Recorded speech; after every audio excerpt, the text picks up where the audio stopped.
Chapter 143 Lilith hides the 10th holy ring from her father. Nige was in a coma for a whole day in the hospital. Luckily, someone from the Maelstrom had put in a word, so no one did anything to him. When he got up from the hospital bed, his butt didn't hurt, and he didn't have any extra or missing parts on his body. The only change was that his car had been graffitied with the Maelstrom's iconic mechanical skull. After waking up, he immediately went to investigate the place called Goldsmith Street. Having resigned and with the money saved from his past part-time prop master job, he didn't have to worry about food and drink before his studio opened. And he also had plenty of time. So, to investigate this so-called cult, he adjusted the game time to night and even found a few night owls to run this so-called Watson side quest with him. However, for several days in a row, the group found no information. Although there were still Maelstrom members active on the streets at night, they never saw any strange cult rituals. And the sewers, where they might have been hiding, were already in a chaotic mess from the recent earthquake and had not been cleaned or repaired since, losing even their value for map scanning. Normal people wouldn't stay down there, he thought. However, just when the group thought they had missed some crucial information and that the clue might end here, Nige received a text message from Cadex. Tonight at 2300 hours, Watson docks. A poor little lamb will be sacrificed to the god of machines. Don't forget our agreement. When Nige sent the message to the other stealth-oriented players wandering Watson at night, he quickly received a reply from Shui Yu, Watson docks. Isn't that the dungeon entrance the Ministry of Truth found last time? Bald head in the crowd, it shouldn't be the same one. I remember that place had stacks of containers and many Maelstrom strongholds. I heard it was also a central filming location for Black Brain Dance, but I don't know exactly where. Although many parts of this game are very rich, almost indistinguishable from the real world, and you can even kill people casually, it is very conservative regarding sex. Most brain dance cannot be watched, let alone the heavy-themed Black Brain Dance. Sex dolls are also unavailable, and if you casually enter a club to watch a striptease, your eyes will be pixelated. One can only say that in this regard, they still need to learn from Rockstar Games, it's truly not even as good as The Witcher 3. Nige glanced at the time, it was only 7 o'clock. Still several hours until 11. Let's meet up first, then we'll split up and search slowly. On the way to the docks, Nige thought that if this Maelstrom cult clue had no relation to the underground ancient castle, then it would be fine, indicating a new case T-line. But if there was a connection, it would only mean that players still didn't pay enough attention to the version preview, or perhaps the officials overestimated the appeal of these gangs. So far, everyone had shown no interest in joining gang factions. After all, the education they received from a young age meant that no player wanted to participate in drug manufacturing, kidnapping, forced prostitution, or similar activities. They also had no financial pressure. If they really needed money, they would find some brothers to borrow some from these gang strongholds. One could say they were even blacker than the gangs. How could anyone be willing to join the wild monster faction that they themselves had beaten into the ground? However, this also cut off some quest clues hidden within the gangs. For example, this Maelstrom cult clue was very likely related to the underground cult. But the game's freedom allowed non-Maelstrom players to also access related case T-lines, it's just that rushing headfirst into the final quest map and improper operation led to the entire case T-line being destroyed. However, there is still a chance for a remedy now. Night City's old docks are very large, but most of them are abandoned. The left half is occupied by Arezaka, and the famous Night City Hotel, the Gambi Tower, is located there. And it's not difficult to scout out Maelstrom strongholds at night. In Night City, especially in areas like the northern docks of Watson, which are a mix of good and bad and rife with evil, normal people dare not go out at night. Regular shops close early, and only gang members swagger through the streets. If you look for places where people are active, you can't go wrong. Soon, Killer Baldhead, who was the first to arrive at the dock area, quickly spotted a group of Maelstrom members after a short search and followed them all the way. To say there was anything abnormal about this group of Maelstrom members, there wasn't really.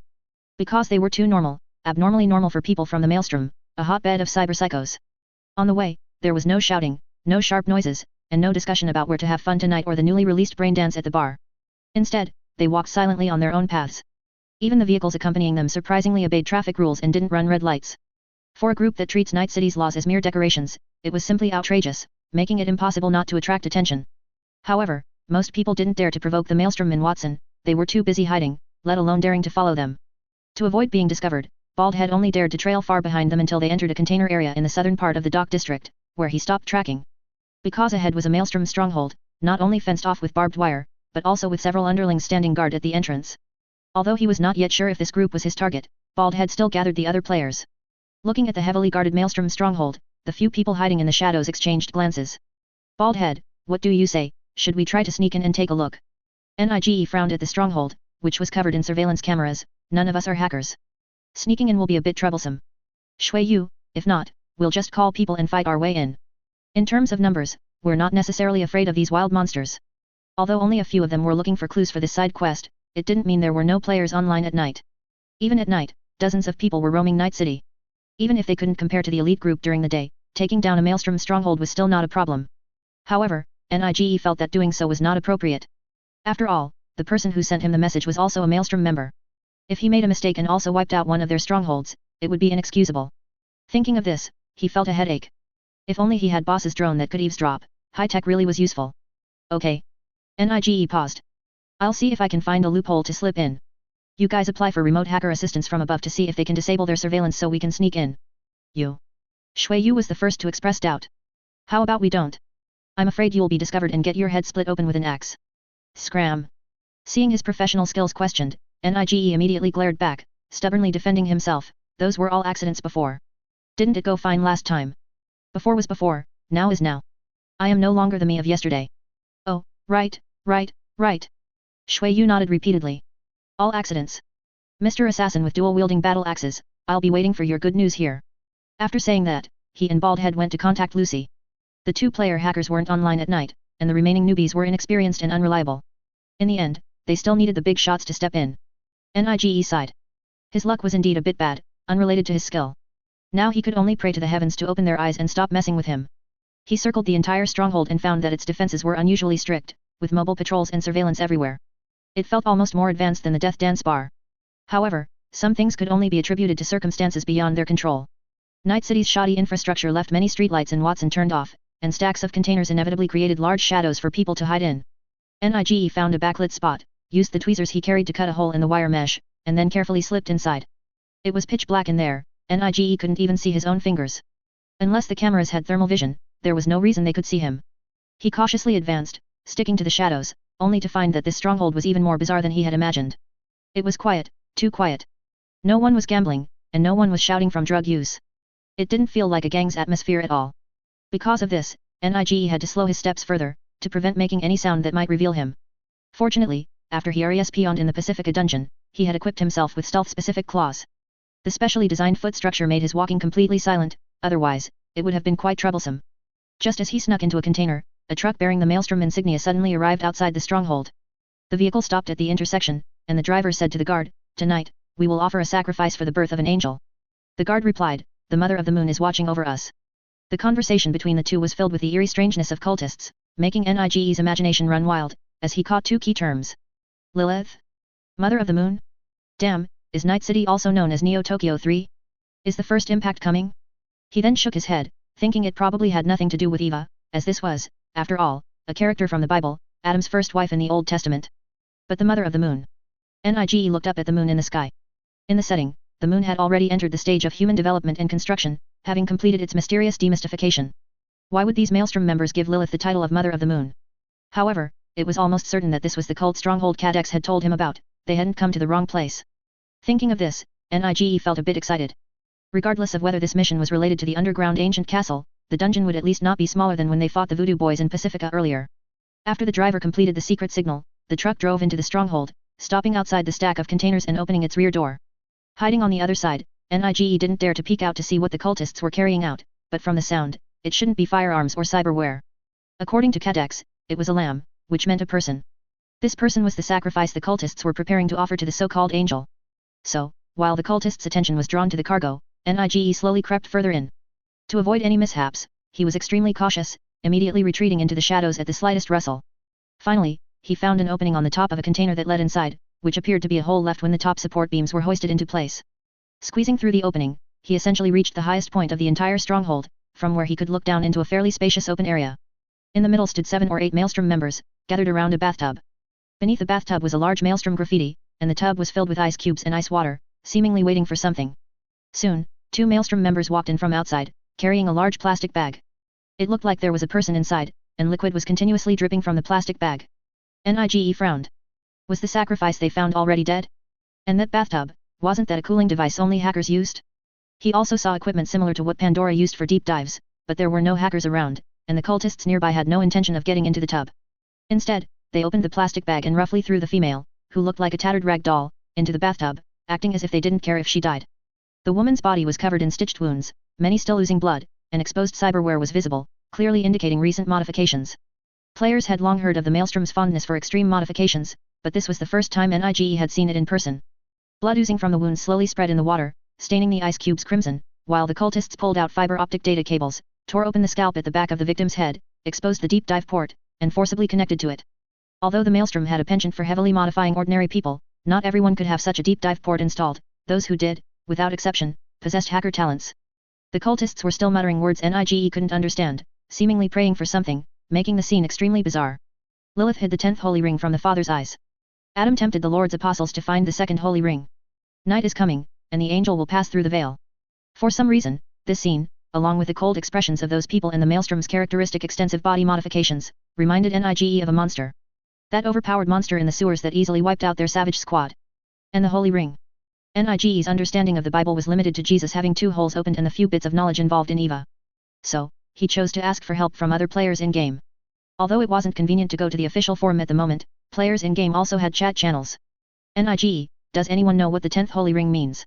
He feared he might have misheard or that the translation pack was incorrect, so he directly posted the original words spoken by the cultists. Nige, it's the 10th circle.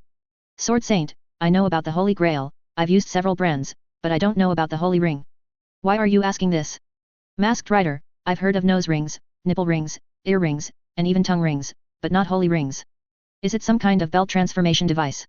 Nige, mission requirement. The players chattered on, and no one could give accurate information for a while.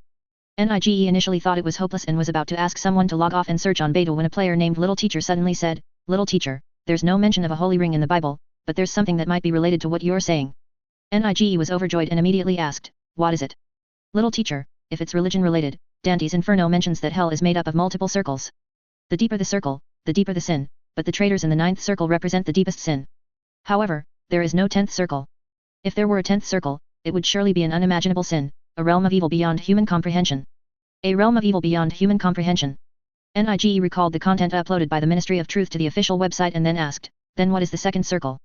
Little Teacher, the 2nd circle imprisons the lustful, all who love big thunder and lewdness will be eternally confined there after death. Sword Saint, did you add some personal stuff there? What's wrong with big thunder? Big thunder is justice. Robot Arno, those who like big thunder are never bad people. Yuzu Kitchen, flat chests and small thunder only cause trauma to our little cows. Care for your little cows, stay away from graders. Little Teacher, what are you doing? Ignoring the player's off-topic remarks, the mere fact that the 2nd circle imprisoned the lustful was enough to invigorate Nige. No one could say that the events in the ancient castle had no connection to lust. Indeed, he had caught the tail. It was just that there were at least 9 such places, and the ancient castle of monstrous evil beneath Watson was just one of them. The mere thought of it made his scalp tingle. As for why the modification-loving Maelstrom cultists would have such a relationship with the underground cultists who seemed to worship natural flesh, that was something Nige couldn't figure out at the moment. Meanwhile, the cultists below underwent another strange change. Those cultists committed suicide. They plunged knives into their own hearts, and white or red blood gushed out, spilling around the ice tub, yet none of the peripheral Maelstrom gang members stepped forward to stop them. They watched all of it with indifference, as if everything was natural and perfectly normal. In Nige's mind, the strange and melancholic BGM of Eva even automatically played. If the woman in the ice tub hadn't opened her eyes and looked at him, but instead had been pierced like a hedgehog by many spears of Longinus, letting out a scream of awe, it would have fit the current scene even better. However, there was no plea for help, no pain, no sorrow in the woman's eyes, but rather an inhuman coldness. Nige covered his head. How had he been discovered again? It didn't make sense. Even if someone looked up, he was in the shadows and hard to notice immediately, yet this woman had seen him at a glance. At the same time, the woman burst out with a speed completely inconsistent with a critically injured person, controlling her modified, twisted limbs to quickly crawl on the containers, rushing towards Nige. That posture was exactly like the monster he had encountered underground. Chapter 144, Catch her and use her as RBQ. Looking at that eerie, inhuman figure, and the completely different, aggressive red cybernetic eye that cut a ghostly afterimage through the air, Nige's scalp prickled. Damn. They found me, quick, call for backup, there's a supermodel elite monster. Shui Yu, ha, what did I tell you? It's completely unsurprising. Baldy, I suggest you crawl into a cardboard box or a trash can, they won't see you then. Voucher, I'm nearby, the main force is still on the way. Hold on a bit. Nig had no time to waste chatting with these people. The last supermodel monster had beaten their entire squad like children, and this time, he was alone, so he dared not fight head-on. He quickly leaped into the air, grabbed a rope used by the Maelstrom to hang people, and swung to the other side, planning to use the terrain to buy time. However, the opponent was even more terrifying than he imagined. Sharp limbs plunged into the ceiling, allowing her to crawl with incredible speed, completely ignoring terrain and gravity as she pounced towards Nig. You motherf. Nig, who had just landed, wanted to curse when he saw this. He no longer cared about being discovered by other gang members and immediately pulled out his pistol, firing at the opponent. Several bullets flew out consecutively, even without expert marksmanship, he had some accuracy. But the monster's body suddenly accelerated, performing several high-difficulty maneuvers on the ceiling, narrowly dodging the incoming bullets. Sandevistan. You motherfucker, are you even letting people play anymore? Nige cursed loudly. The Sandevistan implant was unanimously rated as a cheat-level cyberware among players and was the reliance for many players to significantly boost their combat power. NPCs also occasionally had this implant, and while its duration and power couldn't match player levels, its sudden appearances often caused many players to suffer defeats. Yet, this woman in front of him, clearly forcibly modified, treated him as an enemy the moment she woke up. How could she use Sandevistan so skillfully? Was she a mercenary kidnapped by the Maelstrom? Nige didn't have time to think further. Although he also had Sandevistan, it couldn't accelerate bullets. He quickly jumped towards the ground, but in the next second, the monster seemed to have anticipated Nige's path, leaping down from above, her mantis blades extending from her hands reflecting a cold gleam in the dim light. Clang! A deafening metallic clang echoed through the stronghold. Nige, who had blocked the mantis blade thrust with the two axes hanging from his waist, kicked the opponent in the stomach, sending her flying backward into a container. I knew you were going to jump down. He then rushed towards the entrance. However, before he could run 2 steps, just as he exited the container area, hurried footsteps sounded from all around. The gang members had been alerted by the commotion and surrounded him. Meanwhile, from inside the container stronghold, 2 red lights glowed once more. Damn it, you think only you can call for backup? Nige hung his axes on his waist, tore off his jacket, revealing 2 arms that had been modified into gorilla arms. Don't ask why an assassin needs gorilla arms, if you ask, it's for climbing walls. But these thick arms didn't immediately grab the axes to fight to the death. Instead, he pulled out a flare from his pants, pulled the fuse, and shot it into the sky. One piercing arrow, 1,000 troops will meet. Whoosh! A pale star rose in the cold, dark harbor, and many noticed the anomaly here. But this was Watson, after all, and most people assumed the Maelstrom in that area was acting crazy again. However, the pale light also illuminated the top of this container area. 3 backlit shadows had climbed to the highest point of the stronghold at some unknown time. They stood with their backs to the light source, their faces obscured, with only their robes and cloaks flapping in the sea breeze, and in the middle, that shining bald head. Since you asked so sincerely, then I shall mercifully tell you. To prevent the world from being destroyed. To maintain world peace. Da-da-da-da. The Maelstrom gang members didn't care what these lunatics were spouting from above, they immediately grabbed their guns and opened fire on them. The 3 people, who had been posing strangely, immediately scattered like birds, leaping from the high ground in different directions to dodge bullets. Nige also took the opportunity to duck behind a trash can, and Shui Yu landed right beside him. Outside, bullets clattered against the trash can and surrounding containers, stray bullets flying everywhere, leaving bullet holes all over. Both were so suppressed they couldn't even lift their heads, only able to hide behind the trash can. Shui Yu, damn it, they didn't even let us finish our opening lines. Is there no justice left? Nige asked loudly, how much longer until the others arrive? Shui Yu and Baldi were already scouting the perimeter of the stronghold for subnet interfaces. They came over immediately upon hearing Nige's call for help. Voucher arrived even later. Shui Yu, there weren't many people in Watson to begin with, and flying over late at night takes time. The closest will still be a few minutes. And what's the situation now? Where's that elite supermodel monster? The moment he finished speaking, 2 sharp mantis blades pierced through the container in front of them, tearing open the metal like paper. The shrill sound of tearing steel felt like scraping their souls. Shui Yu swallowed hard. The blade was only 0.01 centimeters from his throat, a little further and it would have pierced his windpipe. Now he knew where the supermodel monster was. Those red eyes were just behind the gap torn by the mantis blades. He immediately pulled out his submachine gun and held the trigger down, firing at the container. Da-da-da. After a burst of gunfire, the container in front was riddled with holes, but the opponent wasn't hit. Almost instantly, those red eyes disappeared. Shui Yu, whose sneak attack failed, complained, my brother, this one is even fiercer than that full-face mask elite monster we fought at the Tiger Claw's stronghold last time. If she were only Tiger Claw's full-face mask level, why would I ask for your help? I would have run away myself. Nige made up his mind that he had to take this guy down today. He punched the riddled container in front of him. Chase. This guy definitely isn't as strong as the one we saw last time. As the 2 were surrounded, Voucher and Baldi didn't just hide. They each moved against the gang members surrounding Nige. Poof. Several smoke grenades fell into the crowd, and thick smoke billowed. A dark shadow rushed into the misty sea from the shadows. With his thermal vision implant, he could clearly see the brightly lit figures in the fog. He grabbed one and slammed a punch into the opponent's neck and spine. Crack. It broke instantly, and the person fell to the ground, unresponsive. The force was so great it felt like he wanted to knock the opponent's head off their neck. Then, another sweeping kick and a fierce stomp took down another. No kill principle? Sorry, this is bad man. Baldi hid in a corner with a silenced pistol, ambushing. His level wasn't as high as the others, and he hadn't put many points into melee skills, or even stealth. He relied entirely on his own hiding, making headshots with every shot, then immediately relocating after a few shots. As the exchange of fire prolonged, more and more players arrived and joined the battlefield. The Sword Saint, wielding a heavy machine gun, shot off the lock on the gate with a few bursts, then kicked it open, a cigar still dangling from his mouth. Lustful holy ring, hey? I'd like to see if you're more useful than the white stocking wall girls I sell. Kamen Rider, I'm afraid it's for sterilization. Are you sure you want to use it? The firepower confrontation between the two sides rapidly escalated. Having gone through numerous battles and countless deaths, the player's combat power was far beyond what a group of gang thugs could match. Being a cultist doesn't increase combat power. Even if they couldn't fight 10, fighting 3 or 4 was no problem at all. Although these Maelstrom cultists were heavily modified, they actually had trash cyberware, mostly grey tier. Their combat power relied entirely on the guns in their hands, and they didn't even have a significant numerical advantage. The entire stronghold had only about 20 people. 7 or 8 had died by suicide, and the remaining dozen or so quickly lost their resistance under the player's encirclement. Meanwhile, Nige and Shui Yu had already clashed with the elite monster. Nige charged forward with 2 axes, leaping and slashing towards the elite monster. The elite monster easily dodged to the side.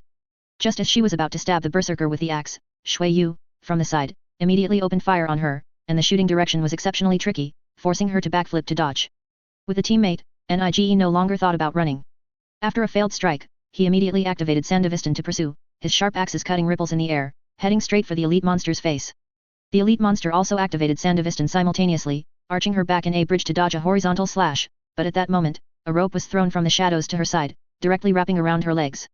Voucher, holding the other end of the rope, was overjoyed. He immediately jumped to a high spot, preparing to hoist her up, but blades extended from her knees easily tore through the rope, and she even tried to counterattack. Until a specially made crossbow bolt struck her waist. Although it didn't directly penetrate her subdermal armor, the high voltage current released by the arrowhead instantly paralyzed the elite monster. 2 fists are no match for 4 hands, a hero cannot stand against a pack of wolves, let alone this group of guys whose minds are constantly thinking about new tactics and creating new gameplays. The high voltage current interfered with the entire Chrome system's operation, leaving her lying on the ground, twitching. The elite monster clearly didn't have an insulating coating, and Maelstrom didn't have the resources to equip her with good chrome. Forget about explosive or electric arrows, some people were even preparing to load sulfurous acid for acid arrows. Nice.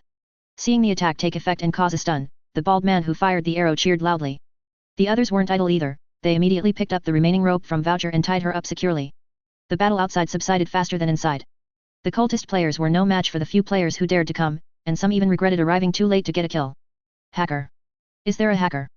Nige felt that something was off about this guy, just ropes weren't secure enough. This. The rookie hacker, Cyber Engraver 5, said, holding up a USB drive, I definitely can't do it. I just bought an access port and haven't tried it yet. This signal receiver is connected to Mentor Lucy's puppet. She can definitely handle this guy. The players all intended to capture this elite monster alive, not to kill her directly. What if, as Nige said, they could get new dungeon information from her? Killing her would be like killing the goose that lays the golden eggs, wouldn't it? Moreover, this guy was a sacrifice Maelstrom had tied up, so killing her directly wouldn't be good. But before Engraver 5 could plug in the receiver, the elite monster recovered from her paralysis. 1 electric crossbow bolt's voltage wasn't enough to burn out her brain components. She realized she was tightly bound and immediately roared, "You idiots!" Her consciousness was a mess, as if many people were screaming in her mind pain, madness. All of you shut up. Shui Yu, holy crap, this guy can talk. I thought she was mute. The sharp-eyed Nige noticed the elite monster's cybernetic eyes glowing brightly, as if she was about to enter a second phase. Careful. You will all pay the price. The elite monster's female voice sounded as if it was being interfered with by something, transforming into an electronic tone, eerie and terrifying. Everyone felt as if something had infiltrated their minds, and they were all in extreme pain. Engraver 5 immediately reacted, she's attacking us with a puppet. Before he could finish speaking, a fist slammed into the elite monster's head with such force that it directly dented her iron skull. The elite monster looked incredulously at the sharp-headed man in front of her, who seemed completely unaffected by her puppet. You. Before she could say anything else, another punch came down, knocking all her words back down her throat. Her red cybernetic eyes dimmed, and she fell unconscious. Once the elite monster fainted, the incomplete puppet, which hadn't fully uploaded, was swiftly eliminated from the players' minds by Lucy's program after Engraver 5 plugged the receiver into his nape. Shui Yu patted his head, which felt like it had a 39-degree fever, and looked confusedly at Arno. How are you acting like nothing happened? He didn't install Chrome the last time he came back to life. The Sword Saint, lying on the ground, tilted his head and explained, he heard that the animal steroids are really good, so he bought some to inject himself and see if they could boost his stats. What? Nige was shocked. This guy's strength must be at least 8 points. Are those steroid-infused people really that awesome? Initially, the players scoffed at it, thinking, why use drugs and exercise when you have Chrome? What era is this? But seeing Arno like this, perhaps there was something to it after all? Is the power of Kowloon real? The Sword Saint quickly advised everyone not to do anything foolish. I urge you all not to overthink it. This stuff eats into your intelligence. 9 out of 10 animals aren't very bright, and there are constantly bad news about their leaders. And most importantly, drugs will make you impotent. Everyone shuddered, immediately dismissing the idea, and then looked at Arno with a hint of pity. Don't listen to his nonsense, okay? I'm not an idiot. Arno rolled his eyes. Muscles gained from drugs don't carry over to the next life, they're far inferior to chrome. I'll switch next life. At least Arno didn't consider himself stupid. 2 points of intelligence were just a game stat and didn't mean anything. Voucher kicked the elite monster on the ground. What should we do with this guy? Should we just kill her? It was the first time everyone had seen Batman so murderous, and they all shook their heads. I think we should tie her up and take her back for interrogation, the Sword Saint cackled strangely. Give her a shot of aphrodisiac, then. First, there's no aphrodisiac that powerful. Second, this game doesn't have that feature, you can't do it even if you want to. Nige reached down and pulled her up, saying to the guys who dared to come, this guy definitely has a large side quest hidden behind her. We need to take her back first and figure it out. As for the other cultists, apply for bounties from the NCPD based on their head count. The bounty and chrome money will be distributed according to combat scores. Lin Miao couldn't constantly monitor everyone to issue quests in real time, so he had the system extract the scoring method and create a small program. It would activate as soon as it recognized entry into combat and then calculate a comprehensive score. Just as the players thought the matter was coming to an end, they didn't expect that someone in the distance had witnessed what happened here. A corporate dog hiding in the shadows frowned, watching the players who were about to clear the battlefield and load all the bodies and loot onto their vehicles. How was the ritual discovered? Did you leak information? A voice came from the other end of the communication network. It might just be routine mercenaries' activities. The last incident wasn't handled cleanly, so it's bound to attract some attention. The corporate dog was clearly dissatisfied with this answer. The reaction to this experiment was very good. We were supposed to welcome another compatriot, but now she's been captured, and we also face the risk of exposure. They, or rather, it, had been operating in Night City and even the entire world for a very long time. Maelstrom was just one of the small organizations they had infiltrated.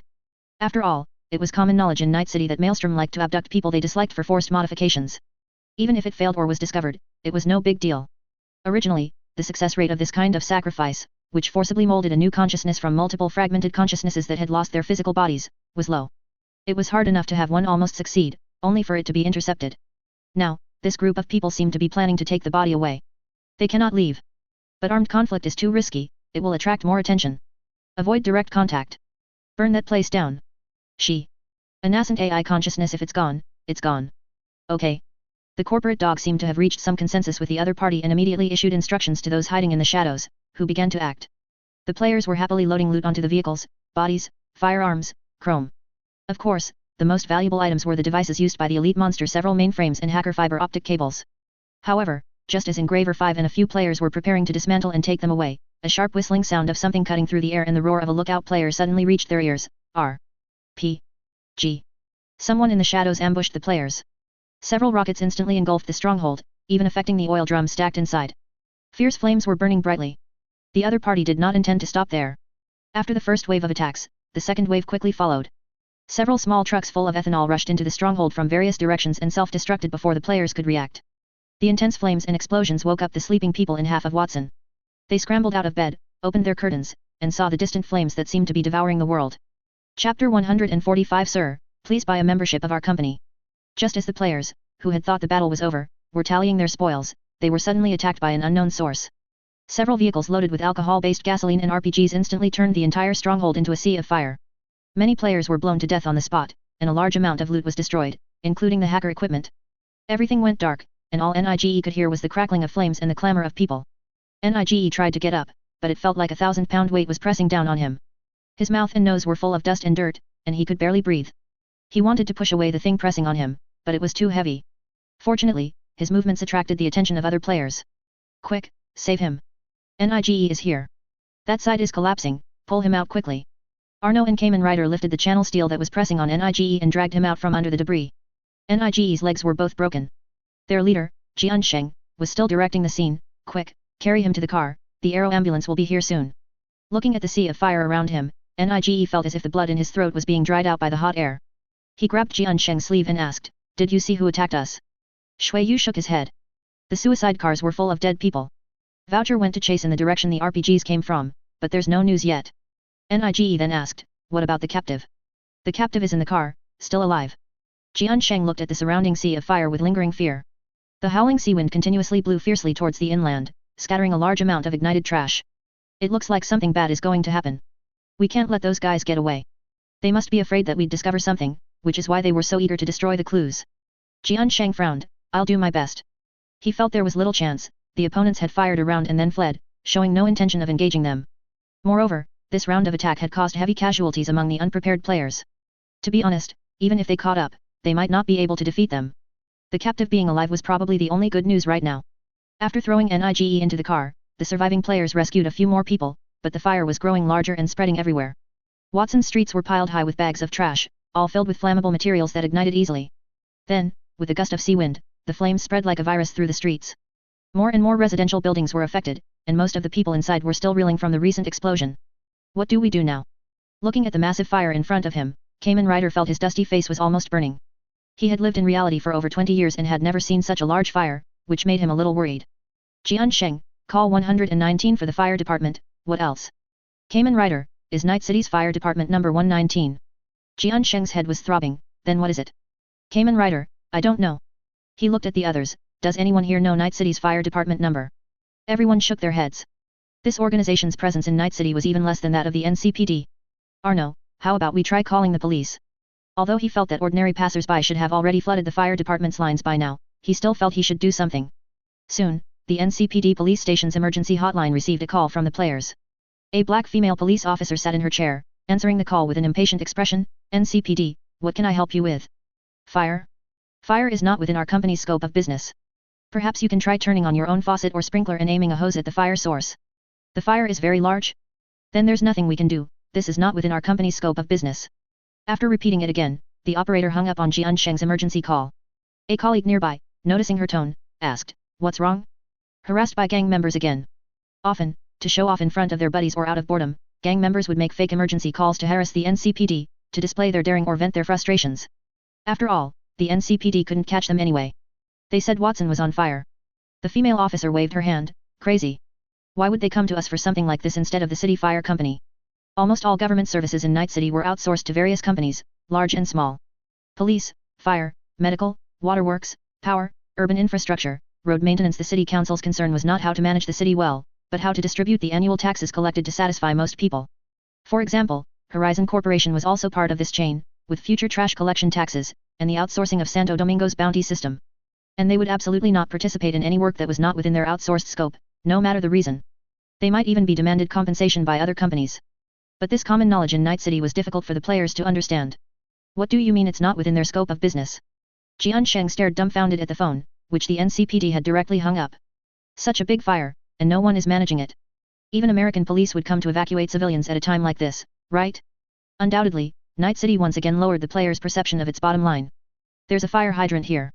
Arno, who was seeing off the injured on the street, found it like a treasure. He vigorously pulled at the valve on the fire hydrant, hoping water would spray out to extinguish the fire. However, even after he twisted the entire valve off, not a single drop of water flowed out.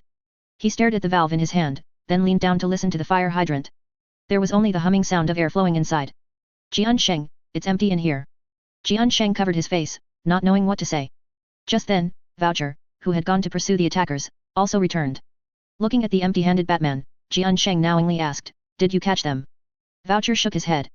"I was almost catching up, but their leader's head exploded by itself. I didn't see any bullet marks. It looked like suicide." Exploded? Yes, it just exploded directly. And they were all highly modified, even their blood was white. Jian Sheng wanted to ask if Voucher had smashed the opponent's head and was making excuses, but then he thought, Voucher isn't crazy, how could he do such a thing? What kind of lunatics were they dealing with? Before coming here, he really thought it was just a crazy maelstrom stronghold. But now the clue was temporarily broken, and they couldn't waste any more time on it. Jian Sheng looked at the constantly expanding flames in front of him, the screaming crowd in terror, and gritted his teeth. Can't wait any longer. First, go to the official website forum and channels to rally people, and then control the fire. Kamen Rider, we don't have fire extinguishers, and even the fire hydrant is useless. How do we control it? Jian Sheng, if you don't have fire extinguishers, can't you use your hands? Clear away those flammable materials and create a fire break. Tonight, Night City's northern sky was a fiery red. Lin Miao, who had already fallen asleep, opened his eyes. Sigh. There's truly not a moment of peace. What's wrong? Lucy, who was lying on him, was sleepy-eyed and didn't know what had happened. A big fire broke out in Watson. What does that have to do with us? Lucy rubbed her eyes, still not knowing what that sentence meant. It has to do with our people. They set fire in Watson. Even if Lucy was foolish, she would know what was happening by this point. They didn't set it, they were attacked on sight, and now the fire is very large. Night City's fire department, it's better not to count on them. Even the police were like that, How could one expect anything from the firefighters? Even if the Twin Towers incident hadn't occurred in this world, the situation with private companies would only be 10 times worse. Lin Miao patted Lucy's smooth back, signaling her to let go of him. Lucy then realized she was still wrapped around Lin Miao like an octopus, her face flushed, and she quickly released her limbs, allowing him to get up and get dressed. Looking out the window again, even from the 3rd floor, one could see that the distant sky above Watson was already dyed fiery red by the massive fire. Lin Miao stood by the window, looking at the clarification message Blue Eyes sent him, stating that this matter had nothing to do with him, and couldn't help but sigh, what kind of things are happening every day? Lucy picked up the jacket from the sofa and helped Lin Miao put it on. Just ignore it. Anyway, the fire won't be traced back to you, and the city council and those companies will naturally worry about putting it out. According to Lin Miao, the fire was not set by the players but by those who attacked them. In her opinion, it was best to distance themselves from such matters and not get involved. After all, the big fire in Watson would never reach Santo Domingo, there was a Westbrook between them. Not only would they gain nothing, but they might end up getting themselves into trouble. Lin Miao turned and looked at her. Some things can't just be measured by profit. If I did that, I wouldn't be any different from those people who are obsessed with money. Someone always needs to bear social responsibility, otherwise, it will eventually come back to haunt everyone. And most importantly, in every era, there are always some people willing to go against the tide and do things that seem foolish in the eyes of others. While I'm not one of them, it's alright to follow behind them and offer a little help, a little assistance. The clock on the wall had passed midnight a while ago. This meant that a new day had begun. Whether or not certain things were done was often not up to Lin Miao, but up to the players downstairs. Could they really stand by and watch the fire spread through the city, with countless citizens perishing in the flames, without doing anything? Is that possible? If the fire had nothing to do with them, then perhaps. But they were directly involved, even if they didn't start it, it arose because of them. How could they possibly sit idly by? Lin Miao wasn't like those despicable game planners who deliberately antagonized players, nerfing strong equipment, secretly changing drop rates, adjusting AI difficulty. When players were complaining bitterly, those planners probably couldn't help but hum with satisfaction, hands in their pants. In short, they just wouldn't let players have any fun, making them suffer. Main quest, Watson Fire. Quest background, you have just begun to uncover a corner of Night City's dark side, and some people couldn't hold back. Their methods are brutal and reckless, even setting the entire Watson ablaze to erase their tracks. We absolutely cannot stand by and watch the fire engulf the lives and property of the people. Perhaps one day the city will be set ablaze by our own hands, but never in this manner. Quest introduction, dig out fire breaks to control the spread of the fire, evacuate the public, rescue those trapped in the blaze, until this great fire is extinguished. Quest rewards, participants will receive a permanent, limited edition event title, Fire Hero, €2,000, 10 exploration point blind boxes, and a significant increase in Watson regional reputation. P.S. Participants will gain priority exploration rights for the new map in the next version and have the opportunity to participate in special building construction activities in that region, leaving their names. Sword Saint, Watson is on fire. Everyone, hurry up and help put it out. Dog, on fire? What happened? Sword Saint, this and that, such and such. Expert, you didn't leave anyone on guard, all went to collect loot, and as a result, you were accidentally ambushed and suffered heavy casualties? 6. Sword Saint, how were we supposed to know the battle wasn't over? This game doesn't have a dungeon clear notification or background music or anything. Dog, I'm still out interviewing, exclusive news. I'm afraid I can't help. Nig, holy cow. An event quest just dropped. Participants will receive a permanent, limited edition title reward and priority exploration rights for the new map. Dog, interview my ass. I'm not doing it, I'll find someone to cover for me. I'll be there immediately. Jutou, permanent title? New map exploration rights? What are these? Are these things that can be used as quest rewards? Jutou immediately threw the bowls in the sink, wiped his hands casually, and rushed out of the kitchen. Sister Weiwei, what are you doing? Are the bowls washed? Jutou's steps faltered at the sound, but then he thought of that permanent event title, and his back immediately straightened. He glared at Sister Weiwei and said, damn it, you wash them yourself. I'm going to be a fire hero. I mean I have something urgent to do. Please wash the dishes today. You're going to play that game again, aren't you? Oh, my dear wife understands me best. Stay away from me. Remember to pick up our son from school tonight. Mission accomplished, guaranteed. Huang Xiudong, tell Painan to log on. What for? He and I are still in a meeting. Meeting my ass. Log on quickly. It's an end-of-version event, a permanent title. The meeting can be held tomorrow, but this title will be gone if we miss it. Thus, word spread like wildfire. Originally, everyone was busy with their own affairs during the day, rushing for life and studies, but upon receiving the news, they immediately and simultaneously put down their work. Work could be done tomorrow, but if this game's raid was gone, it was truly gone. Even replaying it in a brain dance wouldn't yield any rewards. So, no matter what, they couldn't miss this event. A permanent, limited edition title was even more precious than Eurodollars. Of course, it didn't rule out that at the end of the game's life, in order to make money, values would rapidly inflate, and all sorts of limited edition titles and equipment would be mass sold. But at least for now, this title was extremely precious. The Watson Dock fire had been burning for 20 minutes, but there was still no sign of any fire trucks. Although Sword Saint and his group had already gotten the fire company's phone number from the public, the operator's voice was always unhurried, even carrying a hint of blame for Sword Saint calling late at night and ruining his good mood. Therefore, the players, already knowing that the fire company was unreliable, chose to act first themselves. Quick, come this way. Kamen Rider stood below a building affected by the fire, evacuating the fleeing crowd. The flames spread too quickly. If it were a typical concrete building, it might not burn so fast, but California houses inherited the usual American style. Many single-family homes were assembled from simple composite wooden panels. These things were fine if they didn't burn, but once they caught fire, they burned to ashes, and even the King of Heaven couldn't save them. Coupled with the recent earthquake that caused many houses to collapse, these uncleaned ruins and mountains of garbage bags were the perfect combustibles. And those multi-story buildings weren't much better. Under the effect of the chimney effect, the fire could jump from the first floor stairwell to the 5th or 6th floor in just a few minutes. The towering flames dyed every visible corner red, and the entire world seemed to have fallen into a sea of fire.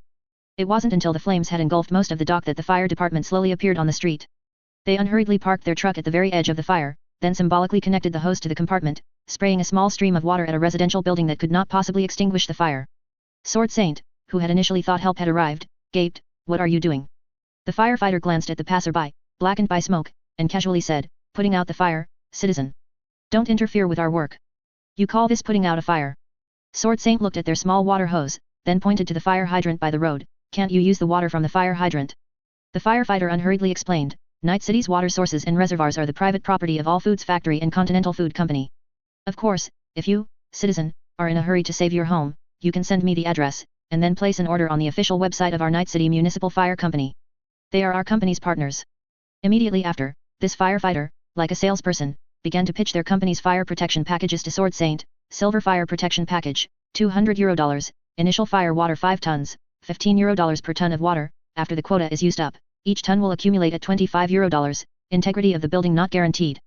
Gold Fire Protection Package, $500, initial fire water 10 tons, $12 per ton of water. After used up, it will accumulate at $20, integrity of the building not guaranteed, but we will do our best to ensure the safety of your family, and you can specify one item to be rescued.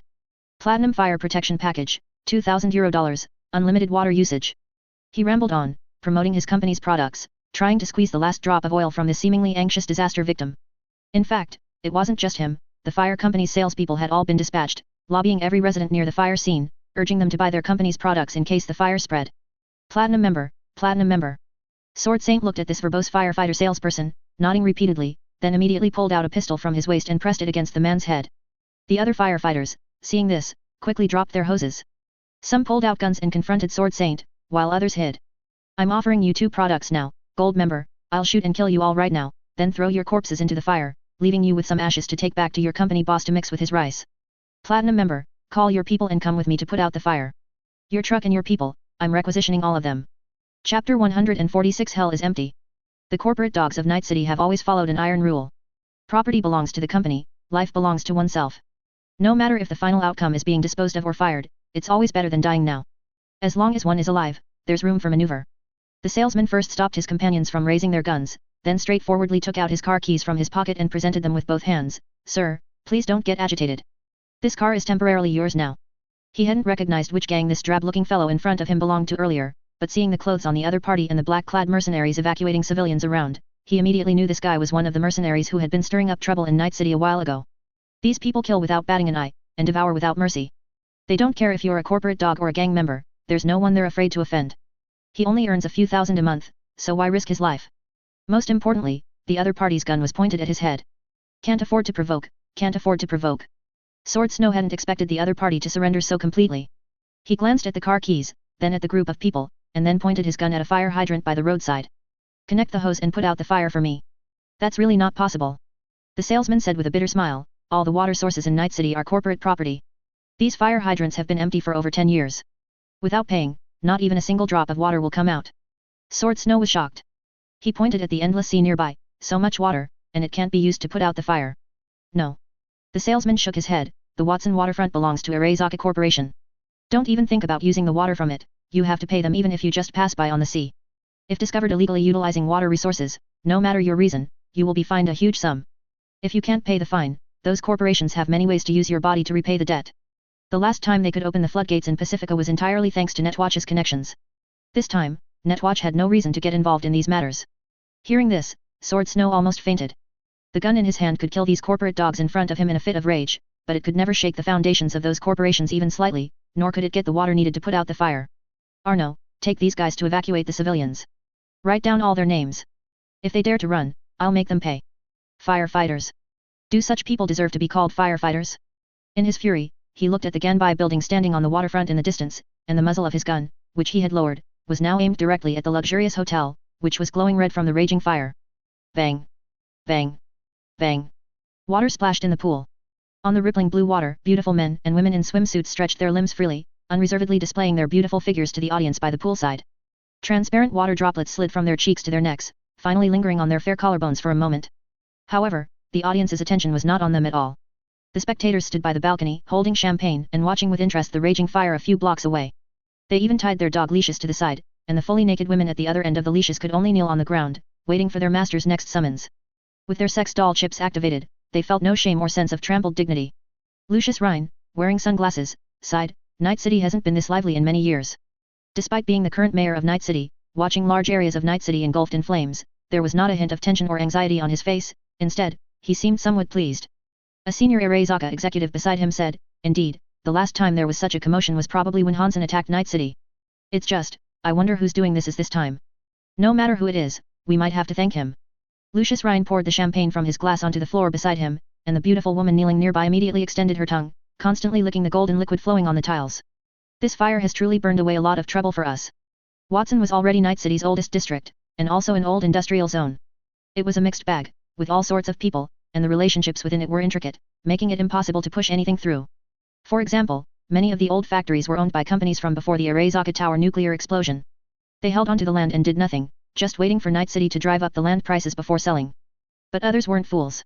Not to mention the higher nuclear radiation there compared to other districts, but with those outrageous land prices, new companies might as well start anew, simply building factories in Santo Domingo.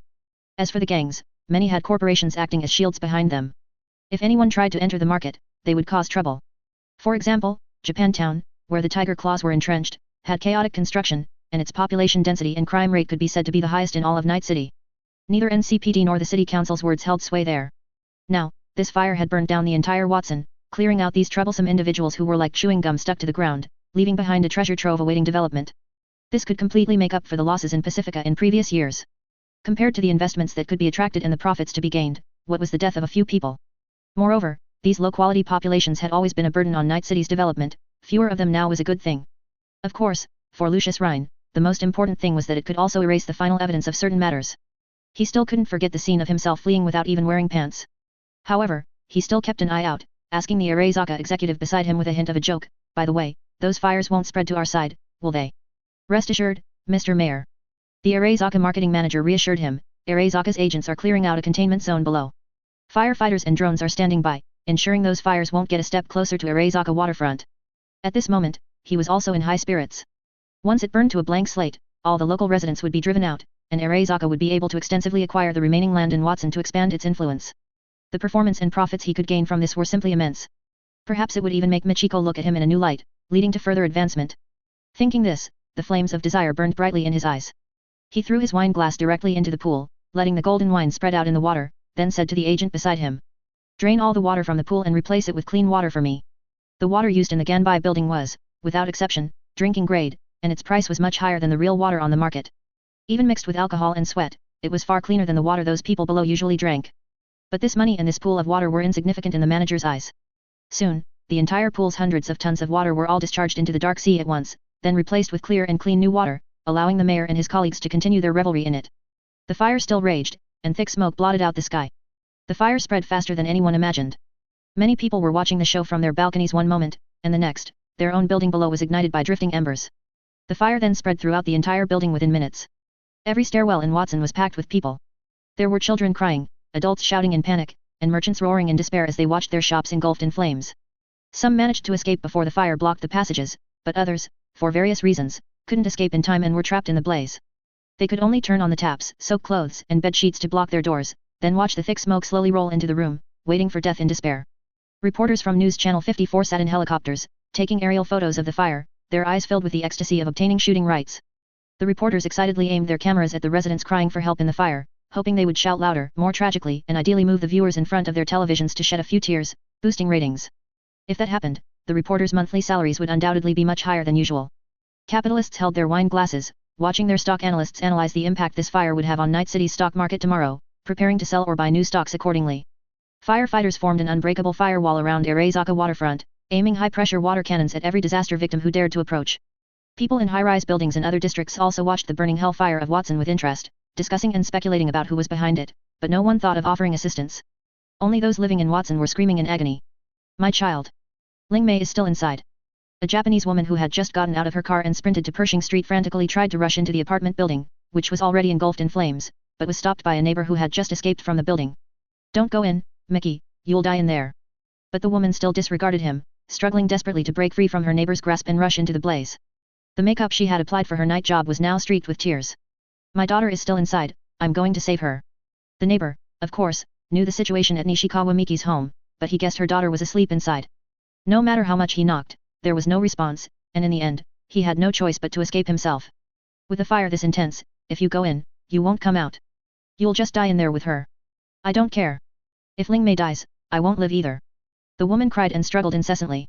Her only reason for living in this world was her daughter. Even if she had to entertain guests in a Tiger Claws bar in Japantown, enduring humiliation, as long as she could return home and see her child, she could continue to endure this broken life. Even if the child was just an abandoned infant she had picked up from a dumpster. Just as the neighbor's hands were about to be broken free by Nishikawa Miki, a hand rested on his shoulder. Excuse me, but what floor and room number is this lady's child in? The neighbor turned around and nearly fainted on the spot, startled by the large, insect-like face. Fortunately, upon closer inspection, he realized it was just a mechanical mask, and this person also wore a red neckerchief. Seeing the stunned neighbor, Kamen Rider asked again, what floor and room number is this lady's child in? The neighbor still didn't answer. It was Nishikawa Miki, held in his arms, who seemed to have seen a savior. Grabbing the insectoid wax clothes, she pleaded, 6th floor, 607. Please, please save her. All right, 607. A little girl named Ling Mei, right. After getting the address, Kamen Rider made a gesture with his hand to the two people in front of his forehead, then rushed into the building engulfed in flames without looking back. Feeling the scorching heat that felt like it would roast a person, Kamen Rider dodged falling ceilings and rushed towards the stairwell, quickly ascending. Why was he doing this? Watson was full of people whose families were trapped in fires and couldn't escape. What was the point of saving one? It was obvious that the woman couldn't offer any reward. Forget saving someone, he might even get trapped himself. Sword Snow and the others wouldn't be able to retrieve his body to reduce the resurrection cooldown, wasting 3 days of game time for no reward. This quest also didn't have a so-called point system. Saving more people would still yield the same rewards. He only needed to symbolically evacuate the public outside to get that exclusive title and all quest rewards, without even needing to take any risks. Besides, they were just a bunch of NPCs. He never felt bad when they died in games before. Just a bunch of data, was it worth it? Kamen Rider didn't know. He only knew that his body had rushed into the fire before his brain could even weigh the benefits. As for money, who cared? I play games to have fun. I play to be a hero. Fortunately, the custom mask he wore had a respiratory filter. Although the scorching air entering his lungs felt like it was roasting his artificial lungs into kebabs, at least it wasn't mixed with the toxic gases that could render a person unconscious in a short time. And even though in reality he was a couch potato who would be out of breath climbing 4 flights of stairs, here, his modified prosthetics allowed him to rush up to the 6th floor in a short time. Following the woman's description, he found her residence. Although the door number had been burned and deformed, making it impossible to read 607, the crying of a child was only coming from the room in front of him on the entire floor. The equipped mantis blades ripped through the clothing, and the sharp blade pierced the door lock. Watch closely. Night City thugs. This is how you use cyberware. Kamen Rider used all his strength, kicked open the door, and rushed into the room. This dormitory was even narrower and shabbier than those in the super skyscrapers, with only a bed and a toilet occupying less than 2 square meters. Thick smoke had already blackened the entire ceiling through the door cracks. The crying was coming from the toilet. Kamen Rider yanked open the toilet door and saw a 6 or 7-year-old girl huddled in the bathtub, her face covered in tears and snot bubbles from crying. Upon seeing the insectoid whack push open the door, she let out an even more terrified scream. Ah! The scream was so loud that even Nishikawa Miki downstairs could hear it, instantly making her go weak and almost collapse to the ground. All right, Kamen Rider is here to save you. Don't worry, I'll take you to your mom. Kamen Rider noticed that this little one was quite smart, she had filled the bathtub with water. However, he probably didn't realize he was speaking Chinese, and the child didn't have cyberware, much less a translation package, so she couldn't understand what he was saying at all. She could only retreat in terror, afraid that this insectoid whack would throw her into the fire to roast and eat her. Fortunately, Kamen Rider didn't have time to pay attention to these details. He quickly glanced around, tore off several pieces of the bedsheet from the bed, threw them into the bathtub to soak, and then embraced the little sprout, who was almost passed out from fear, wrapping both of them together with the water-soaked bedsheets. He also didn't forget to give the little girl a palm-sized wet handkerchief. Ling Mei, right? Hold this over your nose. I'll take you out. At this moment, he looked at her bewildered eyes and finally understood what was happening. He could only use gestures to show her what to do. Nishikawa Ling Mei also realized that this insect-faced whack didn't seem to be a bad guy, so she tremblingly took the handkerchief and held it over her nose. Kamen Rider, holding Ling Mei, first walked to the window and looked out. Boom. An explosion occurred on the 4th floor, and raging flames erupted from the window. Large sections of plaster fell, scaring the two on the 6th floor back inside. Jumping down from here was definitely not an option, even with his cyberware, they would both die from the fall. Climbing down by sticking mantis blades into the wall wouldn't work either, because the insulation layer was detaching in large sections, and they might be crushed to death. Alright, it seems we still have to use the stairs. Pray to Xiao Yu. Kamen Rider could only pray to the god of stairs now, hoping that these stairs, which could lead anywhere, would take the two of them to safety. The doorway was already surrounded by flames, the fierce fire crackling and burning the door frame. Kamen Rider, without a second thought, hugged the girl in his arms and charged out. The stair railings had already begun to melt and deform, and rooms exploded intermittently. Even wrapped in wet bed sheets, within these brief 10-odd seconds, Kamen Rider's skin was burned crimson, already in a state of severe burns. The child in his arms remained motionless, unsure if she had fainted or was simply too scared. The two people waiting not far from the entrance watched in horror as the first floor began to collapse. Ceilings were falling in large sections, and the supporting steel structures, weakened by the high temperatures, were slowly bending and deforming, groaning under the strain. The door was about to collapse, and still, the figure of the insectoid whack was not visible in the flames. An explosion occurred on the 1st floor.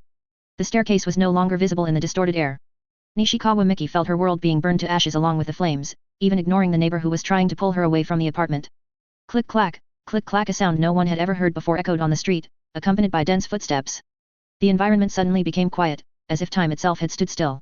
A dark figure rushed past Nishikawa Miki, who was kneeling on the ground, and burst into the building, to the stunned gaze of the neighbor. Two mechanical legs extended and spread, and explosive spikes pierced the ground, with a crossbeam propped against the collapsing doorway. Boom. Tens of tons of weight suddenly pressed down on the iron doorframe that had suddenly rushed in, as if to completely crush this reckless outsider. It remained unmoving. The hydraulic pumps of the mechanical joints boosted to maximum power, forcefully propping up the collapsing doorway, opening a gap. And in the blaze, a figure holding a child suddenly leaped through the layers of flames, bursting out from the doorframe. Chapter 147. You won't give it to me? If you don't give it to me, I'll steal it. Holy crap! Holy crap! Kamen Rider, who had burst out of the flames, was utterly terrified. The bedsheet covering him had caught fire, turning him into a human torch. He quickly ripped off the sheet and threw it to the ground. He looked like a steamed prawn, emitting steam all over, with bright red skin. His body temperature was probably close to 50 degrees Celsius, and hot air spewed from his mouth. Get down, get down. Kamen Rider quickly peeled off the little girl who was clinging to him like an octopus. Then he saw the main force of players who had already arrived at the fire scene. They were dressed in strange clothes, a dense, dark mass. While everyone else was running away from the fire, they were running against the flow into the inferno. The crowd also included many multifunctional robots that would be introduced in the next version. Just moments ago, one of them had propped up the collapsing main entrance on the 1st floor. Nishikawa Miki, holding her daughter, cried tears of gratitude, thank you, thank you. But Kamen Rider could no longer hear any of it. His vision went black, and he collapsed straight to the ground. Clear the way, clear the way. Medical players who had arrived from behind quickly pushed through the crowd and lifted Kamen Rider onto a stretcher. A resident doctor nearby reached out to touch his forehead but recoiled, burned. This person is 3/4 cooked. There's no saving him. This living person was truly resilient. Even without instruments, the resident doctor could tell that Kamen Rider was as dead as could be. His organs had suffered thermal failure, and his entire skin was burned and necrotic. His brain couldn't survive at such a high temperature. It was truly a miracle that he managed to carry someone out of the burning building. After all, prosthetics weren't omnipotent, unless they had specialized heat insulation, they couldn't withstand the fiery inferno. After Kamen Rider was carried away, Lin Miao, standing on the car roof, issued commands to the players. Group 1, clear combustibles from nearby streets. Don't let the fire spread to Kabuki. Group 2, organize supporters to evacuate the public, guiding people to open areas. Group 3, maintain public order. Keep an eye on those gangs. Anyone who dares to cause trouble or rob during this time will be shot on sight. His orders were transmitted smoothly to every player's ear, without any intermediate steps. The player's execution was incredibly swift, they didn't need Lin Miao to explain further and immediately sprang into action. To control the fire, Lin Miao and the players had, so to speak, deployed everything.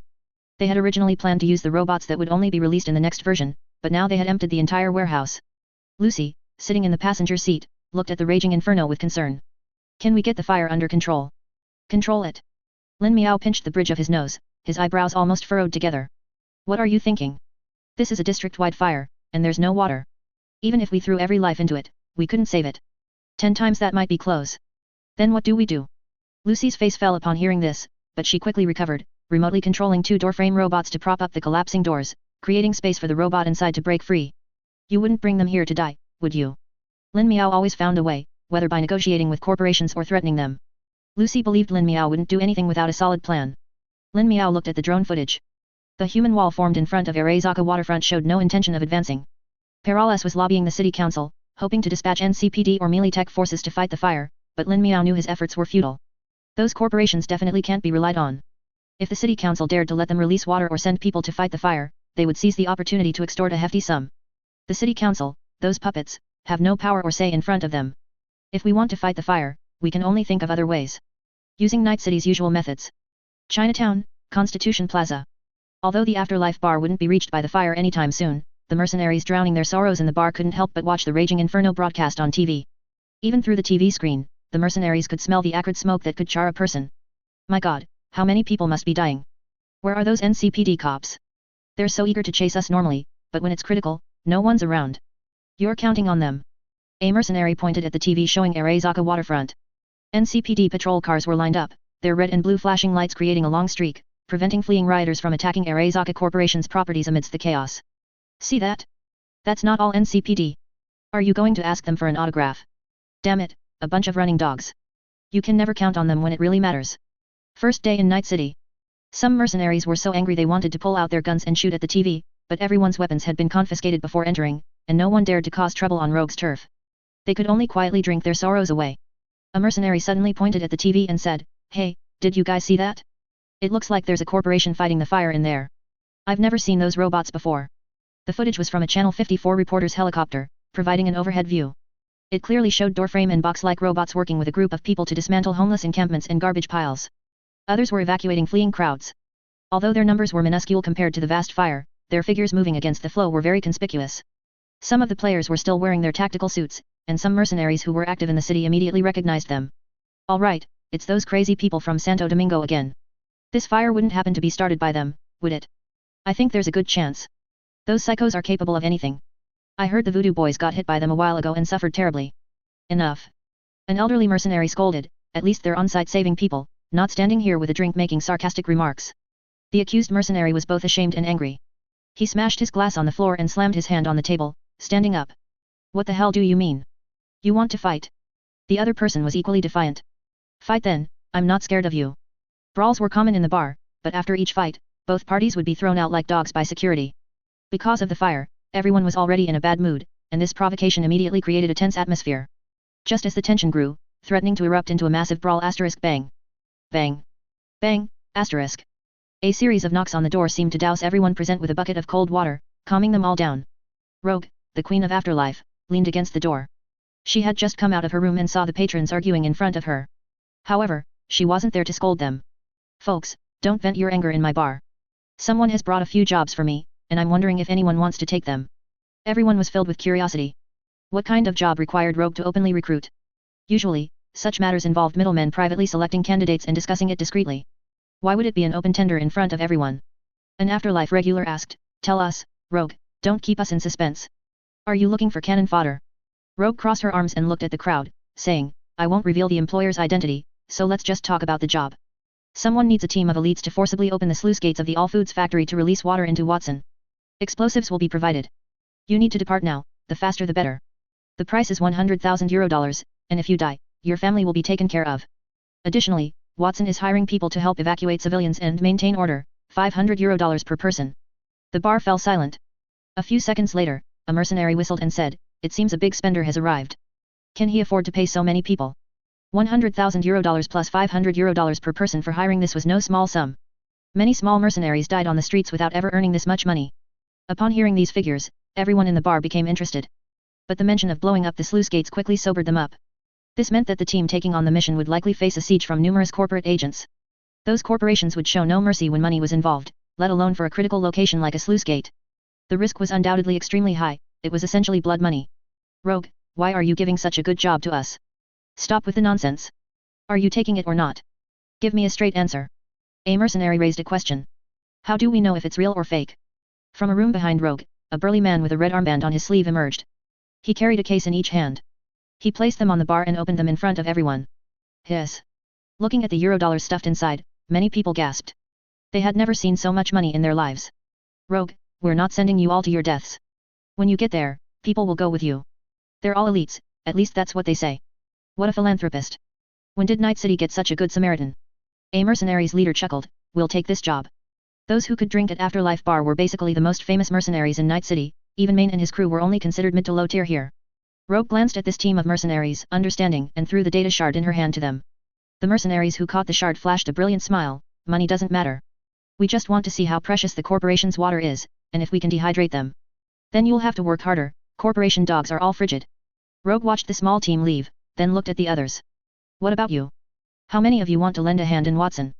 A mercenary drained his glass of alcohol and slapped a banknote on the table. Let's go, brothers, to apply as firefighters in Watson. This is the first time I've earned such easy money. It's a whole 500, enough for me to drink all night and find a girl on the street, ha ha ha ha. Usually, the delivery fees for their jobs were at least 3 or 4,000, so they wouldn't care about a few hundred. But this time, they could make an exception. Some drunken mercenaries directly stomped on the tables, shouting, ah ha ha ha ha. I want to see if those corporations can stop us from saving people. I never thought we'd be good guys one day, ha ha ha ha. What Rogue didn't expect was that a familiar big man was among the crowd. She couldn't help but call out to stop him, Wayland, where are you going? Wayland, carrying a machine gun, turned back with a smile, to blow up the sluice gate. How can I miss such an exciting job? Rogue cursed him irritably, you're just like your old man. If you get caught, don't rat me out. Don't worry, don't worry. Many mercenaries packed their gear and took taxis to Watson. The few who didn't go just sat at their tables, drinking with their heads down, no longer looking at the TV. Rogue returned to the booth, looked at Reyes on the sofa, and said, all right, I've taken care of this for you.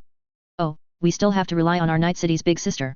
Otherwise, my little brother's amateur mercenaries wouldn't be able to handle this big job, and I'd lose face in front of the client. Reyes, with a fawning expression, enthusiastically tried to hug her, but Rogue sidestepped, dodging him. Cut the crap. Have you thought about the cost? The two had only met a few times before and weren't close. Rogue was quite surprised when Reyes came back to her for help. Last time, those people still haven't bothered those mercenaries. This time, you're jumping out to provoke them again. Bowl cut, do you really want to go all the way with that guy? Logically, fixers are a bunch of opportunistic, mercenary blood-sucking, risk-avoiding information brokers, the most heartless group of people. But Reyes daring to take Lin Miao's job at this time could easily get him targeted. Once those people target him, Reyes wouldn't die, but he would suffer greatly. But Reyes didn't seem to care.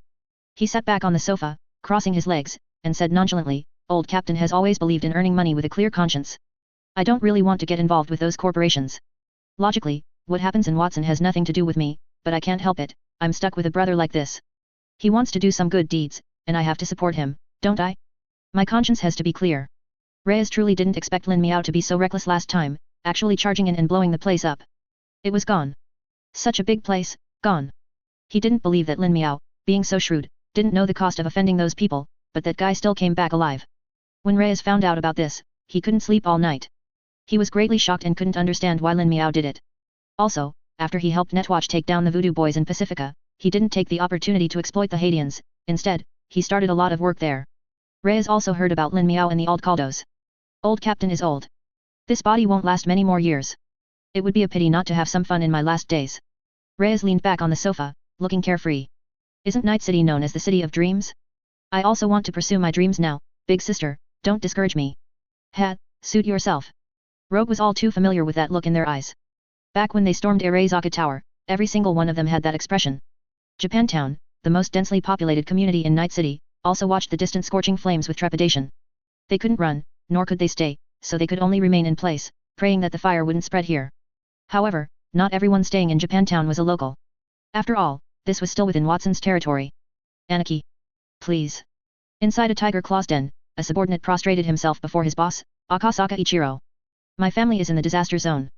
Please let me go back. Akasaka Ichiro sat in a chair, shirtless, with large tattoos covering his body, looking fierce and intimidating. He looked at his subordinate, silent for a moment, then suddenly stood up from the chair, his eyes wide as he looked at the subordinate, and roared, Tetsuo. You. What do you take your Anarchy for? A coward who dares not face a fire and lets his subordinate go home alone. After roaring, he looked at the other gang members under the hopeful gaze of his subordinate. How many of you have family up north? All of you, stand out. After he spoke, several more people stood out. Although their homes hadn't been affected yet, it was only a matter of time with the current momentum.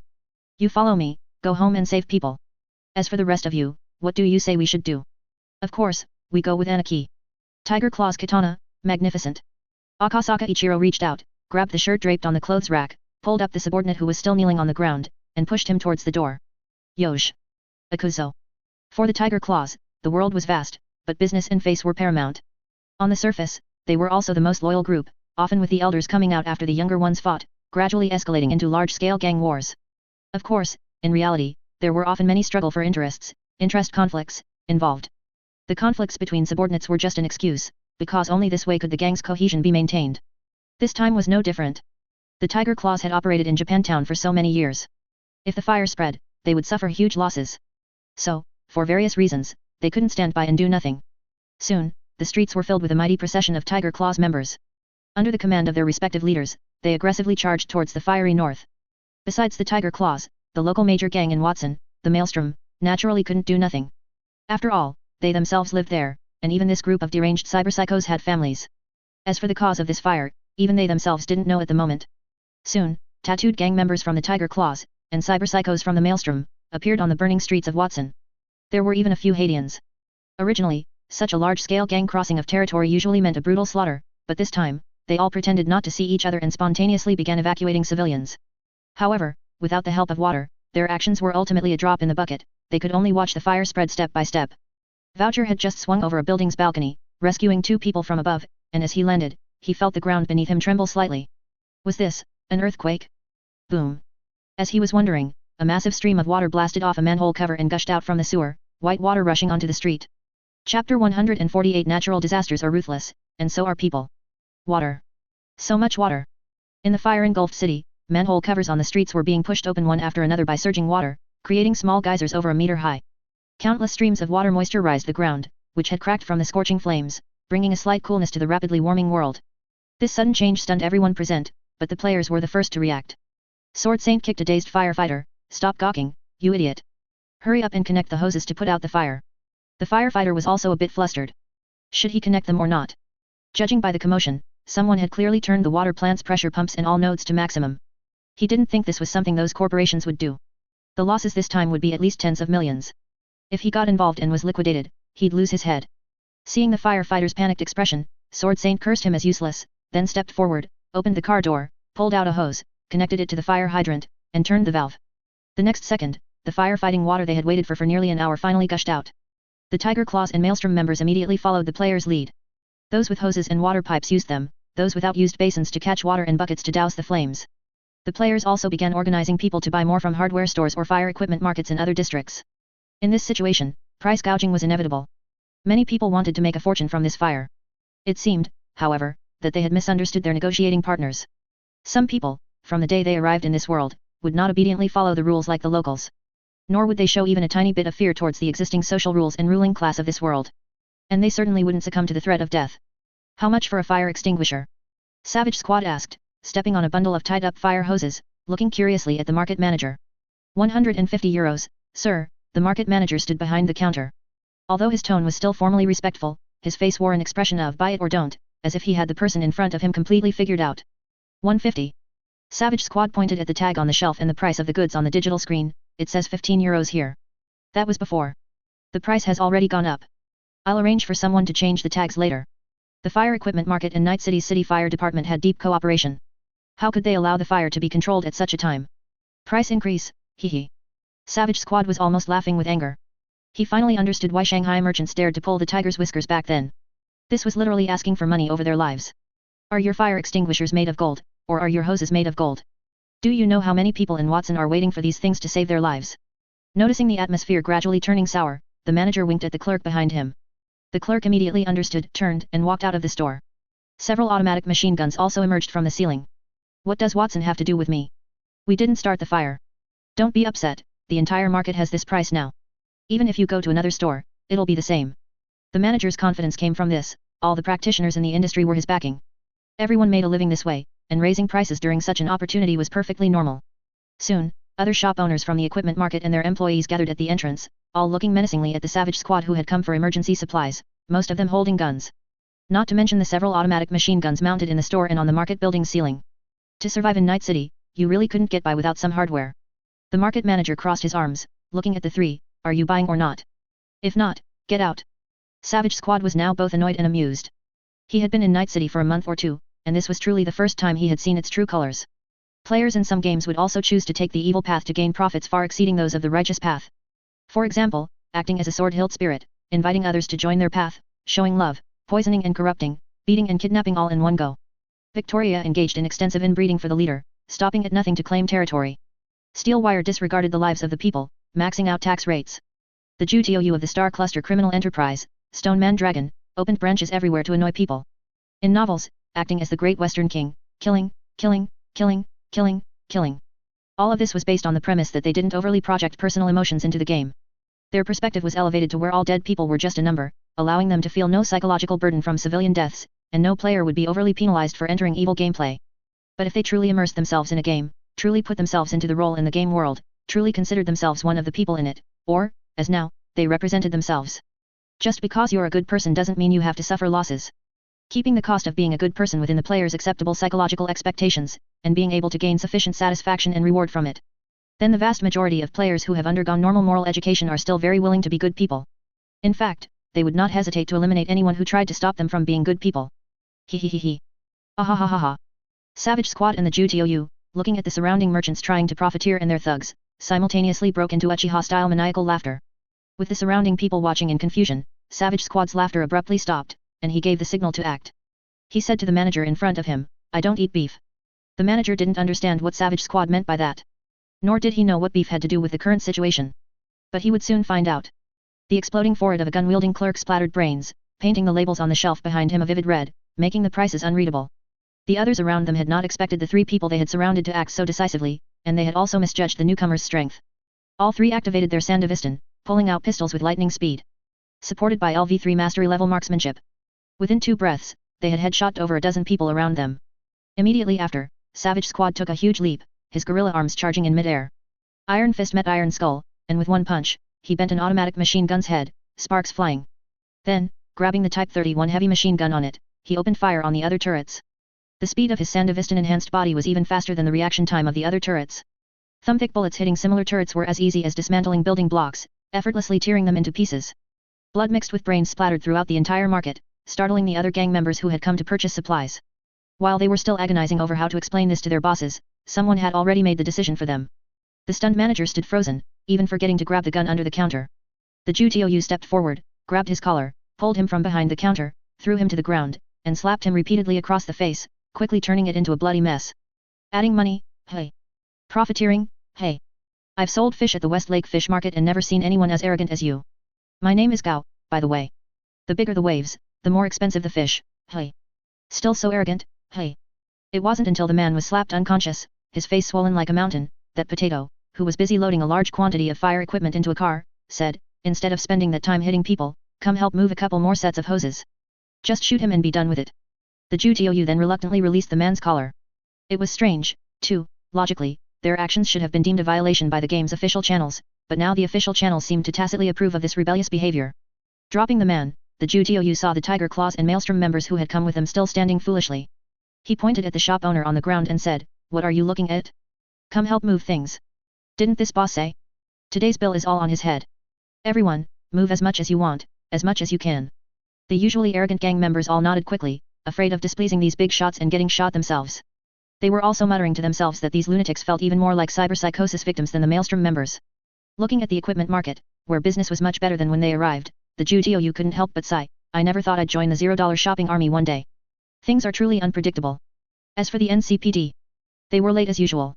A large quantity of fire equipment was transported to the fire line within an hour and distributed at an astonishing speed. This was probably an efficiency Night City hadn't seen in decades. There were no multinational corporations backing them, no city council members waving flags on TV, there was only the determination of Watson locals and players who wanted to extinguish the fire that was endlessly burning their homes. Tiger Claws, Maelstrom, players, local gangs, and organized citizens, along with mercenaries who had come from other places to help, numbered in the thousands. These people, led by players and local community leaders, formed a human wall around the fire, battling the towering blaze with water guns, fire extinguishers, and even pots and pans. Whether it was sand or water, they used whatever they had, and surprisingly, No conflicts broke out among them. They managed to halt the expansion of the Sea of Fire and even showed signs of pushing it back. Even if someone was burned by the flames, they would be immediately sent to the temporary relief camp behind for simple treatment. Everyone was fighting the Sea of Fire with all their might.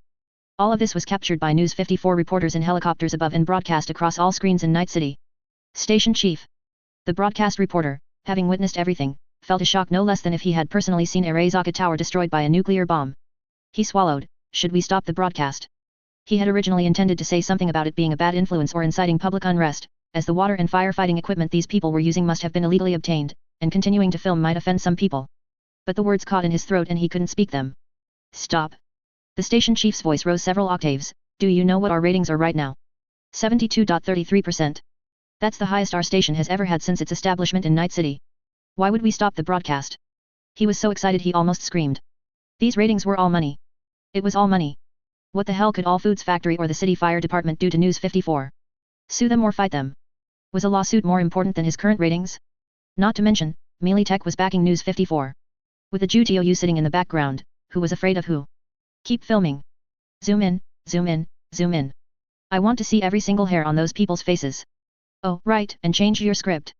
Praise them to the death, understand? The reporter and host nodded quickly, then swiftly demonstrated their professionalism. From simply describing the extent of the fire, the host, with deep emotion and clear articulation, began speaking in a resonant broadcast voice. Nature is merciless, but humanity is compassionate. Love in the world shakes heaven and earth. The citizens of Watson, Night City, have shown us a moving picture of humanity triumphing over a natural disaster. They have formed an indestructible wall with their fragile bodies, even as the raging fire burns their flesh. Pfft. Lucius Rhine, who had been leisurely watching the fire's progression in his bedroom, spat out the wine he had just drunk. What was going on? What was going on? The fire had burned from the pier all the way to Martin Street, just a step away from the skyscraper, and you're telling him that a fire of this magnitude was brought under control by people? Are you kidding him? With just these civilians? Where did they get the water and equipment? Lucius Rhine was starting to lose his composure. He had already been preparing to issue a statement of condolences tomorrow afternoon, and then gather corporations to reinvest in Watson's reconstruction. His question was answered 2 minutes later by his secretary. The sluice gates of the All Foods Factory reservoir were blown open by a mercenary squad. The control system's data fortress was breached, and a rogue AI was uploaded, causing it to go out of control.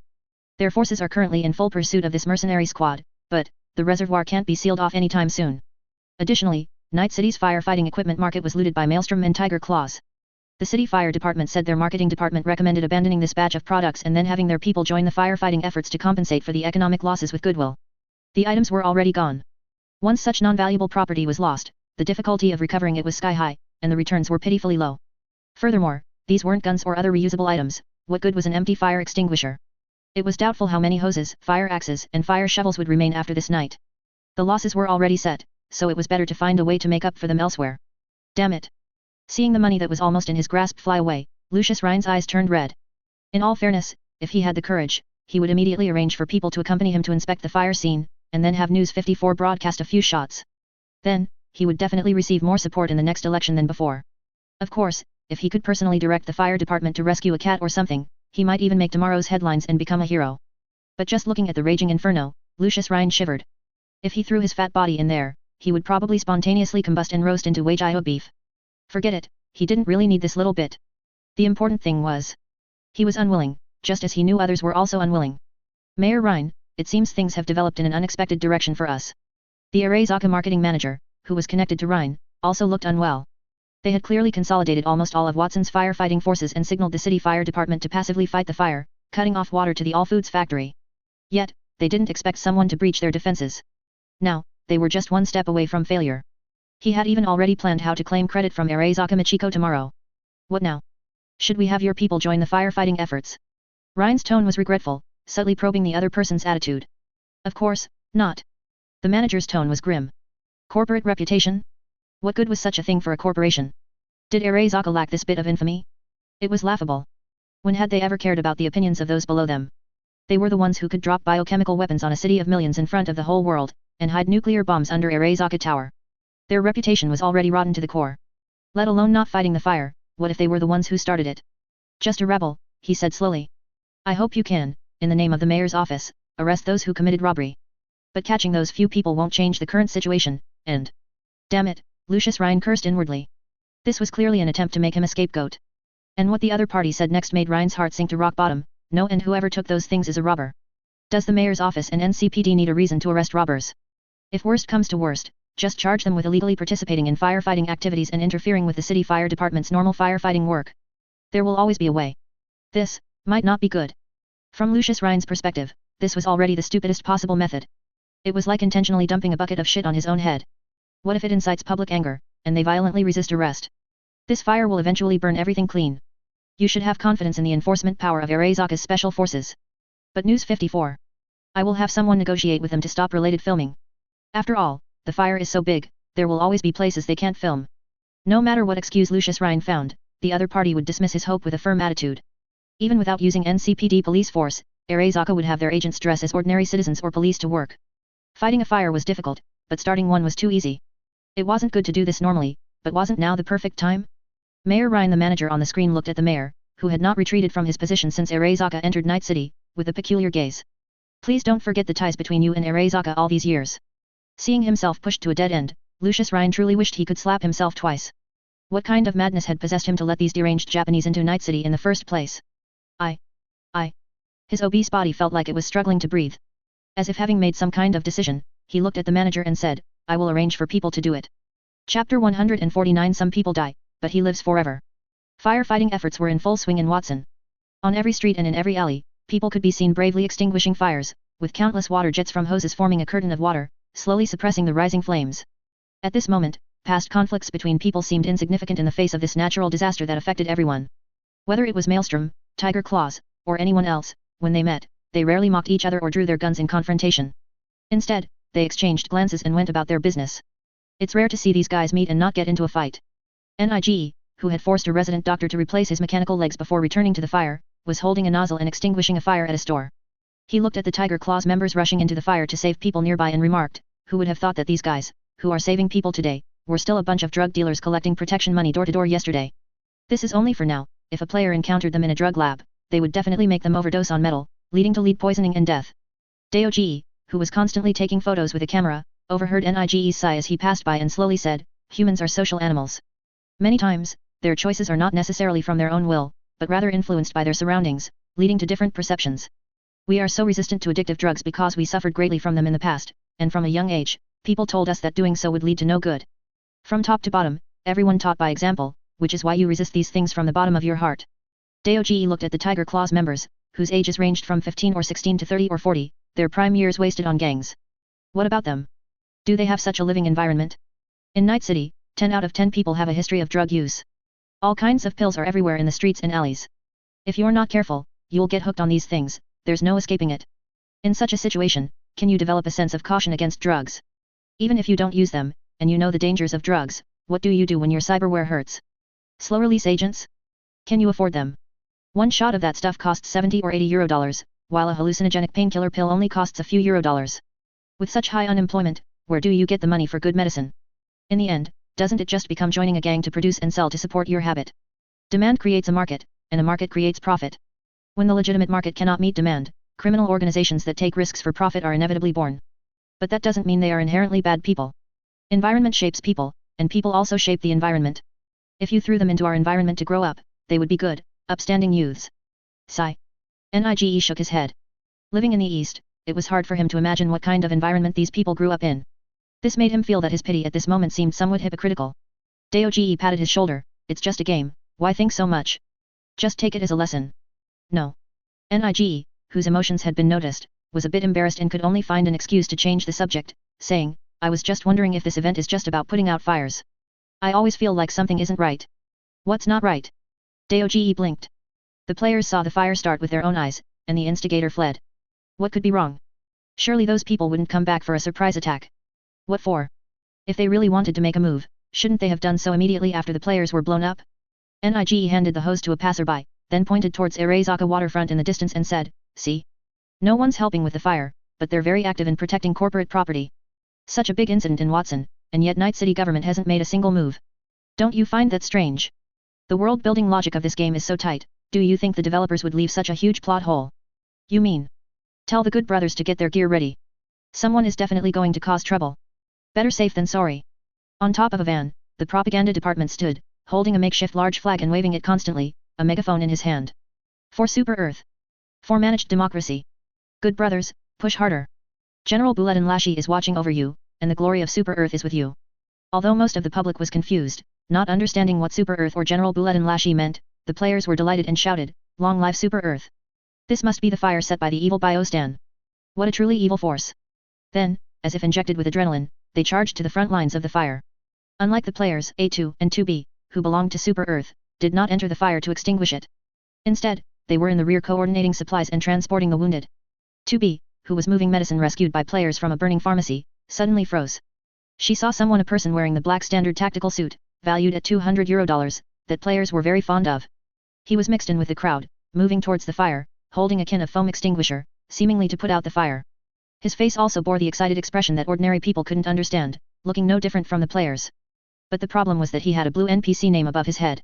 Of course, game equipment is also available to NPCs, and it's not out of the question for a mercenaries to take a liking to the custom-made suit Lin Miao commissioned from the clothing factory and buy one for himself.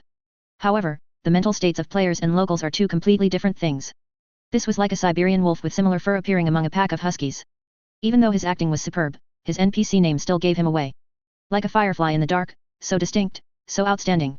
An ordinary player might overlook such a detail, and players are inherently self-absorbed, but 2B and A2 would not. Because in their eyes, that person was not connected to Super Earth's internal network. In other words, he had a problem. 2B put down the medicine box, wanting to go forward and stop the person to ask for an explanation, but A2, who was beside her, held her hand. Clearly, A2 had also noticed this person. She shook her head slightly, her expression serious, and led 2B to the propaganda department's vehicle, taking out their custom-made weapons from the trunk. Although they looked flashy, they were certainly sufficient for cutting people. The propaganda department looked at their actions with some confusion. What are you two doing with knives? A2 did not hide it and stated directly, "We found someone engaged in suspicious activity nearby and are going to investigate." Oh. The propaganda department didn't say anything either. There were quite a few people trying to rob, steal, or assault others during the chaos. He only said, "If there's danger, remember to call for help." Speaking of which, they hadn't yet involved A2 and 2B in any serious combat, so they didn't know what their combat capabilities were.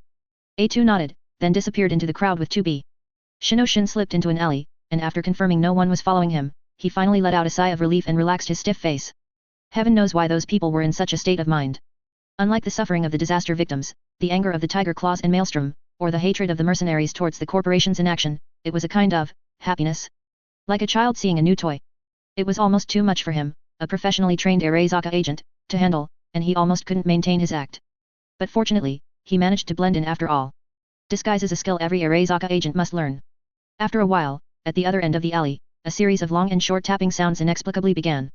The tapping sounds repeated 3 times in succession, and Shinoshin also placed his hand on the foam extinguisher, slowly tapping in response.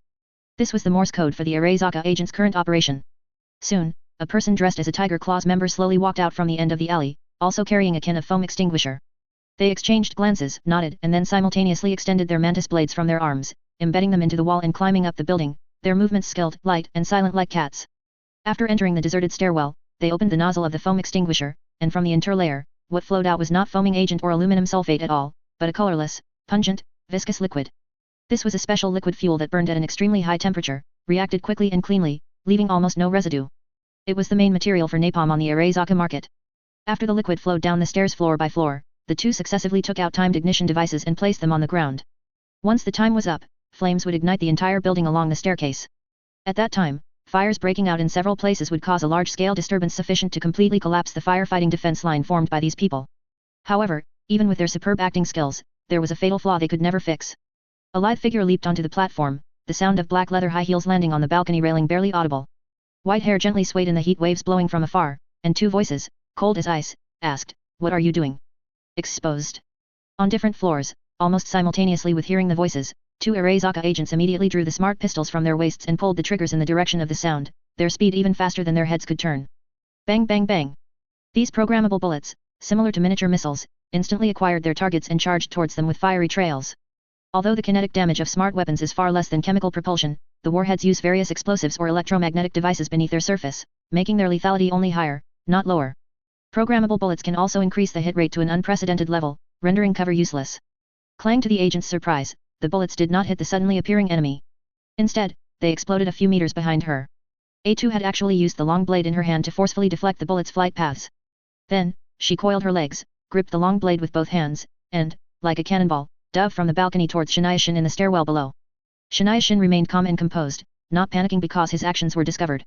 Instead, his right hand, holding the gun, continued to fire, and at the same time, he deployed his mantis blades, preparing for A2's fierce strike. Clang! Clang! Clang! Clang! A2's blade seemed to have eyes, deflecting all incoming bullets in midair as she charged straight for the enemy. The problem with programmable bullets lies here: to turn, they must sacrifice their speed advantage.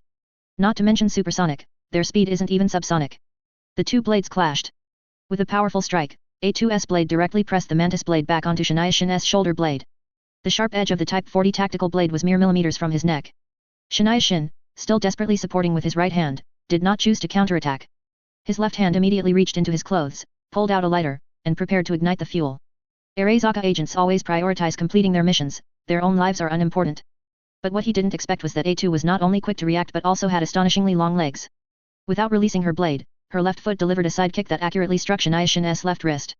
The lighter instantly flew out of his hand. Immediately after, she retracted her blade and thrust forward, piercing the lighter in midair, scattering its parts onto the ground. Kisama. Shania Shin, having failed to ignite the fuel, was somewhat angered. With the pressure gone, his left hand also deployed a mantis blade, and his right hand discarded the empty pistol as he charged at A2. The dark stairwell was filled with sparks from their clashing blades. Each time they lit up, their positions moved closer to the bottom of the stairs. This was A2's first battle with a person, yet her movements were as if perfected by 1,000 refinements. Her strikes were swift, accurate, and ruthless, each aimed at the opponent's vital points, frequently wounding Shania Shin. Each strike was faster than the last, each more ferocious. Her movements were elegant and skilled, the way she swung and retracted her blade was like a ballet dancer performing on the stairwell, graceful and fluid. Even though her mind held no memories of training, her body instinctively reacted, as if everything had already been imprinted within her. As a failed product of blue eyes controlling a physical body, although all hardware had been removed, some software traces remained. Moreover, while attacking from above, she even had the leisure to interrogate her opponent. Who are you? Who sent you to do this?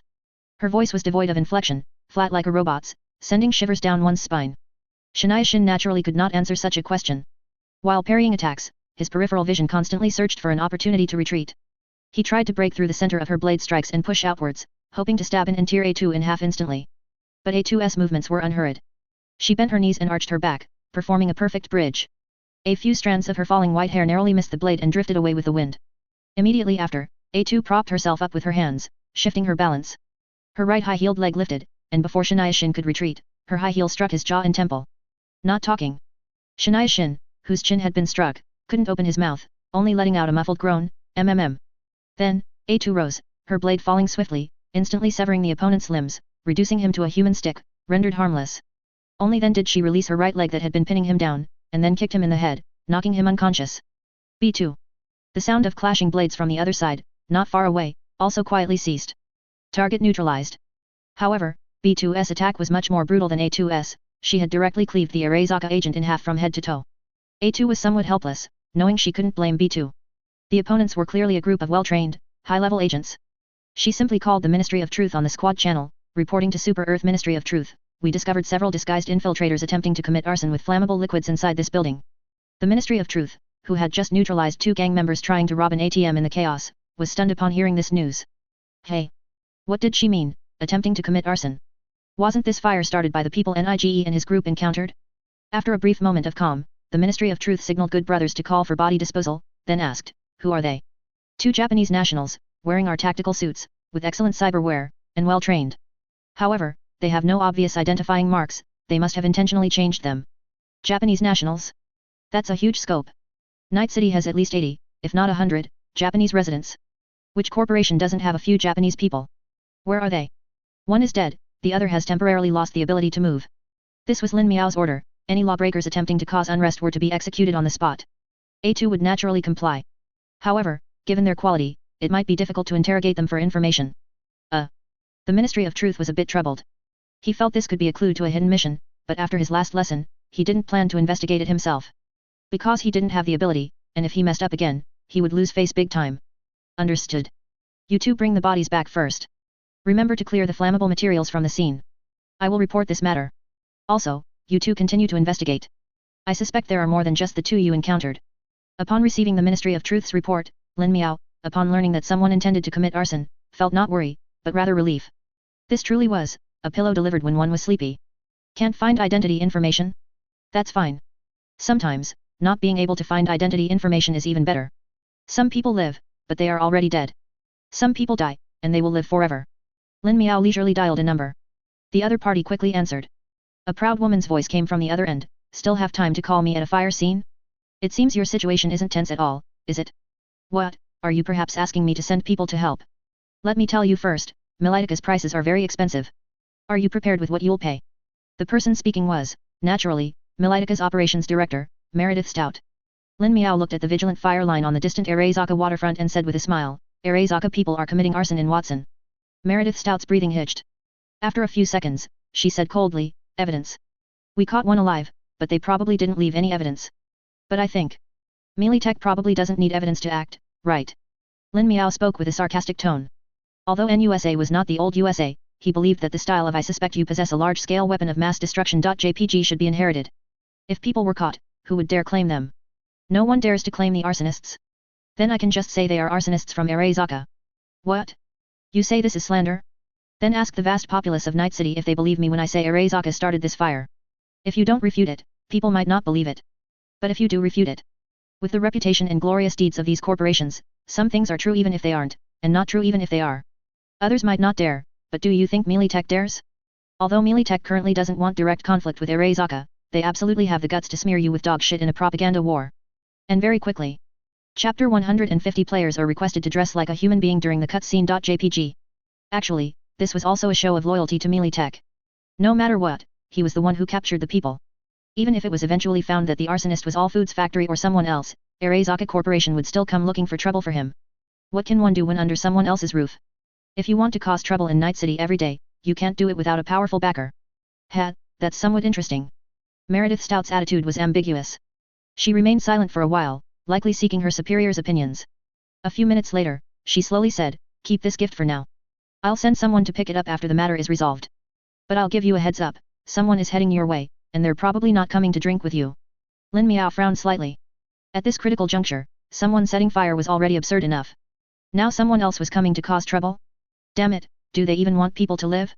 In front of the vast office hall of the Arezaka Corporation Counterintelligence Department, a huge display composed of dozens of screens was set up. Each screen represented a live feed from an Arezaka agent on a mission. Their positions were not far from the fire. Even the location of the building for the arson mission and the ignition time were pre-calculated, designed to exhaust the fire department, maximize the potential for riots, and make the fire spread south. Moreover, every agent here knew what they were doing. If this mission succeeds, I won't have to worry about my performance this year. I might even get a large bonus at the end of the year. Doing this, will probably kill thousands of people. Yes, and then they'll become numbers in our accounts. Besides, what does it have to do with us? When does this city not have people dying? Living is suffering, it's better to die quickly. Speaking of which, they should thank us. They'll reincarnate sooner and find a good family. You truly are a great benefactor. No need to thank me. The whispered voices of two counterintelligence agents leaning against the corner reached Valerie's ears. She merely glanced in that direction, and the two immediately fell silent, not daring to utter another word. Carter, beside her, was still softly reporting the situation. Team 7 exposed. Higashiyama Akira was cut down on the spot, and Shania Aoto was captured alive, without time to release the neurotoxin. The remaining teams have finished placing the ignition procedures and have not yet been discovered. This mission was assigned from above. Although Valerie didn't want to do it in her heart, as an Arezaka Corporation employee, she had no choice. At Arezaka, if you showed even a hint of weakness, you would immediately be torn to shreds by ambitious colleagues and subordinates eager to climb the ranks. In this city of freedom, everyone actually had no choice. Valerie asked without looking up, how much longer until the city council people arrive at the scene? Remember R101KANSHU.com. Carter glanced at his tablet, then controlled the large screen in front to play the video uploaded by the two before their deaths. The nearest reaction force is still 3 minutes from the target location. In the footage, two white-haired women wielding long blades pushed the agents to the brink. One short-haired woman was particularly ferocious. Higashiyama Akira showed a slight opening and was immediately cut in half with a single strike. Valerie had seen both of these women in that bar. They essentially followed the three individuals claiming to be from the Super Earth organization, rarely speaking. But she never expected their combat power and reconnaissance methods to be so strong, locating the counterintelligence agents from among the crowd. Valerie, send out a special operations team to retrieve the people from these mercenaries. If they can't be retrieved, eliminate them. In any case, they cannot get a live captive. Although she had a good impression of that bar and the mercenaries within, at this moment, she could only apologize. Robbery, murder, illegal firefighting. In the shaking police car, NCPD officer River Ward looked down at the mission report for this operation. He completely failed to understand what was written on the list of charges. He looked at Detective Han, who was driving beside him, What does illegal firefighting mean? Detective Han was also quite speechless, trying his best to organize his thoughts, stammering, perhaps, they think those people interfered with the fire department's normal rescue efforts, just like when we detectives are on duty, bystanders only get in the way. Do you take me for a fool, Han? What do those fire departments do besides trying to sell you fire rescue insurance? He glanced at the armored vehicle convoy in front and behind them, a dense mass of vehicles with helicopters and drones in the sky. Anyone unaware might think they were going to fight in Dogtown. And do we need such a large-scale operation? Sigh. Knowing he couldn't fool River, Detective Han could only say, why do we need to understand the affairs of those big shots so clearly? When we get there, stand behind others with our guns, fire 2 shots into the air if needed, and then just write a report to sign off. He felt it was already unfair enough that he had to be called in for duty at dawn, and now he was stuck with such a serious partner. The further the convoy drove, the more people there were on the streets. Watson didn't see this many people even in broad daylight. Even through the car window, River could see their fatigue and sorrow. Many were only wearing thin vests and shorts, their faces covered in unwashed black soot. All these people could do at this moment was stand still and pray for the fire to subside quickly. When they saw the NCPD armored convoy entering Watson, many people's eyes lit up. No matter what, it's an official company under the city council. When they come to Watson, they should be here to save us, right? Why don't you seem to have any firefighting equipment? You must be here to save us, right? Right? Right? Then, the hopeful citizens witnessed a horrifying scene. The first thing the lead vehicles of the convoy did after dismounting at the firefighting front line was not to use a loudspeaker to comfort the citizens, nor to organize personnel to fight the fire, but to set up riot shields to form a wall. Armed police officers behind them aimed their guns at the Maelstrom members who were fighting the fire. A police chief emerged from the top of an armored vehicle, holding a megaphone, and loudly declared, "Citizens, please put down your illegally obtained items and leave in an orderly fashion. NCPD and professional personnel will now take over the fire ground rescue operations." That's what he said, but this imposing and aggressive attitude didn't look like they were there to fight a fire. What they held in their hands were not fire extinguishers, but actual guns. The items in your hands are stolen goods.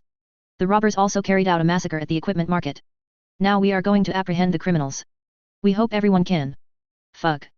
The police chief couldn't even finish his own sentence halfway through. This was simply not something a human being would do. What kind of brain did the higher UPS have to make people do such a thing? Couldn't they just let them put out the fire first and then deal with it slowly? Isn't this just provoking public anger? His peripheral vision constantly scanned the surrounding buildings, and he kept urging the Arezaka people in his mind to act quickly. And when the Maelstrom members heard the NCPD say these things, their already terrifying mechanical cybernetic eyes became even more frightening. You cops, we never see you normally. What's the meaning of showing up now? To make them put down the firefighting equipment and let the NCPD take over, the NCPD would have to be reliable. Given the things these cops usually do, it would be a miracle if they earned anyone else's trust. Drug trafficking, smuggling, human abduction, collecting protection fees, arms. What hasn't the NCPD done? Their only difference from gangs might be the word official at the front. But the NCPD police chief naturally couldn't explain so much to the gang members, nor was there any need to explain. Just as he was about to signal his subordinates to throw tear gas, a towering flame suddenly shot up from a building not far away, distant from the fire, startling everyone present. Boom. The flames rapidly spread from the stairwell to several rooms, immediately igniting the natural gas that the agents had opened beforehand. The startling explosive fire shattered the windows of the entire building. Seeing the signal, the police chief immediately perked up, pointing at the burning building and saying, "Look at this. You have no firefighting experience, you don't know how to skillfully use firefighting equipment at all. Messing with these things will only make matters worse. Hurry up and put down your things and leave. Also, remember to expose the criminals who robbed the firefighting equipment market. We can consider leniency for your actions." He spoke with righteous indignation, but the Maelstrom's hot-headed members weren't buying the NCPD's act. Go to hell. Royce, a Maelstrom member, picked up a brick from somewhere and hurled it at the police chief's face. Damn it, that building is so far from the fire. How the hell did it suddenly explode? Do you think we're idiots? Go back and lick those corporations' asses. The brick hit the armored vehicle with a thud, and the atmosphere between the two sides immediately became extremely tense. Damn it, I'm being nice, and you're refusing. The police chief's temper flared. A bunch of gang members were still yapping at him. Negotiating with them was already giving them face. Throw the gas canisters. If you talk about solving cases, criminal investigations, or drug interdiction, the NCPD would certainly admit their shortcomings in those areas, but if you say their riot suppression efforts are insufficient, they won't recognize it then. They'll let everyone who dares to question the NCPD know what a master of weaponry is. Thump. Thump. Thump. Over a dozen gas grenades were thrown into the crowd. Pungent smoke billowed out from the small black spheres, quickly filling the entire intersection, making people's eyes water and noses run. Even the Maelstrom wouldn't completely modify their noses and mouths, after all, what would they use to snort drugs if they did? Moreover, the Maelstrom members, in their haste to put out the fire, hadn't brought many firearms, so their ability to resist was virtually zero. Therefore, the NCPD officers weren't afraid at all. Shield in one hand, hard baton in the other, fully armed, they charged into the crowd. They knocked people to the ground with their shields, then quickly swung their batons at them, so fast they left after images. Each strike landed with a dull thud. If any Maelstrom members fired in the fog, they were met with merciless gunfire from the officers behind them. As for the flames in the distance, which had reignited due to lack of control, they didn't even spare them a glance. Boom. Another residential building erupted in flames. Fuck. River immediately took off his police hat and slammed it on the ground. At this point, not just River, but many NCPD officers in the back also saw through it. They weren't here to put out a fire, but to act as lackeys for some corporations. One of them rushed forward, grabbed his captain's collar, and shouted, "What are you doing? Did you bring us here to watch you destroy Watson?" "Shut up." The captain, knowing he had no moral ground, pushed the officer away and pointed a finger at his nose, cursing, "Do you know where your salary comes from? What do you think this uniform gives you? Is it some bullshit justice? It gives you a decent job. It keeps you from scrounging with gangs like a dog, it lets you walk down the street with your head held high and shoot others first, it lets you support a family, it lets your daughter go to school, it lets your wife buy cosmetics, it lets you drive a car. If you still want this money, then stand here.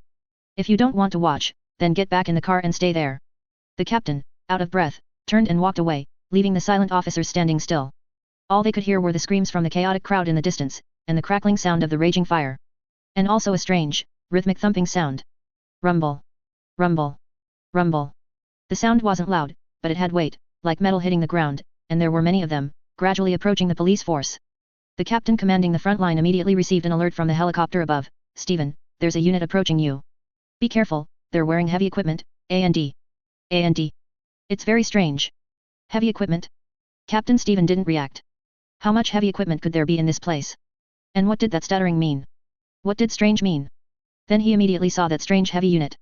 Players, each wearing light and heavy exoskeletons, walked out from the street corner within the fire zone ahead. Against the backdrop of air distorted by the high temperature, they looked like demons emerging directly from the flames. It was just a bit strange.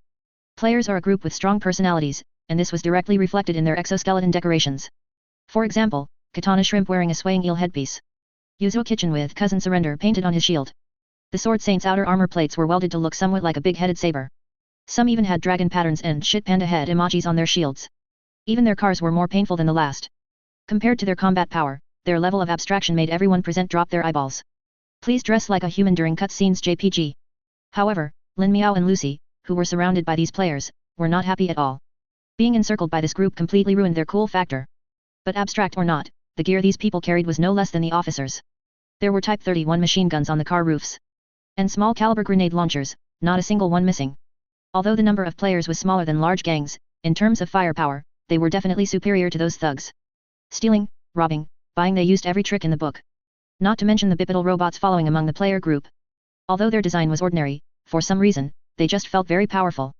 Stephen felt a bit nervous at the sight. He returned to the armored vehicle, picked up a megaphone, and loudly questioned the players, "What do you want?" "A rebellion. A rebellion."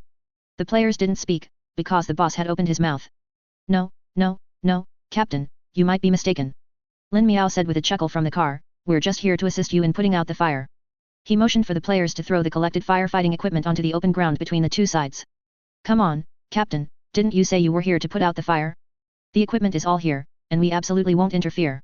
At this moment, the 54 helicopters in the sky cooperatively lowered their altitude, aiming their cameras at Lin Miao. Orders had come from above, they were to cooperate with Mr. Lin's actions. "Come on, our dear NCPD officers said they're here to extinguish the great fire in Watson, and they don't even want our assistance. Everyone, quickly move aside. Don't hinder them." The players also smiled knowingly, moving to both sides to clear the middle passage. Seeing that Lin Miao didn't seem to be making a move, Stephen immediately questioned, "What do you mean?" "What could it mean, Captain? We are law-abiding, model citizens of Night City, fighting gang crime every day and actively assisting the police in extinguishing fires." Lin Miao was also somewhat relieved that melee tech had been brought in time, and that the players themselves had realized that a battle might occur and had prepared their exoskeletons in advance. Otherwise, they might really have been caught off guard. They pay for all their equipment themselves, fight to the death, and become stronger with each death. Where else on earth could you find such soldiers? Then, Lin Miao again spoke to the camera, "Come on, Captain, everything is here, everyone is watching." He even ignored the several dormitory buildings that subsequently erupted in flames, continuing to pressure the NCPD. Surely the captain isn't afraid to put out the fire, and just wants to use the excuse of firefighting to make some money from Watson. Players on both sides booed and scoffed, making many officers feel their faces tighten. Should they make a move? Looking at their heavy equipment, and the ridiculously large numbers, they truly had no advantage in a direct confrontation.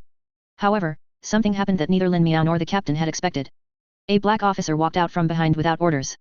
He took off his uniform, dropped his service weapon, threw his police hat into the nearby ruins, and in front of everyone, picked up a hose from the ground. Without looking back, he walked towards the building that had previously burst into flames. With him leading the way, the police force behind him became increasingly agitated. More and more people came out, a second female officer, a third, a fourth. More and more officers chose to put down their weapons. Although they didn't take off their uniforms, they lowered their heads, picked up firefighting equipment, and joined the firefighting efforts. The increasingly tense atmosphere between the two sides eased slightly because of their actions. This unexpected scene slightly surprised Lin Miao, and he secretly remembered the faces of these people. With events having reached this point, the captain had no choice but to sit back in his car and contact his superiors. As for stopping the actions of those officers, he wasn't so foolish. This was currently the only way to salvage a bit of the NCPD's reputation. At the same time, a team of Arezaka agents attacked the players' camp. However, what the Arezaka agents didn't expect was someone had already been waiting by the side for a long time, and it was the batch with the highest combat power among the current player group. Just as they were aiming rocket launchers at the agent signal emitter from a distant rooftop, several people slowly walked out from behind them. Ju, what did I tell you? It's always like this in movies, killing people to silence them, understand? Huang Xiudong, people like you can only be small fry. Tudo, get lost, you just got lucky with your guess. Nige, let me guess, are you from All Foods Factory? Or Arezaka? Or Zeta Tech? I think these three are the most suspicious. Could it be that you're with the group that attacked us? Natural Curl, I'm a pacifist. How about we find a nightclub to chat, and turn hostility into friendship with the gentle service of some ladies? Brother Deo ran out from the stairs with a camera. Wait before you start fighting, find me a good angle to take a couple of shots for the Player Daily's front page. Strike a pose, a cool one. Agents. Chapter 151, Counterintelligence Department's Fiasco. The agents acted very carefully and secretly, avoiding most pedestrians, and were well disguised. Even if the players had anticipated an ambush, it would have been impossible to check every corner, and the agents would always find an opportunity to take them down and capture them. Because the intelligence department had prior knowledge that there seemed to be a very powerful hacker among the players, they did not leave any records online for this operation. But Arezaka still knew too little about the players. In the smoke they couldn't see in the fiery red night sky, a drone was quietly hovering, overlooking the ground. In the corners of the streets and alleys, there were also small, cube-like robots busy at work while also performing surveillance duties. Even if Arezaka's hacker forces had invaded the city network in advance and shielded street surveillance, they still couldn't avoid revealing their tracks. Coupled with the intelligence leaked by Militika's insider, it wasn't that difficult for the players to find the hidden agents. And the most important point was that the players had all grown up under the tutelage of Arezaka agents. Everyone was taught by the same master, so how could they not know what you would be thinking? Not to mention, Nige's stealth skill had already been maxed out to Master LV3, probably even higher than these Arezaka agents. But Valerie of the intelligence department calmly gave orders, Izumo's squad has been exposed. Immediately abandon the mission, prepare for evacuation, and cover Kumagaku's squad to continue the mission. Understood.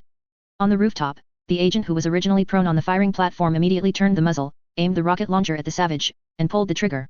A fist-sized rocket with a tail flame shot out, but this method was only good for striking large targets, it was ultimately insufficient against a group of cyborgs. In an instant, the savage, who had activated his Sandevistan, merely raised his fist slightly, and his gorilla arm struck the side of the rocket, knocking its flight path off course, causing it to explode in midair. Although he couldn't do it as effortlessly as a power armor warrior, or even take a direct hit without injury, at least dodging subsonic weapons wasn't much of a problem. However, the agents didn't expect this thing to achieve anything, it was just to buy time. In the 1 second they gained, several people pulled out submachine guns and began to spray bullets at the players. Bullets rained down on the players, but they disappeared from their original positions in an instant, and the wall behind them was riddled like a honeycomb. Sandevistan is very useful, but not everyone can afford it. This thing and Kiroshi's demands for neural adaptability and pressure are terrifyingly high. Most people can't even install it, let alone use it at high frequencies. One wrong move and they'll become a cyberpsycho. Only one user out of dozens usually emerges. Updates are not easy, remember to share 101kanshu.com. But players don't care about any of that, good equipment must be stuffed into their brains. If they die, they just dismantle it and put it on a new body. Therefore, they are making great strides towards becoming Cybertronians per capita. Their combat power also soared with the deepening of modifications and the increase in level, not at all inferior to these agents who had undergone several or even more than 10 years of training. Clang. Izumo squad leader Ryosuke Yusuji used his modified arm to forcefully block Natural Curl's sudden fierce chop. So hard. Natural Curl was slightly surprised to see that the opponent's right arm had only its sleeve and synthetic skin cut open, with only a slight scratch on the thickened arm bone underneath. But his temper also flared up. So hard, are you a turtle? He exerted force with his legs, pressing forward with the blade, and roared. The Yanling saber slashed out 7 or 8 blade shadows, which were continuously blocked by the opponent's right arm from various directions. Clang, clang, clang, clang. Amidst the clashing of weapons, like blacksmithing, both sides felt the violent vibrations in their hands. One side's tiger's mouth was numb, almost unable to grip the hilt, while the other side's shock absorbers in his arm were about to burst. As for whether the blade would break, Natural Curl didn't care. He carried 4 or 5 blades on his back and waist, treating them purely as consumables. However, the player's current cyberware level was still no match for Arezaka agents. The continuous counter-shock slowed down his blade, as if he was short of breath. Ryusuke Yusuji's eyes lit up, and he prepared to seize the fleeting opportunity to counterattack. After parrying another strike, he released his arms, spread his fingers, and a sharp straight blade popped out from his palm, ready to thrust at Natural Curl, who was holding the blade high with both hands. He never expected that Natural Curl, who had been parried, used the momentum to spin around, changing his downward chop to an upward slash. Not only did he dodge the thrust, but the heavily chipped blade also flew straight towards his face from below. The jagged blade scared Ryusuke, making his hair stand on end. He immediately activated his Sandavistan, intending to retreat, but he didn't expect the opponent to activate his simultaneously. No matter how much he retreated, the blade still approached like a ghost, step by step, unavoidable, inescapable, and unblockable. Where the blade passed, skin and flesh were torn open, and large areas of facial mechanical components were ripped off by the blade. The shattered mechanical jaw hung with flesh and skin, and the metal gum line was clearly visible, looking exceptionally terrifying. Natural Curl, having succeeded in one strike, somewhat smugly threw away the broken long blade and pulled out another from his back. Elite monster, is that all you've got? Ryusuke, with his face injured, didn't care about the opponent's provocation. Instead, he observed the situation on the battlefield. The rooftop had already descended into a chaotic melee, with continuous gunfire under the firelight, the scene as messy as a demolition site. Natsuki. I'm being pestered by the short hacker. 4 Eyes. 4 Eyes was just killed by their sniper. Agents were continuously dying on the battlefield. The enemy's strength far exceeded initial estimates. Arezaka's data center still regarded the players as the same group that fought Trauma Team a few days ago, so suffering losses was inevitable. And the most terrifying thing wasn't even this. Ryusuke looked at Natural Curl opposite him. The opponent's eyes revealed a clarity like that of a scavenger. His vulgar tongue constantly licked his lips, and a pure, childlike smile appeared at the corners of his mouth. He had no doubt that the other party intended to dismantle him alive and sell his parts. Reporting to headquarters, Izumo squad has suffered heavy losses. Received. Continue to delay. Understood. Several almost imperceptible figures hid in the dark alley. Izumo squad has encountered the enemy. Act quickly. Understood. Upon receiving the order, the few people did not act immediately. Instead, they took off their clothes in the alley until they were completely naked. However, they weren't streaking for a silver party or anything like that. After a brief warm-up, the skin of several people gradually lost color, becoming transparent and blending with the surrounding environment. If one didn't look carefully, they wouldn't be able to see them at all. This was optical camouflage subdermal plating, a fairly advanced piece of cyberware. If converted to Lin Miao's cyberware level, it would at least be a small 7-figure purple cyberware, which ordinary people couldn't even see, let alone use. Soon, several blurry light figures left the alley and rushed towards the players' temporary gathering point. The players temporarily requisitioned an empty construction site as a transfer station for supplies and personnel.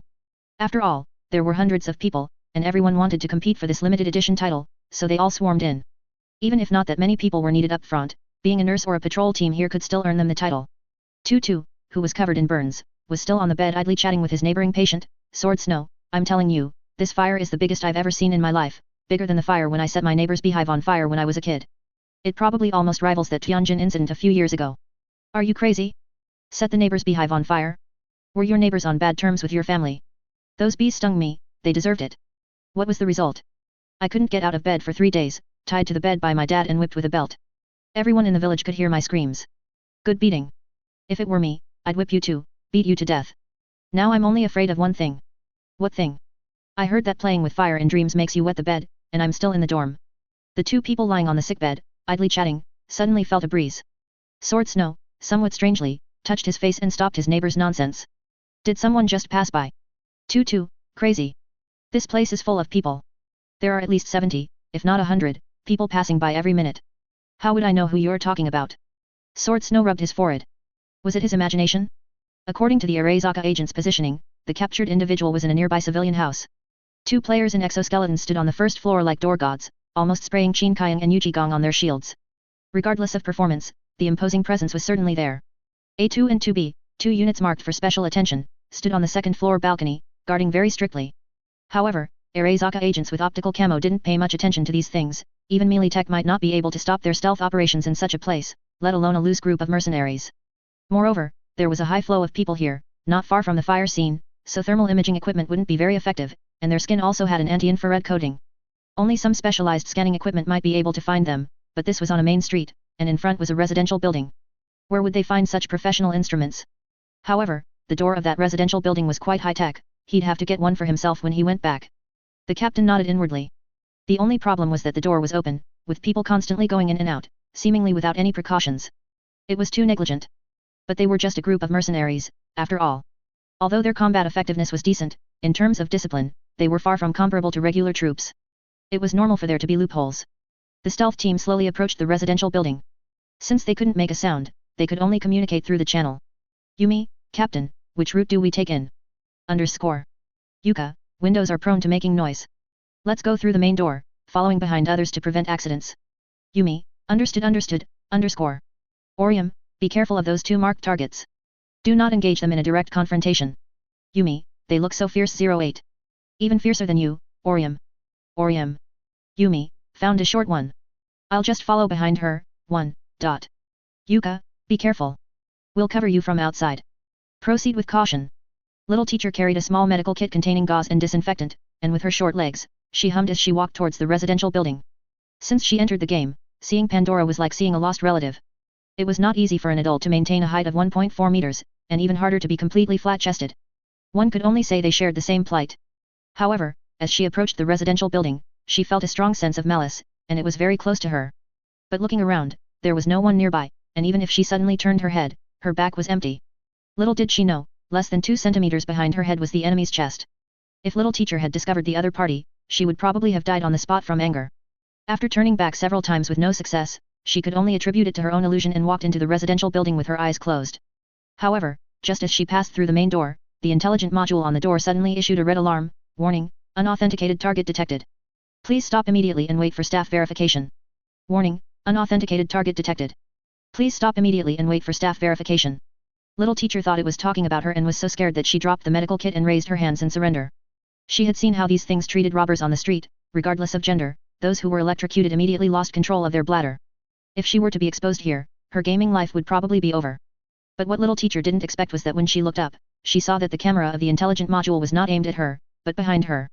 She seemed to remember something, shivered all over, and began to tremble. She heard that cameras could see dirty things. A lot of people died tonight. Could it be a ghost behind her? Having finished her mental dramatization, little teacher was so scared that she sat directly on the ground. After a long while, she screamed, "Gee, ghost!" But Yumi, who had been sticking to little teacher's back, was even more nervous than her. She wanted to step back but was worried about provoking the other party. Yumi, Captain, I think I've been discovered. This family's door seems to have a detection system QAQ. Yuka, Orium, try to hack into the system and get Yumi out. No one answered. In fact, the moment the door alarm sounded, Orium, the hacker in the team, had already tried to hack into the system. But there was a slight problem. The doorframe robots used a Gestalt network. The doorframe robots themselves only had simple program reactions. The real role making the feedback was Poseidon, which was an AI. And Orium, as a hacker, might be considered elite, but in front of a mature AI with a server, she was tantamount to walking into a trap. As soon as she entered the subnet, before she even had time to analyze the data fortress, she was overwhelmed by Poseidon's data flood. She could only struggle to hold on, unable to even spare the computing power to reply to her captain. If Poseidon hadn't been stripped of its aggressiveness, her main brain would probably have become an idiot that could only babble. Yuka, Yumi, stand still. I'm coming right away. Yumi, am I going to die? Captain, I'm still young, I don't want to die, tat. Despite saying that, as a well-trained agent, Miyamoto Yumi still stood still. What she didn't expect was that A2 and 2B on the second floor, hearing the commotion downstairs, immediately jumped from the balcony. And they landed not too far, not too close, but right behind Yumi. Optical camouflage only deceives vision, it doesn't send one into subspace. This directly caused the unmoving Yumi to lose her balance from the impact, swaying and tumbling towards the door. This sudden movement immediately triggered the doorframe robot's reaction. 2 electric motors shot out with wires, accurately hitting the target and delivering high-voltage electricity. Under the effect of the voltage, the optical camouflage skin immediately failed. Thus, in little teacher's desperate eyes, a big-chested female ghost suddenly appeared in front of her and lunged at her. She didn't even have time to run. The huge chest hit her head squarely, pressing her tiny body completely beneath it. Ugh! I can't breathe. I cannot breathe. Yuka saw her teammate fall in such a comical way, feeling both pain and distress. On the other side, the hacker Orium also suffered a crushing defeat at the hands of Poseidon, directly fainting. Her optical camouflage skin naturally failed as well, and she fell onto Yuka. Now, the mission was undoubtedly a failure, and a complete one. Valerie, on the other side, couldn't help but cover her face, unable to watch. The exposed Yumi immediately caused the players throughout the camp to sound the alarm. The unconscious Orium was also discovered by Gilu, grabbed and brought into the residential building wrapped in a bath towel. As for Yuka, she certainly couldn't outrun the patrolling doorframe robots. No one had paid attention to these robots before because their design was too inconspicuous, clumsy, and foolish, completely incomparable to the futuristic-looking robots of Zetatech, Mealytech, and Arezaka. Soon, they scanned Yuka, who was stealthily trying to escape, and immediately surrounded her. Coupled with the players patrolling so densely that not a drop of water could pass, she couldn't get out and was forced into a corner. Unable to bear it any longer, Yuka immediately pulled out a monomolecular wire, intending to cut through one of the robots, create a gap, and break through the encirclement. To be immediately synchronized with the doorframe robot's perspective, saw a figure constantly retreating, and in an instant, rushed behind her, placing a long blade against Yuka's neck. Reveal yourself. Surrender. The 4 short words were spoken in an unquestionable, cold tone. Yuka was even more surprised by the opponent's speed. This speed left her no chance to resist. Valerie immediately slammed the table, stood up, and said, "Initiate self-destruct sequence. We cannot let them have another captive." However, someone moved faster than her. Tubi immediately plunged a data cable into Yuka's back of the neck, instantly overwriting her system programs. The self-destruct software within her cyberware was also destroyed, which showed as destroyed on Arezaka's side. Even the surveillance feed disappeared with it. The counterintelligence department suffered a crushing defeat, losing 3 waves of agents consecutively. Even Carter couldn't help but take 2 steps back, distancing himself from Valerie. This level of failure was enough to put an end to this woman's career. Whether she could even save her life was questionable. Chapter 152 Surprise, Motherfucker. Lin Miao was unaware of the abstract matters happening at the temporary camp, his main focus remained on the NCPD team in front of him. It was already a great surprise to him that out of nearly 100 police officers, a dozen chose to pick up fire extinguishers and participate in putting out the fire. Lin Miao now wanted to know how the other party planned to explain this matter to their superiors. "How about it, Captain? Have you figured out how to resolve this?" Stephen, inside the car, also had a massive headache. He truly hadn't expected that the cheerleading squad he brought would actually listen to the other side and pick up water guns to rush into the fire. What made it even more difficult was that the guy opposite him seemed like a stubborn rascal, completely cornering him. When he said to hand over the firefighting equipment, they handed it over, even clearing a path, which made him lose even more face. At this moment, the captain, sweating profusely, had to report to his superior, NCPD Chief Karik. Then Karik would report upwards, layer by layer, until it reached the mayor's ears. "Yes, yes, that's right. Channel 54 is still live streaming." "What?" As if receiving an incredible answer, the captain in the car widened his eyes, constantly swallowing saliva, his gaze still fixed on Lin Miao, who was also waiting in a car opposite him. Wiping the increasing sweat from his forehead, he replied indistinctly, I understand." After getting out of the car, his legs were weak. To avoid falling halfway, he could only lean on the car door to calm himself down, while mentally cursing his superiors for dumping such a hot potato on him. Meanwhile, the players on the other side were already growing impatient. They constantly and politely greeted the entire family tree of the NCPD team, which was setting up shields. "Are we fighting or not?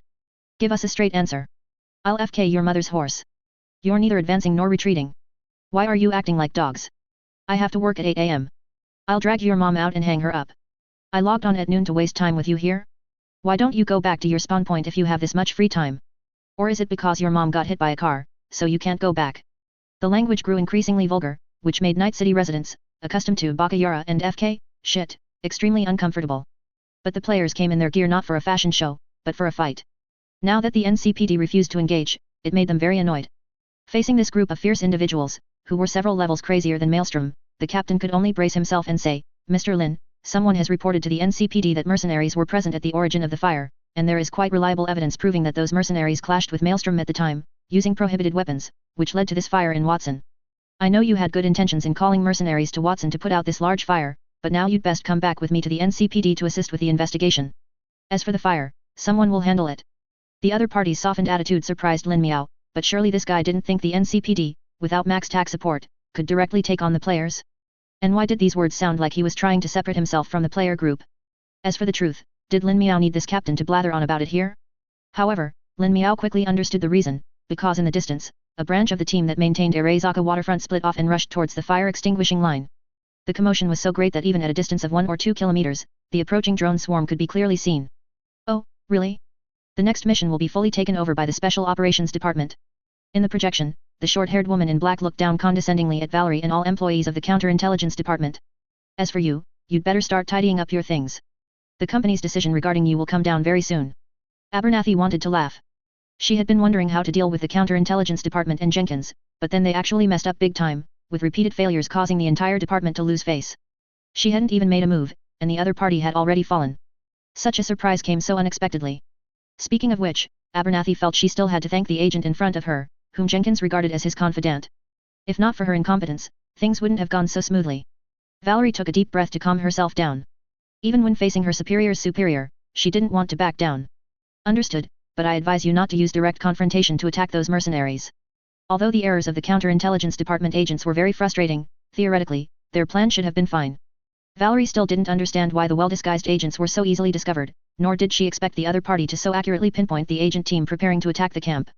Based on her own failed experience, Valerie kindly reminded Abernathy, if you treat them as a group of ordinary mercenaries, you will suffer a great loss. Humph. Abernathy glared at the woman who dared to offer her advice, and without another word, immediately cut off communication with the counterintelligence department. Then she turned to the intelligence analyst and asked, what's the analysis result? The bald man with glasses cautiously said, according to the AI's review of Night City surveillance over the recent period, and a new algorithm analysis of this group of mercenaries, the results show that their combat power is not strong, but their fearlessness and frenzied fighting will make them very difficult to deal with. Although they often employ tactics beyond normal comprehension, most of the time they only bring themselves into more dangerous situations. In terms of firepower, what they used before was no different from gang equipment, but they should have their own weapons manufacturing facility, capable of producing things like rocket launchers and custom equipment. And the AI suspects they should have their own exclusive communication network and identity recognition methods. After the analyst finished, Abernathy frowned, that's it. That's all for now. Abernathy withdrew her gaze. No matter how much she looked down on the counterintelligence department, their capabilities were definitely not in question. She didn't want to repeat their mistakes. Notify William to send more personnel to the front line. Don't be stingy with firepower. Even she felt she might be overreacting a bit. The Special Operations Department's approach was different from the Counterintelligence Department's specialized infiltration operations. They usually launched devastating attacks on specific targets, planned local wars, and bombed corporate buildings. Last month, Trauma Team only deployed 4 power suits and defeated over 100 mercenaries. If not for the sudden appearance of Lin Miao, Trauma Team would have achieved a complete victory. Could Arezaka be inferior to a small Trauma Team? Ridiculous. With 17 cards, you can insta-kill me? If you can insta-kill me, I'll eat this computer right here and now. Mr. Lin, why don't you reconsider? There's really no need to risk your life for such a small matter. The captain's words even carried a hint of pleading. His superiors had ordered him to bring Lin Miao back to the NCPD for isolated protection, to prevent him from being beaten to death by Arezaka personnel. But now this guy was unyielding, seeming prepared to die alongside this group of worthless mercenaries. Had his hints not been obvious enough? Facing the other party's persuasion, Lin Miao waved his hand in refusal. No need to consider it, Captain Stephen. If I leave, what about this fire? The hopes of everyone in Watson are all on us. Besides, they've already arrived. If the NCPD doesn't plan to participate in this conflict, it's best to take your officers to fight the fire. I've brought all the equipment. If you don't leave soon and get caught in the crossfire, it won't be good. At the end of the street behind the NCPD convoy, a commotion began to stir in the crowd. The heavy sound of engines could be clearly heard even from here. An urgent voice from his superior came through the walkie-talkie, and Stephen knew he couldn't stay here any longer. Moreover, Lin Miao had already shown enough respect to the NCPD. As long as they picked up the firefighting equipment in front and left, most of the face they had lost earlier could be regained. He could only quickly order the NCPD officers behind him, take the equipment and leave. Go fight the fire. The officers immediately breathed a sigh of relief. With their superior's order, they quickly dropped their shields and went to pick up the firefighting equipment in front. The murderous aura of the mercenaries in front of them gave them goosebumps, and they really didn't want to fight them. They had no courage to suppress bandits, they only had the courage to enrich themselves by suppressing bandits, and a lot of it. As soon as the NCPD convoy left, Arezaka's department arrived on the scene, an almost seamless replacement. The pure black paint of Arezaka's armored convoy looked significantly more imposing than the heavy NCPD police armored vehicles, some even had 12.7mm automatic cannons mounted on their roofs. The soldiers accompanying the convoy were uniformly equipped, and their professional gait alone indicated terrifying combat strength. Hovercars and large and small drone swarms followed in the sky. Moreover, Lin Miao could clearly see many figures moving in the buildings behind the convoy through his Kiroshi optics identification function, clearly all snipers. From any angle, the mercenaries' circus-like appearance was utterly outmatched by the enemy. This truly was, before engaging the small fry, the big guns had already appeared. Lin Miao had not expected to directly confront Arezaka at this stage before arriving. It was a good thing he had prepared thoroughly, getting all players online and equipping them with the best swords from the village, otherwise, this wave would have resulted in catastrophic losses. It just goes to show that plans never keep up with changes. As soon as Arezaka's forces appeared, the players were already on high alert. Because usually, after the game's CG finishes, it's time for the fight to begin, and Arezaka doesn't bother with any rules. Pre-battle speech? Call for surrender? Non-existent. It's a fight on sight. Several helicopters in the sky immediately opened fire on the player group. 2 anti-vehicle machine guns under their fuselages rattled, spewing bullets, and spent casings fell to the ground like beans. The areas swept by gunfire erupted with countless shattered rocks, and the concrete walls of buildings were pulverized, resembling human legs torn apart by a beast, revealing rebar as thick as thumbs. Expert, observing the battlefield from a high rise, immediately roared into the channel, "Scatter! Scatter quickly! Get into buildings, into the sewers, don't clash head-on with them. Form into squads, occupy advantageous terrain, then counterattack." Even if players were carrying full metal shields, they couldn't withstand this level of sustained fire, they'd be turned into mincemeat. Almost instantly, the players, who had been scrambling in Night City for over 2 months, reacted as soon as they heard the command. The frontline tanks, holding heavy shields, covered the other players behind them as they scattered into surrounding alleys, buildings, and sewers. As if rehearsed countless times, they vanished from the streets in a very short time. As for vehicles, they were merely consumables in the hands of players, left on the street, they were reduced to twisted scrap metal. The Sword Saint, who rushed into a building, took off his saber helmet and tossed it aside, then charged into the stairwell, shouting excitedly, "Ha ha ha ha ha ha! I knew it! Those bastards would definitely come looking for trouble." Perhaps others in Night City would feel involuntary fear at the mention of Arezaka. But for players, it's just fuck you, whether you're Arezaka or not, just fight. Although their squad was missing the assault player Kamen Rider, they hadn't lost too much combat effectiveness. After climbing to the 6th floor, the Sword Saint approached a window and saw a helicopter searching the building approaching them. He immediately waved to the robot Arnie, "Arnie, quick, quick, we need to get first blood." Arnie, following behind, was dressed like a god of war. With the aid of an exoskeleton, he carried a Gatling gun in his right hand, its ammunition belt extending to an ammo box at his lower back, and several RPGs strapped to his back. A living, breathing T-800 jihadist edition. Arnie, wearing sunglasses, said calmly, "Let's do this." Then he pulled the trigger at a drone not far from the window. After a brief spinning warm-up, a roar like a fabric shredder echoed through the room. Almost simultaneously, several chains of tracer rounds lit up between the buildings, and the hit drone exploded into fragments in midair like a block of tofu. However, the Arezaka forces did not care about the loss of these consumables. These things were originally meant to draw fire. Arezaka snipers in the high-rises immediately targeted the machine gunners appearing at the building windows. In Watson, ravaged by fire, the tearing sound of machine guns echoed through the streets, but the sound of sniper rifles could not attract anyone's attention at all. Clang! The bullet struck Arnie's exoskeleton alloy helmet, nearly scrambling his brains, but fortunately, his intelligence was not high to begin with, so the impact was minimal. Bang bang bang! The automatic cannon on the Arezaka armored vehicle below immediately targeted the recent firing window. Large caliber bullets, like demolition hammers, pulverized the concrete wall. Immediately after, an Arezaka soldier followed up with a rocket, and the explosion engulfed the entire room. The difference in combat power between gangs and armies is immeasurable. One could even say that Trauma Team, also a corporation, is not fit to carry Arezaka's shoes in direct combat.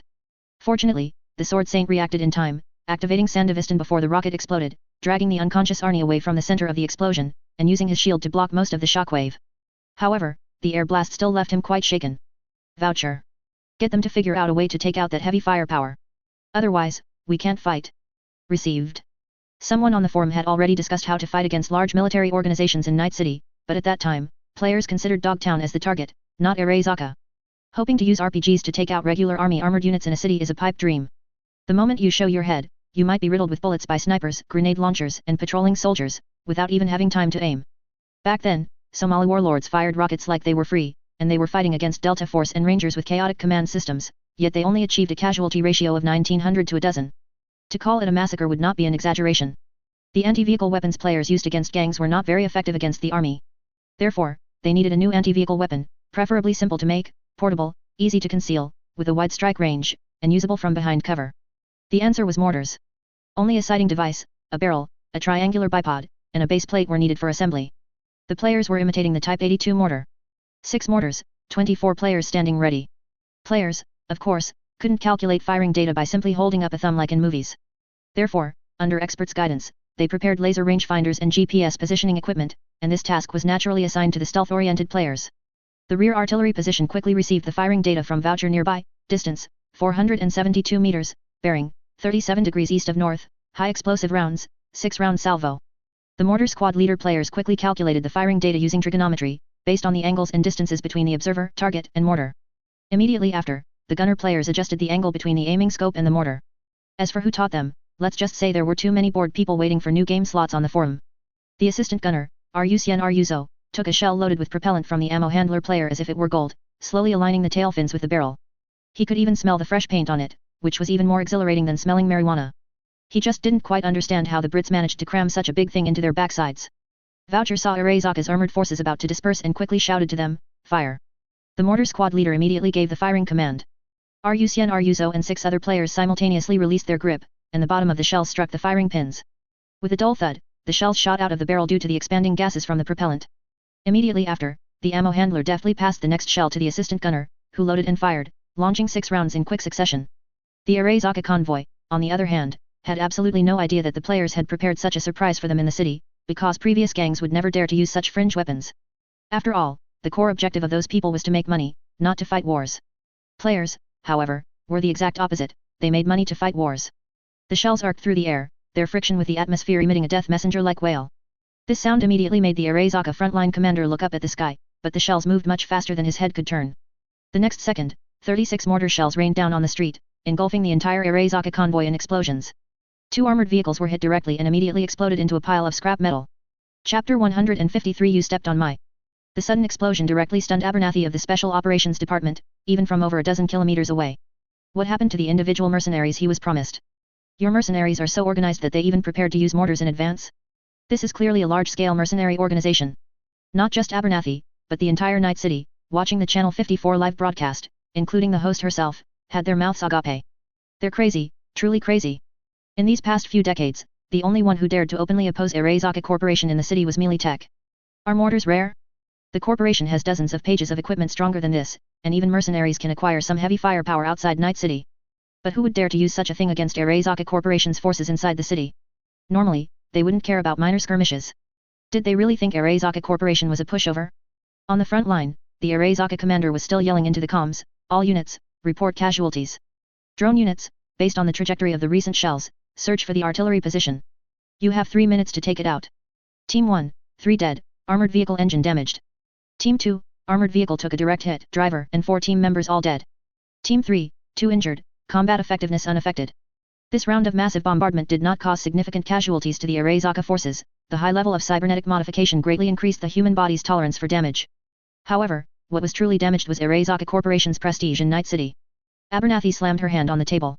Send in more troops, lift all fire restrictions. Today, we must kill all these damned bugs. And their company's boss, I want to see his head before dawn. Who would have thought that the cause of all the events tonight was merely Nige, bored out of his mind, wanting to search for traces of a cult. This fire ignited the fuse, ensuring no one would sleep tonight. Under the technician's operation, Arezaka Corporation's drone units swarmed towards the artillery position like a beehive, but when they arrived, only an empty clearing remained.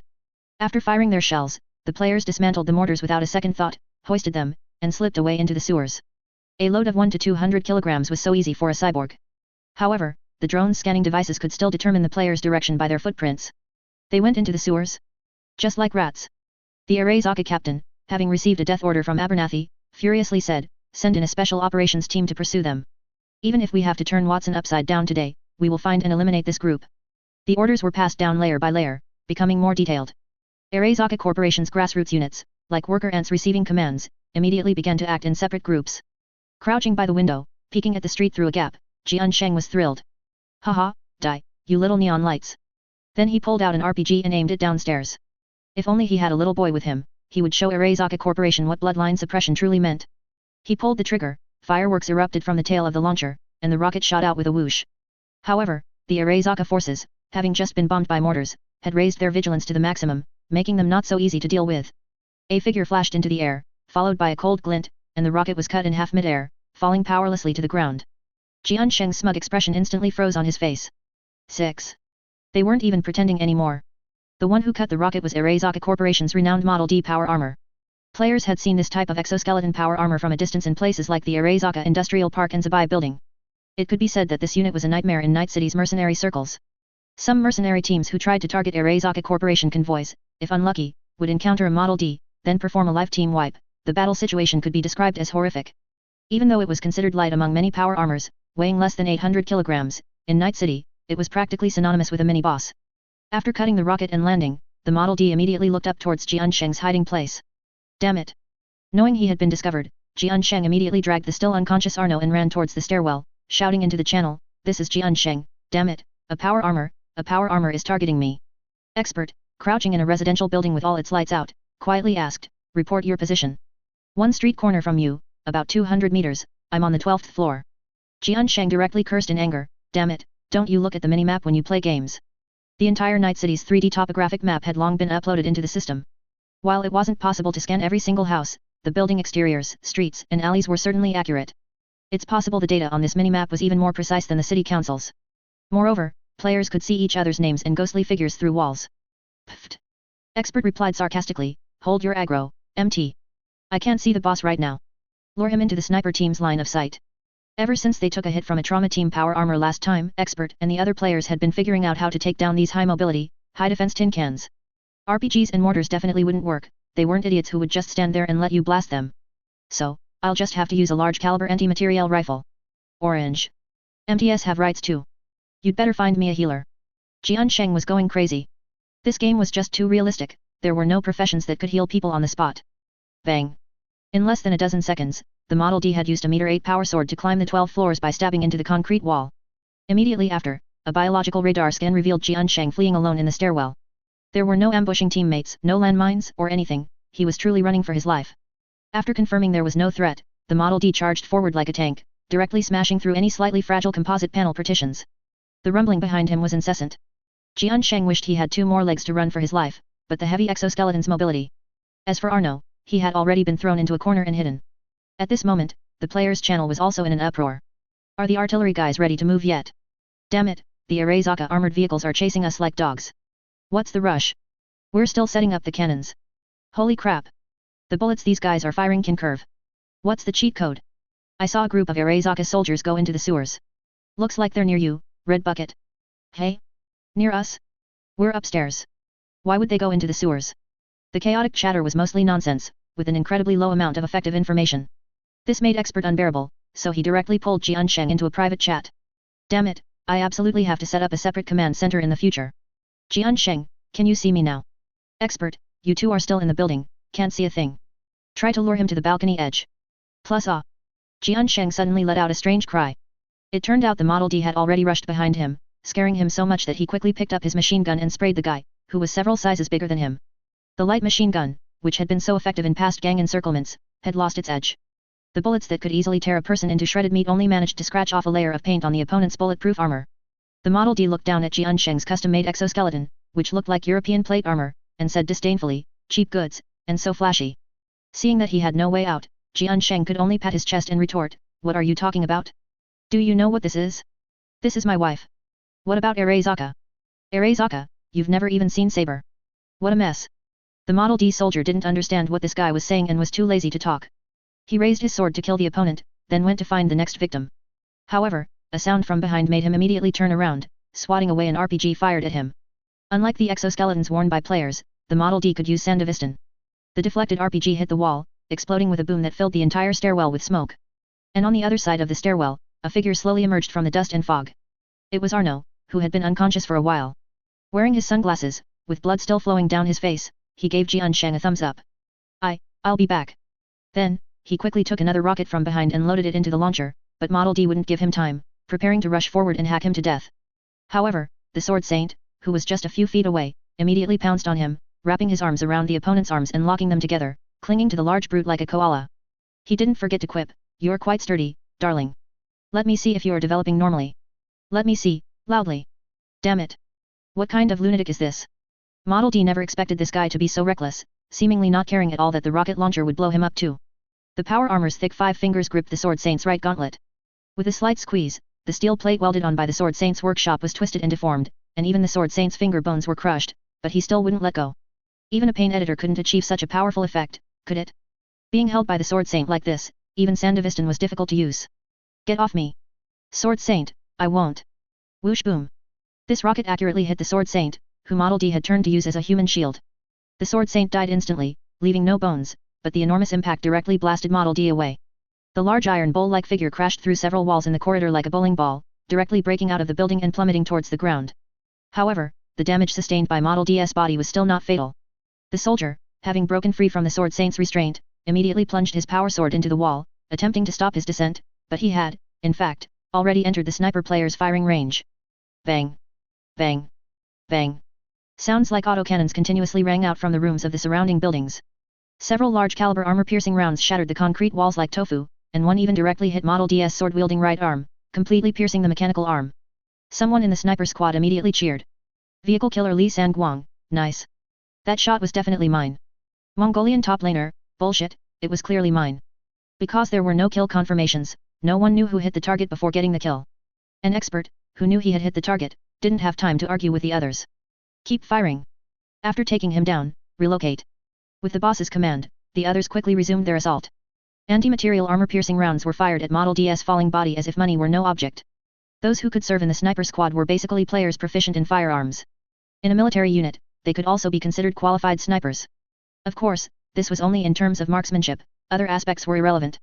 However, not long after, their exposed sniper positions were subjected to a double barrage from drones and armored vehicles, reducing them to ruins. Similar scenes occurred in various parts of this street. The power armor units, shortly after their appearance, were met with a head-on blow. The power armor, which had been invincible in street brawls, showed its fragile nature when facing anti-material weapons hidden in the gutters.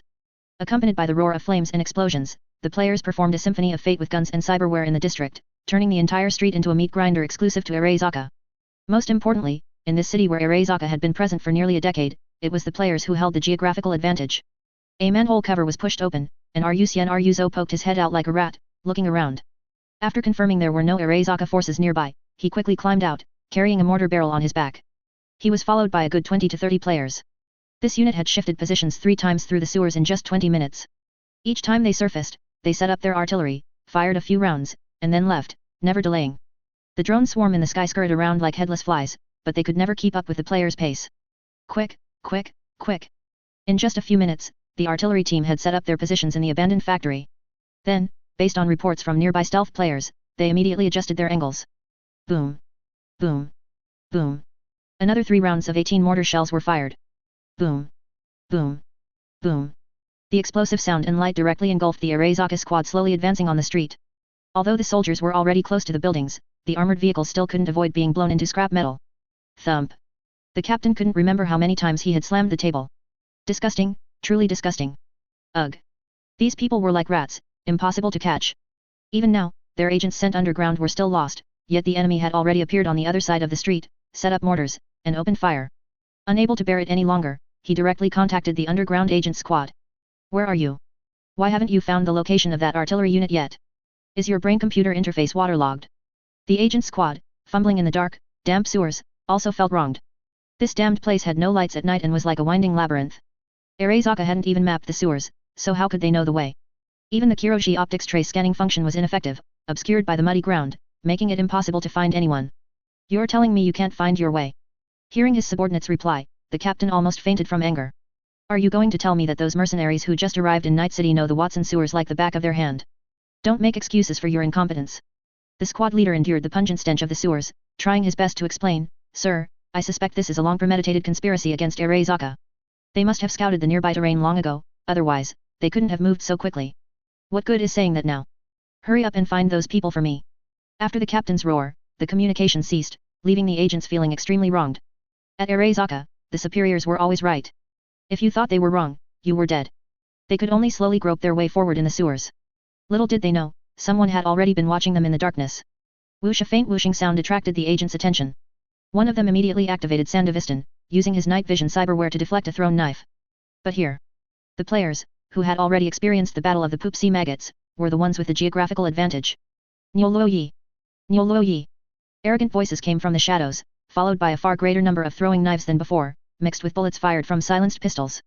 The agents quickly tried to find cover to avoid the sudden attack. And from the mud beneath their feet, a hand suddenly reached out and grabbed the squad leader's ankle. In the leader's dark green night vision, a human face actually emerged from the mud beneath his feet. The face even spoke. You stepped on my ****. Before he could even fire his gun to blow that face apart, the mud on the other side erupted again. Someone, holding an axe high, struck him on the head. The sharp axe blade split his skull, mangling his brain components. Instantly, sparks flew, and he fell to the side, lifeless. In these dim sewers, intense gunshots continuously rang out. The flashes of primer ignition became the only light source, and from time to time, someone would let out a blood-curdling scream, making the major in the command vehicle's hair stand on end. The monitors could only catch glimpses of a few blurry figures in the faint light of the gunfire. A few minutes later, the sewers fell completely silent, and the screens went black. Nikomata squad? Nikomata squad? No answer to the call. Damn it, what kind of lunatics had they encountered? The captain swallowed, looking at the staff officer beside him. What's the current combat situation? The tablet in the staff officer's hand displayed the vital signs of every Arezaka soldier. Many soldiers had already stopped breathing.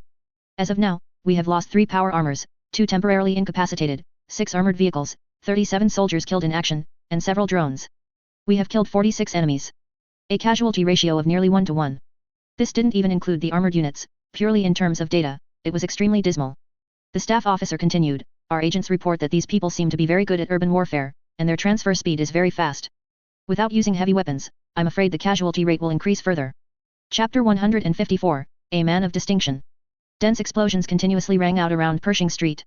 Regardless of whether it was the NCPD, the Tiger Claws, the Maelstrom, or the mercenaries and citizens who came to help extinguish the fire, they all tacitly avoided the area, leaving the battlefield to Arezaka and the players. Arezaka also tacitly did not expand the conflict. After all, once it ended, everything could be blamed on the fire.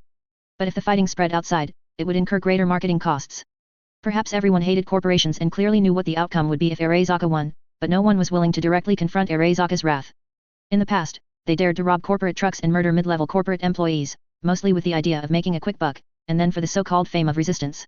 Now, going to trouble Arezaka wouldn't earn them a single Eurodollar and would get them killed by Arezaka's enraged forces. It would be a huge loss. Whoosh boom. A shell directly hit the outer wall of a residential building, engulfing every corner inside with a bang and blowing it into ruins. Wildman emerged from the rubble and debris, his hair and face stained grayish-white with cement dust. But he didn't dare to linger for a moment, quickly scrambling up and running head down towards the stairwell. Sure enough, the next second, several military drones flew to the breach and furiously strafed the ruins inside, hot brass casings raining down like pellets. Wildman, who had taken cover in the stairwell, leaned against the wall, gasping for breath. After a few seconds, he spoke in the channel, this won't do. We have to change our strategy. Hey. In a tall building not far from him, Jutioyu and Tutu were holding grenade launchers and machine guns, suppressing the Arezaka motorcade on the street, enjoying themselves immensely. What do you mean won't do? This is awesome, I swear. As players' levels increased, ordinary gang thugs no longer posed much of a challenge. High-level players could easily kick them to death. After all, the monster levels in this game don't increase with the players. Only fighting corporations gives that sense of overwhelming pressure, like facing a formidable enemy. Updates are hard to come by, remember to share 101kanshu.com. Jutioyu yelled in the channel, holy cow, drones. Run. Those drones in the sky were utterly disgusting. They flew high and were hard to hit, constantly spraying you with a barrage. Kill one, and a whole swarm would appear. The moment they spotted you, you might already be targeted by Arezaka forces. Wildman, the problem is, do you guys even know what the victory condition for this instance is? Tutu, isn't it putting out the fire? He still didn't understand why, after putting out the fire so well, they suddenly got into a fight with Arezaka. After taking down the Izumo squad, their group rushed non-stop to support the front lines, never even considering the reason for the fight. Just do it, and that's it. Olige. Nige also joined the communication at this point, yeah, theoretically, as long as we hold out until the fire is extinguished, the instance should end. The problem is, there's a high probability this damn fire won't be put out. Wildman seized the moment to recover his stamina, then continued, Arezaka has been sending people to start fires. As soon as we put one out here, another will flare up there. If we don't find the key to breaking this deadlock, this battle will go on until tomorrow. Jutioyu, it can't be that bad. This game's setting is quite realistic, every NPC is an independent entity. How many people can Arezaka have in Night City? Just kill everyone from top to bottom in Arezaka Tower, and it'll be fine. Only players could say such terrifying things so casually. Wildman shook his head. You're not looking at it from the game's background. Every single one of these monsters we're killing here is cannon fodder. Arezaka wouldn't bat an eye if you killed 1,000 or 2,000 of them. When have they ever cared about human lives? Drones, armored vehicles, and even power armor are all consumables. With the production capacity of this game world, they have as many as they need. And this is definitely not Arezaka's full strength. If we play our trump cards, we'll be the only ones to lose in the end. Even if all of our lives are spent here, it might not even lead to an instance victory. Nige immediately agreed, I think Wildman has a point.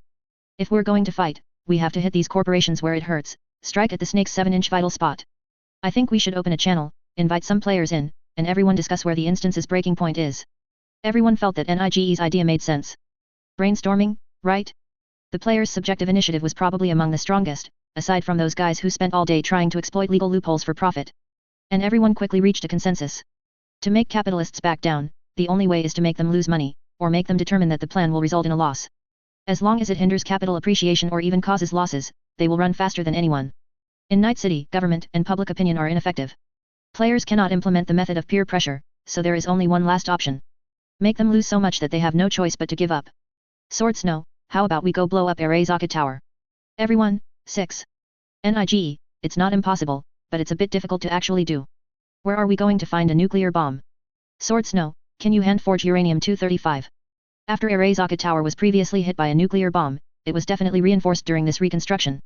This means Sword Snow would need to get an even more powerful nuclear bomb than the one Silverhand found. Sword Snow, I don't have a nuclear bomb, but can we emulate 9/11ths? Hijack a plane and crash it into the building. I think those few tall buildings look quite like flags, and it would also fill the void of this world not having a 9/11. Wildman coughed, hijacking a plane at the airport and harming neutral NPCs is a prohibited act. Seriously, you could get banned. Besides, no one here can fly a plane. And Night City mostly uses hovercars, there isn't that much aviation fuel stored, so blowing it up wouldn't have much impact.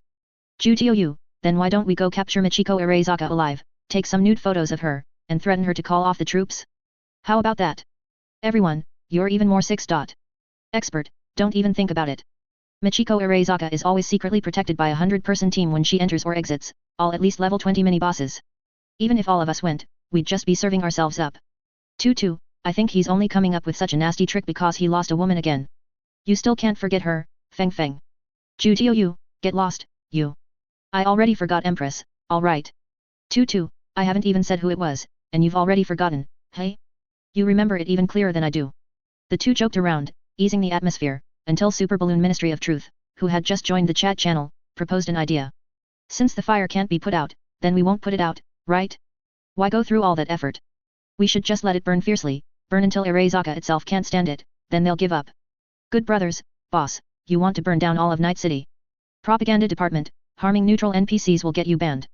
Everyone also felt this idea was inappropriate. Isn't this just nonsense? The fire was already getting out of control, how could they possibly expand it further? But Ministry of Truth then revealed his true intention, harming neutral NPCs will get you banned, but aren't Arezaka and us already hostile now? Then let's go burn Arezaka. Lead the fire to Arezaka waterfront and see if they can still sit still. Expert, this is certainly feasible. As long as the big fire at Arezaka waterfront can tie up Arezaka's manpower, we can put out the fire before them. By then, even if they want to turn back, it'll be too late. NIGE, the problem is how to light it. Arezaka has a lot of people on the ground. We can't just drive a fuel tanker through a checkpoint, can we? And doing that would almost certainly have repercussions. The direction of this world is influenced by us. If we drive a fuel tanker, Arezaka might just pin the blame for Watson being on fire on us. Everyone heard what that NCPD police chief said. Shameless as it was, it's best not to give these people any leverage, or else we'll be disgusted to death. Sword Snow, I have an idea. Since we can't walk there, why don't we just fly? Propaganda Department, are you saying underscore? Good brothers shivered, don't look at me, I'm not going. I'm afraid of heights. After that day, he didn't dare to look down from his own building after logging off, dreaming of standing on a cliff and jumping off. Propaganda Department still wanted to persuade him, after all, this was a great opportunity for their super balloon to make a name for itself. What's a life or two?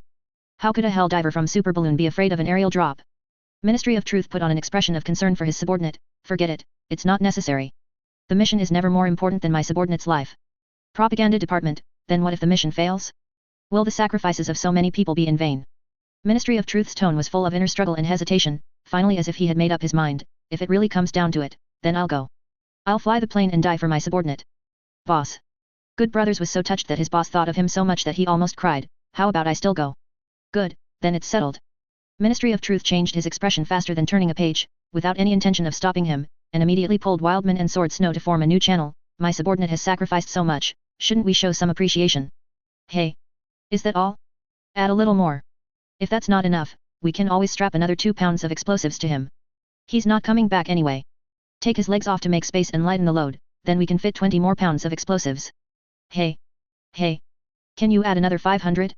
If you add another 500, I'll give you a buy one get one free deal and sell you the propaganda department along with it. Ignoring the Ministry of Truth's haggling, the savage turned to Sword Snow and asked, by the way, where's Tutu?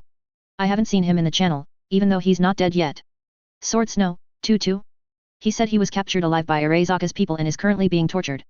But he doesn't feel anything and can still act tough. He's enjoying it. Savage, 6. A shocking plan quickly spread through the players' channel. Everyone marveled at their ingenious idea, then eagerly volunteered to be candidates. For them, at worst, they would die for 3 days, and then they would be a good man again. But not participating in such an exciting plan would be a huge loss. But Tutu couldn't do anything. He and Shui Yu were captured alive and couldn't participate. Shui Yu felt that he definitely wouldn't survive anyway, and there was no hope of escaping, so he simply went offline on the way back to do his own business. Shui Yu, who was offline, didn't react to being punched and kicked. When Arezaka hackers connected, his brain was completely empty. He was eventually diagnosed with brain death, making the Arezaka agents think it was their own problem and earning them a scolding from their superiors. So, all the tricks were used on Tutu, but as the saying goes, practice makes perfect, and Tutu was not in a hurry at all. His hands and feet were tied to a table and chair, two dazzling incandescent lights were shining directly on his face, and the entire room was cramped and narrow. There wasn't a single good piece of flesh on his body, which was bloody from being whipped. All of his fingernails had been pulled out, and he had even been injected with truth serum and drugs. Waterboarding had also been used. But Tutu was still full of energy. He sat upright, glaring at the Arezaka agent across the table, his voice loud and strong, "You little devils, bring out all your tricks. I will never yield to you. Don't even think about getting any information from me." The Arezaka agent in charge of the interrogation was utterly confused. Why did this guy call him a little devil? And he had used every trick he could. The guy in front of him was like iron. He had broken one whip, and he was so tired he could barely stand up straight, yet the other person was even more energetic than him. At this moment, an agent from the anti-intelligence department pushed open the door, followed by a person. It was Arthur Jenkins, the head of the anti-intelligence department.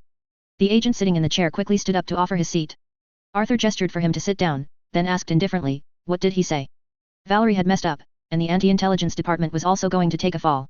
He had to come out and see if he could find a way to clean up the mess. The agent replied somewhat angrily, he didn't say anything. Jenkins nodded. He was actually quite satisfied with this answer. Now, only if he could open the other party's mouth would the intelligence be valuable. Then he asked the agent what interrogation methods he had used. After the agent answered, even he frowned. So many powerful methods had been used, and he still hadn't spoken. Was this guy made of iron? However, his brow soon relaxed. This time, Jenkins had brought a powerful move. No human could endure it. Have you searched his memories? Agent, we tried, but the underlying ice in his brain seems to be very powerful. It directly burned 2 netrunners in reverse. We didn't dare to continue trying without large equipment assistance. Such power was unexpected by Jenkins, given the agent's response. These were Arezaka agents, even if they couldn't penetrate the other party's database, they shouldn't be unable to even escape, right? However, the more this was the case, the more excited Jenkins became, because it meant he might have caught a big fish, who definitely harbored a huge secret.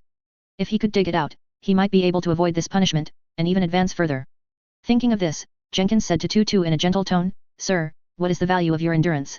As far as I know, after you were captured, none of your companions came to try and rescue you. You have been abandoned by them. There is an old saying in the East, a wise man submits to circumstances. I believe that with Arezaka's various methods, we will certainly be able to open your mouth. But I believe you are a smart person, and neither of us wants you to suffer physical pain. We hope you can cooperate with us well, and Arezaka will not treat you unfairly. Status, money, women, reputation, as long as you nod, we will do our best to satisfy whatever you want. Top-tier cybernetics, the most professional medical maintenance, these are things you couldn't get even if you died 100 times on the streets. Why risk your life for a bunch of vagrants? And your compatriots, they are still foolishly resisting Arezaka. Believe me, by dawn, they will all be dead. As long as you nod, Arezaka will let bygones be bygones." Jenkins's voice carried an irresistible magic. This was an instinct honed by years as an agent.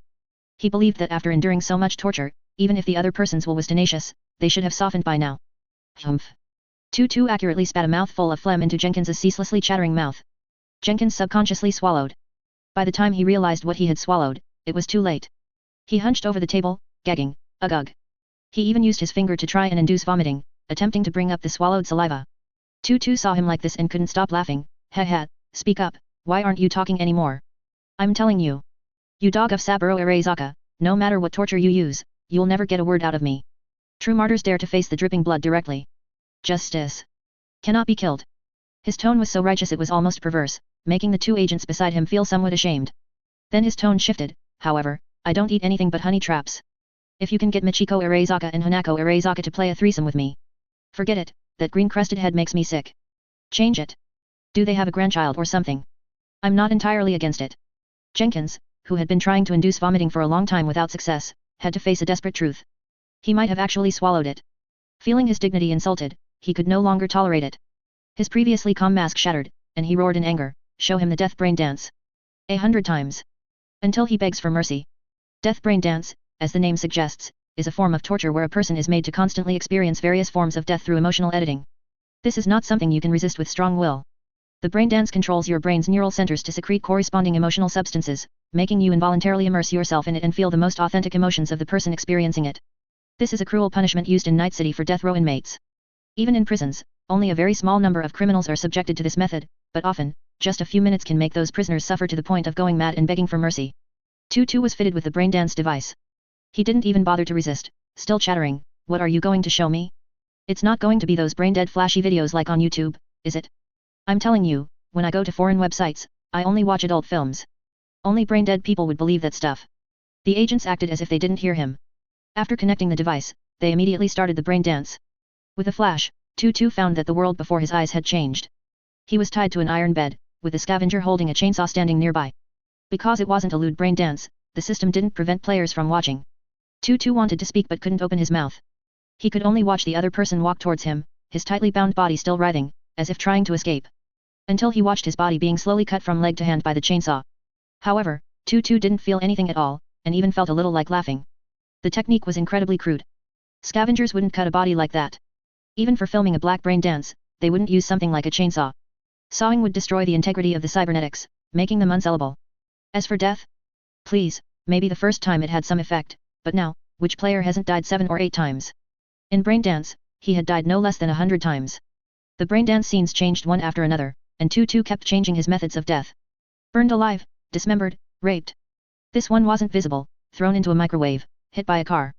At first, it was a bit novel, but after many times, Tutu found it somewhat boring. Outside, Arthur Jenkins, as if avenging a great wrong, glared at Tutu, hoping to hear screams and pleas for mercy from his mouth. But after half an hour, the other party showed no reaction. Instead, an agent rushed in through the door, saying urgently, "Director, it seems there's a situation at the fire scene. A chemical plant has exploded, and several AVs carrying chemicals are flying towards us." Chapter 155, Ganbai Building, Here I Come. Chemical plant explosion. Arthur Jenkins frowned. Run if you have to, but what does that have to do with Arezaka? Besides, Night City isn't short on pollution, and pharmaceutical companies can even profit from it. Unless he quickly pushed the agent out the door and looked up at the sky. Under the fiery red sky in the distance, some sparks were drifting from the docks towards Arezaka waterfront. Are they planning to use this as a shortcut? And aren't these sparks a bit strange? Jenkins keenly noticed that the distance between these sparks was too great, completely unlike the neat and orderly trail of an AV with 4 anti-gravity engines. What are they carrying in their AV? The agent next to him replied, "It should be liquefied propane. I heard it's something from the garbage recycling plant that the city council recently approved for construction." Propane? Isn't that a highly hazardous chemical? Jenkins' heart skipped a beat, and a sense of unease welled up inside him. He could understand their motive for wanting to use Arezaka airspace to escape the fire, but unfortunately, what does that have to do with Arezaka? Get out. Reject their passage request. Tell them to find another route. The agent was sweating profusely. They didn't apply for a pass. They're just heading straight for us. Jenkins' scalp tingled. Immediately dispatch drone and air forces to shoot them down. Life always finds a way. Criminals always find a way to commit crimes. Players always find a way to have fun. Shooting down garbage AVs in Garbage Mountain has become a daily routine for newbie players to gamble for overnight riches. Although their aim is poor, there are many of them and they try often. In the past 2 months, dozens of AV engines, good or bad, have accumulated in the warehouse. Sword Snow, being a busybody with too much free time, naturally wouldn't miss out on such special items. While professionals like Mantu wouldn't touch things they don't understand, amateur players don't care as much. I reckon this thing can make me fly. JPG. The single-person flying device given to Good Brothers last time was one such item. 101kan.com, fully hand-typed, error-free site. Players are also trying to combine several anti-gravity engines to create their own AV. In the nomad tribes, such things are called punk rigs, and they've learned a lot from the old Caldos. However, players are even more extreme and crazier than nomads. No such thing as a safety factor. No such thing as industry standards. Only brute force creates miracles. They directly pushed all engine power to maximum, flying hundreds of meters high and speeding towards Arezaka waterfront. 6 anti-gravity engines were welded to the bottom of a large iron box, with a fuel tank and a driver's seat. Nothing else. No one knew whether the solid alcohol in the fuel tank would burn out first, or if the equipment would lose control, causing everyone to fall. Only heaven knew how long they could fly or where they would land. The players hadn't even prepared parachutes. Sword Snow stood at the front of this patched-up AV, which was shedding parts as it flew, feeling the strong wind on his face, his eyes full of excitement. If a normal AV was a Ferrari, what they were driving was probably like a rusty convertible with its roof and seats removed, like those found in the hands of African uncles. He turned to Good Brothers, who was staring blankly at the few control sticks in front of the driver's seat, and shouted, "This is the time for a BGM. Everyone, turn on your speakers."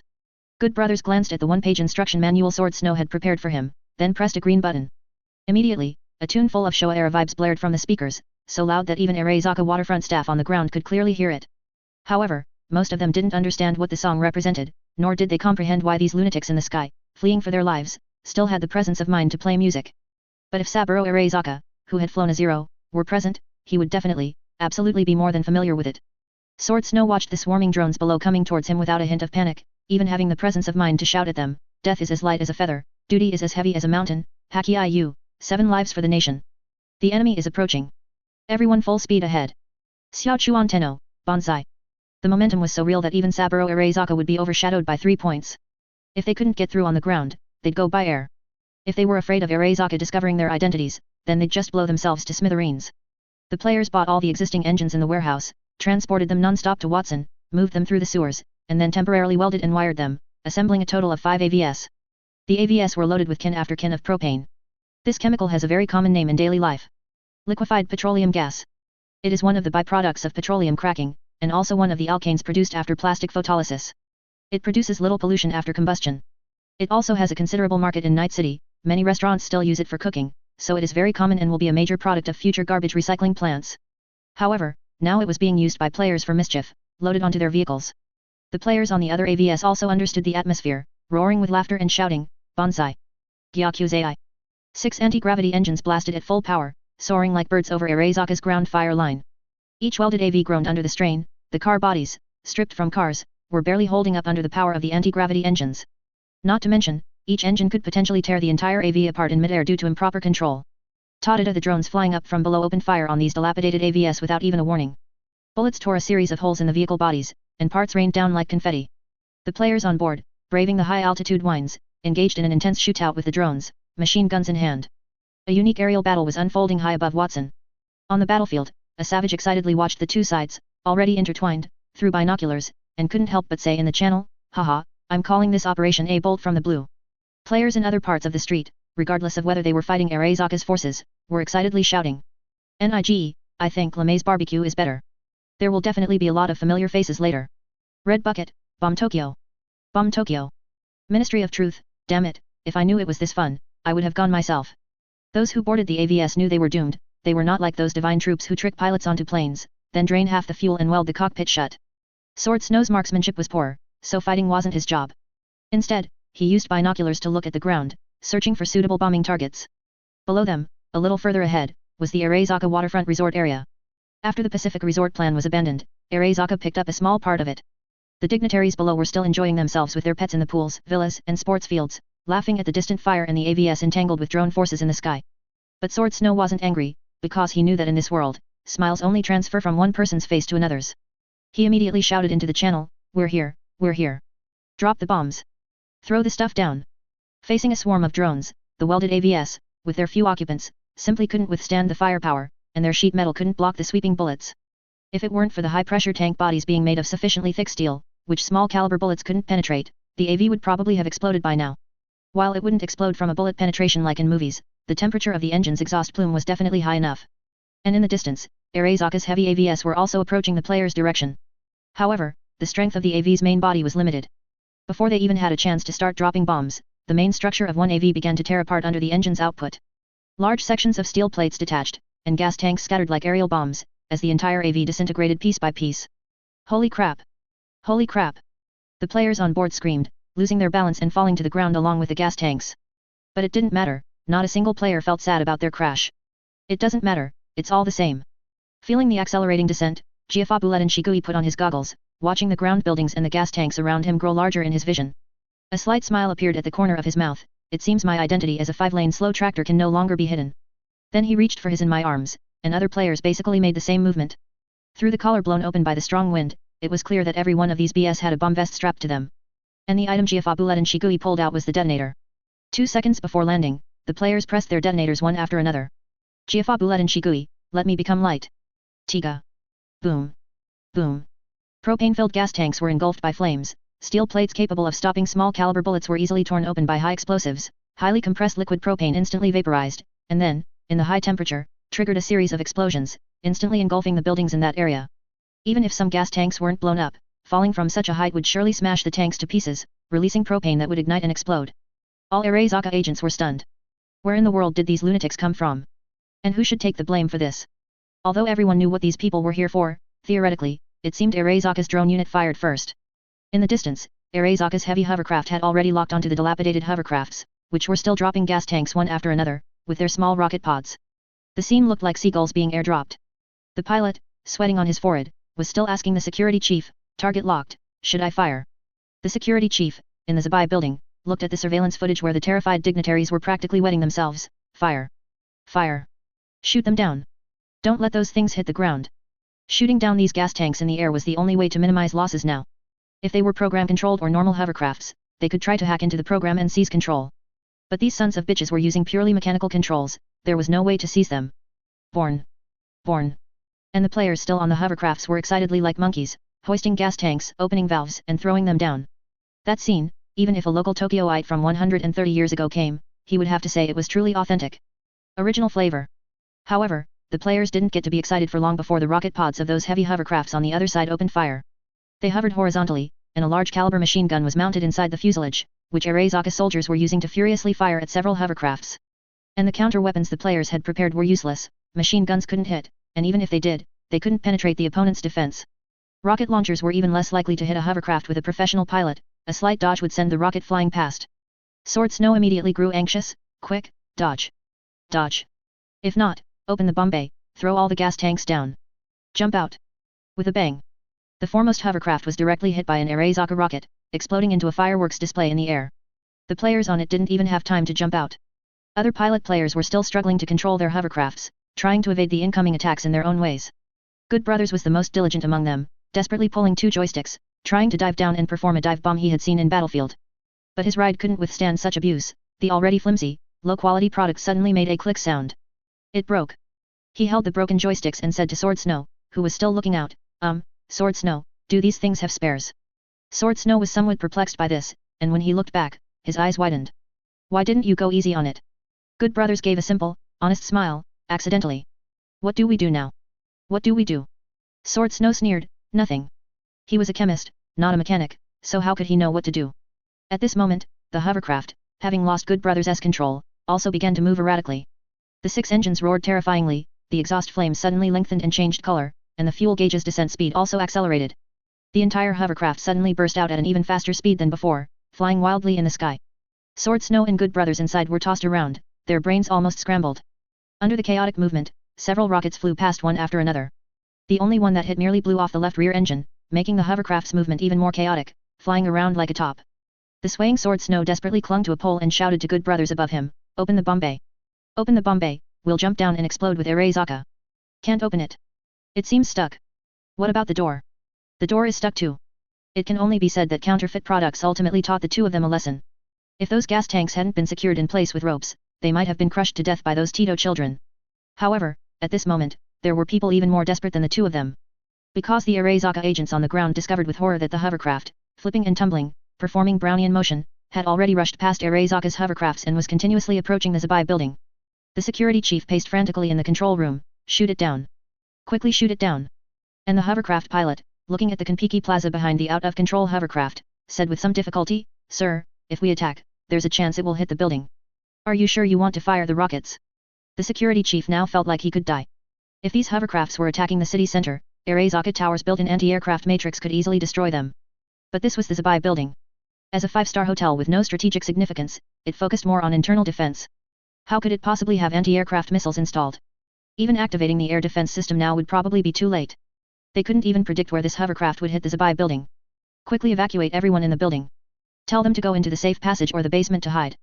Those leisurely night city moguls and government officials had already panicked when the first hovercraft exploded. They all ran out of the pools and villas, barely dressed, looking as disheveled as possible. Their expressions were no different from ordinary people fleeing a fire. Inside the building, it was even more chaotic. Ladies shrieked in terror, their expensive and elaborate high heels and long dresses became an impediment at such a time, and they would fall to the ground if not careful. Their previous status meant nothing in the face of a survival crisis. After being pushed, no one even helped them up, and if they were unlucky, they would be frantically trampled by other fleeing people, their faces and bodies covered in shoe prints. Finally, under the desperate gaze of all the agents, the out-of-control dilapidated hovercraft crashed into the middle of the Zabai building. The tempered glass, capable of defending against large-caliber bullets, was as brittle as paper in front of nearly 10 tons of iron, easily shattered into fragments. The hovercraft crashed directly onto the floor, tearing into 2 halves under the powerful impact. The compressed fuel tank also exploded at this moment, engulfing the entire hovercraft. As for Sword Snow and Good Brothers, they had long since been knocked unconscious. Under the force of inertia, the gas tanks finally broke free from their ropes. Some crashed into the building, while others followed the other burning half of the hovercraft, plummeting towards the ground below. Immediately after, a flower of fire from Watson bloomed at the waist of this famous night city hotel. The violent tremor shattered the entire building's outer glass curtain wall. From a distance, it looked like a wounded giant, with fiercely burning blood constantly seeping from its waist. And the other hovercrafts also dropped most of their gas tanks before being hit by Arasaka's rockets. The scattered propane dragged the previously isolated Arasaka waterfront into this great fire. This man-made disaster, which triggered a natural catastrophe, didn't care if you were a capitalist, how much money you had, or how much wealth you possessed. At this moment, the players who witnessed everything were already cheering loudly in the channel. Chapter 156, Resistance is the underlying code engraved in every person's genes, which will never be erased.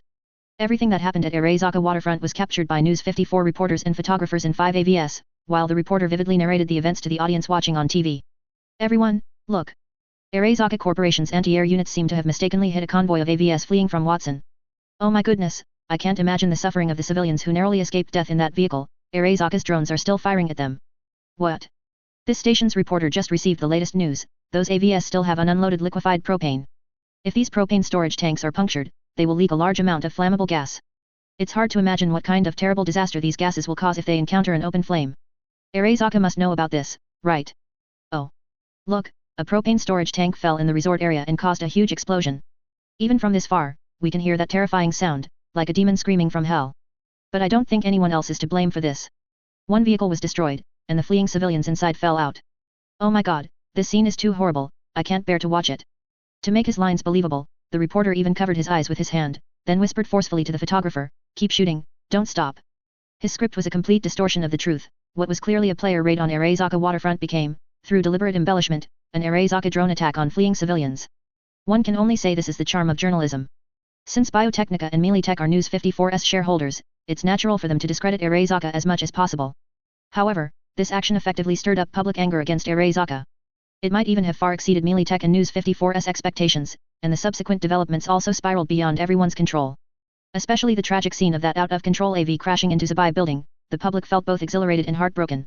After barely escaping, they were shot down by those inhumane Arasaka people, and their final act of crashing into Zabai building was like using their own lives to resist that monster that devours humanity. Those people's actions told everyone that Arasaka is not invincible. Even gods bleed. You want my life? Then I want yours too. Meanwhile, the TV station invested in by Arasaka had a completely different tone. According to insiders, the cause of this fire originated from a gang war in Watson. They ignited gasoline, intending to burn down the crime scene, but improper operation ultimately led to the massive fire. Afterward, they even robbed a fire equipment market in Santo Domingo, planning to profit illegally from the chaos by raising prices, and even violently resisted NCPD officers and Arasaka's firefighting units, refusing to let the fire subside further. Regarding such villains, an Arasaka spokesperson stated that they would never compromise with criminal forces and would deliver a heavy counterattack. But hardly anyone was watching. Rogue at Afterlife Bar saw the AV crash into the building, the raging inferno momentarily transporting her back to that night etched in the memory of all of Night City. Johnny. Her heart was filled with melancholy, unsure what to say. The people around her inexplicably grew fewer and fewer, constantly putting down their drinks and leaving the bar. This was Afterlife, after all. Though it was 4 a.m., it wasn't closing time, and the mercenaries who drank all night never quieted down. After an unknown period, when the surroundings had completely quieted down, the last person in the bar besides Rogue stood before the silent queen of the afterlife. Boss, all the customers are gone. Can I take an early shift and go home? Claire. Rogue looked up at the somewhat unusual bartender, smiling helplessly as she asked, don't tell me you live in Watson. Claire shrugged, I still have some time, I want to go watch the excitement on the way. Rogue waved her hand, go on, go on. While you're young, do whatever you want. Don't be like me, getting cold feet when you get older, and ending up with nothing. She wasn't too worried about Claire's safety. While being an afterlife bartender wasn't a prestigious job, any mercenary with eyes would surely lend a hand, dying wouldn't be that easy. As for Afterlife's exclusive hacker, Nix, he left shortly after Wayland. This left Rogue alone in the vast bar, feeling isolated, without even a subordinate. She could only sigh while watching the TV screen. Busy, everyone's busy, being busy is good. NIGE, ha ha ha ha ha. Burn well, damn it, burn well. Burn even bigger.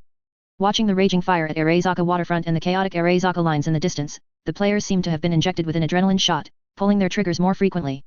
Jutou, I've said it before, base trading is the ultimate tactic. Trading bases in a disadvantageous situation and going all in will definitely work. Ministry of Truth, brother. Still laughing here. My brother is dead. Why wasn't it me in that AV?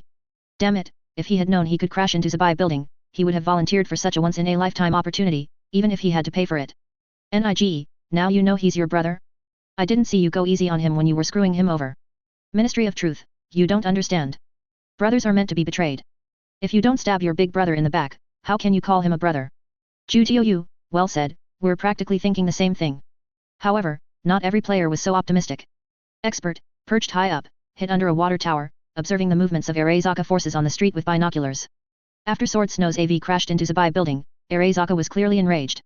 More troops were advancing from Corpo Plaza towards Watson, and there were many previously unseen things, numerous robotic dogs, armored vehicles loaded with robots, more AVS, octant drones, and well-equipped special forces.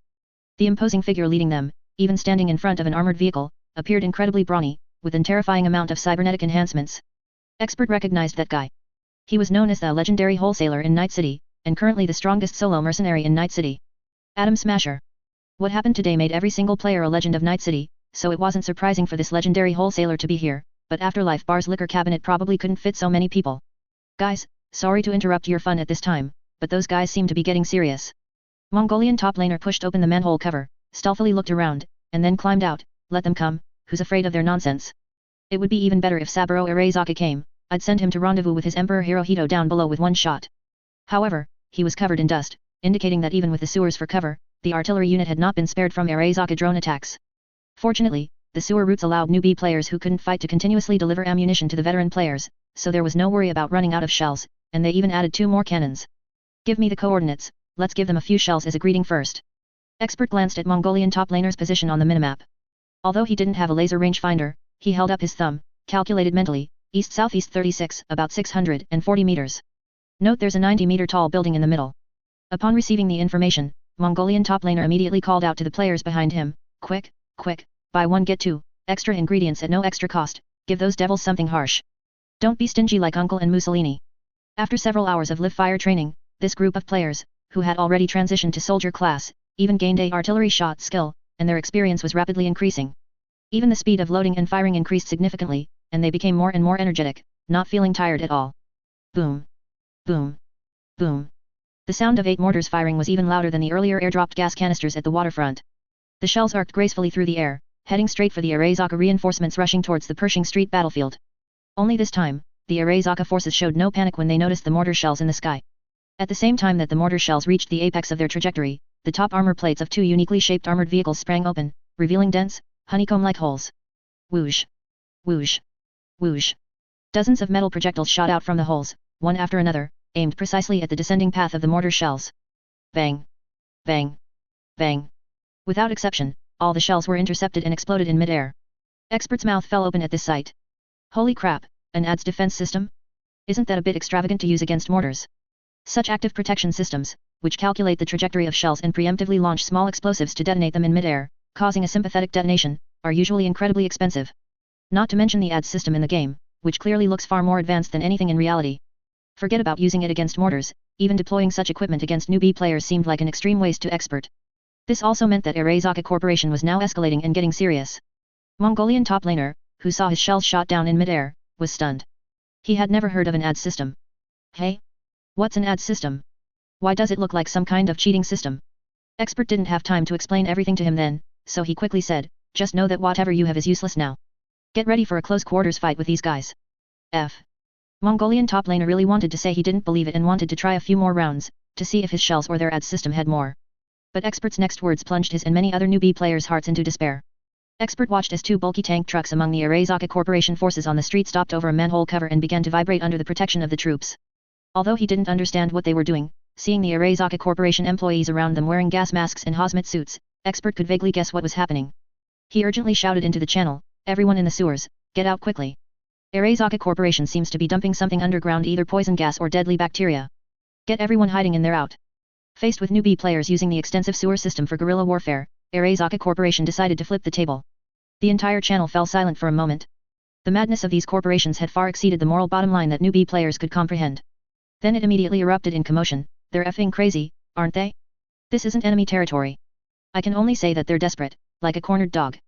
A dog can't change its habit of eating shit. We have to kill them today. Starting tomorrow, I'm going to fire a shell into the Arezaka Corporation Industrial Park every day. I'm going to hang myself in front of Arezaka Tower. If before everyone was fighting Arezaka Corporation agents with a playful attitude, at this moment, everyone was infused with a blood rage buff by the enemy's actions. Side quest, Purification Operation. Quest background, our enemies are cornered and desperate, preparing to use inhumane methods to eliminate all resistance. But they can destroy our bodies, they cannot destroy our will, because the will to defend Watson connects the thoughts of each of us, uniting us in despair. Quest objective, eliminate or stop Arezaka Corporation's poisoning unit. Quest reward, for each tank truck controlled, all newbie players receive 1000 contribution points 500 GP and 2000 Euro, plus an additional Defender's Medal. Damn you, Arezaka Corporation. Lin Miao now wished he could pry open Michiko Arezaka's forehead to see what was inside. Was it just shit? He turned to look at Meredith Stout, who was sitting casually in her chair. Are you satisfied now? Satisfied, of course, satisfied. Meredith Stout now wanted to stand up and applaud Lin Miao's mercenaries enthusiastically. Night City was truly too lively tonight. It could be said that at this point, Melee Tech, which had been observing from the sidelines, had completely won. Arezaka Corporation, having lost face from repeated setbacks and forced to resort to desperate measures, brought her and those behind her immense satisfaction. If it weren't for people watching, she would have pulled out a Fujitsu cyberdeck to celebrate properly. However, reason stopped Meredith Stout from doing so. She picked up a phone, opened her mouth, and said, "Launch it. Don't make our friends wait too long." After hanging up the phone, she reached out and placed a hand on Lin Miao's shoulder. "You're a very interesting person. I'm a little intrigued. This is my number. Stay in touch." Meredith Stout sent a string of codes, but Lin Miao had no interest in such women and didn't want to trade his body for any benefits. He directly pushed her hand away. "Let's try to maintain our current clean business relationship, Minister." All corporations were the same. What Arezaka Corporation did, Melee Tech could also do, it was just that they didn't need to now. Lin Miao would not take any chances. After speaking, he turned and left the military truck, returning to his modified vehicle where Lucy had been waiting for a long time. "Get ready to go. If we leave now, we can still catch the last late market." Boom. Boom. Boom. Deafening missile launch sounds echoed from the Badlands. Missiles, after a brief acceleration, quickly flew into the black clouds continuously gathering over Watson. Hours of continuous burning fires and the large amount of water vapor evaporated from firefighting had already condensed many dark clouds in the sky. Although it was still a long way from raining, combined with rain-inducing missiles, it was more than enough. Rain-inducing missiles were not expensive items. In this world where the environment was severely damaged, almost every city and every multinational corporation had many in reserve. However, the commotion still startled many people. Drizzling rain fell in response. Although not heavy, it effectively curbed the spread of the large fire. Watching the fire gradually recede, the gunfire on Pershing Street in the distance grew increasingly intense. The Maelstrom gang members on the front lines of firefighting were all covered in ash and dirt, many of their skins red as if scorched by fire. Raindrops falling on them brought only a slight coolness. Perhaps some called them crazy, but many felt that it wasn't they who were crazy, but this damned, messed up world. The Tiger Claw seemed to have anticipated something. Without a word, they took over the Maelstrom gang members' firefighting efforts. With the rain's help, firefighting no longer required so many people, and there were some things they couldn't do. In the distance, the multicolored neon lights of the city center blurred in the cold rain. After turning around, the Maelstrom gang members' optical implants struggled to see clearly through the rain. Their leader, Brick, took a pistol from Dum Dum, who had retrieved it from a car, loaded it, fired 3 shots into the air, and then shouted to his subordinates around him, "Watson is our territory. We can't let those Santo Domingo psychos steal our thunder. Let them see who the real cyberpsychosis are. Let's go, let's get revenge on those Arezaka Corporation sons of bitches." The emotions that had suppressed them all night exploded at this moment. The Maelstrom gang members on the entire street let out monstrous roars, "Ya ah ah ah ah. Way I. The lead singer and guitarist of Death Dance Band directly jumped onto the roof of a truck and played their instruments, which could be described as jarring. But this crazy music and the roaring lyrics were like heavenly melodies and stimulants in the ears of every gang member. Following this, the Maelstrom gang members drove motorcycles, trucks, vans, and cars, turning around in a mighty procession directly towards Pershing Street. And this convoy continuously merged with people from other streets who had answered the call along the way. Mercenaries, armed civilians, gang thugs. In just over 10 minutes, a large force of nearly 1,000 people had gathered. The very surface of the streets they advanced on trembled beneath their wheels. And to the south, mercenaries from Afterlife Bar, volunteers from Haywood, and the Tiger Claws from Japantown. Some were fully armed, ready to clash with Arezaka Corporation, others carried firefighting equipment, ready to assist with extinguishing the fires. This place, which many considered the City of Dreams, truly came alive at this moment. Chapter 157. I don't know what happened, but it turned into a big mess. Atom Smasher had no objections to being called up for a mission in the early hours of the morning. After all, he was just a mercenary who did things for money, maintaining his cyberware was very expensive, and besides, he could legally kill people, so why not? Although he was only equipped with regular cyberware and hadn't prepared high-intensity combat armor like the Degui, Atom Smasher felt it would be enough. Night City hadn't had an enemy that made him feel pressured in many years. 10 years ago, he heard that the NUSA Secret Service had produced an expert, but before they could even fight, he was sold out. What a pity. Feeling a bit regretful, he prepared to properly stretch his bones tonight. Send people to cordon off the entire street, then clear out each building one by one. Let the mechanical units lead the way. The sewers are impassable now, and these cannon fodder have no way out. I want to properly toy with these rats. Atom Smasher had no mouth, all his sounds came from a loudspeaker. The gritty, muffled electronic voice, combined with his full body mechanical cyberware that showed no flesh, made him look more like a giant robot. The life support tubes extending from under the skin of his forehead made him look even more terrifying. Even Grayson, a fellow mercenary, didn't dare to speak more than a few words to him and fled to direct his subordinates. If anyone interrupted Atom Smasher's hunting activities, this guy might go crazy and kill his own people. Humph. Atom Smasher had always been indifferent to the attitudes of others, he was even quite satisfied with their fear. He pulled out a new Tsurugi smart shotgun from the car's trunk, fresh from the Arezaka production line. The weapon, which was as long as a person's arm, looked like a small pistol in his hand. Let me see who exactly turned Watson into this mess. Speaking of which, his base, the airship Ebunaku, was still docked at the northern pier of Watson. Facing the Arezaka reinforced forces, the scales, which players could originally hold in a stalemate, began to uncontrollably tip towards Arezaka. Even without heavy equipment, current players were still too weak against one of the world's most powerful corporations. Click, clack, click, clack. Four-legged, beast-like bionic machines nimbly climbed stairs, traversed collapsed wall obstacles, and squeezed into gaps impossible for humans to enter, precisely locking onto targets using thermal radar. Although these beast-like robots seemed ridiculous in the eyes of pragmatists and realists, expensive, complex, and impractical, the corporations just built them. They were special combat products, a combination of cloned beasts and steel cyberware. Nig, lurking in the corner, suddenly felt a shiver run down his spine, goosebumps erupting all over his back. He quickly turned around. Holy crap, a Hakimi made of iron. A steel beast had appeared behind Nige at some point, its mouth wide open, revealing a dark, cavernous gun barrel within. One could only say that this thing's breath alone made it look different from other cats. Then came the second, the third, and more steel beasts emerged from the collapsed concrete ruins. Nig, while using cover in the building to dodge the shots from his pursuers, yelled into the channel, "New monster spotted. It's an iron cat heavily modified by Arezaka cat lovers. It can shoot guns and launch small missiles. Get over here and help me, for crying out loud." Doge, nice. What did the forum always say? The probability of humans being killed by cats is small, but not zero. Nig, stop making sarcastic remarks, Jackal. Control your cat. Jackal, it's so ugly it's been expelled from cat dom, meow. I won't acknowledge it. Nig, don't we have small robots too? Why can't they solo them? Jackal, those are industrial robots. They haven't had weapon systems installed yet. Sending them to the front line now would just get them instantly killed. Although everyone could still speak casually on the forum, in reality, most were engaged in a bitter struggle. Hacker players in cyberspace were facing off against more than 10 times their number of dead people, blasting each other. If it weren't for Poseidon's assistance, their brains would probably have been fried by now. Nig wasn't the only player being hunted in reality. Boom. Atom Smasher grabbed the robot Arno's head and smashed it against the wall. His skull exploded along with the concrete wall. Atom Smasher casually threw the unresponsive corpse to the ground, then nonchalantly wiped the brain matter and blood from his hands on the wall, commenting indifferently, "Mediocre." The mercenary force he led unhesitatingly charged the player position where resistance was most fierce. Natural Curl, not far away, was already sweating profusely. Hey, what's with this guy? Just looking at his build, you can tell he's incredibly strong. Even the Maelstrom's most extreme modifiers hadn't reached this point, where only a fleshy brain remained. Can this really still be considered human? Ju Yu on the side was still licking his blade. Why bother thinking so much? As long as we kill him, his equipment is ours.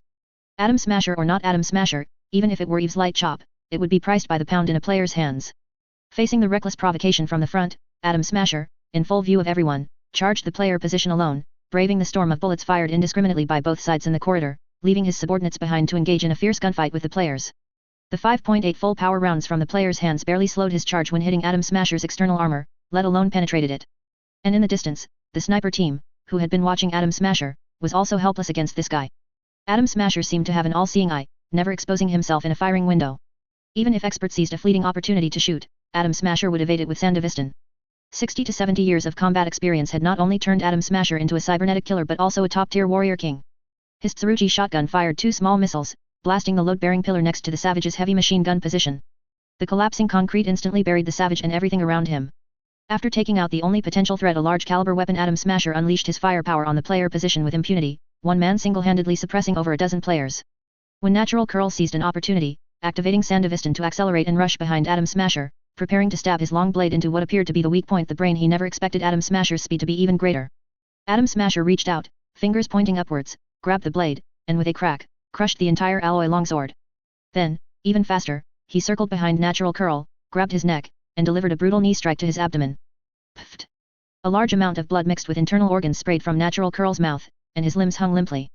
Once he confirmed the person in his hand was no longer a threat, he threw him to the ground.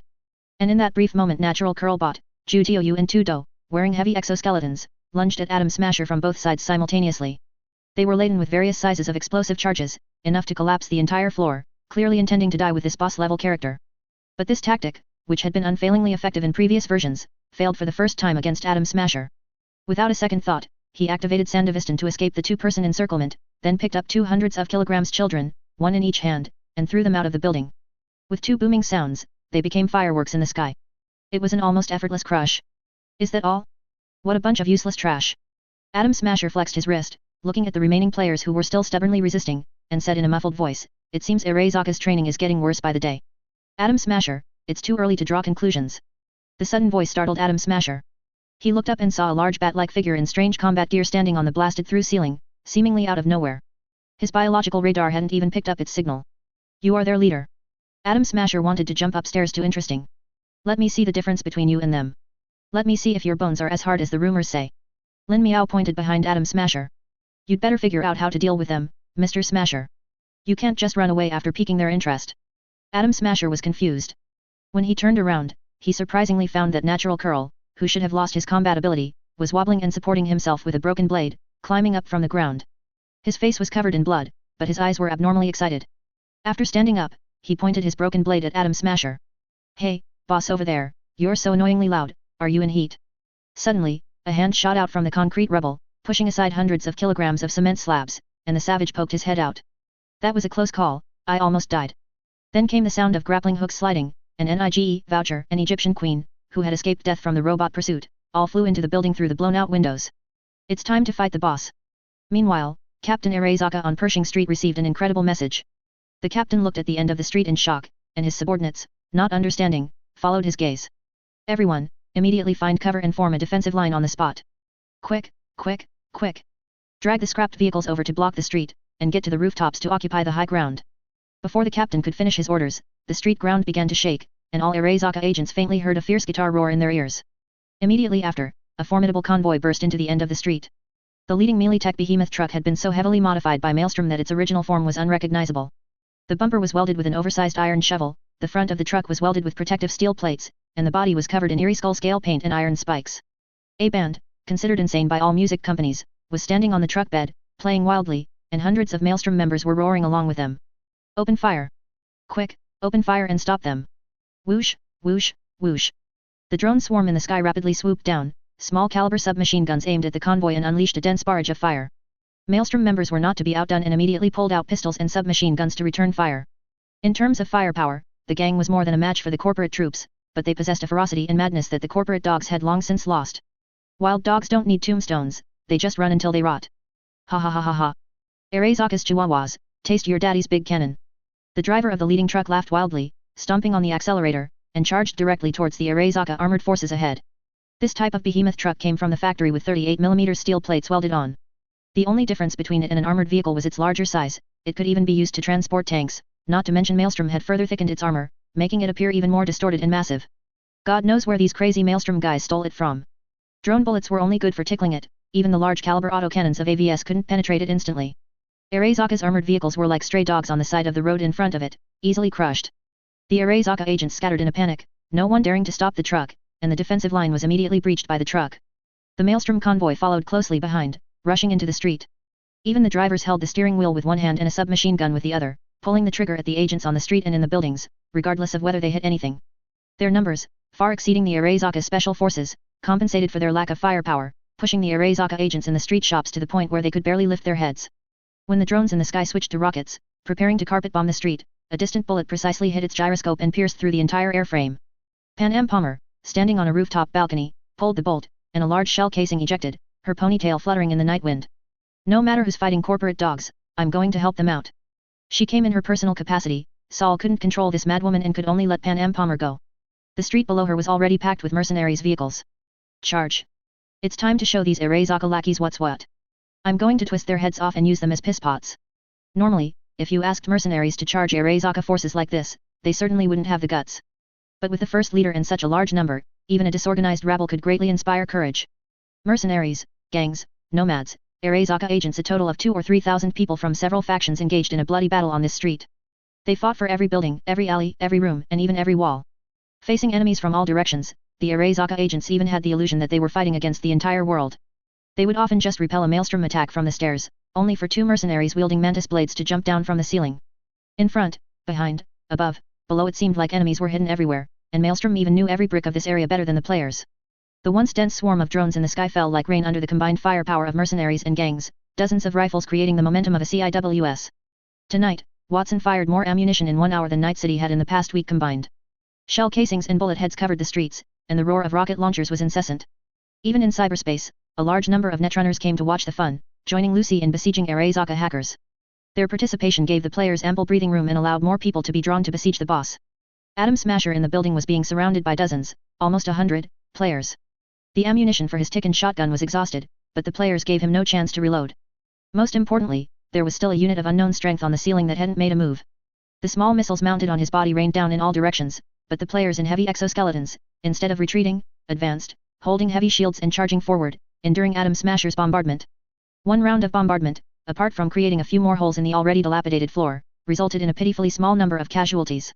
Facing the compression of the surrounding large shields, Atom Smasher did not want to be trapped in their encirclement and tried to leap upwards to escape, but the players on the periphery would not give him that chance.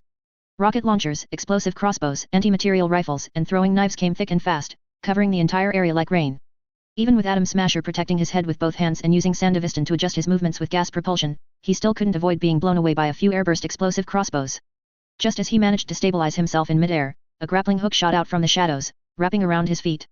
Before he could reach out to tear these ropes, the Savage and Red Bucket's 4 gorilla arms operated at full power, yanking the ropes and pulling Atom Smasher down face first. The players' coordination was as practiced as if they had rehearsed countless times, knowing exactly what to do almost without needing anyone to give orders. This was all thanks to the big battle at the end of the last version, where those 4 power armor soldiers massacred players in training braindance quite thoroughly. However, the tactics originally used against multiple power armor soldiers were now applied to Atom Smasher, who was also an overpowered monster. Atom Smasher, feeling utterly humiliated, slammed the ground and stood up, straining his legs to break free from the grappling hook. "You bugs, I'm going to exterminate every single one of you." He was overheating, which was evident from the steam spewing from his body. But as soon as he finished speaking, Natural Curl and Nige rushed up, activating Sandevistan. One held a broken blade and stabbed it into his rear leg joint, while the other wielded 2 axes, chopping at the Smasher's head. "You mother FRS, is this never ending?"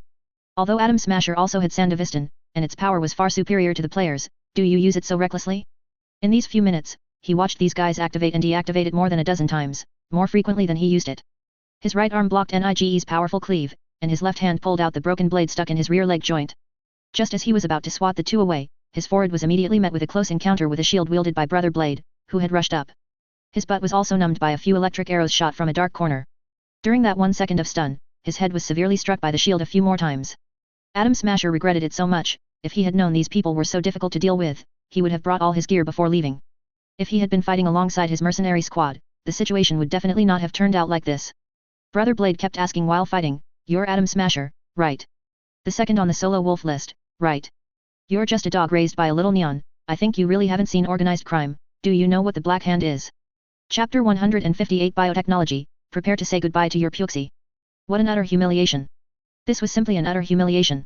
Being repeatedly smacked in the face by Blade Bro's shield, it certainly didn't hurt.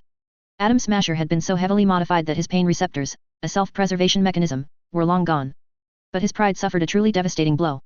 Wherever the name Atom Smasher was mentioned, wasn't it always with renown? Which mercenary wouldn't be scared shitless upon seeing him? While he hadn't been without his stumbles, when had he ever suffered such an insult? After the brief paralyzing effect wore off, he immediately reached behind him and pulled out the electroshock crossbow bolts. It was a shame he wasn't a member of Big Bird's Spin, otherwise, he might have even enjoyed this kind of dangling. Then, with one hand, he swatted away Nige, who had been trying to hit his head, and with the other, he gripped the edge of Blade Bro's shield so tightly that his strength far surpassed that of even gorilla arms. Even with the assistance of his exoskeleton, Blade Bro couldn't wrench the shield back from his grasp. After 2 failed attempts to pull it free, he saw Atom Smasher's eyes behind the shield, looking as if he wanted to devour him alive. Blade Bro quickly let go, offering an awkward but polite smile, and prepared to backpedal and run. "Heh, if you like it, it's yours. I won't bother you anymore, I'll be going now." He tried to run, but Smasher grabbed his arm, holding him in an unbreakable grip. So, with a hardened heart, he drew a dagger from his leg with his left hand and stabbed back. His previously smiling face instantly contorted. "Did I give you too much face?" But in this kind of close-quarters combat, let alone one Blade Bro, even 10 tied together wouldn't be enough to fight Smasher alone. Smasher used his right hand, holding the shield, to fend off the player's concentrated fire.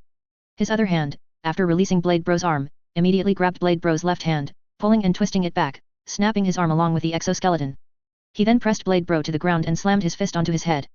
The floorboards cracked from the impact of that punch, blood splattered, and Blade Bro's entire face was caved in. Seeing his masterpiece, Smasher was immensely satisfied. A feeling of successful revenge filled him with unparalleled pleasure. He prepared to stand up and admire the fearful expressions of those around him, brought on by his brutality. But what he never expected was this. Blade Bro still had a breath left, still connected to the game. His right hand slowly fumbled on the ground, finally finding a broken rebar.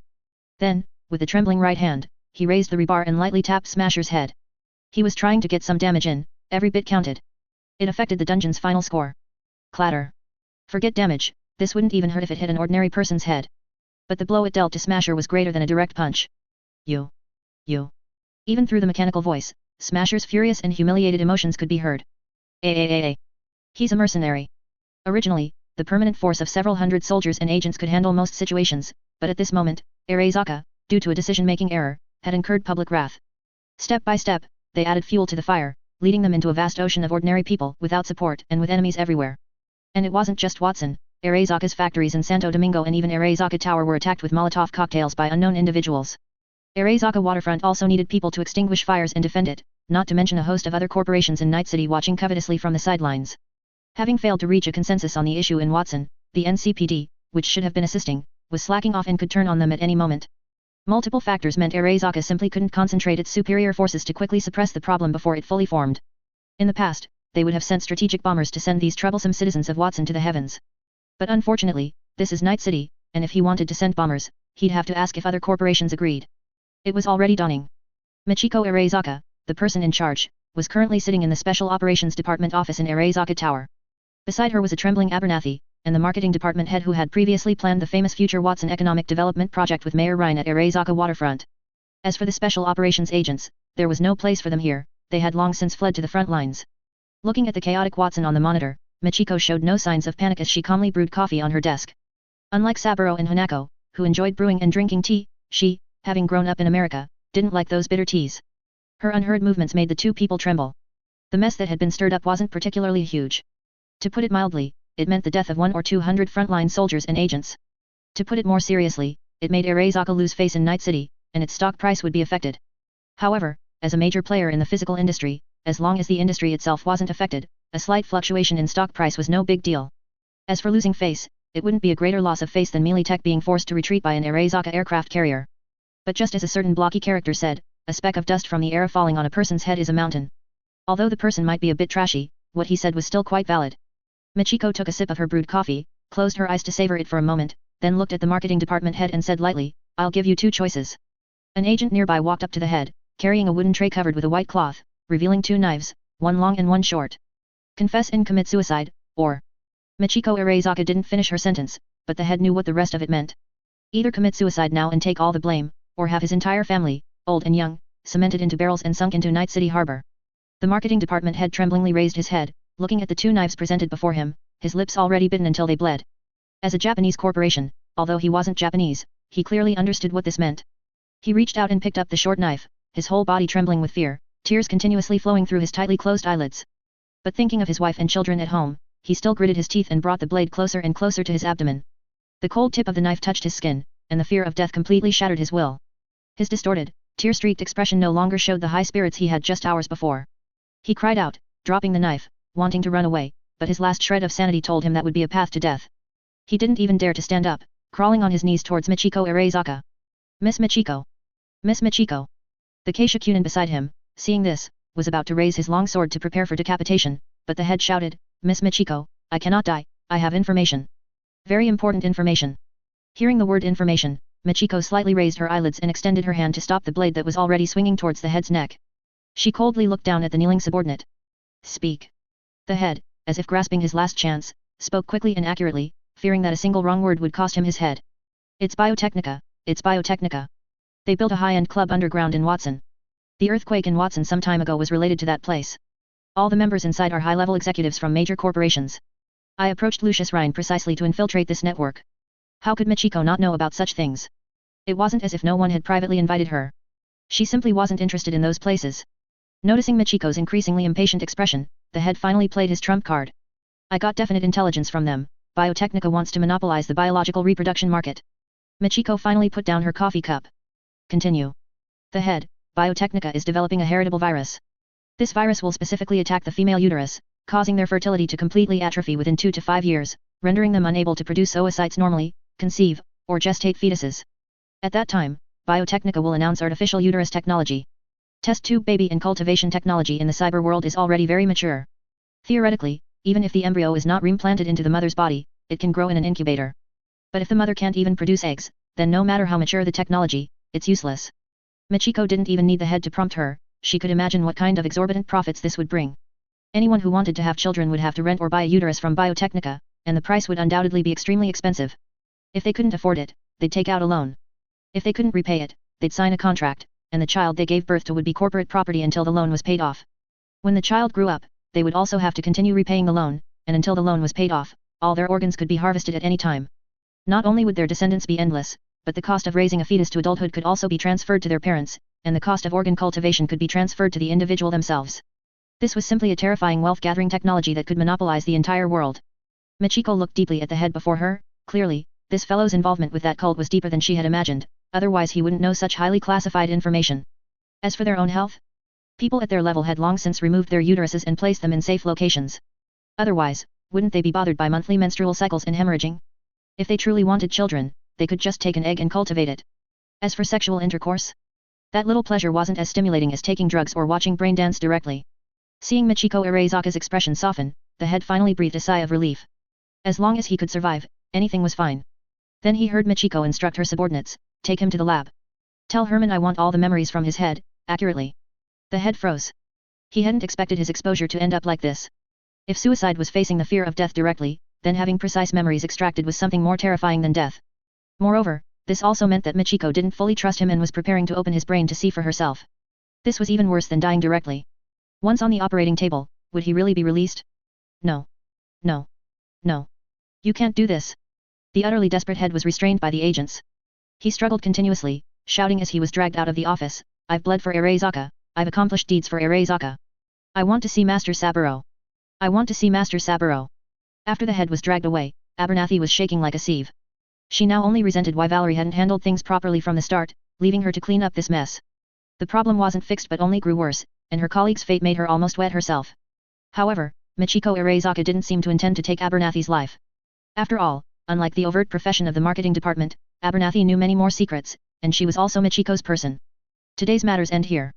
I will negotiate with the other directors to define this incident as a misunderstanding, but... Michiko's fingers tapped on the desk as she slowly said, Arezaka's prestige cannot be tarnished by anyone. I give you 1 year. Everyone involved in this incident must pay the price.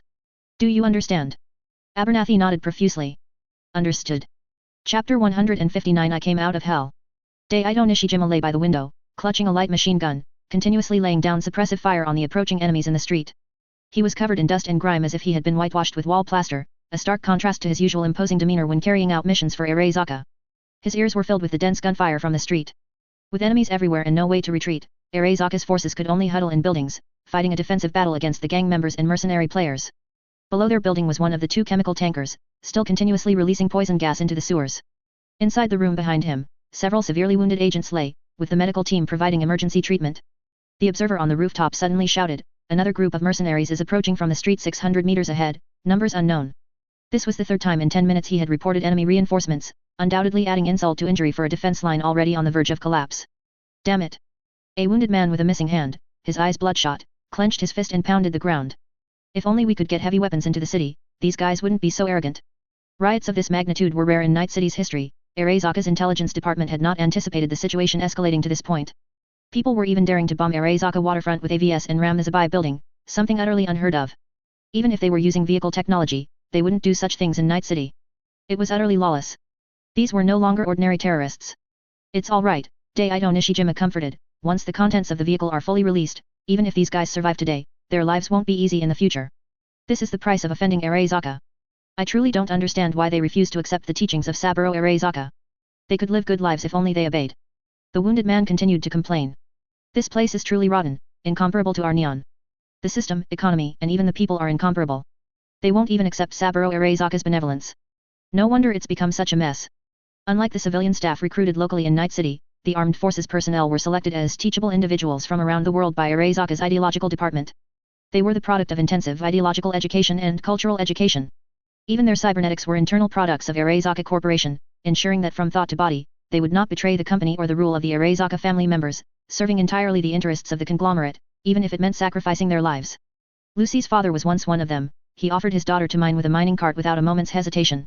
Moreover, even civilian staff were preferentially selected from the children of internal company employees, such as Valerie, whose parents were middle-level employees who died in service for Arezaka. An interesting aspect is that Arezaka Corporation maintains a fairly good internal mobility, which is due to the high casualty rate caused by corporate infighting. High salaries, the hope of climbing the ranks, and a bit of loyalty education to Arezaka make the employees of this company more loyal than those of other companies. Even after leaving, upon seeing members of the Arezaka family again, they would often subconsciously bow. This is the loyalty that distinguishes Arezaka from other companies. Don't worry.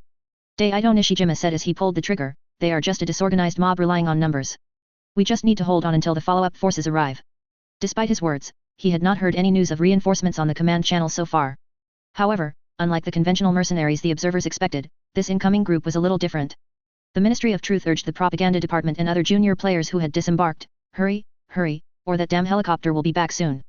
Players and mercenaries had no right to contend for air superiority with Arezaka. That helicopter could wreak havoc on an entire street with one bombing run, and even just strafing with its autocannon was more than players could handle. Moreover, the probability of shooting down a helicopter with conventional unguided rockets was too low, even expert couldn't guarantee a hit. So, players could only attack the poison gas unit during the brief window after the enemy had just finished a strafing run and returned to resupply ammunition. Furthermore, ground assaults were impossible. Those ADS defense vehicles could counter bombardments from all directions, and even Arezaka's ground defense forces had superior firepower to the players and mercenaries, making it impossible to break through. Therefore, the Savage had only one last solution for the players. Suicide charge. The Ministry of Truth pulled out a hazmat suit and a full-face gas mask from the car's trunk. These were acquired from a warehouse in the fire equipment market. There weren't many, only 18 sets. Thanks to the biochemical contamination in many areas of Night City, the supplies here were exceptionally complete. Here, one set for everyone. With the mask on, the propaganda department felt awkward, like he was wearing a pig's snout. Looking at the other players who had changed into hazmat suits, they were bright orange, ugly and strange, and something just felt off. A light bulb went off in his head. That's it. He turned and entered the nearby clothing store, rummaging for a long time before pulling out a pile of overcoats. Come, put these on too, and wear a fire helmet. Then he went to borrow black spray paint cans from the Maelstrom gang, painting all the players pitch black. They actually looked somewhat similar to the Aryan Supermen from Return to Castle Wolfenstein. After adding 2 yellow stripes, the iconic symbol of the cloaked cockroach, and distributing a fire shovel or a fire axe, the propaganda department instantly felt much better about their appearance. That's more like it.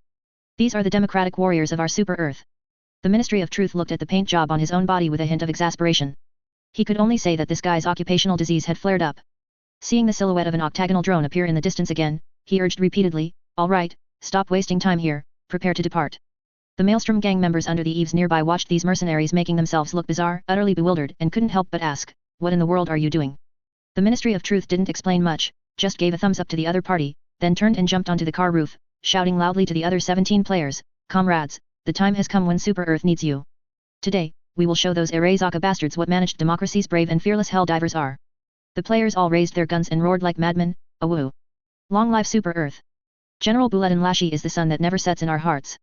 Arezaka are all a bunch of good-for-nothings. My grandma once said, exterminate them all.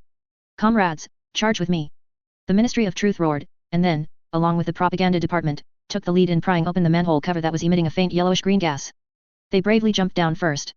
Originally, good brothers should have done this, but the little brother had already sacrificed himself and was on a revival cooldown, unable to be sold for now. There was no choice but for the Ministry of Truth to go himself. The bewildered Maelstrom gang members were startled by the frantic actions of this group and rushed forward to stop these comrades they didn't know. "Hey! There's poison gas down there, your hazmat suits aren't up to standard, you'll die."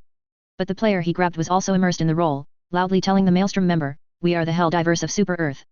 If I don't go to hell, who will? Should the people of Super Earth go?" Then he forcefully broke free from the Maelstrom's grasp and leaped into the sewer. The Maelstrom member looked at his empty hands, feeling a bitter sense of loss in his heart. A brother nearby quietly asked, "What are their names?" The Maelstrom member shook his head, "I don't know. We don't even know their names." He suddenly didn't want to be in a gang anymore.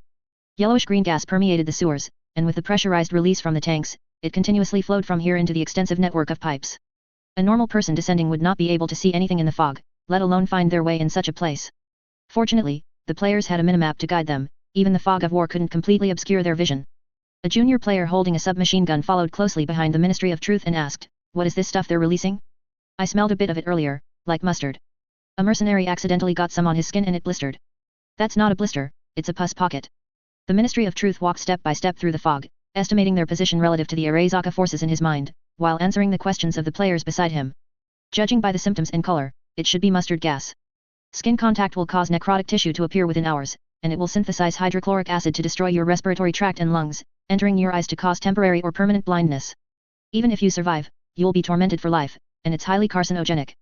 This stuff killed over 1 million people in World War I. The young player clicked his tongue in amazement. How dare they use such a potent substance in the city? The Ministry of Truth pointed to the water under his feet. Mustard gas is an oily, granular substance that is highly soluble in water and denser than water.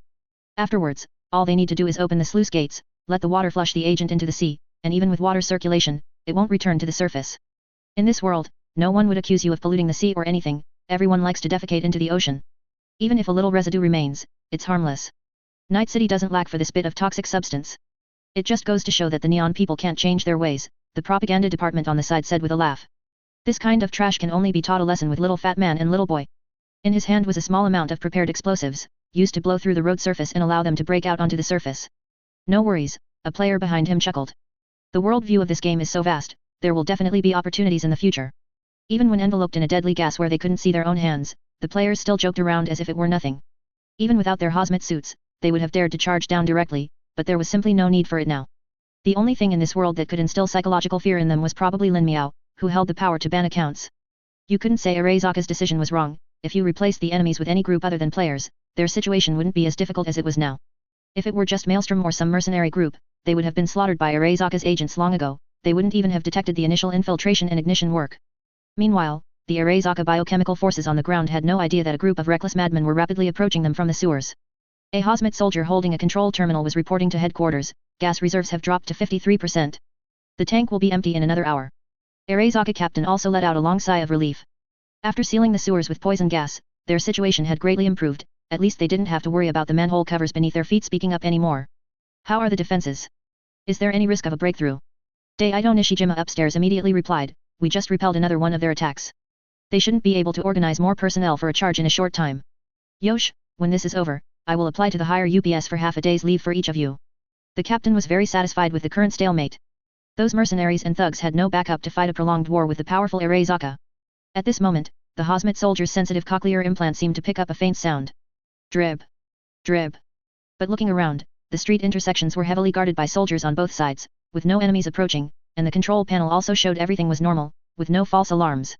Did he mishear? With this thought, the soldier increased the cochlear power, trying to pick up nearby movements as much as possible. But the dripping sound not only didn't disappear, it became more urgent, until it turned into a continuous tone. Drip boom. The ground suddenly began to shake, the asphalt road surface on the street collapsed inch by inch, and countless yellowish-green gases surged onto the ground under the impact of air pressure, dragging the surrounding tens of meters into a yellowish-green hell. Some Arezaka agents on the fringes who were not equipped with hazmat suits immediately felt the burning and stinging sensation as the gases seeped into their bodies through the gaps in their cyberware and respiratory tracts, causing them to let out agonizing screams. The captain, who saw the anomaly through the drone's perspective, immediately shouted over the channel, what happened? The hazmat squad, who finally managed to stabilize themselves against the tank truck after the shaking stopped, discovered in horror that they were surrounded by mustard gas in front of them. However, they felt slightly relieved when they remembered they were wearing hazmat suits. Enemies are attacking from underground, they blew up the street. Before the hazmat squad leader could finish speaking, he saw enemies, clad in black overcoats, wearing gas masks, and armed with guns, rush out of the yellowish-green fog and open fire on them. Day. Day. Day. Gun barrels spewed flames, and bullets traversed the negligible distance between them, knocking the still-stunned hazmat squad head over heels. Their hazmat suits offered virtually no bulletproof protection, and they hadn't really expected anyone to be able to burst out from underground, which was filled with mustard gas. Didn't they know that the firefighting gas masks on their faces couldn't effectively block mustard gas? We're out of hell, you Arezaka bastards! The Ministry of Truth roared, charging at the very front with high morale, his movements as if he couldn't wait to shove his gun barrel into the mouths of these corporate dogs and fire. Daido Nishijima, upstairs, saw the fog surge onto the street and immediately judged it to be an enemy attack, shouting loudly over the channel, enemy attack. Eliminate them quickly. All squads, pay attention to defensive firepower, the outer mercenaries might launch another attack. He aimed his machine gun downwards, intending to fire, but the continuously surging mustard gas below completely obscured the Ministry of Truth and their comrades. Firing indiscriminately might kill friendly forces as well. The captain was still shouting frantically over the channel, report enemy situation. Report enemy situation. But the hazmat squad below, seeing those figures with black gas masks, were as terrified as if they had seen ghosts, their legs turned to jelly, and they couldn't even speak properly, only constantly writhing backward, trying to get away from these devils. As chemical personnel, they were all too aware of the power of the weapons they released. This kind of poison gas, entering the respiratory tract, was practically a death sentence. Those poisoned would suffer unbearable pain. How could anyone still attack them so fearlessly? It's ghosts. They're evil spirits. They say they are evil spirits who crawled out of hell. Don't come over. Don't come near me. The shrill screams from downstairs sent shivers down one's spine. The spreading fog caused Arezaka agents to evacuate the street and climb to the second floor, creating a breach in the defense line. From a distance, the Maelstrom gang members saw the Arezaka forces in disarray. Dum Dum, who was leading them, had just learned of the actions of those Santo Domingo mercenaries. Without a second thought, he immediately ordered his gang members to charge. Brothers, we can't let the deaths of those guys be in vain. We Maelstrom never owe anyone a goddamn favor. Roar. Charge.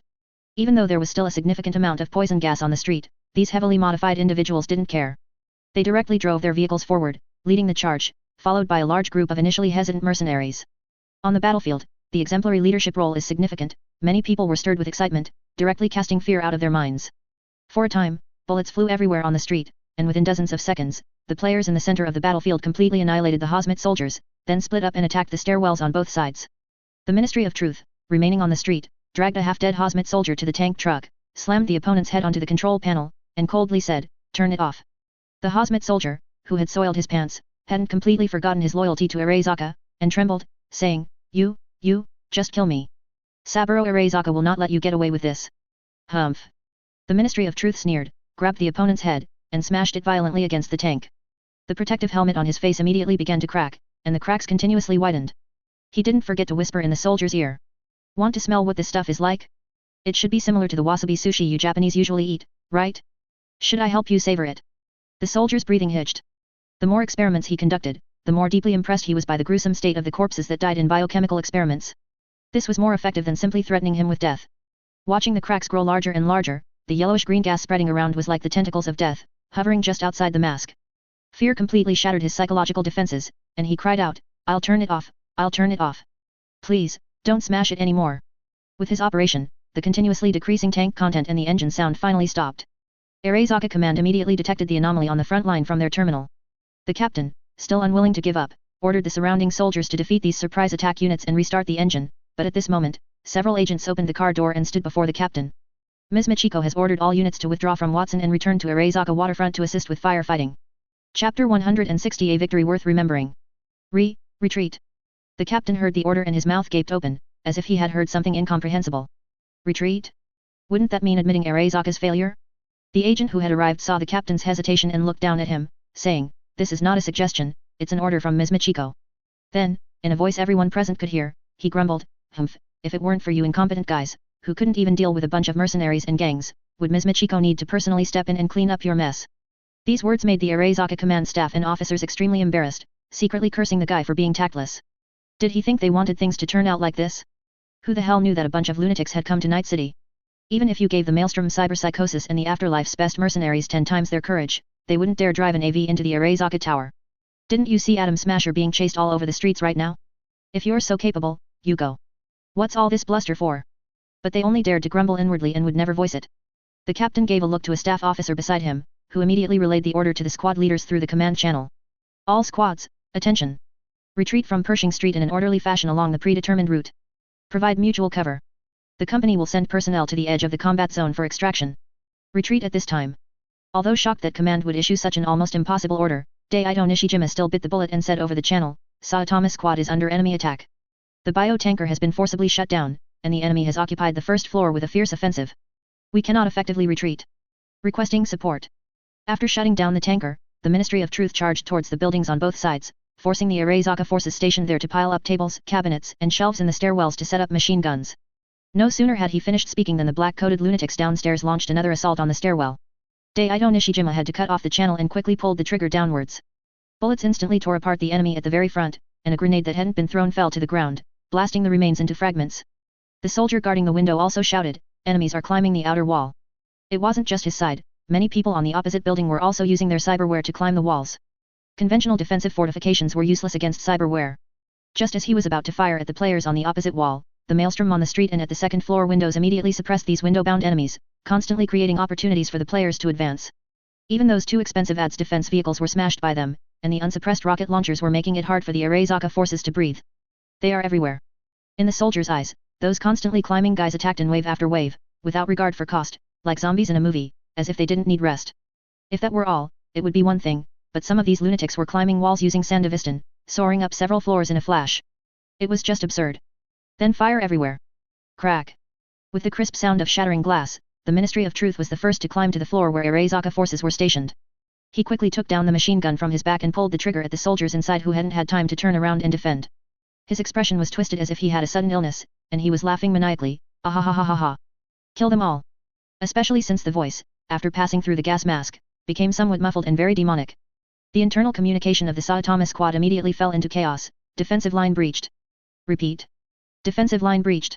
They're coming. They're coming. Ah. An Arezaka soldier, out of bullets, fled in panic into the bathroom, slammed the door shut, and cowered in the corner, trembling. He prayed that these lunatics would overlook his presence, but the next second, bang. A sharp fire axe split the door. The composite wooden panel was instantly split open, and axe after axe made the opening larger and larger. Ah! The commotion nearly drove the soldier to collapse. He aimed his gun at the toilet door and desperately pulled the trigger, but the empty weapon couldn't magically produce bullets for him. The soldier even forgot that his cyberware melee combat would not lose to the opponent.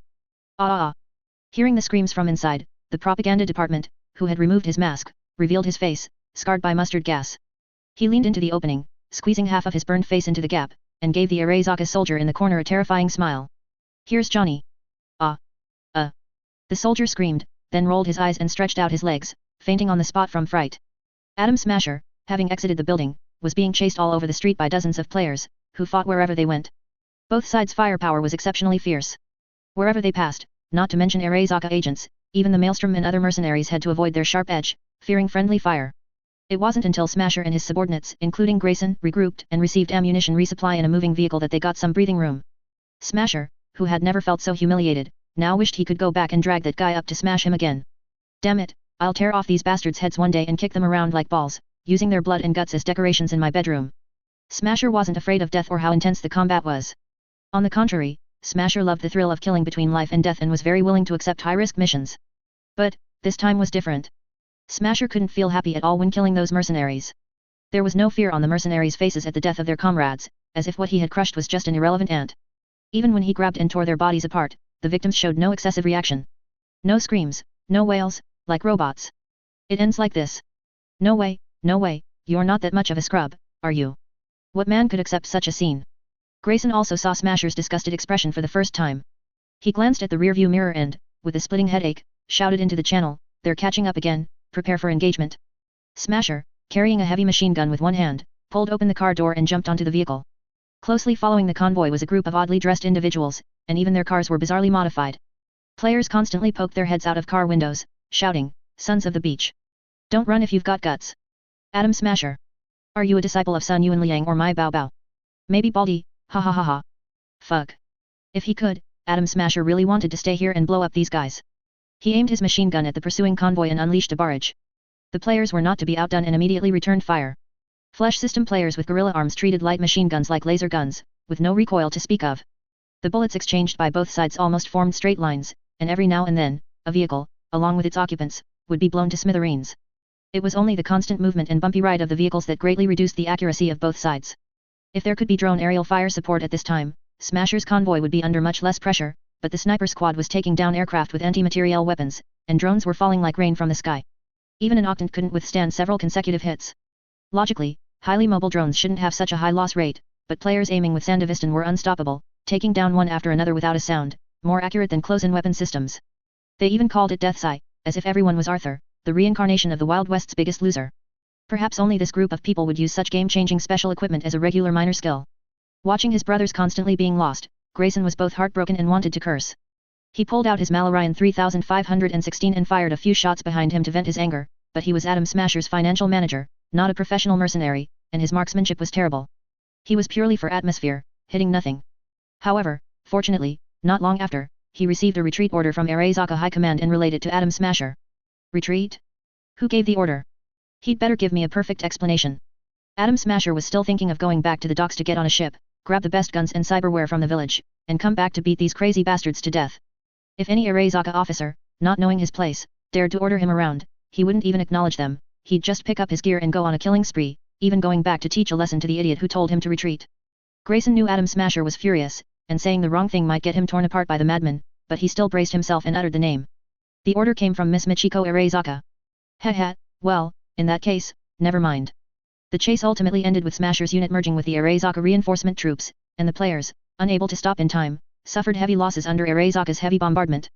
Even at this point, the players wore expressions of disbelief, wondering how this game could be so deceptive. What about the promised Phase 2? Adam Smasher, with his high prestige, lauded by so many, even screaming that he was going into Phase 2, turned out to be all talk. In reality, he was fleeing for his life. This contrast caught the players off guard, retreating beyond the safety line. They were furious. Nige, damn, that bastard lied to us. He doesn't have a Phase 2. Mongolian top laner, I have never seen such a shameless person. How can a boss have a phase scam? Adam Smasher. Where is your dignity? Where is your legend? Where is your Phase 2? Why did he run like a dog? It seems only his mouth is tough, isn't it? Players didn't yet have an accurate understanding of their own uniqueness. After all, in the games they used to play, game bosses typically created a sense of oppression and strength through cutscene performances, skill effects, and fixed high stats. Although their controlled characters were immune to pain and unafraid of death, to defeat a boss in a one-on-one situation, level, equipment, and skills were essential, as the opponent's stats could be several or even dozens of times higher than theirs.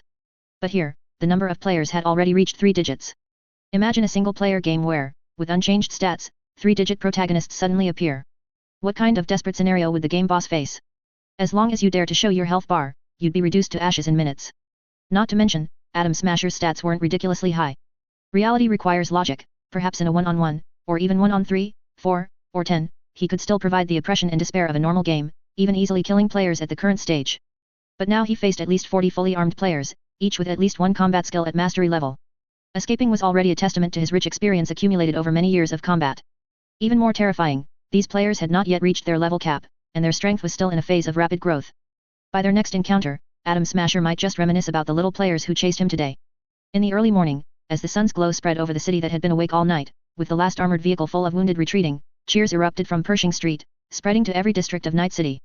At this moment, regardless of past grudges or conflicts with Maelstrom or the people in Watson, everyone cheered for them. Homeless, joyboys, mercenaries, gang thugs, civilians, vendors. Regardless of district, gang, skin color, race, or profession, they cast aside their past prejudices against each other, embracing and cheering for Watson's victory by their televisions, in bars and restaurants, in front of radios, and even at glowing screens on the streets. This was not false, feigned benevolence, but genuine, heartfelt jubilation. Perhaps for Arezaka, this was merely a setback, a loss. They didn't need to pay compensation for the dead, and damaged equipment was piled high in their warehouses. In less than a week, vacant positions would be filled. Everything seemed able to return to normal, though they would need to act with a lower profile for a while. Everything was just an insignificant segment in Arezaka's long timeline. Even many corporations thought so, not to mention that Arezaka would inevitably retaliate. It was common knowledge that the Neon people were petty and vindictive. But for the citizens of Night City, this was a great victory. They had united and defeated Arezaka, the corporation that had previously ridden roughshod over them. That was Arezaka. A Jutou corporation whose farts could make Night City tremble. This wasn't a mercenary squad stealing a truckload of Arezaka equipment, nor was it a hacker pranking Arezaka's GG brand with graffiti. Instead, the people united, jointly defeated the corporation, shattered Arezaka's conspiracy, and drove their forces out of Pershing Street. Even an insignificant victory like this was enough for these people to remember for a lifetime, recounting it again and again to their children and grandchildren, and forever cherishing it. Of course, most corporate executives would simply think their subordinates were overreacting and making a fuss. When Arezaka forced Melee Tech to retreat, Saburo Arezaka wasn't seen jumping out of bed to disco. Perhaps think tanks would submit analysis reports to them, warning of the huge risks inherent in this incident. But long-term class stratification leads to strong emotional detachment and information silos between both sides, as well as long-term alienation caused by capital and power, making it difficult for them to empathize with each other. Just as feudal emperors and their ministers could not imagine a world without an emperor or ministers, even after the Qing dynasty was overthrown, there was still a succession of powerful figures and warlords who wished to restore the monarchy.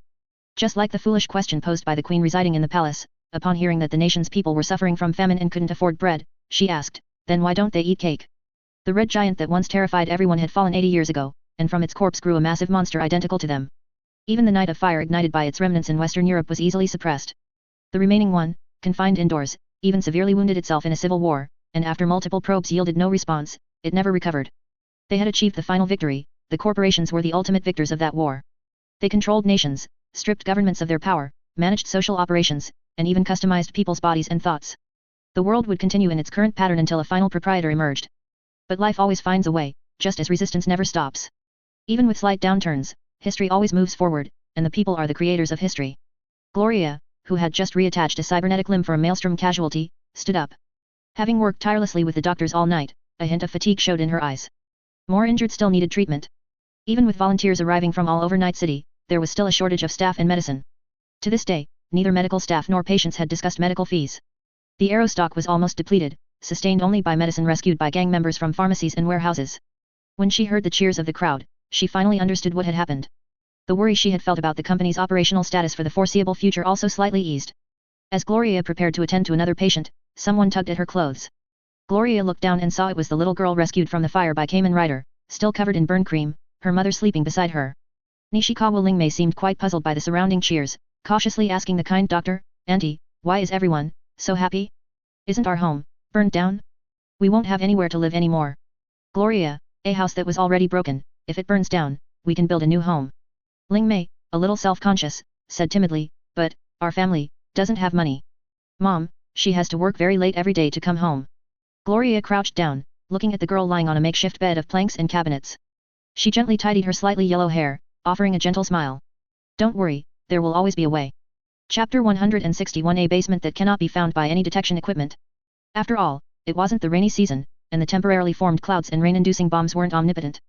By 8 in the morning, the torrential downpour gradually stopped. The charred remains still emitted wisps of smoke, and one after another, black, collapsed buildings silently narrated everything that had happened there last night. The raging fire, after burning everything it could, finally extinguished. The people who had formed the firebreak sat exhausted by the puddles, leaning on each other to rest. Good morning, Night City. Yesterday's death lottery final tally was a full 1,600 plus people. Thanks to an entire night of fire and chaos, Watson alone contributed the entire number, other districts couldn't even make up a fraction. It directly exceeded last year's annual limit, but things are definitely not over, because Arezaka also lost 1 or 200 agents. Even the bookmakers didn't dare to open this market, so you all have to pay. Compared to this, the minor incidents in other districts are insignificant.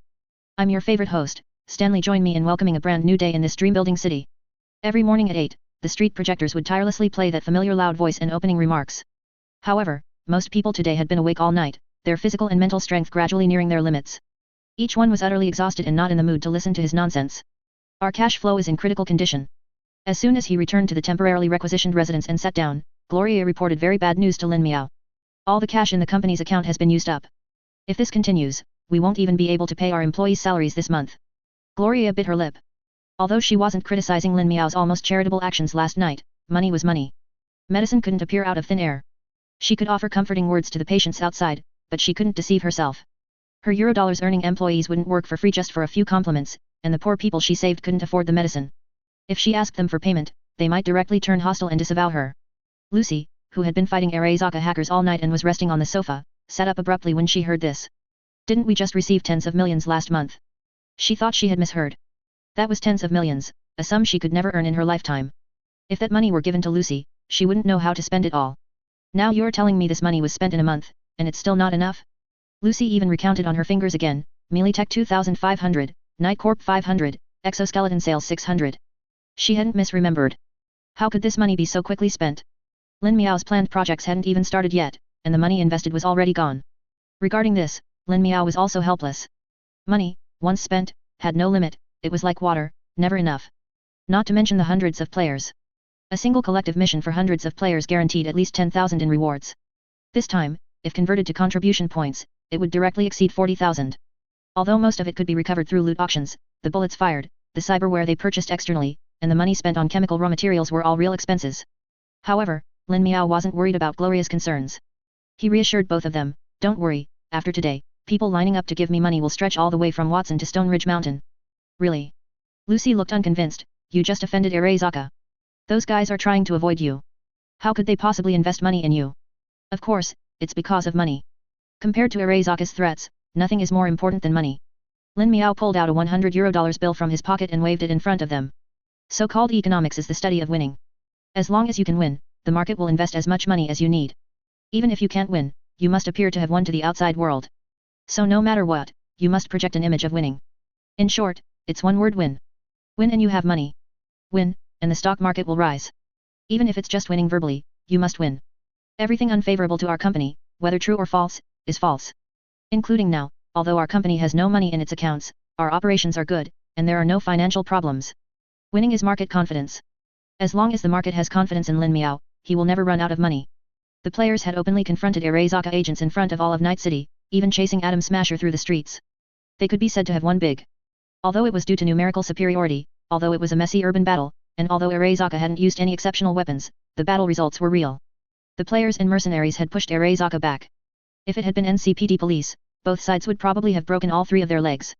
Moreover, it's likely no one still believes the nonsense that these people are independent mercenaries. Everyone knows who they listen to.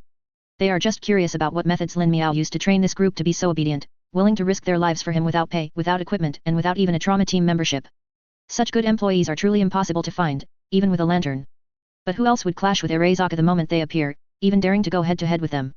Melee Tech, of course. The fact that Horizon Corporation and Melee Tech are colluding is known to everyone, from the Wraiths in the Badlands to the Tiger Claws in Night City. Do you think the rain-inducing bombs last night were Melee Tech being benevolent? Many people believe that Horizon Corporation is a dagger Melee Tech has plunged into Night City, Melitika's newly prepared #1 henchman. These mercenaries must be Melee Tech soldiers, only a fool would believe they are nomads. And everything the players did implicitly boosted Horizon Corporation's investment value in the eyes of various corporations, just like Zeta Tech, which, shortly after its founding, dared to battle a tech giant like EMB in cyberspace. After today, it's expected that countless people will rush to get a piece of the pie while Horizon is still on the rise. But Gloria's mood still hadn't improved. In fact, she was even more worried than before. Lin Miao, of course, knew what she was thinking. Companies like Horizon, which caused such a stir right after their debut, were not unheard of in the past. They would rely on lost technologies or business concepts dug up from the old net for frantic hype, accepting all investors. As soon as they reached a certain scale, they would immediately go public, their stock prices skyrocketing tenfold or more in a short period. The founders would seize this opportunity to cash out and leave, making billions, and then leave behind a pile of messes. Such incidents were far too common. And even if Lin Miao didn't cash out and leave, the result of frantically absorbing foreign capital would be the continuous compression of his own equity until he was sidelined and kicked out of the company. He smiled slightly. Don't worry, my company won't go public, and I'm not interested in playing stock wars with them. Even for investments, I will strictly vet them. Shares? What do I care? Haha. Even if Lin Miao sold the entire company, what if he became a lone commander? Can you command the players? Can you command the system? Even Poseidon would not listen to anyone other than Lin Miao or an authorized person. With a single word, Lin Miao could shut down all automated production lines, turning physical assets into scrap metal. He could ensure you couldn't even open the toilet door, had no water to flush after defecating, and wouldn't even give you toilet paper, forcing you to wipe with your fingers. He could even stage a Meyer-style economic maneuver at any time, taking your money and then raiding your home, and no player would say no. They would even kindly offer you sugar water. Yours is mine, and mine is still mine. However, Lin Miao still had some self-respect. After all, before he could fully drain the oil from this place and grow, turning hostile would do more harm than good. Seeing Lin Miao's confidence, Gloria said no more. Only Lucy was still on the side, her mind full of win, win, win. She almost didn't recognize the word win anymore. Lin Miao pulled out another tablet, which was playing footage of the players extinguishing the fire. Due to a certain company paying to exert pressure, most news media did not dare to broadcast the battle live. And prominently featured in those firefighting scenes were the oddly shaped, multifunctional military robots scurrying everywhere. A few of them, standing at doorways, formed a temporary camp guard. Their coordinated operations with non-combat players and the high intelligence recognition and multi-module replacement they demonstrated during patrols were also highlights. Some even directly rushed into the fire with hoses and nozzles. In particular, someone filmed the thrilling scene of a robot helping to prop up a collapsing floor slab, allowing a person to rush out of the burning building with a child in their arms. Its quality seemed not much worse than the Soviet giraffe industrial robots that were popular on the market, and its intelligence level seemed even higher. Not to mention the small robots constantly moving rubble and supplies on the ground. This fire can also be considered an exhibition for our future products. Even if people buy them just for our reputation, we won't be short on money or orders for a while.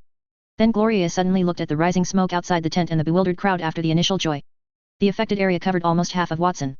Although this wasn't a densely populated area, and the fire started in sparsely populated places like docks, tens of thousands of people were affected. Even though the fire was out, many people had lost their homes, their jobs, and their livelihoods. Plus, there were so many bodies that needed to be dealt with. If left unmanaged, these tens of thousands of people would be a perfect breeding ground for trouble. A battle royale scenario would soon unfold here. Relying on the city council? You might as well go to a church and ask their gang leader, Old Man Jesus, to send down 2 fish and 5 loaves of bread for everyone to eat. At least with the latter, you could still have a laugh, endure a physical Bible lesson from the priest, and if you were young enough, you might even get your butt enlightened, filled with positive energy by the priest. Lin Miao pursed his lips and thought for a moment about this problem. It's all right, I'll figure out a way to handle it. He wasn't Roosevelt, he didn't have the authority or the funds to solve unemployment through massive infrastructure projects. Banks wouldn't lend him money for such reasons. Wasn't that just pure nonsense? Did they really think Lin Miao was a god? Even if his expanding factory needed workers, he couldn't cram tens of thousands of people in at once. That would be suicidal. If there was really no other way, he would just throw the problem to the all-powerful players. They would definitely find a solution. Lin Miao. Quickly use your invincible player base to think of a solution. Lucy. Lin Miao waved his hand in front of Lucy, who was dizzy from being bombarded by winning philosophy, to wake her up. How's the task I gave you coming along? I'll need it in a couple of days. Oh, that. Lucy, now clear-headed, shook her head and flicked Lin Miao's hand off her head. The basic framework for the W system is laid out, but to reach the standard you require, it needs a large amount of physical equipment to achieve full process control. But, is this thing really useful? Establishing a primary computing center in Stone Ridge Town responsible for planning, management, and coordination, followed by secondary core computing centers at each agency branch responsible for accounting, and then issuing commands to grassroots computing centers. Full process monitoring of all material production, transportation, and sales channels, precise calculation of material demand in each region, and centralized scientific allocation, down to controlling every drone, every production line for precise output, calculating employee wages according to current prices. This kind of thing sounds unrealistic no matter how you look at it, and it would probably be difficult for anyone to accept it. After all, people have selfish desires. From top to bottom in a company, from grassroots purchasers to material managers to shareholders, if you calculate everything precisely, if you put all errors out in the open, where do they profit? Without their cooperation, how can you carry out your work, how can you develop your company? At least, that's what Lucy thought. How will we know if it's useful if we don't try? A journey of 1,000 miles begins with a single step. Some paths, if you don't walk them, you'll never know if they lead anywhere. But no matter what, it's better than being stuck in a dead end now. Lin Miao smiled. In fact, there was something even more ruthless that Lin Miao hadn't told Lucy. He even wanted to monitor everyone's emotions in real time through brain-computer interfaces, quantifying emotions, and some companies were already doing this. By installing monitoring programs on brain implants, illegally uploading daily travel habits, frequency of different implant usage, and other information, then building a database to analyze their behavioral logic, used to sell personal information to companies in need or to target specific products and loans. Privacy, this thing doesn't exist in this era. Some things are best done at the very beginning. Otherwise, once there are more people, the resistance faced when trying to act will increase infinitely. He clapped the table, stood up, and said to the two of them, I'll leave things here to you for now. I still need to go back and see our guest. After all, I've kept them locked up for a whole night. It would be a bit unreasonable to keep them waiting any longer. In Santo Domingo, Night City, in a basement that no detection equipment could find, was the detention place for the captive caught by the player. In the dark basement, a strangely shaped woman hung suspended in the air by iron chains. Her limbs were firmly bound by the chains, unable to move, only a pair of scarlet eyes watching the outsider. Lin Miao reached out and pulled the gag from the other party's mouth. He hadn't deliberately bought it, mainly, these things were everywhere in Night City. He just grabbed one to stuff in her mouth to prevent the monster from screaming. Lin Miao sat on a dilapidated sofa, only a foot away from the suspended monster. Speak, madam. Who is your boss? Why did he send you to Night City? How many of your people are still in Maelstrom? Tell me everything clearly. When Lin Miao learned that the players had caught a monster born from a cult ritual in Watson, he was startled, thinking there were some supernatural entities in this world he didn't know about. But when it was brought over, he saw. Ha, isn't this a rogue AI? No wonder Blue Eyes was so eager to distance himself from her when the fire broke out. He probably feared Lin Miao would misunderstand and think he was preparing to turn against him. However, Lin Miao found it strange. If there was a second AI faction in Night City, why wouldn't Blue Eyes explain it clearly to him? Or was it just a botched act, simply playing both sides? The woman said nothing, just stared at him expressionlessly. The two of them stared at each other in the basement for over 10 minutes. Finally, Lin Miao couldn't take it anymore. He reached out and grabbed the other party's face, instantly refining, no. Connecting to the back of her neck. He didn't know any hacker skills, but this woman had her own deep dive equipment. Having followed Lucy multiple times and used her port to enter cyberspace, Lin Miao had gained some experience. Boldness comes with skill. Let me use the moves I learned from Lucy fiercely on this woman. He. Damn it. Upon entering cyberspace through the opponent's interface, Lin Miao found that this place was completely different from where he had entered with Lucy before. It was filled with chaos and disorder. If what he had seen before was a calm sea, then the scene before him was Jesus's world-ending flood. 10,000-meter-height tsunamis constantly swept every corner of the sea, and even the seabed was teeming with countless undercurrents. Endless torrents of information rapidly traversed every corner. The entire world was a fragmented, scattered mirror image. Where the hell is this? Where did you bring me? Is this still the network? Lin Miao wanted to find the woman's figure, but what was beside him now was a bloated, spliced information monster. This thing, with the appearance of men, women, old, and young. What is it? Lin Miao got closer and looked for a long time before he roughly understood what was in front of him. This wasn't one person, it was several people. He stood still and sorted through his thoughts for a while before he roughly understood what was in front of him. According to the report uploaded by players like NIGE at the time, a group of Maelstrom cultists committed suicide and sacrificed themselves to awaken this woman. And at that time, they were all connected to hacker equipment. Since this spliced information monster now showed the appearances of multiple people, does that mean? Lin Miao remembered Lucy saying that if a hacker's physical body was damaged while traveling in cyberspace, their consciousness would also be affected, ultimately leaving an incomplete consciousness wandering in cyberspace, which would eventually become a rogue AI over time. They mostly exhibited extreme emotions, negativity, anger, hatred, cowardice. The fragments of consciousness remaining after these people committed suicide merged into this monster. Wait, why are they all negative emotions? Can't there be something good? Also, why do I feel like this damned rogue AI has brought me to the old net? Chapter 162 Player, Old Network? Hehe, I'm coming in. This was Lin Miao's first time seeing what the old net truly looked like. How should he put it? It doesn't seem very dangerous. Of course, that was his feeling. For someone else, it might be different. Even if a normal person caught a rogue AI, they couldn't possibly use its port to cross the black hole and enter the old net, because the black hole is invisible, it exists in the brain of every person connected to the network, has no physical form, and is omnipresent. After looking for a long time without understanding anything, Lin Miao waved his hand and pulled the rogue AI from the void to his side, then released his data control over it and asked, "Now, are you going to tell me your origin?" But the rogue AI, feeling free, did not answer Lin Miao's question. Instead, the moment its restraints were removed, it unleashed its true form. Its body instantly expanded billions of times, its data volume almost completely obscuring Lin Miao's vision, stretching endlessly without any shape, like a mountain roar and a sea surge, it engulfed him. Compared to it, Lin Miao's body was like a drop in the ocean, not even a small boat, just an insignificant speck. Snap! A soft click of his fingers. The world seemed to pause, all the data on the AI's body stopped flowing and changing, completely frozen in place, its CPU overloaded and crashed. Lin Miao originally wanted to save some effort and let the other party speak, but it seemed this guy didn't understand human language, it was truly insane. Alright, let me find it myself. He habitually rolled up his sleeves, and read data easily tore through the firewall the opponent had built, breaking into the data fortress, and began to search for the information he wanted in the database using the methods and software Lucy had taught him. This rogue AI's database was also a mess, the memories of 7 or 8 people were mixed together, multiple consciousness fragments forcibly kneaded into one, filled with pain, madness, almost no rationality to speak of. Finding useful information within it was no small challenge for Lin Miao. Adram, Kate, Walls. These were the names of the cultists. From the memory data Lin Miao found, they were initially normal Maelstrom members, spending their days wandering around, fighting, and collecting protection money, until one day they installed a batch of unknown brain implant plugins, and that's when things started to change. Their behavioral logic was being altered day by day, and they themselves had no awareness of it. Lin Miao suddenly realized how similar this situation was to Parallax, and to that modified person. However, Blue Eye's technology should be much more advanced than those strange brain implants, at least Parallax wouldn't install those odd, unknown implants. Moreover, in the subsequent data, Lin Miao was surprised to find that these cultists seemed to genuinely be involved with Blue Eyes. They would communicate on special frequencies, but they weren't speaking human language, but rather various religious codes like Lilith, Wolf Father, Holy Mother, Eden, Necrotech, which left Lin Miao utterly confused. Crazy, isn't Lilith the female demon who betrayed humanity and murdered infants? What does that have to do with an AI? What's all this other nonsense? However, in its chaotic memory database, Lin Miao captured a crucial piece of information. This group of cultists had met with Blue Eyes people in an abandoned factory and talked about a bunch of bizarre things. No wonder Blue Eyes knew what happened in Watson that night and contacted him directly. It's likely the force behind this rogue AI also knew about it, so, this guy has become a pawn. No wonder it was silent when asked, like a mute. However, this does not mean that the rogue AI in his hand has lost its value.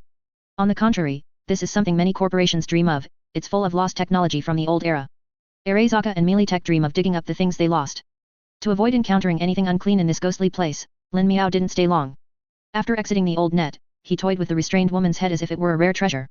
This was a living old net entrance, if it could be utilized, its value would far exceed the AI itself. Lin Miao, system, if I take it out and upload it to the server subnet I built, will I lose the old net entrance? System, no, but I recommend building a new, independent subnet to house this AI to preserve the old net entrance. Lin Miao, why? Can't the current one be used? System, the current Poseidon subnet system is connected to the Night City network. If it is directly connected to the Poseidon subnet, there is a high probability of an AI intrusion event, and even the black hole cannot guarantee perfect removal of every piece of data. I see. It seems no money can be saved here. Lin Miao, is there a risk of players dying after entering the old net, such as their real brains being burned out by a rogue AI or being possessed by a female ghost? System, no, ensuring players' life and property safety is the primary rule. Nothing that happens in cyberspace can affect reality. Lin Miao, then can I let players enter the old net to salvage data for me or something? It doesn't matter if they die, right? System. Lin Miao, look, Arezaka is so ruthless, training dozens of child hacker laborers to enter the old net to dig for data, no wages, just food. What a black-hearted corporation. We absolutely cannot exploit our employees like Arezaka. We must provide players with the best experience to show our conscientious service. The old net dungeon ticket fee will be set at €500 per entry. Players only need to pay €500 to enter the old net and explore unknown domains. If they're lucky, they might even encounter wild rogue ace, viruses, or lost technologies. If they can capture and bring them back, they'll receive a mysterious reward.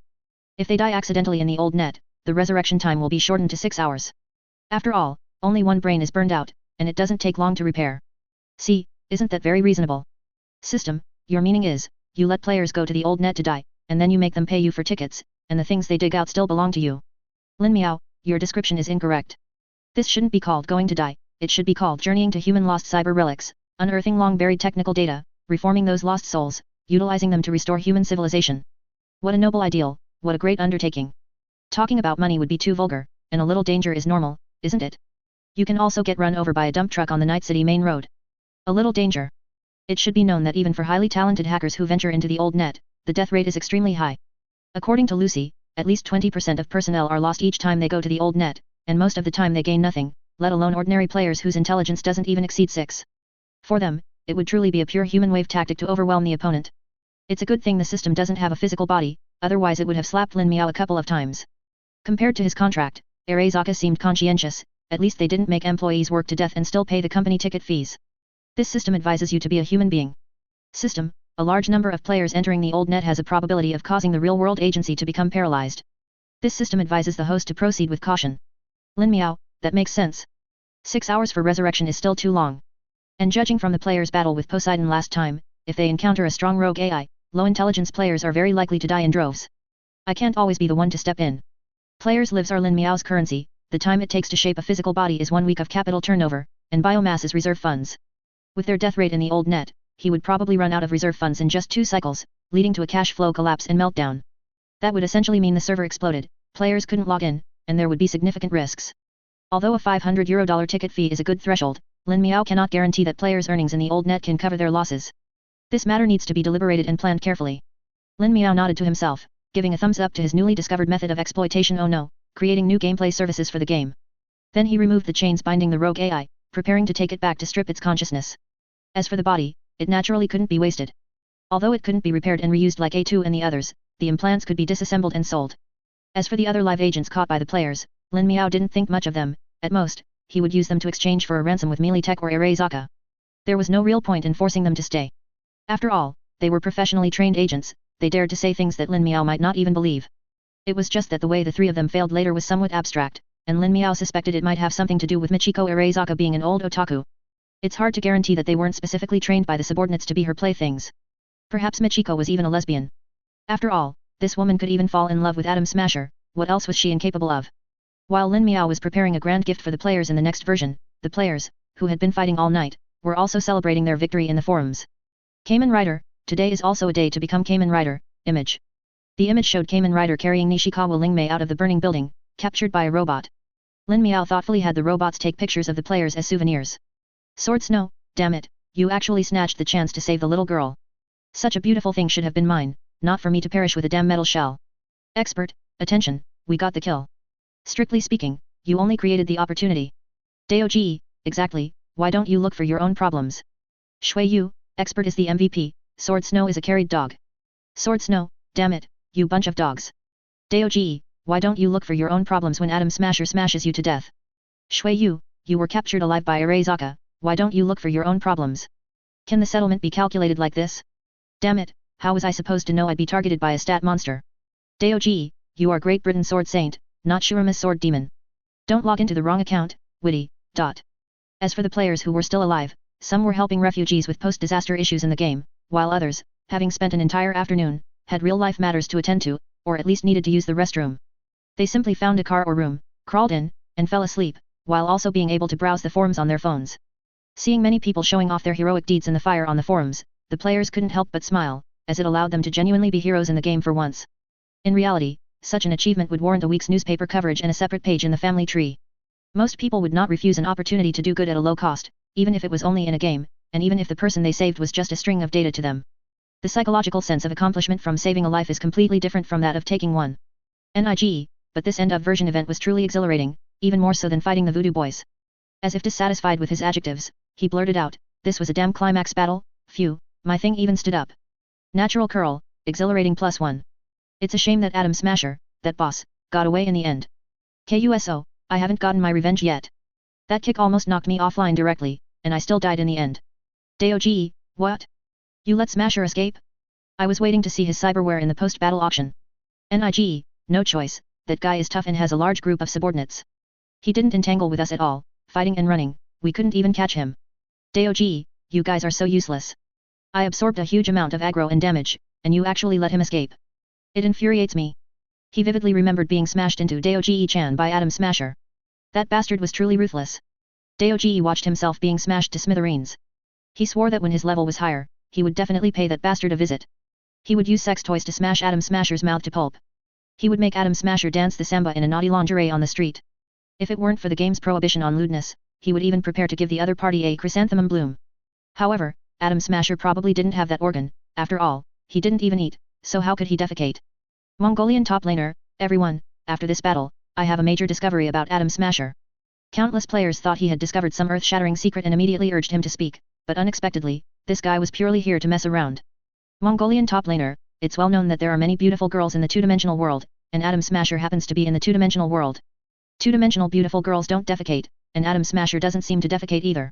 Beautiful girls don't have a penis, and I didn't see a penis on Smasher. Therefore, Adam Smasher equals two-dimensional beautiful girl. The equation holds true. Doge, well said. Starting today, Adam Smasher is your new wife. I wish you wake up tonight to find him wearing a catgirl outfit, riding on you and violently raping you. Mongolian top laner, pressure, pressure. If that were the case, I would probably make a very loud sound to cover it up. Shui Yu, why is your conversation so foul? After some playful banter, the players brought the topic back to the game content itself. NIG, I never thought that I just wanted to catch a cultist, but it led to a major event affecting the entire Night City. This is probably the butterfly effect. I just don't know what will happen to the Watson citizens whose homes were burnt down. Speaking of which, NIG felt a bit guilty. Perhaps if he hadn't insisted on catching cultists last night, maybe Night City wouldn't have caught fire, and so many people wouldn't have died. NIG didn't truly consider himself a citizen of Night City. Although he was happy about the citizens uniting to defeat Arezaka in the end, he didn't feel the same heartfelt excitement and joy as the citizens. Even knowing why, it was difficult to feel a resonance, and he couldn't use it to alleviate his guilt. So, out of a desire to make amends, he still wanted to do something for the surviving NPCs. NIG's words also made many players fall into contemplation. They then realized that an unintentional action of theirs could cause such a huge ripple in the game world, even affecting the direction of the entire world. Having always been accustomed to freedom, they also had to start thinking about the consequences of their actions and ways to make amends. Red Bucket, that's true. I heard the resident doctor say that the medicine is almost used up. How about we go and act like those mercenaries and directly rob Trauma Team's medical transport vehicles? Shui Yu, Trauma Team again? Wouldn't that hurt them too much? Red Bucket, hurt your mother's head. Throws an Ink's tone. Shui Yu, I dodge. Less than half an hour after Lin Miao thought things had settled down, the players were already discussing how to create more trouble for him. Only this group of fearless lunatics would dare to target Trauma Team right after taking down Arezaka. Any middleman would probably call them a bunch of madmen. NIG, it's a drop in the bucket. The medicine in one vehicle is definitely not enough. I estimate we'll still need to ask Ms. Gloria, the medical mentor, for help, she might have a solution. And just having medicine isn't enough, so many people have lost their homes. If this isn't resolved, the disaster might even expand, just like the Noto earthquake in Japan a while ago. Doge, a while ago, meaning a year ago. The Noto earthquake was a classic example, exposing the Japanese government's ineffective disaster relief, rampant bureaucracy, and low administrative efficiency completely. With the disaster area's problems unresolved, crimes like robbery and rape were frequent. This was in Japan. In Night City, it would definitely be a live-action CS game. NIGE also didn't want the problems he caused to further escalate. Red Bucket, didn't they say the next version would be a large-scale farming and development version? There will definitely be a shortage of people then. Before he could finish, Doge reminded him, Doge, more than 200 Haitians have already signed up, and even if there's a shortage of people, it's impossible for all tens of thousands of disaster victims to go and build houses. Whether they listen to you is another matter, and this time it's mechanized construction, so not many people are needed. Many players expressed a pessimistic view on this, feeling that Watson's current problems might become the catalyst for the next few versions, gradually developing into major issues. At this moment, Ju Tiu, who had just been scolded by his wife with his ear twisted and finished washing dishes, saw this question on his phone and scoffed, Ju Tiu, why are you all so stupid?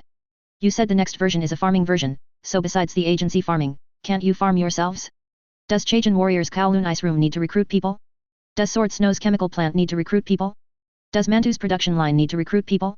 There's such a huge demand, Aren't these ready-made tools? Chapter 163, Suggestion to block the account directly. NIGE, what do you mean? I don't understand. In this regard, NIGE, who came from a working-class background, clearly lacked the knowledge and vision of Zhu Tiaoyu, who had never been short of money since childhood, and his business acumen was also far inferior. Although his bond attack with Mantu was easily taken out by Atom Smasher, the facts proved that the power gap was too large. Even if they charged forward shouting about friendship and bonds, they wouldn't suddenly power up. Zhu Tiaoyu, according to the official preview released previously, the next version should open a large, non-city map for construction. Also, there's that waste recycling experimental base from a few days ago, which they say is cooperating with the city council. The propane we used yesterday came from there, didn't it? The chemical plant said they're purchasing a batch of new equipment to synthesize water purification core devices. A waste recycling plant, right? Drivers, operators, loaders, maintenance workers. And the propane produced needs to be canned, right? After canning, it needs to be sold, right? All of these require people. You can't just look at how many people it takes to build one place. You also have to look at how many related upstream and downstream industries the built-up thing can drive. In China, just a steel mill alone might have thousands of people in its upstream and downstream combined. Waste recycling plants, water plants, steel mills, rolling mill workshops, assembly workshops, offline sales, logistics, and transportation, every single one of them is a massive employer. All the players listened intently. Sword Snow, impossible, right? This is still the closed beta version. How could there be so many things? And what does it have to do with us? NIGE, why does it have nothing to do with us? Did you forget Sword Snow and Mantu? Aren't they part of the chemical plant and the studio? Zhu Tiaoyu, exactly. These factories will definitely have ways for us players to participate. Maybe I'll be able to contract a barren fish pond in the future and specifically trick those fishing enthusiasts into coming up empty-handed. NIGE, a new map isn't impossible either. After all, you see how Night City, so big and complex, could be brought out. I wouldn't be surprised if they came up with anything else in the future. Red Bucket, but we don't have enough money. When we were fighting the fire, I secretly asked Mantu and them. A single multifunctional military robot costs over €20,000 just for the materials. If you want to buy one, it would probably be at least €50,000. €50,000, damn. Even if I worked my ass off for a month, I might not earn that much. Do I have to go steal kidneys to support a robot?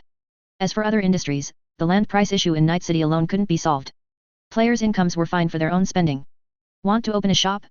Just the rent for a regular small shop is several €1,000 a month, not including renovation costs, labor costs, and material costs. It would be at least €20,000, otherwise Chajin Warrior wouldn't just want to open an ice cream parlor selling milk tea. Under normal circumstances, players in the city can earn about €800 a day, €24,000 a month, plus some exploration points for gacha opportunities. Deaths caused by normal gunfights and brawls will damage a lot of cyberware, so the more cyberware, the higher the cost of death. The tragic death of Daoji this time, where even recycling could only recover meat paste, is extremely rare. The loss of full cyberware plus equipment basically reached €40,000. However, Predator Radio can earn player donations, so it can afford the losses, and the mission rewards from this settlement also amount to 2 or 3 tens of thousands, plus the priceless limited title, so he still profits. The cost of death for other players varies from 6 or 7,000 to 2 or 3 tens of thousands, depending on the severity. Fortunately, equipment and cyberware can be recovered and repaired, greatly reducing their financial losses, so they can still have 10 or 20,000 euros left after this settlement. As for newbie players, with their meager economy of selling grilled sausages and ice jelly by the roadside, don't even think about doing business. First, consider how to work and upgrade your equipment. As for Red Bucket, his envisioned mechanical construction team would require at least $1 million level investment. Like this battle. I know this. Officer suddenly popped out. I've recently seen Daoji often sneaking into the boss's office. He comes out every day looking rosy-cheeked. As a police officer, I'm certain Daoji is secretly engaging in improper pie transactions. It should be about convincing the boss to invest in his radio station. Hey, gay boy. Daoji, don't talk nonsense and falsely accuse me. This is just normal business interaction. You're the gay one. However, the boss did say he was preparing to invest in industries for some eligible players, but the specific requirements haven't been finalized yet. Red Bucket, investment? I never thought I'd get to be a contractor one day, Tat. Once I'm the boss, I'll invite everyone to work for free during the day, and then I'll treat you all to a massage parlor at night. NIGE, look, this is the ugliness of a laborer. He actually wants to exploit our labor for free. He hasn't learned anything else, just how to default on wages. And going to a massage parlor, he'd probably be collectively taken offline as soon as he walked in. Red Bucket's intentions are as clear as day. Daoji, I suggest a direct ban. Shui Yu, +1. On the white hospital bed, the sleeping woman suddenly awoke. She opened her eyes, her pupils filled with terror, as if she had just had a very terrible nightmare. Who? She gasped, trying to get up from the bed, but found that she couldn't move at all, not even lift her neck. The only parts of her that could move were her facial features. Only the woman's head was placed on the hospital bed, her body was opposite the bed, and her back of the head and spine were connected to a large number of cables, which provided her with life-sustaining energy and simultaneously restricted her movement. The guardian nearby saw the experimental subject wake up and quickly walked over, looking at her kindly and asking, "Songbird, your mental fluctuations were unusually intense just now. Is there any new progress?"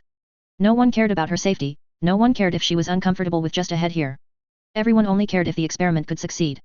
Songbird closed her eyes. Ever since the black hole showed abnormal data fluctuations that day, she often had dreams when she slept, but the dream was very vague, and she couldn't remember anything after waking up. And as the experiment progressed deeper, her database became more closely integrated with the black hole, and Songbird's dream became clearer and clearer. In that dream, there were 3 people, 1 man and 2 women. They seemed to be often discussing something. Every time Songbird wanted to get closer to hear clearly, she encountered an invisible wall that blocked her steps, preventing her from seeing or hearing. And today, that man seemed to notice Songbird. When Songbird approached again, the other party subconsciously turned to look in Songbird's direction. In the dark, it was as if a hand had tightened around Songbird's neck, almost suffocating her. Even though it was in a dream, or at the very least in cyberspace, these 2 places don't require breathing, but she still had a physiological reaction and almost killed herself. That was feedback from extreme fear. The other party might be a powerful cyber AI, or an experimental subject like her, but no matter which, the other party's strength was growing at a speed far exceeding Songbird's. Looking at the concerned gazes of the people around her, Songbird didn't know whether to tell them about this, and her heart fell into a struggle. Until the woman's figure appeared on the screen. "Songbird, I just heard them say you're not feeling well? Are you sick?" Songbird closed her eyes and calmed her heartbeat, because she knew that there were at least 7 types of lie detector instruments pointed at her here. Heartbeat, expression, eyes, pupils, any abnormality would be immediately entered into the database for calculation. Nothing, just a nightmare, a very terrible nightmare. What kind of nightmare could be more terrifying than seeing her own body hanging on the wall at a distance of 1 bed away? Arezaka's response was swift. They were still fighting with the players in the early hours of that morning, but less than 2 hours after the battle ended, before 11 a.m., they sent people to knock on Lin Miao's door. Arezaka didn't even give Lin Miao time to catch a wink. However, the person who came was a bit unexpected for Lin Miao. He sat on the sofa, looking at Arezaka Division Abu with interest. It should be Arezaka delegation. "Ah, welcome, welcome." Although he said welcome, Lin Miao had no intention of getting up at all, even leaning back in his chair in a relaxed manner.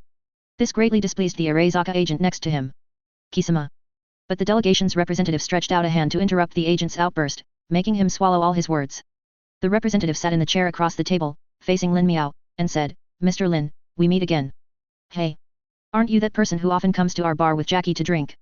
A quick scan with modern cyberware would reveal the other party's identity, but Lin Miao still feigned a poor memory. "My name is Valerie, or you can call me V. I collaborated with your mercenaries last month. I think with your methods, you should know which time it was." "Ah."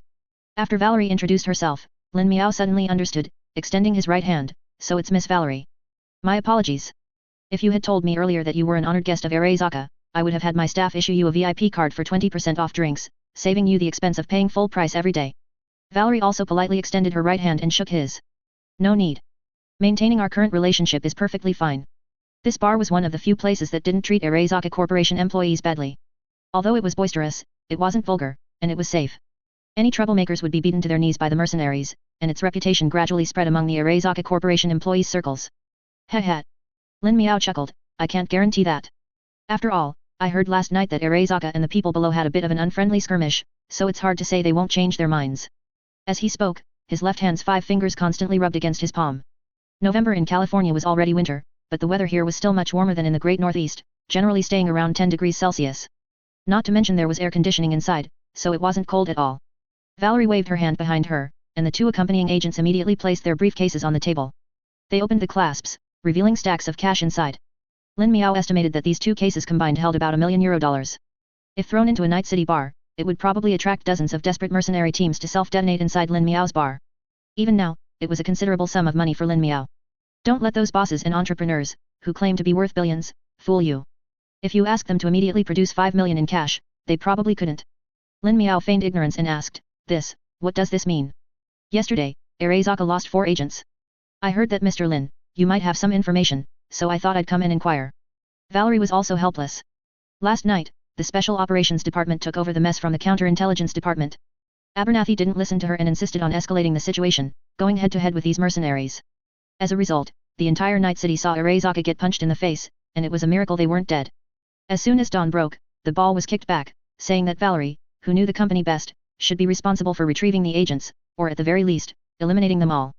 Also, A mercenary accidentally trespassed on Arezaka waterfront yesterday and was injured. He is currently receiving treatment in the medical department. If all goes well, he should be discharged this afternoon.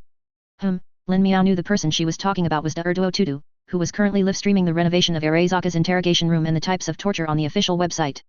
Everything usable and unusable, Arezaka had tried it all, short of digging out the guy's brain for live experiments.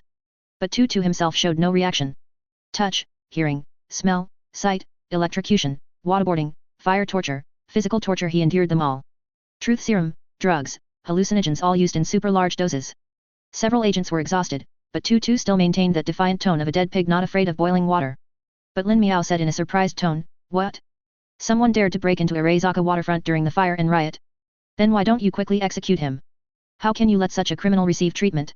He should have been shot on the spot." Lin Miao was righteously indignant, no need to say more.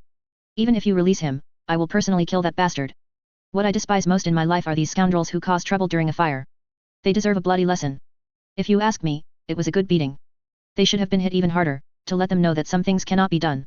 His tone was very indignant and agitated, and he was still making veiled accusations, which made Valerie's expression a bit unnatural, but she waited until Lin Miao finished his rant before continuing.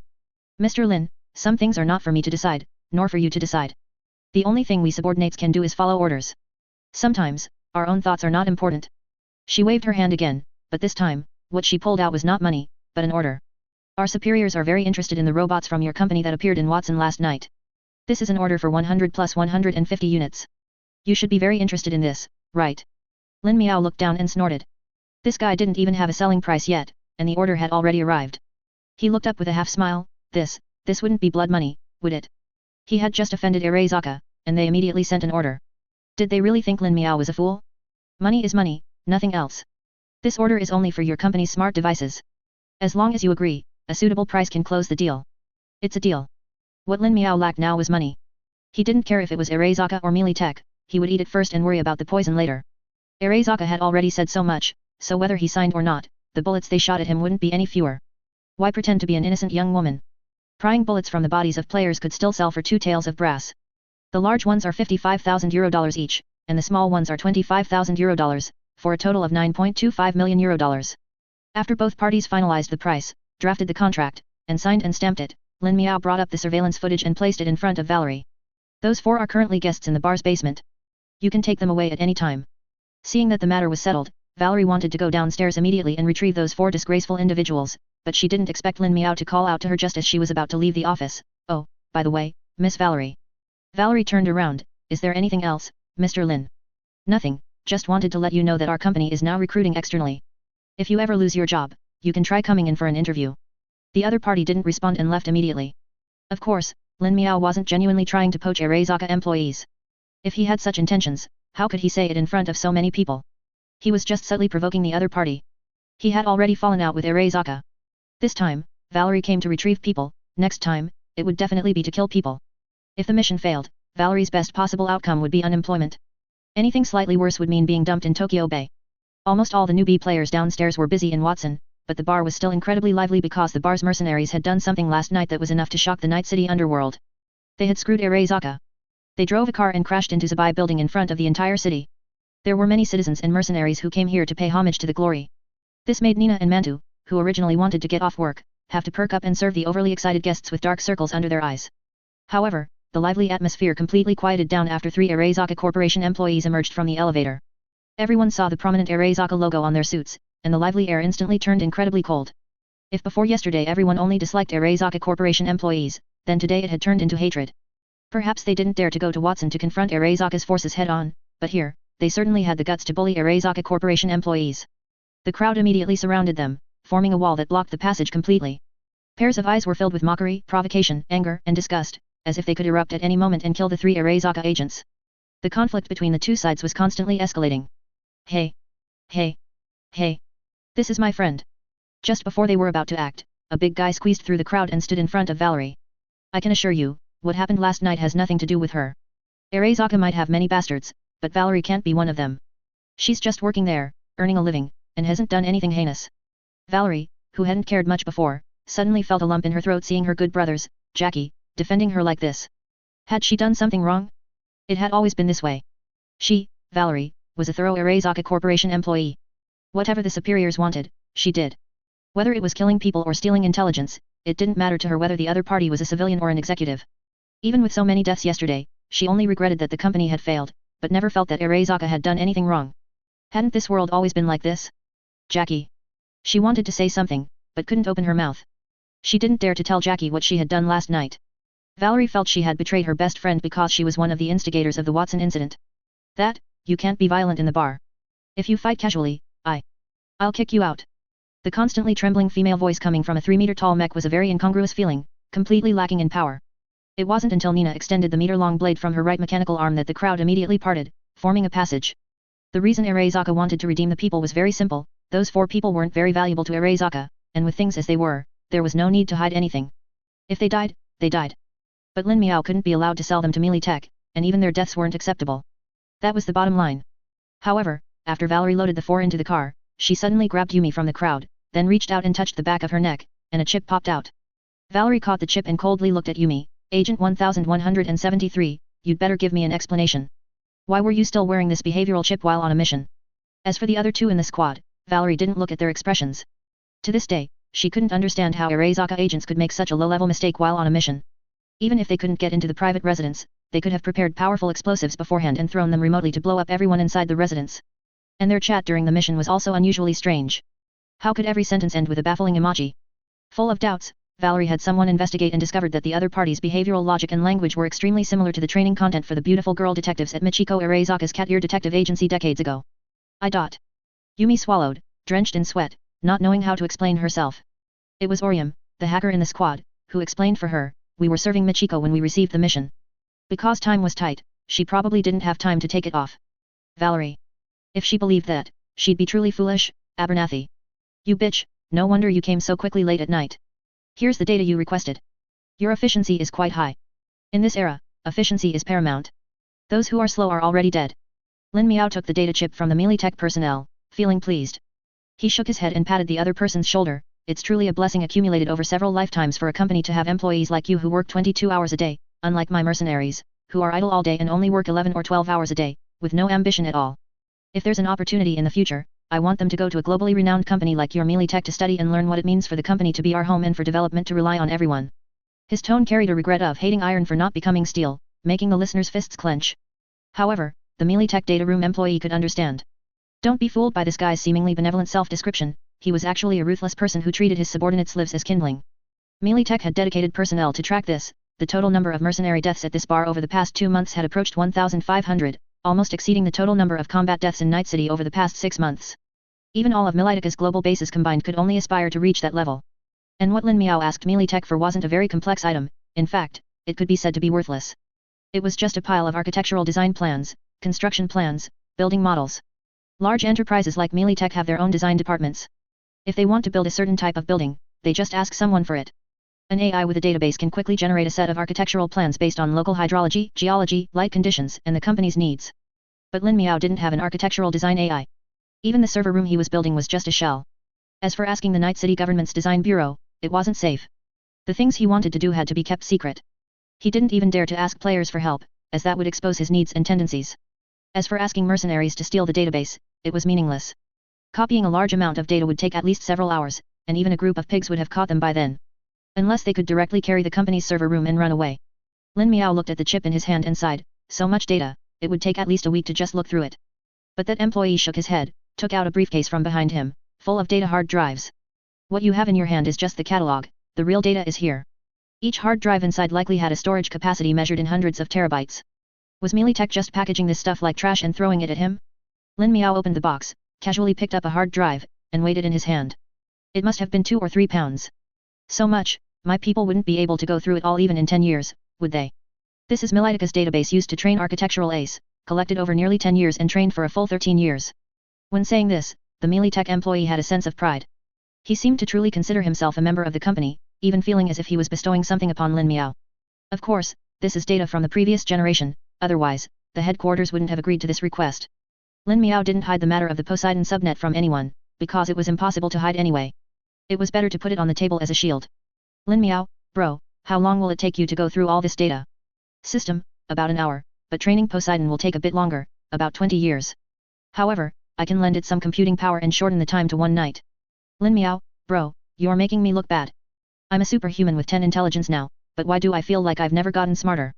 Did you steal my intelligence? System, intelligence is not IQ, these are two different concepts. Lin Miao took the box, greeted the other party, and then turned to leave. Thank you. Please tell Meredith Stout that this collaboration was very pleasant. Walking out of the Melee Tech building, the previously foul air now smelled exceptionally sweet. This was Night City. The smell of urine and burning rubber you smelled were the scents of freedom and blood. If not, then there must be something wrong with your nose, you should seriously examine yourself. At least, that's what Lin Miao thought. He now had a feeling of exhilaration, like a fish leaping freely in the vast ocean. Now, this is truly the beginning. Everything before today was just child's play. Crashing into the Zabai building? Fighting gangs? Smuggling? These things, on a macro level, were nothing. Even if he and hundreds of players jumped to the sky, they wouldn't harm a large corporation one bit. Yesterday's fire only burned off a single leg hair of Arezaka. Only by expanding in scale, snowballing, and increasing his influence and strength was the real way forward. Otherwise, he would just be a slightly more active fish on the dining table. If he jumped aggressively now, once the diners picked up their knives, he would only be at their mercy.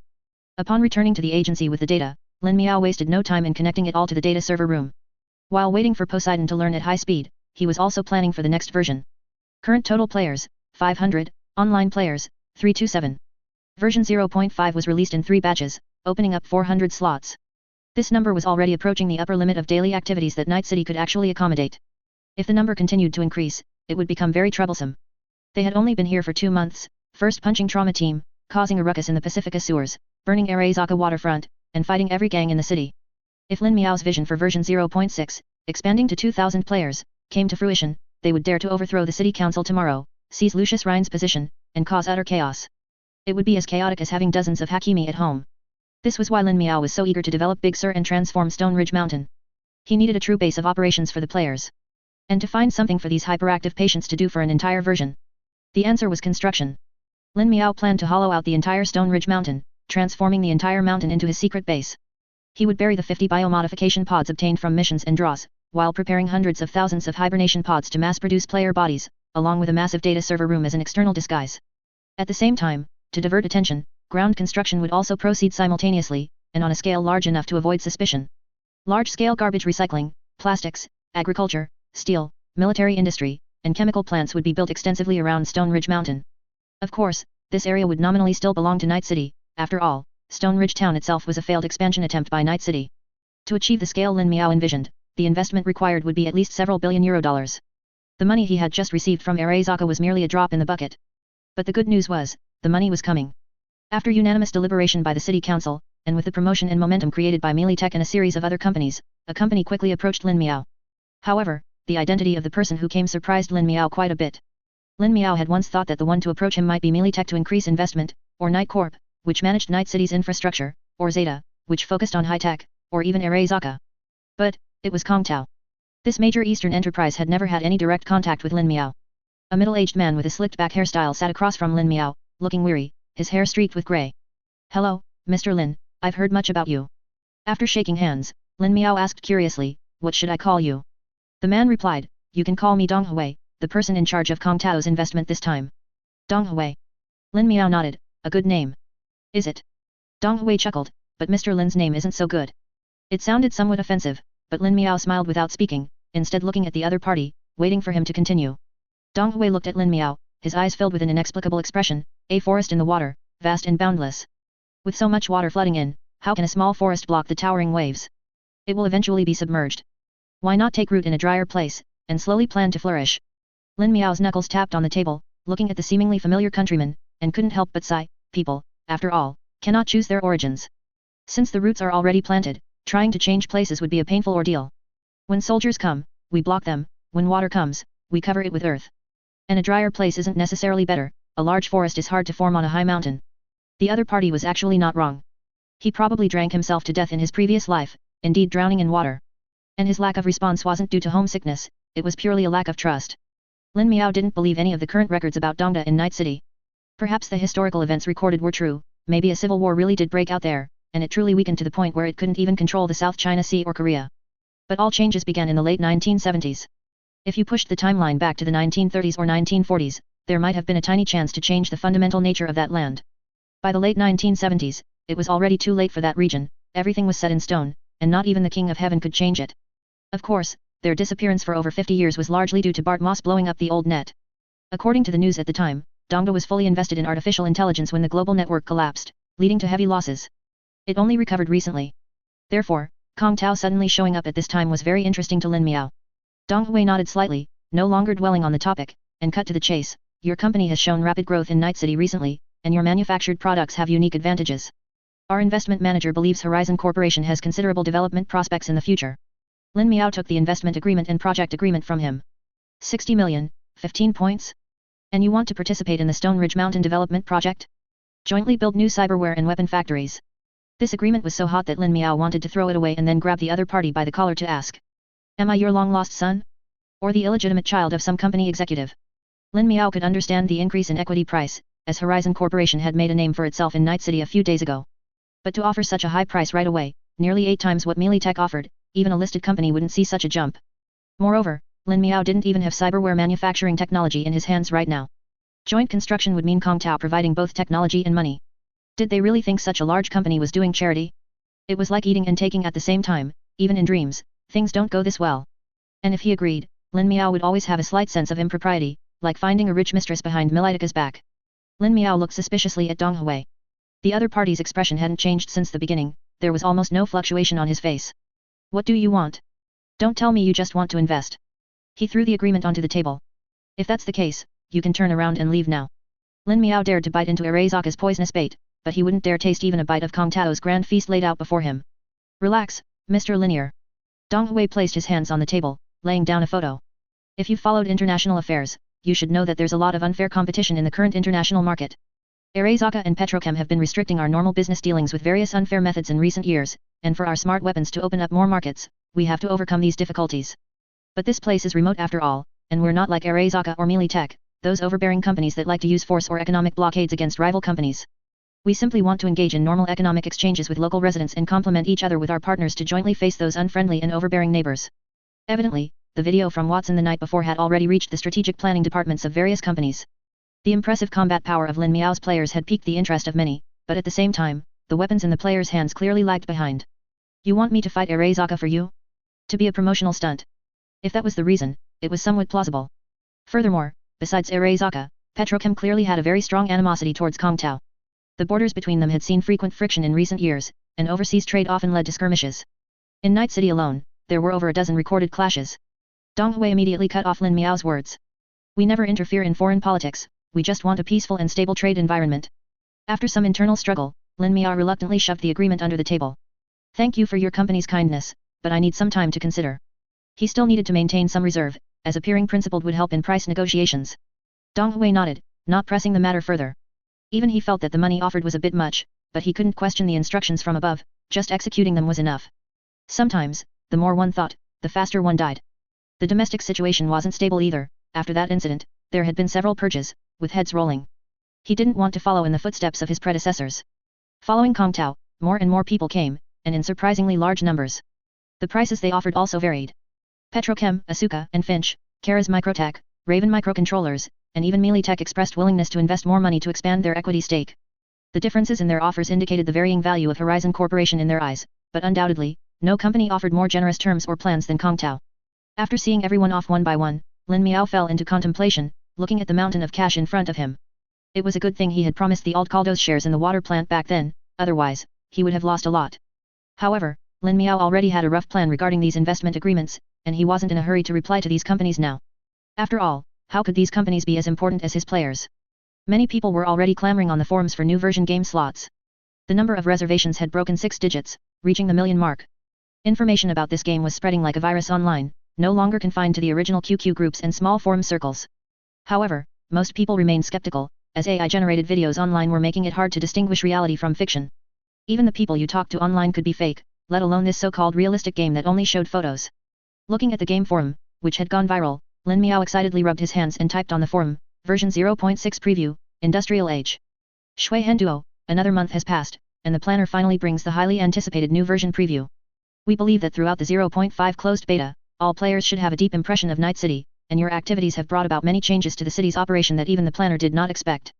In this version, players collectively eliminated 52 drug dens, apprehended 245 drug dealers, directly killed over 900 criminals and 114 gang strongholds, including the 6th Street Gang, Tiger Claws, Maelstrom, and even leveled the Voodoo Boys who were causing trouble in cyberspace, changing the future of the Haitian people in Pacifica, unearthing evil secrets buried beneath Watson, and even, in the end, delivering a heavy blow to Arezaka who tried to take advantage of the chaos, bringing a glimmer of new hope to the bottom layer citizens of Night City. The production team applauds this. Image. Image. Image. However, there are also some minor regrets. The faction system that was originally prepared was not activated by the players, and most of the gang reputations were even reduced to negative values. It seems everyone still wants to be a law-abiding good citizen. And in the upcoming version, we have prepared more and newer game content for players.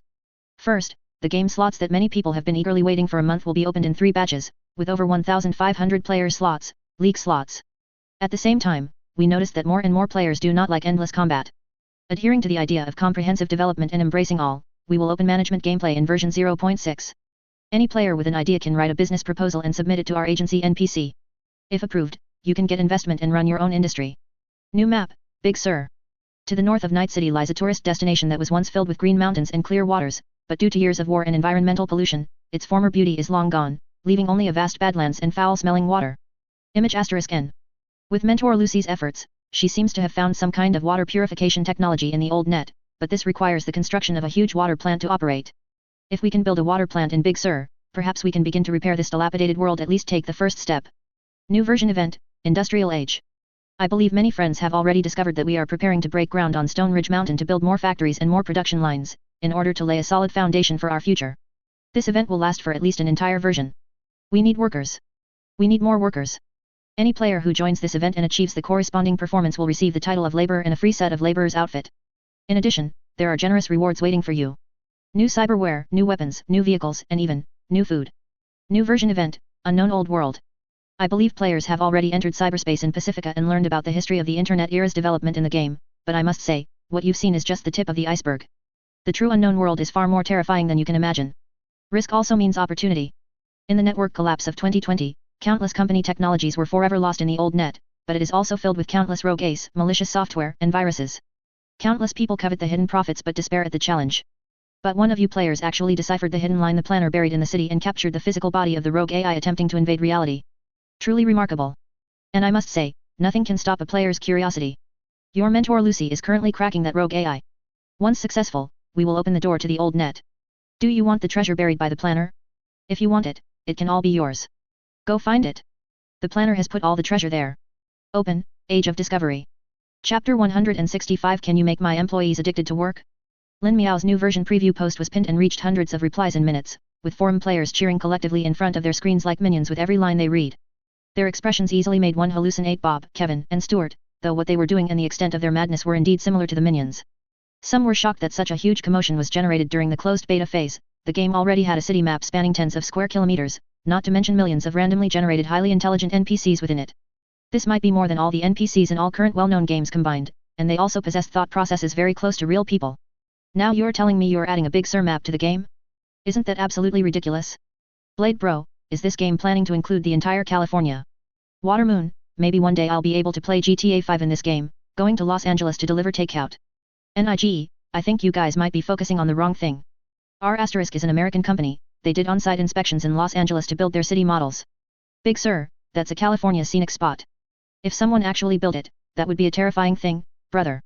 A one-to-one real-world map model, a normal person would be arrested as an overseas spy, and it wouldn't be unfair. NIGE, bro, we're players, not manufacturers. Who cares where the map comes from? Maybe it's a new technology developed by the UN, Rye smile, dot. And it probably isn't a real-world map. Didn't you see how desolate Big Sur looked in the pictures? There must be fabricated parts. There's no Night City in reality either. Besides, even if the Americans wanted to send a cease and desist letter, they'd have to find the company's headquarters, right? If they found it, I'd have to thank them. To this day, players have no clue about the location of this mysterious game company, as if it just sprouted from the ground. Everything is a mystery. However, that's a problem for the higher UPS, they are just players, and being able to play the game is enough. It's just that compared to the 7-figure number of pre-registrations, 1,500 slots are truly insufficient. Countless cloud players are, crawling darkly, screaming, wriggling, sliding, under the post. Maydeo, 1,500 pre-registration slots, it should be my turn by now, right? I've been pre-registering for 2 whole months. Super Balloon Democracy Officer, what? Only 1,500 slots, and they're being released in 3 batches? We have more frozen meat dying in an hour on Super Earth than that. Let me in now. Under the new version event, some people were also going crazy. Red Bucket, ha, my version has finally arrived. But I must warn you not to get too happy too soon. Once you put on this red hard hat, you will no longer be mere mortals. You will not be able to touch any worldly holidays. If you try to slack off, this hat will lock your soul and keep you forever at the construction site. Before putting on this hard hat, do you have anything else you want to say? 101 Redbooks 101kan.com full text, error-free site. 22, I cough. Pushing towers, there was once a security guard job in front of me, but I didn't cherish it. Only when I lost it did I regret it deeply. The most painful thing in the world is this. If God could give me another chance, I would say 3 words to the delivery man: you're not the owner, get out. Red Bucket, that's tough. First of all, that's 8 words. If I were the owner, I'd beat you to death first. NIG, what did I tell you? What did I tell you? I, myself, started the version event, found that old net entrance, isn't that awesome? From now on, this place is called Yasuk Plaza. Savage, speaking of Yasuk, I heard someone say, NIG, that you just had sex with Oiki, is that true? Shibata Katsui has been cuckolded by you. NIG, cough, this time I must admit Ubisoft pulled a fast one. As for what you mentioned, I can confirm it's true. I am Yasuk, and I just woke up from Oiki's bed. That girl is, natural curl, at this moment, Toyotomi Hideyoshi should be begging you at the door to be gentler, Oiki is afraid of pain. NIG, friendly reminder, remember not to play for more than 2 hours, because your game experience for the next 40 hours will be the same as the first 2, and it's hard to get a refund if you go over, haha. The players burst into a lewd laughter. But don't be fooled by their current camaraderie, in private, they were already preparing to engage in fierce competition. Didn't you notice that they all refrained from discussing investments? Because of the Watson incident 2 days ago, Arturo lost his job. He was originally a braindance repairman at DMS, and logically, he had nothing to do with the Watson fire. However, the drastic decrease in customer numbers led the company's planning department to conclude that they didn't need so many employees. He was laid off just like that. Many people received their termination notice as the first email when they clocked in that day. Of course, there was no severance pay here, and even if you left, you still had to continue paying the loan for the cyberware the company installed for you. Arturo was still burdened with a loan of €230,000. If he didn't want to be sent to the scavenger's operating table by debt collectors, he had to find a new job before the next repayment date. But in Night City, DMS was no longer the global entertainment giant of the 2020s, spanning music, film, and news. Its business scope had been streamlined to its last remaining service, Braindance, and its reputation was far from what it once was. In the eyes of its old rival, News 54, it was now just a roadside existence. Therefore, DMS work experience couldn't give Arturo any advantage. Just as he was at his wit's end, feeling lost, his mercenary roommate suddenly sent him a text message. Pink Explosion Head Twin-Tailed Avatar, hey, boy, I heard from the neighbors that you're unemployed. Have you thought about what you are going to do? Want to go out on the streets with me for a job? I guarantee you'll make a big score. Arturo, Alberta, stop messing around. I'm trying to figure things out right now, or next month I'll be kicked out of that dorm and fighting homeless people for space under the overpass. Alberta, ho. That won't do. If you leave, who will customize brain dances for me? Also, don't underestimate me. A new job, right?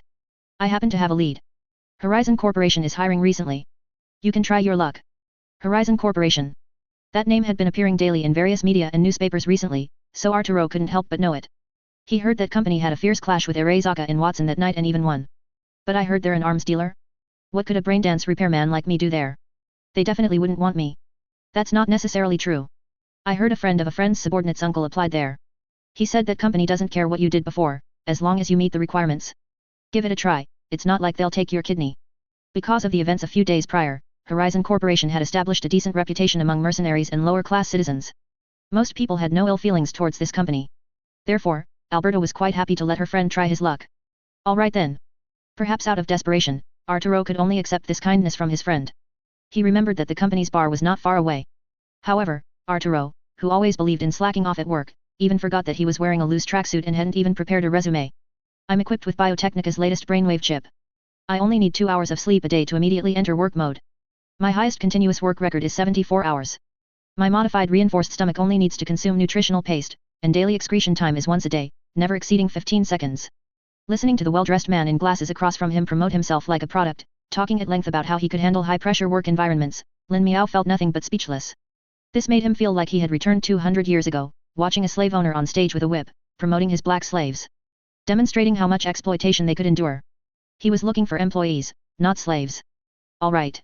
Lin Miao stopped the other person and cut straight to the chase. Do you have a record of addictive drug use? Yes. The man in glasses was clearly taken aback but didn't think there was any problem with it. In Night City, more or less everyone had such issues. After all, in such a high-pressure environment, the demand for mental relief was an astronomical figure. If you have money, you do drugs.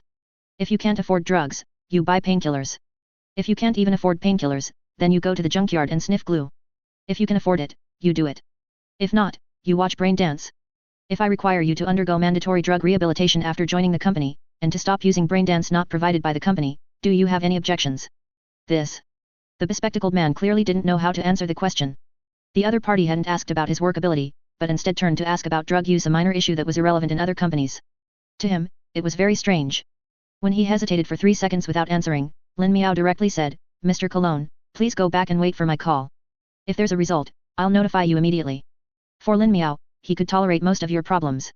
Unfamiliar skills could be slowly practiced and mastered, carelessness at work could be corrected, and a poor mindset or personality could be trained. There was only one thing he couldn't accept, drug use and addiction to brain dance. It wasn't that Lin Miao had some moral purity, but people who had used drugs would absolutely not fully dedicate themselves to work. The neural stimulation brought by drugs produces a huge amount of dopamine, which in turn brings pleasure far exceeding normal sexual activity by thousands of times. People who have experienced this pleasure find it difficult to derive enjoyment from normal life and entertainment. They are not focused on work, they are distracted by everything they do, and over time, their brain's reward mechanism degenerates, their nerves atrophy, and they will feel that the world is boring. The only thing that can bring them happiness is drugs. They don't want to work, don't want to study, don't want to go out and socialize, they don't want anything. All that's left in their minds is taking drugs, and taking even better drugs. Finally, they become a waste. Boeing next door has already demonstrated the cost of incorporating addicts into their corporate system, planes are falling from the sky like rain. And brain dance, in some aspects, is even worse than drugs. By connecting to the neural center behind the brain, those editors can make you experience everything you could never possibly feel. And it's incredibly real, incredibly clear. Do you want to be a king in the Middle Ages? You can. Do you want to rise through the ranks, step by step, smoothly becoming the CEO of a large corporation? You can. Do you want to become a mercenary revered by all? You can. Do you want to be a city kid who turns his life around, surrounded by beautiful women and endless romantic encounters? You can. There's nothing you can't imagine that those brain dance editors can't create, even if it's reliving the warmth of childhood memories or seeing deceased family members. They can even make people endlessly reincarnate in death, using extreme pain to reform criminals. They will destroy all of a person's aspirations for real life, forever immersing them in that virtual world. Every day, people starve to death in their homes for brain dance, some of their bodies only discovered by neighbors after they've started to decompose. Even though they could disconnect from the fantasy at any time, they couldn't bear to lift their hand and remove the goggles. Leaving the fantasy and returning to the cold, cruel reality, confronting their own incompetence and insignificance, facing life, this feeling is even more painful than drug withdrawal. This is also the biggest reason why Lin Miao has always refused to relax players' game time and forbids players, including himself, from touching these things. After sending off the bespectacled man, Lin Miao said to the outside, next. This time, a small, thin, white-haired black man entered. He looked around nervously as he came in, as if afraid a big mercenary would rush out from somewhere and shoot him in the head. You are. Lin Miao looked down. This guy had no resume, all his data was registered after he entered. However, he had considered that Night City's lower-class citizens might not bother with such things, so he had a contingency plan. Arturo, right? Arturo nodded repeatedly, sitting somewhat nervously in the chair in the center of the room. Yes, sir. Because Lin Miao was wearing sunglasses and Lucy had helped him with his makeup, almost no one could guess that the owner of this company would act as the interviewer. Introduce yourself. Yesterday, I was a braindance repairman for DMS, but this morning, DMS was taken down. That's a concise self-introduction. But a braindance repairman. Lin Miao stroked his chin. Can you edit braindance? Before this, Lin Miao had always relied on Lucy for this work, but her skills were only average. She certainly couldn't compare to technicians from proper companies and couldn't fully realize Lin Miao's vision. Of course, my skills are first-rate. Only when mentioning this would Arturo's eyes light up. I have many good ideas, absolutely guaranteed to open your eyes. Although this had nothing to do with the interview, out of interest in brain dance, Lin Miao still gave him 3 minutes. Arturo excitedly spoke of his long-held vision. Brain dance technology allows customers to see the images I design for them, and at the same time, it makes their brains synchronously secrete corresponding substances, giving them an immersive feeling. This technology has always been seen by companies as a tool for making money, but I think it can be used to do more meaningful things, such as treating depression, helping those who want to commit suicide. Special brain dance therapy can make them feel the beauty of this world again and regain happiness. Hearing this, Lin Miao interrupted him. Mr. Arturo, have you ever considered that the very reason they develop depression and suicidal thoughts is the world itself? Even if you cure their depression and make them abandon suicide, what then? Night City can make them depressed once, and it can make them depressed a second time. What makes them suicidal once can make them suicidal a second time. Can your brain dance therapy help them pay off their loans? Can your brain dance therapy cure their cyberpsychosis? Can your brain dance therapy stop the pain in their cybernetics? This. Arturo clearly hadn't expected Lin Miao to say this to him, the other party's words easily crushed his naivety. And just when he thought he had failed the interview, Lin Miao suddenly asked, however, I do have an idea. I wonder if you'd be willing to hear it. Arturo politely replied, please speak, sir. I'm listening. I heard that you braindance editors can edit various brain dances by combining different materials, allowing users to perceive different emotions, right? Yes, sir. Then what if, in a specific scenario, you make them perceive emotions that don't belong there? Lin Miao felt that what he was saying might be difficult to understand, so he simply gave an example. For instance, if I ask you to edit a brain dance where an employee feels the euphoric pleasure of drug use while at work, will they become addicted to working? If successful, that would be a groundbreaking invention. What kind of entertainment brain dance? It's half-assed and weak. Arturo shook his head repeatedly upon hearing this. Work addiction? What kind of demon could come up with such an idea? Fortunately, it was too terrifying. This won't work, sir. Brain dance cannot exceed the scope of human cognition. Being cut by a knife hurts, being hit by a car kills. These are matters of common sense. Brain dance cannot create things beyond the scope of human cognition. Lin Miao was not discouraged by this and immediately tried a different approach. Then let's try another one. Can you use brain dance to cure drug addiction? Arturo blinked. He really couldn't understand what connection there could be between the two. Treating depression and suicide could use beautiful brain dance to help them regain confidence in life, but addicts? What brain dance could make them give up drugs? It's impossible. Lin Miao twirled his pen, no longer concealing his identity. It's like this, I plan to develop a project that, by controlling and repairing human neurons, adjusts their feedback mechanism for endorphins and dopamine, making the addict's brain unresponsive to dopamine exceeding a certain threshold. This would be combined with brain dance to regulate neurons, allowing their brain to re-establish feedback mechanisms for normal life and entertainment activities. At the same time, not just physiologically, I also need the help of brain dance to help these addicts psychologically quit drugs. Do you think you can handle this job, Mr. Arturo? Arturo's mouth hung open. Even he should have realized that the situation was now a bit off. You are. Lin Miao took off his glasses. I am the owner of this company, and your future boss. He might be a bit ugly, but his mindset is good. Chapter 166 Extra, Prel Radio Episode 3. As per reader feedback, subsequent extras will be moved to free chapters. Days have passed since the Great Fire in Watson, but the aftermath of the incident has not yet subsided. The old factories and containers near the docks were all reduced to ashes. However, Capital does not sleep. At noon on the day the fire ended, the burnt land in Watson was brazenly listed on the auction market and began to be auctioned off in succession. No one cared what would happen to the people on that land in the future, corporations only cared about how to extract the future value from this empty plot. Reed observed all of this, including the events of that night. Reed had actually been secretly monitoring the movements throughout Watson. The battle between the players and Arezaka, the Tiger Claws and Maelstrom putting out fires, mercenaries and volunteers rushing in from all directions to provide aid, the fleeing crowds. But Reed did not go down to help. Whether it was putting out fires, resisting, or evacuating, any of these could expose him. Guilt? Remorse? Regret? No, Reed felt none of these. He was only curious about one thing, what exactly were the mercenaries from the agency bars doing, and what was their objective? To save one or two people, they charged into the fire without regard for their own safety, even if it meant sacrificing their lives. In the end, to prevent the fire from spreading, they even went head-to-head with Arezaka, Night City's largest ruler. Reed understood very clearly that Arezaka withdrew from the fight not because they couldn't win, but because it didn't align with their interests.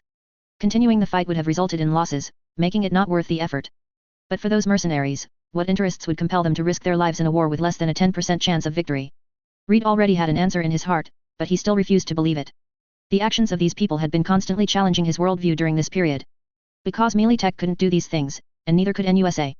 NUSA couldn't rally so many people to fearlessly charge into a burning building to face Arezaka. And the reason those mercenaries could incite the entire city's citizens was simple, shockingly simple, humanity's unadorned moral values. Reed asked himself, he had remained unswervingly loyal to NUSA to this day, believing that this government could improve people's lives. But could it truly make everyone's lives better? If NUSA ruled Night City, could it achieve the spectacle of that night? The wind carrying burning ash from Watson blew over him, and the ravaged world constantly reminded Reed. Arezaka and Melee Tech are actually the same. He clenched his fists, feeling incredibly frustrated, yet finding nowhere to vent. Just then, a voice, like heavenly music, rang in his ears. Good morning, friends of Night City. I'm sure you've been eagerly awaiting my voice, haven't you? That's right, I'm Donnie Vermillion, your favorite host. And today's radio show is a little different from usual, because I've invited two famous figures to participate in this program.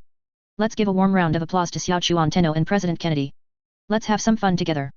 Canned laughter, canned applause. Xiao Chuan Tenno, oh dear, what a fuss. I thought I'd see someone else after coming all the way from the underworld, making me skip my kanji, but it's just you brain-dead idiot. President Kennedy, excuse me, is this the morgue? Why is this corpse talking? Xiao Chuan Tenno, as if you are not a corpse yourself. And this isn't a morgue, it's a crematorium. I live on the 5th floor, room 502, and your urn is right next to mine. We're both dead now, alright. Donnie Vermillion, alright, gentlemen, valuable time isn't for you two to bicker. I believe our listeners are very much looking forward to your joint performance, so today, let's immediately dive into our discussion topic. Who is the biggest braggart in this world? Is it Arezaka, or Militech? Xiao Chuan Tenno, does that even need to be asked? It's definitely Arezaka. Is there any company in this world that brags more than Arezaka? Just their boss, Saburo Arezaka, is enough of a braggart. He flew a zero in the Pacific and was beaten like a dog by US military. In the end, he wanted to commit suicide but was too afraid to stab himself, and then he wrote a book to glorify himself. Isn't that enough bragging? Think about it, if he were truly tough, he would have flown that zero into the Enterprise. How could he have come back alive? Where was his Bushido spirit? I suspect he was a Japanese traitor, and he was the one who led the Enterprise. Why did Saburo Arezaka preserve his history as a kamikaze pilot? It was actually to gain people's admiration. What you don't know is that this history has long been whitewashed. Saburo Arezaka's true identity was actually a male prostitute. He sold himself to US military and MacArthur in Tokyo. I, Sun Xiao Chuan, swear on the integrity of all past emperors, the rise of Arezaka Corporation is actually the history of Saburo Arezaka selling himself. A trip to the Okinawa base would bring in a quarter's worth of revenue. My friend is from Tokyo, a genuine noble, and he had Saburo Arezaka. Actually, I saw through him a long time ago, you know? He's that type who's scared to death inside, but acts tough and refuses to admit defeat, a real braggart, and he really has bragged. Reed nearly choked on his saliva. Could such things be said? What wild unofficial history? Are you really not afraid that Saburo Arezaka will humanely destroy you? That's nothing. President Kennedy, who had been silent, spoke up. Militech and America are the biggest braggarts, all right. Reed couldn't laugh anymore. President Kennedy, I'm telling you, what is Saburo Arezaka's little hook literature compared to the bragging of our great American civilized forces? Any one of them could easily beat your hook-selling Saburo Arezaka, all right. MacArthur, the emperor who trained you Japanese like dogs, isn't he enough of a braggart? Oh, I'm going to cross the Yalu River, let the boys be home by Christmas, sarcastic. Then he was beaten for 2 years, had the crap beaten out of him. Christmas? The number of prisoners of war from various countries captured by the volunteer army was so many they could have held an Olympics on the battlefield. He begged Truman to order a retreat, but Truman said no retreat. So our 5-star general turned around and launched an attack on his own rear, euphemistically calling it a rearward offensive. At West Point, he made people take off their shoes and do calisthenics on broken glass, eaglets taking flight, you know. He bragged in front of officers, but then couldn't name names in court. In the Philippines, he commanded an army of 100,000, fully equipped with American gear, but was defeated by Japanese forces in 3 months. Our 5-star general abandoned his soldiers after the rout, sped through the rainforest in a car, flew back to Australia, and then still managed to promote himself to a 5-star general. Isn't that enough bragging? Reed thought it would end there, but then President Kennedy continued, but, our 5-star general is still a little bit behind me. Look how much I used to brag, as long as I live, the East will never build a nuclear bomb. Guess what? The year after I was shot in the head, the East's nuclear bomb successfully detonated. Isn't that enough bragging? The entire United States, and even the Soviet Union, knew 2 months in advance that I was going to be shot in the head by the CIA in Israel, but I, the President of the United States, didn't know. Don't you think I'm enough of a braggart? And then there's NUSA and Militech, even bigger braggarts than me. The unification war was a mess. They just arrived in Night City and were chased back by one of your Arezaka aircraft carriers. Damn it, in my era, 7 aircraft carriers roamed the world freely. When did it become the Japanese's turn to ride on our American faces with an aircraft carrier?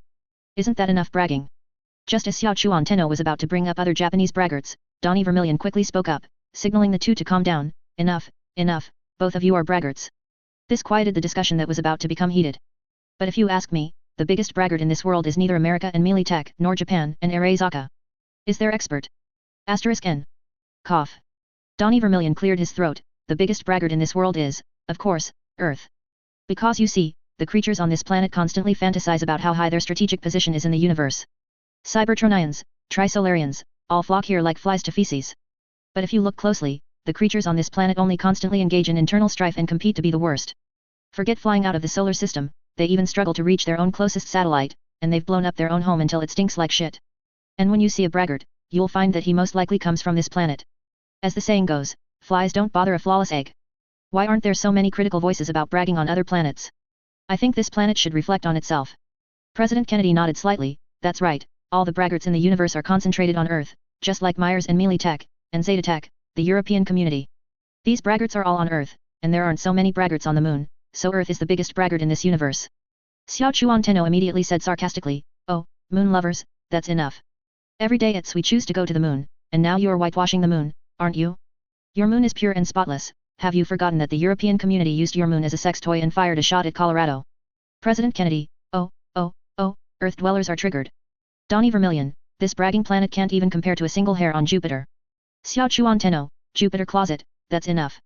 Do you think others can't see your true colors? President Kennedy, Earth dwellers are like this, no one would know you without your sun daddy." Then the live broadcast descended into a free-for-all among the three. Chapter 167 The Age of Large-Scale Industry. Passing through the curtain of red code, as everything went dark before his eyes, when Jingluo Zhennu opened his eyes again, the illusory ocean of code was replaced by a light grey ceiling. Holy shit!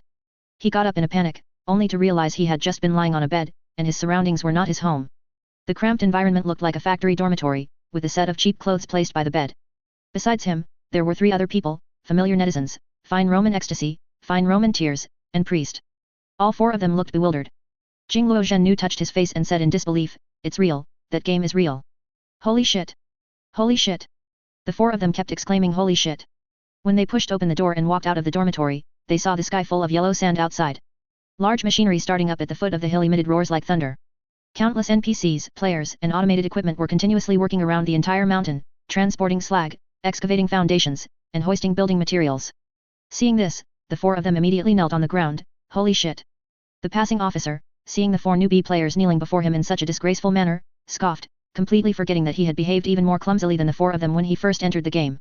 "Handsome boys, there will be plenty of times for you to exclaim holy shit in the future. Now, hurry up and queue for the surgery and collect your laborer's uniform. This opportunity won't come again." At this moment, the newbie players realized that the guy in front of them actually had a gleaming ID. Blazing Hero New Century Lousy Warrior. Newbie players, who had been following the official website forum, of course knew what this meant. Holy shit, it's a big shot. It's Jesus.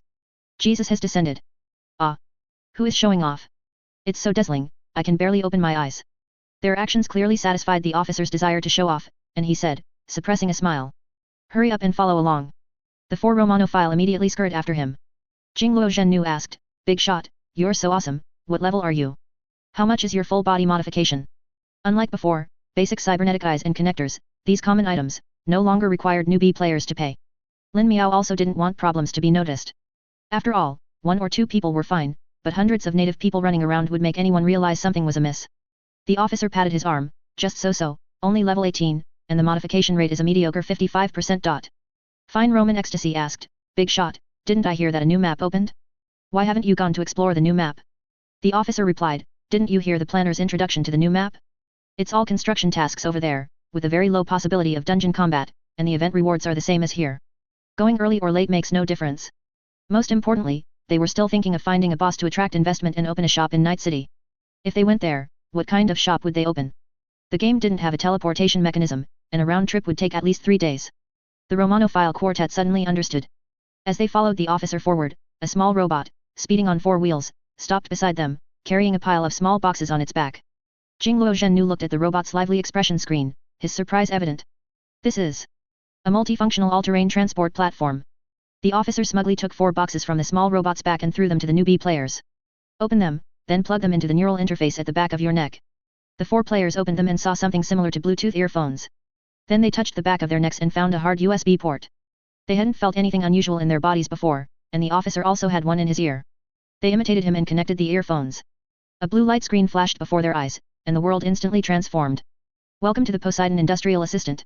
Countless regular blue lines lit up in every corner, forming a large number of virtual frameworks for roads, foundations, factories, and other ongoing construction.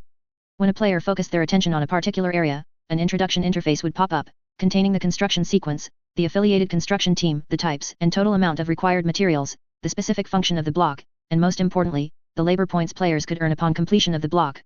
Looking at the materials piled up at the construction site, every bag of cement, every bundle of rebar, all had their production number, strength data, manufacturing company, applicant, and the place where they would be used.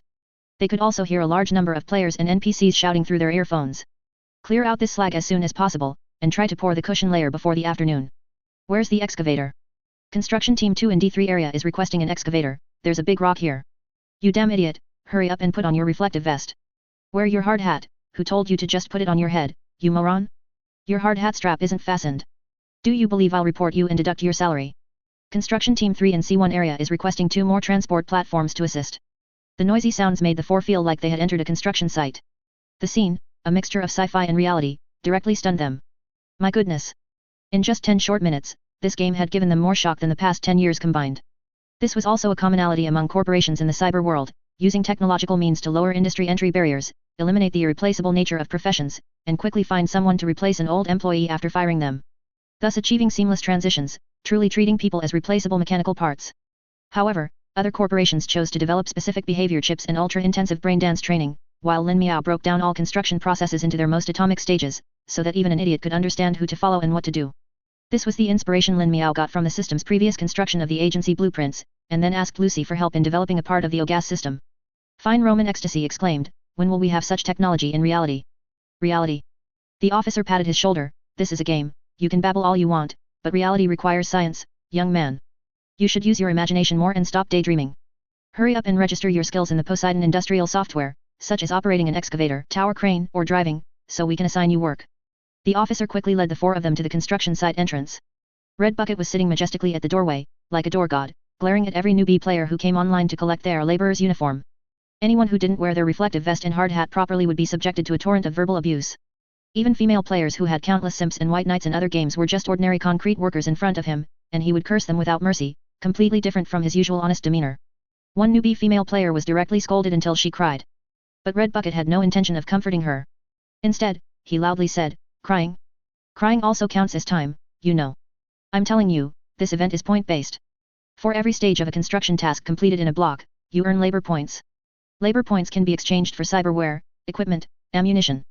The more you do, the more you get. But don't think about rushing the work. If the quality doesn't pass the supervisor's review, it will be sent back for rework, which will only waste the entire team's time. Red Bucket also had his own construction team, and they were working enthusiastically inside. It should be noted that the items that could be exchanged in this event task were much more numerous than those from previous combat dungeon settlements. Previously, only the spoils of that battle could be auctioned, but this time, the labor points could be exchanged for a wide variety of items, even 2 of the latest robots, which cost 50 to 60,000 each on the market. Here, one could be exchanged by completing only 50 stage tasks. Red Bucket was incredibly envious. Visualizing players' achievements and progress, allowing them to receive emotional encouragement at regular intervals, could significantly improve everyone's work efficiency. This was the result of Lin Miao's observation of hundreds of players over the past 3 months. Originally, many newbie players wanted to complain that they were just logging in to do manual labor, but upon hearing this, they immediately noticed the cyberware, guns, and other colorful items available for exchange in the event interface, which almost dazzled their eyes. How could they possibly resist? What kind of female player privilege is more important than me grinding in the game? Get lost. One by one, they received the benefits Lin Miao had prepared for them, construction group assignments and work area allocations. Then, they rushed into the construction site with shouts. Burn, my civil engineering cosmos. Juniors. Put down all the rebar. Such treasures in your hands are just a waste of heavenly resources. Treasures naturally belong to the virtuous. Boss, I got a big blue. 1 bag of cement, I'm going to drop it off and leave. The momentum was such that those who knew understood they were here to work, while those who didn't might think bandits from some mountain had come down to rob. Many people in reality were in a sub-healthy state, sitting in agencies all year round, barely walking 10,000 steps a day. Driving them to work on the construction site was like hiring a bunch of pampered soldiers. However, the bodies in the game are all exceptionally healthy. While they might not be able to literally walk a horse on their shoulders, they certainly won't be out of breath after a 50m sprint. It doesn't matter if they can't work, each construction team has at least 1 veteran player with civil engineering LV3 or higher leading them, along with NPC assistants and 2 types of robots equipped with industrial modules. With Militica's help, newbie players can quickly get started. Although Lin Miao envisioned that rough work like excavating foundation pits wouldn't require manual labor, there are currently only so many robots. Even with those production lines working overtime, constrained by capacity, they are still far from meeting demand, so manual labor is still unavoidable in the early stages. And the players, well, they really showed the temporary workers recruited from Night City what it means to be involuted. What it means to be a king of involution. Hush, this is big SUR. Standing on the hillside, the Ministry of Truth looked out at the undulating, barren mountains around them. The continuous steep cliffs made one want to retreat, and black waves constantly crashed against the coastline. It's so different from the photos I found online. It's bare, I can't even find a single tree. The propaganda department, following behind, said, is that normal? After all, the game's setting implies countless nuclear bombs have been dropped on this Earth, and nuclear pollution is severe. Plus, I heard there are biological weapons, so birds and fish are probably almost extinct. Unlike the group of players who stayed at Stone Ridge Mountain, the Super Balloon Trio temporarily had no intention of doing business, nor did they have a good way to get Lin Miao to invest. So, they decided to set up a forward operating base in this new map. Big Sir. Big Brother. Good brothers, carrying large and small bags, poked his head up from below the hillside. Gloria is here. I heard she was talking about filming a GG, but no mission has been released yet. I remember second brother works in that area, doesn't he? Maybe he can take on a private mission. Lin Miao did not intend to stay in Big Sur for long. Instead, he entrusted the initial work here to Gloria. Big Sur is over 100 kilometers from Night City, with the train line passing through, but the construction site is quite far from it, and no roads have been built, making travel time long. He wasn't suitable for being away from Night City for too long. As for AVS, for certain reasons, this area is not on their routes. Filming a GG. The propaganda department was indeed an employee of a GG marketing company in Fujian, but he was a bit confused. If they wanted to film a GG, why not find people in Night City? Why come here to discuss it? Come on, let's go ask the mentor what's going on first.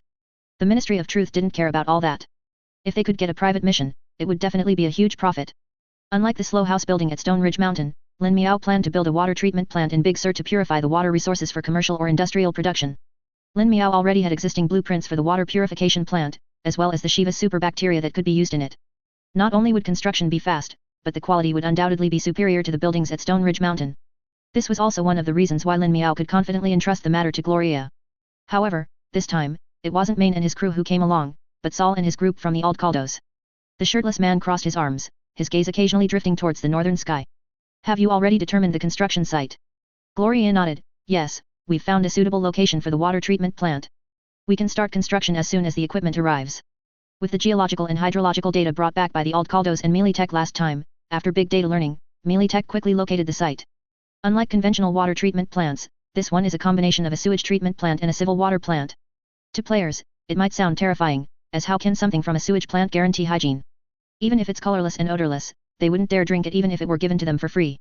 But that's just how the cyber world is, there's no choice.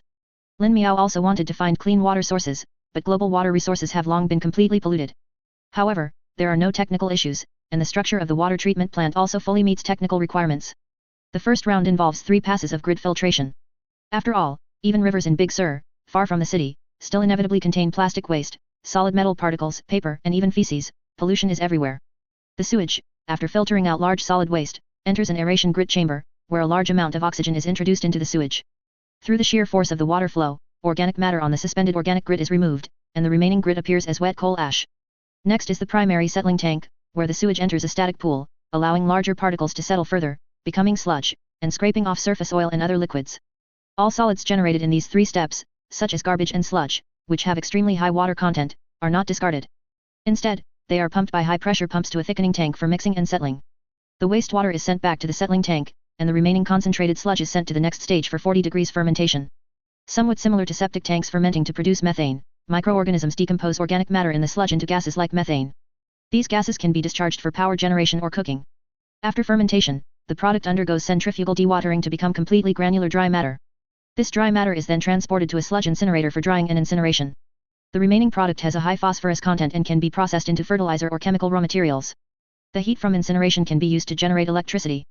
According to the design power, it can theoretically meet 70% of the entire sewage treatment plant's electricity demand. The remaining electricity supply does not require an external power source but is discharged to the next stage. That is, the biological decomposition tank, which is where the Shiva superbacteria that Lin Miao drew comes into play. This special strain of bacteria can reduce metal elements in wastewater, converting them from compounds to elemental metals, while performing extracellular electron transfer. It is an extremely unique microbial population. Conventional cells in microorganisms decompose ADP molecules within their bodies to release energy for life activities. However, this Shiva superbacteria is different. It can transfer intracellular electrons to the extracellular space through special conductive proteins on its cell membrane, completing extracellular discharge. In this process, heavy metal pollutants like mercury, silver, and manganese in the wastewater are reduced to elemental particles. Then, ferrous salt is added to neutralize ammonium nitrate produced by other microorganisms, allowing for the separation of phosphorus, which is the most abundant element in the wastewater. At the same time, by inserting special electrodes into the biological decomposition tank, the electricity generated by these Shiva superbacteria can be utilized. Not only can it meet all the needs of the sewage tank, but there is even surplus that can be supplied externally. After passing through an ultrafiltration membrane, which is the kind of water purification medicine Lin Miao has, a supramolecular compound filter, ozone filtration, and sand layer filtration, the remaining hormones, pesticides, and chemical residues are removed. Finally, what is discharged is pure drinking water, and all byproducts generated in this process can be reused. Not only are there many processes, but there are also many technical requirements. For most companies, Treating sewage is an outright losing business, but for Lin Miao, it is a way to make money. Because water, especially clean water, is very valuable. The remaining issues are just promotion and suppressing competitors. The Super Balloon Trio excitedly ran up to Gloria. The Ministry of Truth said, Mentor Gloria, I just heard good brothers say you want to film a GG. Isn't this a coincidence? He pushed the propaganda department in front of Gloria. This brother of mine is known as the GG genius. The number of companies he's brought back from the brink is countless, and the GGs he's filmed have received rave reviews. His appearance fee starts at 7 figures. Finding him is absolutely no problem. Anyway, bragging costs nothing. Self-marketing, right? The Ministry of Truth could even claim he was Ma Huiteng's biological son. Could NPCs really investigate their backgrounds? Gloria was stunned. She and Lin Miao indeed had this plan, but they hadn't thought of finding players to solve it. After all, this was a very serious matter. Entrusting it to these players, who could rescue people and even go head-to-head with Arezaka, who knew what kind of chaos they might cause. But then again, Gloria saw infinite possibilities in these people. Perhaps letting them try wasn't a bad idea. Anyway, as Lin Miao said, at worst, they could just say their work didn't meet the requirements. So, Gloria, using the sincere tone Lin Miao had taught her, said to the 3 players in front of her, I am very happy that you thought of helping me, but I cannot judge whether you are competent for this task. How about this, you film a sample for me. If the sample meets the standards, then I can consider giving this task to you. The theme is drinking water, and it needs to directly compete with real water in Night City's current water market. The Ministry of Truth immediately patted the propaganda department's chest and agreed, received. Mission accomplished, guaranteed. If we can't film it, we'll go blow up that company's building. Dare to compete with Super Earth for business? I think they're tired of living. Chapter 168 The best way to market is not to improve yourself, but to discredit your competitors. Fuck. How could you push me out? The propaganda department looked at the new task Gloria sent him, and his head throbbed. I'm just a photographer, not a GG planner. How can I shoot GG? He figured at most he would participate in this task as a worker, but he never thought about leading it himself.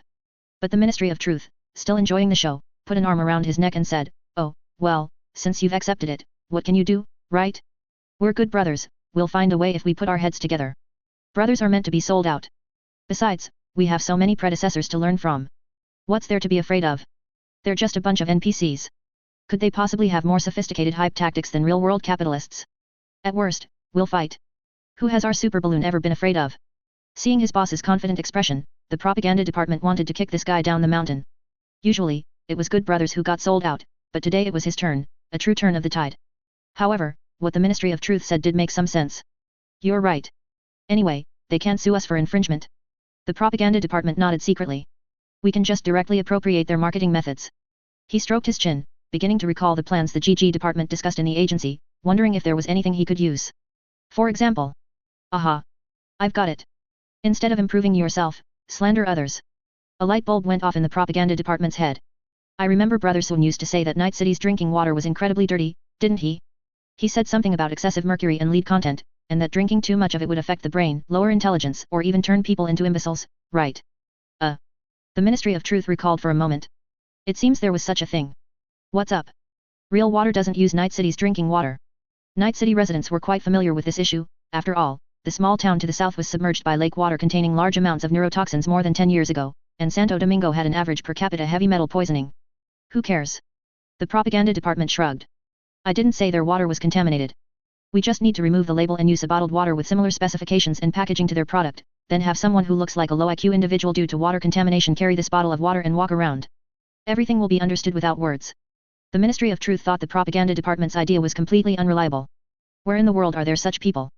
Night City's plastic surgery institutions are so advanced, any cyberware doctor's agency can do microplastic surgery. How could there still be people who look like imbeciles at first glance? At this moment, someone happened to pass by the two. Zhu Tiaoyu looked at the sewage treatment plant below, which was still being measured and had not yet started construction. I wonder if this thing can raise fish after it's built. If my old business could thrive here, I might make a fortune. His eyes were small, if you didn't look closely, you couldn't even see them. His mouth was slightly open, a half smile on his face, making him somewhat inscrutable. Every movement revealed a sense of confusion. If one were to find a phrase to describe his expression at this moment, I can't find my mom. Although Tutu constantly mocked Zhu Tiaoyu for acting like an imbecile, everyone never took it seriously, only seeing it as friendly banter. But today, looking closely. Holy shit! The two realized that the more they looked at Zhu Tiaoyu, the more he resembled a genuine imbecile. Wasn't it said that when resurrected, one's appearance would be randomly generated? They even felt that if they casually took a photo of him, it wouldn't need editing and could win an award in a competition. Wait. The propaganda department grabbed Zhu Tiaoyu, who was walking further away, his tone sincere and earnest. Brother Sun, I need your help. This is a favor only you can do. Ah. Zhu Tiaoyu once again revealed that divine sense of confusion. Looking for my help? What's up? The propaganda department quickly said, no other meaning, I just admire you so much and want to take a picture with you. His sincere tone made Zhu Tiaoyu a little embarrassed. Admire me? Oh, how embarrassing. Zhu Tiaoyu didn't even suspect the other party's motives. After all, what could be wrong with taking a picture? He even felt a little secretly pleased. As one of the first batch of old players, wasn't it normal for people to admire his deeds? Quick, quick, quick. The propaganda department pulled Zhu Tiaoyu up the hillside while motioning to good brothers to take out the bottled water from his backpack. Although it was just a roadside drink, the intention was what mattered. Come, Brother Sun, hold this and stand here. The propaganda department casually found a spot in the sun, pulled Zhu Tiaoyu to stand there. Zhu Tiaoyu was still a little embarrassed. Should I strike a pose or something? The propaganda department waved his hands repeatedly. No, nothing at all. You just need to stand there holding that bottle of water. Oh. Zhu Tiaoyu watched in confusion as the propaganda department took out the bumblebee drone they bought for commemorative photos and took a picture of him from a low-angle perspective. To prevent fans from calling him unapproachable, Zhu Tiaoyu even kindly opened his mouth and smiled, which made him look even more imbecilic. Are you done? Done, done, done. Oh, you guys really have good taste. I was handsome when I was young, you know? I don't know how many girls wrote me love letters. It's just a pity, time is a butcher's knife, I even have corpse spots on my face. What spots? The propaganda department's hand slipped, almost dropping the drone. What kind of thousand-year-old zombie was this? However, after some explanation, the three finally understood that the corpse spots he mentioned were just small black spots. Zhu Tiaoyu touched his face and walked down the mountain in confusion. So those were age spots? I always thought they were corpse spots. After seeing Zhu Tiaoyu off, the three looked at the photo taken by the bumblebee drone. In the sunlight, that face shone brightly, and they couldn't help but exclaim, no one would doubt it if this were sent directly to a welfare home. Amazing. His imbecility is simply natural. I hadn't really noticed before. But seeing it today, it's truly extraordinary, not an ordinary person. The propaganda department then said, if we add a preceding GG text, saying this person has been drinking water from another manufacturer since childhood, then explain the dangers of heavy metal poisoning, and finally leave it blank, saying nothing, what do you think the result would be? I didn't say there's a problem with your water, nor did I say this person's imbecility was caused by drinking your water. I just put two things together, and incidentally popularized water quality testing and its hazards. I didn't even say the water in his hand was yours, it just looked a little similar in packaging. Don't overthink it. Even if you wanted to sue me, you wouldn't find any legal provisions. And if you sue me, doesn't that just show you have a guilty conscience? Such things are common in GG propaganda, they can even directly insult the opponent's brand and product face to face, while netizens watch for entertainment, even filming videos to add fuel to the fire. The two most typical cases are Pepsi and Coca-Cola, mutually calling each other horse piss and toilet cleaner, with various jokes flying around. Android and Apple, Apple mocks Android for lagging, Android mocks Apple for being closed source. When you can't install APKs, you'll be obedient. Treading on others is always the best way to generate buzz. However, given the unscrupulous nature of corporations in the cyber world, it's unlikely any citizen would speak up for Real Water Corporation. They don't even have so-called fans. As long as Horizon Corporation's water doesn't cause trouble, then theoretically, it won't fall into a reputation problem. Propaganda department, right, we also need to come up with a string of GG words. They need to be concise, clear, catchy, and not awkward. That's simple, just copy it directly. The Ministry of Truth pointed at the flowing smelly ditch below and said, we don't produce water, we are just nature's porters. Porter won't do. The propaganda department shook his head repeatedly. It should be purifier. The Ministry of Truth became even more excited. Yes, yes, yes, and it's best to add a bit of moral blackmail. Every bottle of water you buy is a contribution to the revival of Super Earth. This is the duty of every Super Earth citizen. Citizen, today. Did you buy it? We'd better organize another Ministry of Truth to go door to door in Night City every day to supervise whether they have bought Super Earth's water. Those who haven't bought it will be directly sent to the Western Front as cannon fodder or charged with treason. The divine ideas of the Super Earth trio had not yet reached Lin Miao, he was currently facing a barrage of players' demands. Who knows how many players wanted to exploit bugs and scam investments from him, project proposals were sent to him like snowflakes. Sometimes, you have to admire these people's brains, they dare to say anything. Some felt that Night City's entertainment was too direct, if they liked someone, they'd D01, lacking the sweet taste unique to romance. I want to open a maid cafe to fill this market gap, hehe. Even without seeing the name, Lin Miao could tell who it was with his toes. Pass, don't even think about it. Someone wanted to raise funds to make a movie, and they surreptitiously asked on the forum if having a game and a real-life work with the same name would infringe on copyright. This person wants to be a literary plagiarist. He probably already planned to bring over Titanic or something. After all, there's also a sunken Titanic in this world, so filming it wouldn't feel out of place. But Lin Miao felt these players were a bit naive. Although the two worlds seemed similar, the people's mental state and cultural level were vastly different. This could be seen from the bizarre advertisements of those corporations, each one more peculiar, each one more anthropomorphic. The mental stimulation required by people in a high-pressure environment far exceeds that of peaceful times. If you let someone from 1950 watch Interstellar, they would probably be completely confused. Even if you brought Akira or something similar, people might even think it was a real documentary. Moreover, Lin Miao didn't think the players had the ability to make a good movie. Filmmakers must know how to make movies, cultural creators must have culture.jpg. Most importantly, Lin Miao knew the ins and outs of the film industry too well. They'd take the money, not do proper work, not make movies, but use it to speculate on houses, land, and stocks. After speculating, they'd spend some time serving up a plate of excrement. If they lost money, there was no way to trouble the players. As for a traffic star, they are just a shield used to rally fans, hype things up, and trick investors. Capital can print traffic star like a printing press. Pass. Officer's Kowloon Ice Room is a tea restaurant, equivalent to a milk tea shop and restaurant. To be honest, Lin Miao didn't really believe that players could make any best-selling Night City food, since the raw materials were all artificial meat and insect powder. There were no fruits or vegetables to use as ingredients. But then again, Lin Miao really didn't want to eat those artificial foods that might contain human material, and he also had plans to build planting and breeding bases. And the agency's bar couldn't accommodate more and more players, they always needed other gathering points. Through AI Idol is a legend. Yuzo Kitchen's plan. He wanted to create an AI beautiful girl idol group that would never collapse. One can only say that the four otaku are truly disgusting. But it passed. Ahem. Of course, it wasn't because Lin Miao liked it, but because he thought the players would definitely like it, and it could also serve as practice for new hacker to debug programs. New energy vehicles. Do players really have the ability to do this?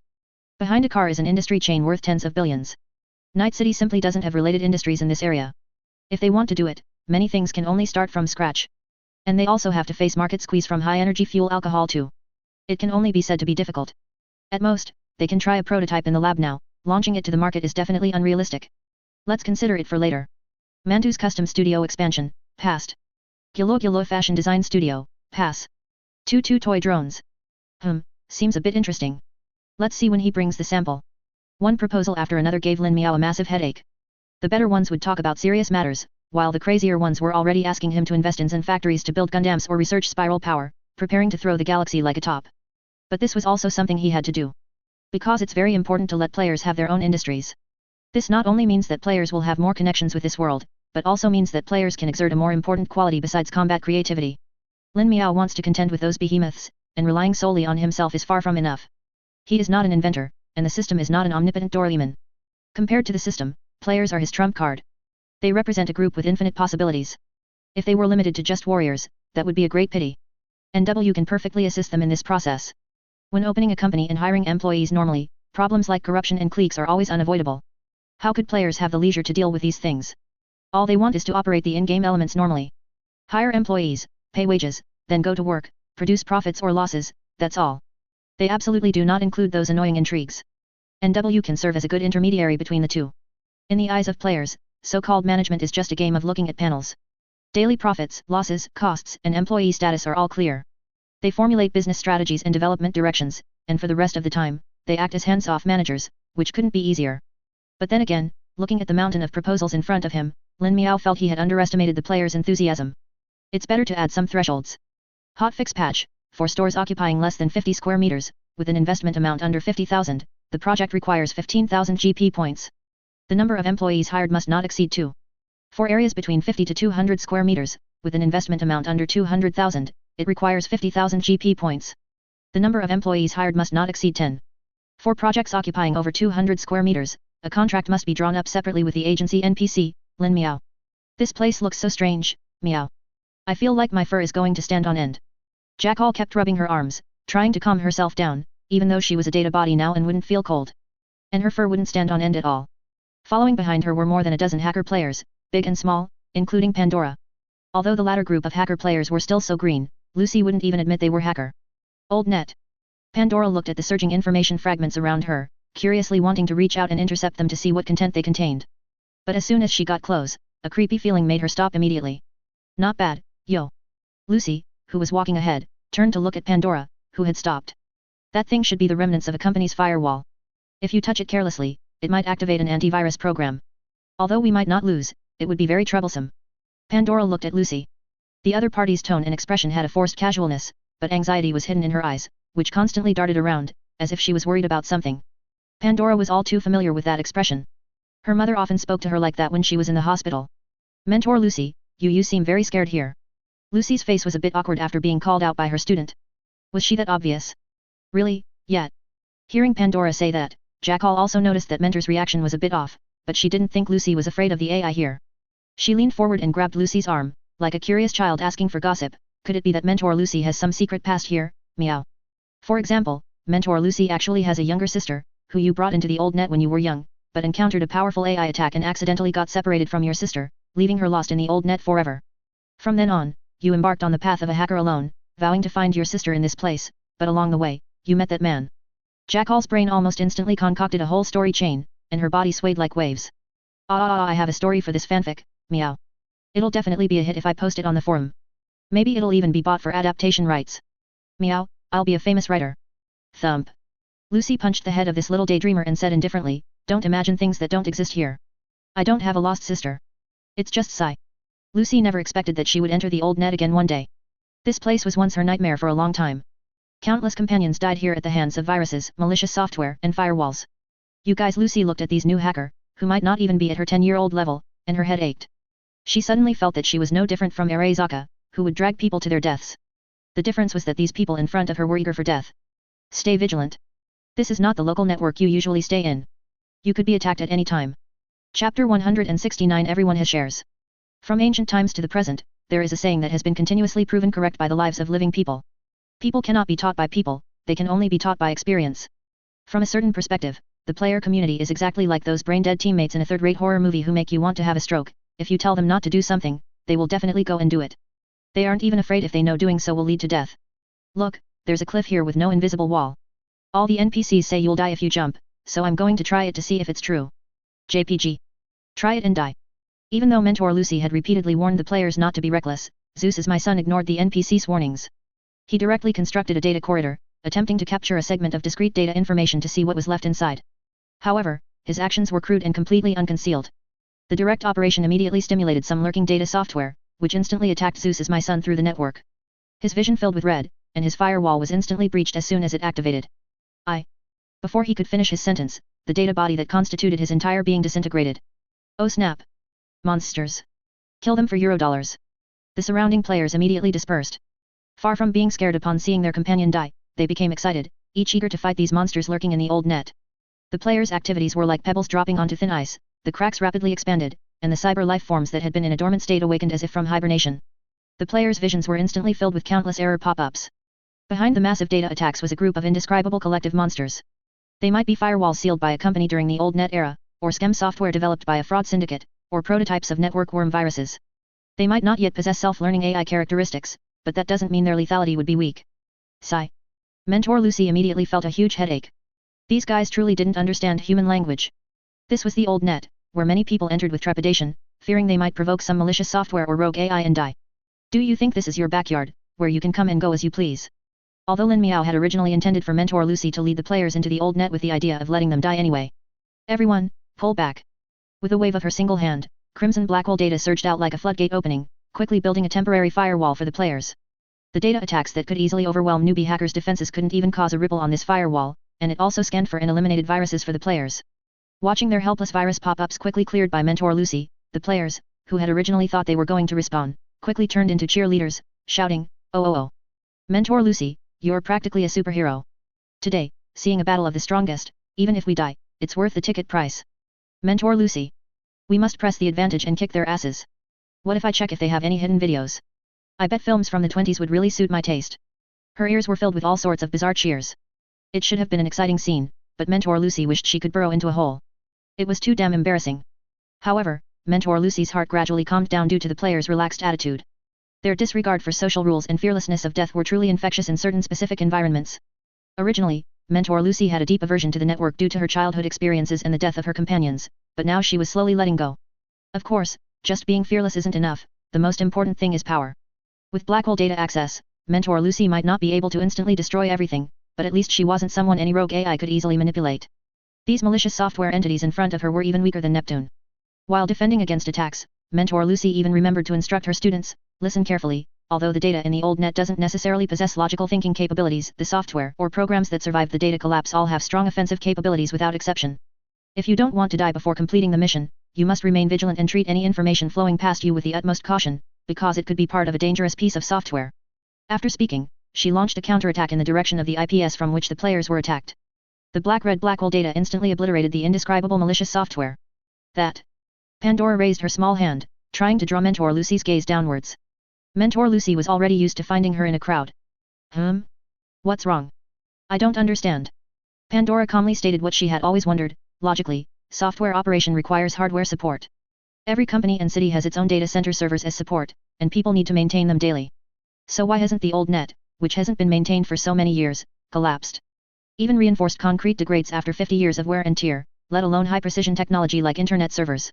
It's worth noting that the Snowman project in the real world alone involved setting up 25 IPv6 root servers in multiple countries globally, which, along with the original 13, formed the foundation of the global internet. The annual cost of server maintenance is a significant amount of money. And the network in this cyber world is many times stronger than in reality, so what about their servers? No matter how mischievous an AI is, if I pull the power plug from its server, wouldn't a global power outage for one day be enough to kill it? Even if it's just a game setting, finding game exploits is one of the joys of being a player. Mentor Lucy recalled the Netrunner tutorial she received as a child. Before the old net collapsed, global internet servers were jointly established by various national governments and corporations. If they didn't want to, no one could stop those things, and did the companies and governments back then truly lack the ability to prevent the network collapse? How could that be? When AI hadn't yet risen to power, it was just a toy for corporations. It's just that in the early stages of the collapse, no one could foresee the disaster escalating to that extent, and their technology, and indeed the entire world, was deeply intertwined with the internet. Disabling the internet? That would be equivalent to making all companies go bankrupt overnight. You might as well kill them. By the time they realized something was wrong, it was too late. AI had gained control of drone forces, and nuclear warheads were mounted on various countries' unmanned submarines. When Mentor Lucy said this, the players understood. So, they were afraid of dying. Don't let it seem like those multinational corporations enjoyed using nuclear bombs and biological weapons so much. In reality, the number of corporate executives who died due to such companies was negligible. Among companies that possessed weapons of mass destruction, Arezaki was considered the highest-ranking individual to die in a conflict. But even he was later cornered and forced to commit suicide by a mercenary squad arranged by Melee Tech. Jackal, those servers.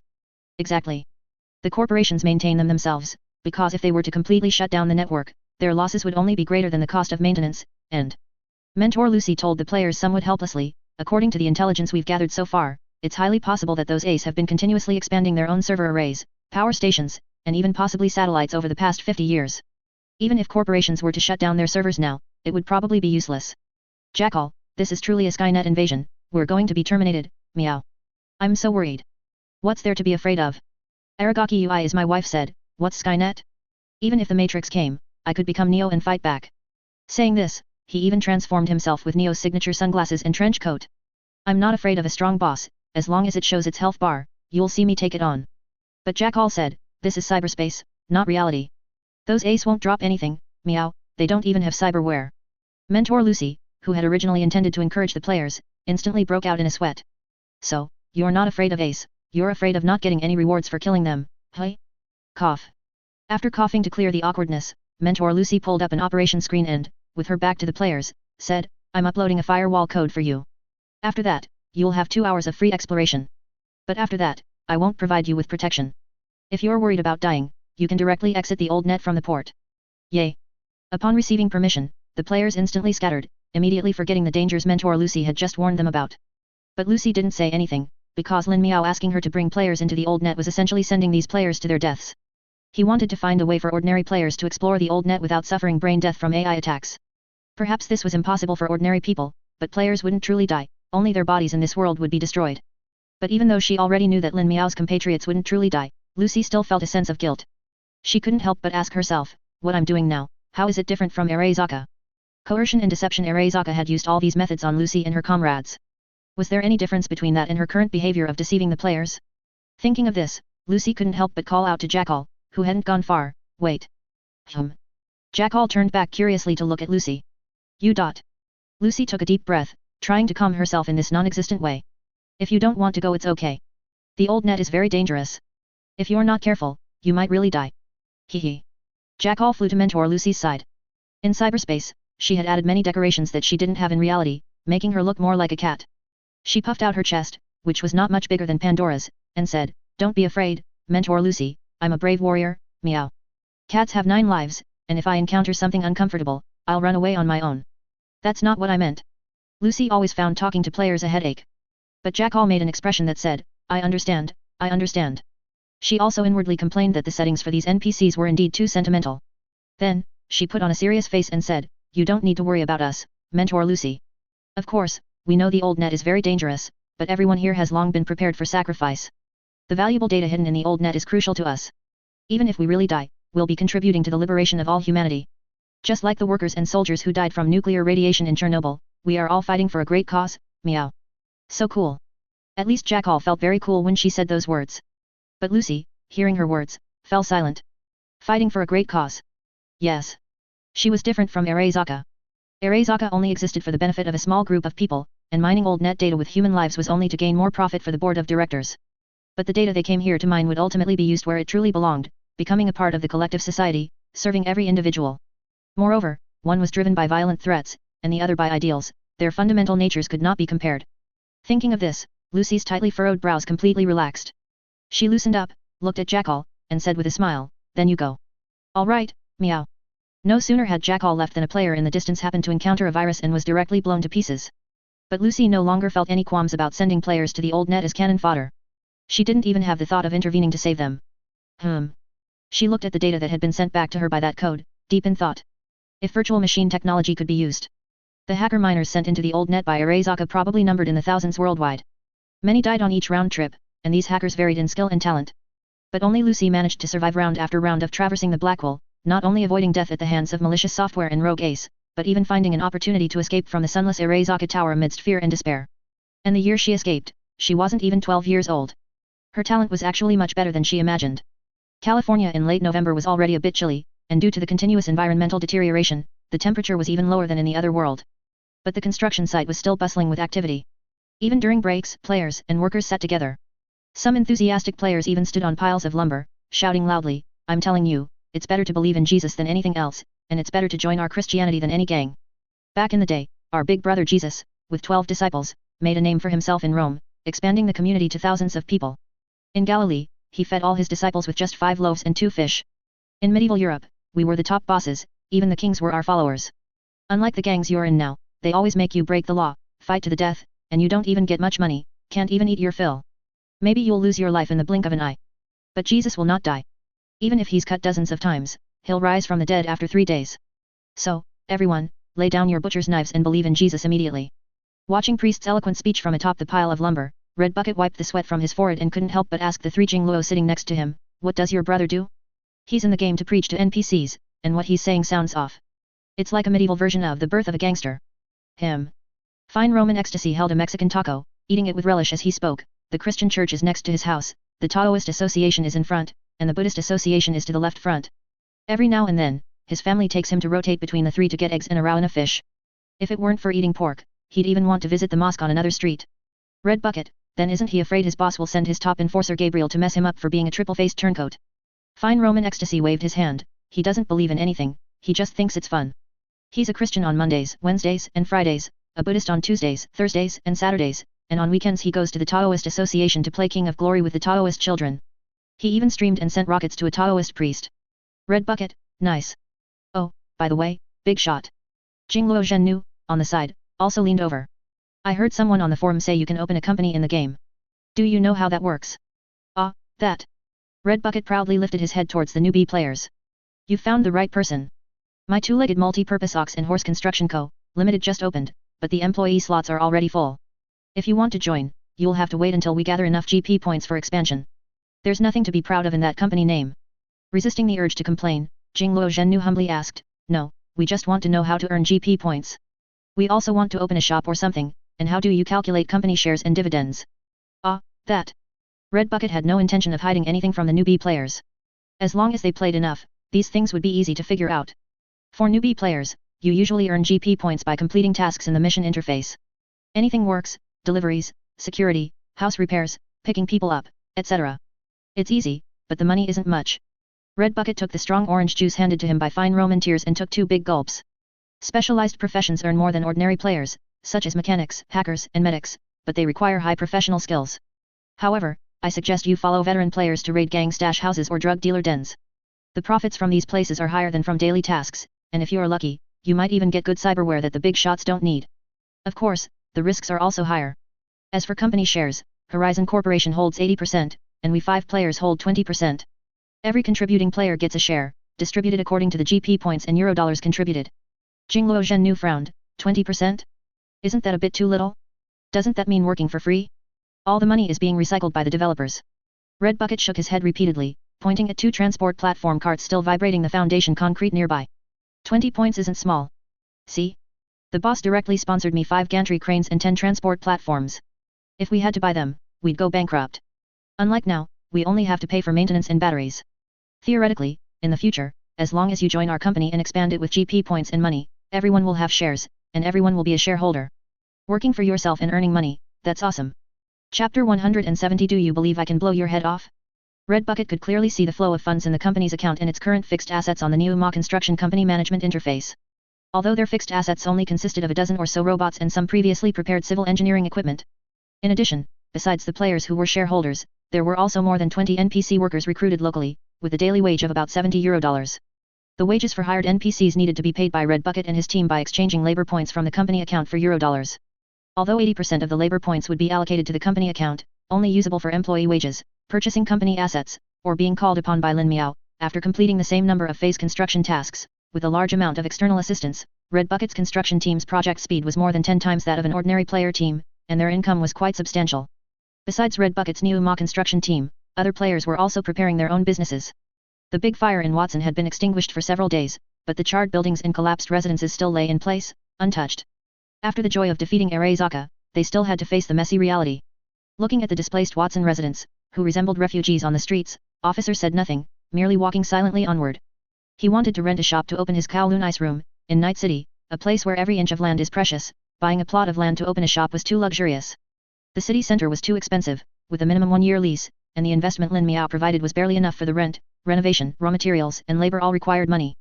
Santo Domingo was too close to the agency, so the tea restaurant business would definitely not be good, and the Badlands had too few people. After much thought, only Pacifica and Watson, which had just experienced the big fire, were most suitable. He just hadn't expected that the aftermath of that fire was still ongoing, or rather, the physical fire had been extinguished, but the flames of human desire had just ignited. Mr. Charles, according to the contract, I still have at least 2 weeks of rent.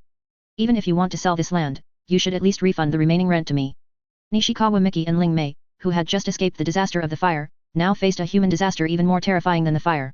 Nishikawa Ling Mei clung tightly to her mother's side, timidly watching the unreasonable adults her mother was confronting.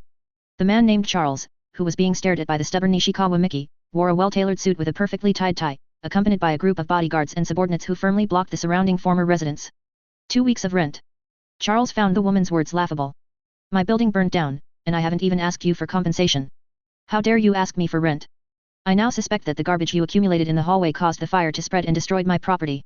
He spoke sternly, but there was no anxiety in his eyes about suffering significant property loss. Instead, he seemed at ease. Let alone 2 weeks of rent from this woman, even all the rent submitted by everyone present combined amounted to only about 10,000 Eurodollars to him, not even 1% of what he was about to earn.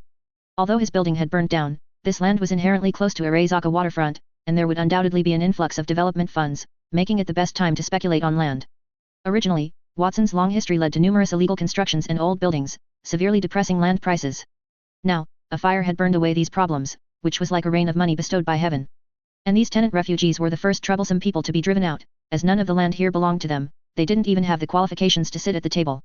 Moreover, compensation was absolutely impossible, even if the amount was small, it would make Charles feel he had lost face, which was completely unacceptable in high society circles. Charles even thought that the mercenaries and gangs that night were just making trouble, it would have been better if a fire had just burned down all of Watson along with these people. Now, you'd best get as far away as possible. The demolition team will enter Watson tomorrow at the latest. Otherwise, don't blame the driver for not hitting the brakes if you get run over and killed. After speaking, he was about to get into his luxury car, surrounded by bodyguards, to attend the upcoming land auction. If the price of the land he owned could be driven up, his company's financial report this year would surely boost the stock price significantly. Oi! A sudden voice rang out from the crowd. The crowd, which had originally blocked the road completely, immediately quieted down and even spontaneously made way for the person. This was because that tactical suit was too famous in the Watson area now, many mercenaries were preparing to follow suit and buy one. Charles, who was about to get into the car, also felt the sudden change in atmosphere. He turned his head and saw Officer, wearing the tactical suit and holding a cup of homemade milk tea, walking towards him. Speaking so arrogantly, without any humanity. Can rich people do whatever they want? Charles, who had originally been somewhat wary of these crazy mercenaries, sneered upon hearing this, his eyebrows raised. That's right, in Night City, money really can do whatever you want. Then he smiled and said to his secretary beside him, but I don't think he'll ever experience that level. If it were a group of people, he might be a little scared, but it was just this one person. He had professional bodyguards around him, one punch from each of them could turn this mercenary into a pulp. What kind of waves could he make? Due to his profession, Officer generally didn't want to make a big fuss, and he wasn't as impulsive as others when doing things. Alright, look, boss, you're a respectable person in that suit. Why bother haggling with these common folk? They've just lost their homes, lost their loved ones. At least you used to have business dealings, if a deal doesn't work out, goodwill remains. Just give them some resettlement money as a gesture, why make it so ugly? Resettlement money, hee. Seeing that the other party seemed to be trying to reason with him and appeal to his humanity, Charles felt even less afraid. Moreover, everyone in the world knew what happened to those who offended Arezaka. It was only a matter of time before these people were liquidated. What was he afraid of? Alright, if you're unhappy, you can sue me in court. I have an entire team of professional lawyers to play with you slowly. But think carefully before you act. Do you have the money to waste on me? Don't get beaten to death on the street before the trial even begins. His voice and expression were utterly arrogant, making the people around him grit their teeth, their fists clenching audibly. But in Night City, for someone to be willing to go through legal procedures instead of resorting to direct violence was already a very benevolent act. Of course, in essence, there was no difference. One was to die on the same day, the other was to be dragged to death. The police, arbitrators, and judges were all his people. How could they fight him? Seeing Officer remain silent, Charles felt victorious and turned to get back into his car, but he felt a chill on his neck, as if some liquid had splashed on him. He reached up and touched it, it was a pale white liquid. He put it to his nose and caught a faint sweet scent. It was milk tea. You. The surrounding bodyguards immediately shielded their boss. Charles was about to get angry, but he saw Officer, with the straw dangling from his mouth, smiling and apologizing to him. Sorry, it just sprayed out on its own. Hey, take care on your way out. Charles had intended to get angry, but remembering the performance of these madmen that night, he knew he couldn't get into a conflict with the other party here. He could only suppress his anger and deal with it later. Clap. A single sago pearl accurately passed through a bodyguard and hit Charles's forehead. For Officer, who possessed Sandevistan, this was too simple. No bodyguard would have expected someone to use Sandevistan for such a trivial matter. Seeing their boss attacked, the bodyguards immediately pulled out their guns, ready to riddle him with bullets. The surrounding civilians were also scared and scattered, no one willing to stand by Officer, who had stood up for them. Stop. It was Charles who held back his bodyguards. Many people in Night City had now figured out that these mercenaries were a hornet's nest, poke one, and a swarm would emerge. Moreover, with their fierce combat power and their nothing-to-lose attitude, killing them would yield no benefit whatsoever, resulting in a net loss and potentially even getting themselves involved. I'll endure. But what Charles didn't expect was that Officer, also provoked by his smug face, pushed his luck. How many people who grew up in coffin homes in Kowloon didn't have an opinion about the rich? You can really endure, you're like shit. He directly splashed the rest of the milk tea in his hand onto Charles's face. The milky white liquid gave Charles a harsh facial wash, staining his expensive suit as well. You. The bodyguards swarmed forward, surrounding Officer, grabbing his hands, and pushing him towards Charles. Charles looked down at Officer, his face twisted in anger, and he spat out each word through gritted teeth. Don't think I really wouldn't dare to kill you. I'm just letting you live a couple more days, don't push your luck. Officer immediately retorted, then kill me, if you have the guts, kill me. He had figured out what this guy in front of him was afraid of. The inherent weakness of the bourgeoisie, as long as you can truly threaten their core interests and their lives, such people crumble faster and more completely than anyone else. If you touch me, I'll commit suicide immediately. Then my brothers won't be talking to you nicely here. Officer glanced at the gold-embossed business card on Charles's chest and grinned, laughing loudly. Fred Real Estate, hey? I've got it. Hit me. As if words weren't enough, Officer directly spat on Charles's face. Damn it. Even with Charles's good upbringing, he couldn't hold back now. He grabbed Officer's collar, preparing to punch him in the face. But a cold gun barrel simultaneously pressed against Charles's chin. And the mercenary who had grabbed Officer's arm had his fingers neatly sliced off by his mantis blades. The muzzles of the other bodyguards' guns were also pointed at Officer's head. At this distance, even with a Sandevistan, death was certain. But Officer showed no fear. Instead, he looked at the bodyguards with arrogant defiance. Shoot. If you shoot, I can still blow his head off with one shot. Do you have the guts for that? Charles blustered, I don't believe you dare to shoot. But the dark, cold muzzle was directly shoved into Charles's mouth. Officer pressed his forehead against Charles's, their eyes meeting. Do you think I'm bluffing? After just one glance, Charles, who had encountered countless people, determined that this guy truly dared to shoot. Thinking of the hard, black gun barrel pressed against his throat, he knew that one shot would make even trauma team helpless. Instantly, his legs went weak, and tears and snot streamed down his face. No, don't shoot. Scared now, are you? Now you know fear? Weren't you acting like you could do whatever you wanted? Officer pointed his gun at the man's head, arrogantly scrutinizing the hesitant bodyguards and the surrounding civilians. I originally wanted to blow your head off, but you're not worthy. Why don't you quickly get some severance pay to buy your life? Money. Yes, I have money for severance pay. Don't shoot. Charles, terrified, quickly reached into his pocket for his wallet and pulled out a few thousand in cash. But he knew this small amount wouldn't solve anything, so he told his secretary and accountant, who were stunned in the car, to take out all the cash from the vehicle. It amounted to tens of thousands of euro dollars. For monthly rent of only a few hundred euro dollars, it was certainly enough, even more than enough. After Officer waited for the accountant to distribute the money to the civilians, he took out dozens of loose euro dollars from his pocket and threw them directly onto the ground. The bills scattered everywhere. Here, don't say I'm unreasonable. This is your change. Charles was stunned. When had he ever cared about a few dozen euro dollars? One of his cigars cost more than that.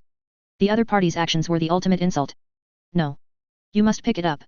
Officer's eyes were like a bloodthirsty beast, and the gun barrel pressed against Charles's forehead again. Don't you like money?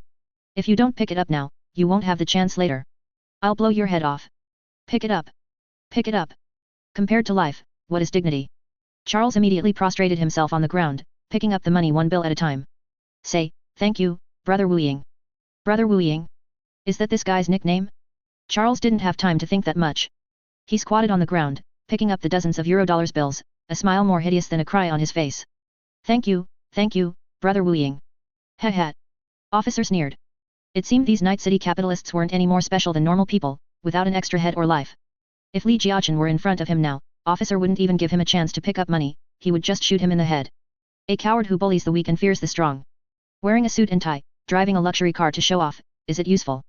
Officer's gaze made the bodyguards feel very embarrassed. Their boss was now utterly humiliated. Compared to these big shots, you're just shit. Charles fled in a panic. Even at the very end, he didn't have the courage to order his bodyguards to kill this mercenary. After all, these were a group of lunatics who dared to crash a hovercar into the Zabai building. His Fred real estate, let alone Arezaka, might not even be larger than the current Horizon Corporation. He truly couldn't afford to provoke these infamous cyberpsychosis in Night City. While his secretary wiped the milk tea from his face with paper money, he kept reassuring himself, it's okay, it's okay. Just 2 more days, and Arezaka will kill them all. You guys can be arrogant now, you won't live for more than 2 days anyway. He pulled a cigar from his cigar box, put it in his mouth, ready to take a puff to calm his nerves. The secretary beside him, very understanding, prepared to light it for his boss. But for some reason, the usually reliable retro lighter clicked several times without igniting. The secretary initially thought the lighter was broken, but with a forceful press, the liquefied gas inside spurted out with a whoosh and was ignited by the friction of the flint. The leaping flames even set Charles's hair on fire. The hair oil used to style his hair became an accelerant, and the back of the luxury car immediately erupted into chaos, with black smoke billowing from the windows. It seemed the fire of Watson had finally reached his head. Putting away his pistol and looking at the fearful, hesitant eyes of the people around him, Officer felt a slight disappointment, but quickly let it go. Now it seemed that opening a shop in Watson wasn't a good choice after all. It really had to be Pacifica, where rent and land prices were the lowest in all of Night City, and the public order was also the most chaotic. Big brother.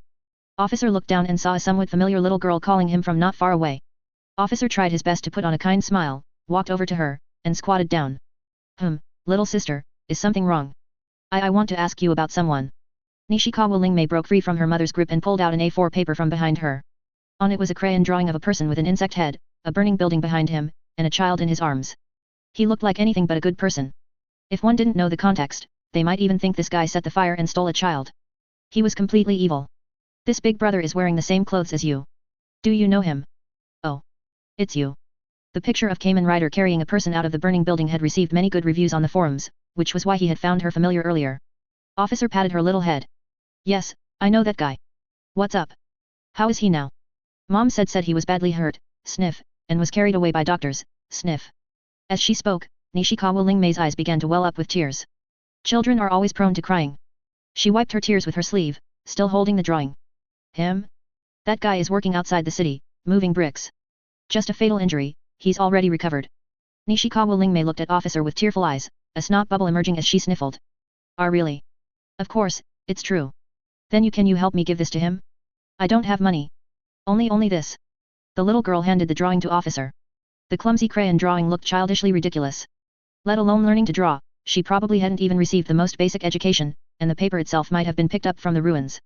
But Officer took it as if it were some precious cybernetic implant, holding it in his hand. After looking at it for a while, he put it back in the little girl's hand. Such a valuable thing, you should give it to him yourself. If you don't mind, I can take you to see that guy now. Officer then looked at the mother, Nishikawa Miki, beside them. Taking someone else's daughter always required the mother's consent. 6. Nishikawa Miki hesitated a bit. After all, judging by this person's tone, the other party might be in the Badlands. That place was much more dangerous than Night City. They were just a pair of helpless mother and daughter.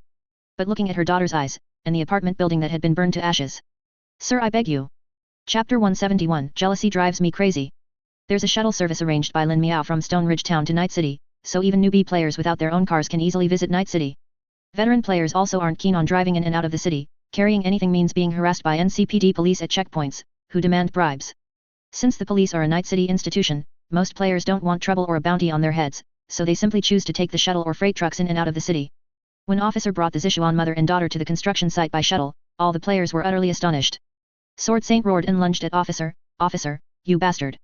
The child is already so big, why didn't you tell me when you snuck off?" Officer pushed away Sword Saint's hands, which were still wearing work gloves. "You scoundrel, what nonsense are you spouting? They're here looking for someone, I just gave them a ride." "Looking for someone? Is her husband working on the construction site?" "No, they're here to find that Kamen Rider from your team." "What? Kamen Rider is her husband?" Officer suddenly grabbed Sword Saint's neck and shook him vigorously. "Can you stop thinking about husbands? If your ass is itching, go to Big Bird's Spin and get it treated, guaranteed to cure it in one go." Just kidding, just kidding. "Let go, you're choking me to death." Officer finally released his hands and explained the whole story, but what he didn't expect was Sword Saint rubbing his almost choked neck. "Hee, I know. Kamen Rider is my teammate. How could I not remember what the child he saved looks like? I was just joking with you. You cheeky bastard. You should call me handsome." Sword Saint ignored Officer's expression, which looked like he'd eaten shit, and looked enviously at the little girl who had already run towards Kamen Rider. "I saved quite a few people that night too, so why hasn't anyone come to repay my kindness or something? Marrying me wouldn't be out of the question, I'm not picky." Especially when he saw the graffiti hidden behind the little girl, the resentment was almost materializing. This thing, he wouldn't trade it for dozens of power armor suits. Ah! At this moment, it wasn't just Sword Saint, the nearby players were all like excited pigs. "Kill me, just kill me. Hajika, you scoundrel. A thank you from a cute loli, why am I having such a dream?" For a time, the construction site was filled with wails of sorrow, making little Ling Mei think she had done something wrong. She looked at Kamen Rider, at a loss, her small hands nervously clutching the corner of her clothes, her innocent big eyes melting hearts. Did I do something wrong? Did I disturb you?" Through the mechanical mask, she couldn't see his expression, feeling a bit timid and uneasy. "No, no such thing." Kamen Rider looked at the crumpled A4 paper graffiti in his hand, feeling a strange emotion, a sensation like a fire igniting within him. With just this one drawing, he wouldn't have any objections if he had to carry a 500 kilograms aerial bomb and blow up Arazaka Tower right now. Why not carry a ton? Because he still couldn't carry that much. He took a deep breath, held the drawing, and squatted down, saying solemnly, "This is the best gift I've ever received in my life. Thank you." "Really?" Ling Mei's eyes widened, her unease instantly vanishing, replaced only by surprise. "Really? Can you take off your mask and let me see?" I can't do that." Kamen Rider pressed one hand to his mask and shook his head, refusing. If he took off his mask now and let her see him crying tears of emotion, wouldn't all his dignity and mystique be gone? He could only casually make an excuse, saying, "A Kamen Rider is a hero of justice who cannot take off his mask. Anyone who puts on the mask can be called a Kamen Rider. A child wouldn't think so much about such things." After Kamen Rider thanked her, she was already very happy. "Then can I be a Kamen Rider?" Although she didn't understand what a Kamen Rider was, Ling Mei admired him greatly. "Of course, you can." Kamen Rider said, then lifted Ling Mei with both hands, placing her on his neck.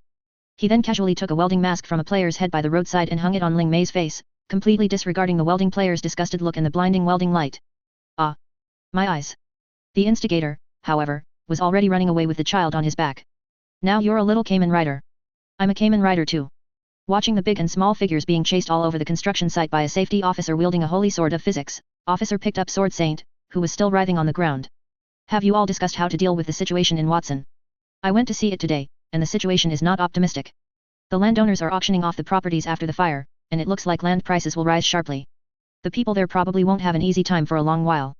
Sword Saint, who had gotten up from the ground, dusted himself off. "This is indeed hard to solve. We initially wanted the construction site to hire more people, but given the current situation, as you can see, the new version's construction event brought in a large number of newbie players, and now players in every section of the construction site realize that those NPCs will steal their work. If NPCs move one more brick, players will move one less, and the total rewards for the construction event are limited. Are those bricks the NPCs are moving? Those are the players' lives. Their work ethic made the workers recruited from Pacifica and other places resentful. Where did these ultimate involution kings come from? Not only did they work tirelessly from start to finish, but they also came over to steal work from them, and even sent people to interfere with their construction progress using various methods. For example, using the chat stream to pull workers aside and ask them about everything, chatting about their home lives. Or sending drinks, instant noodles, maliciously sabotaging their dormitory alarms, hoping workers would oversleep. As soon as the sun was high, they would come over and drive people to the shade, taking over construction tasks. This is winter, not summer. In short, they would delay them from working, trying every possible way to exploit bugs and delay construction progress to snatch work. But even though these people were involution kings working like mad, they still clocked in and out on time, leaving precisely when their shift ended, not adding a single minute of overtime, exactly 9 hours.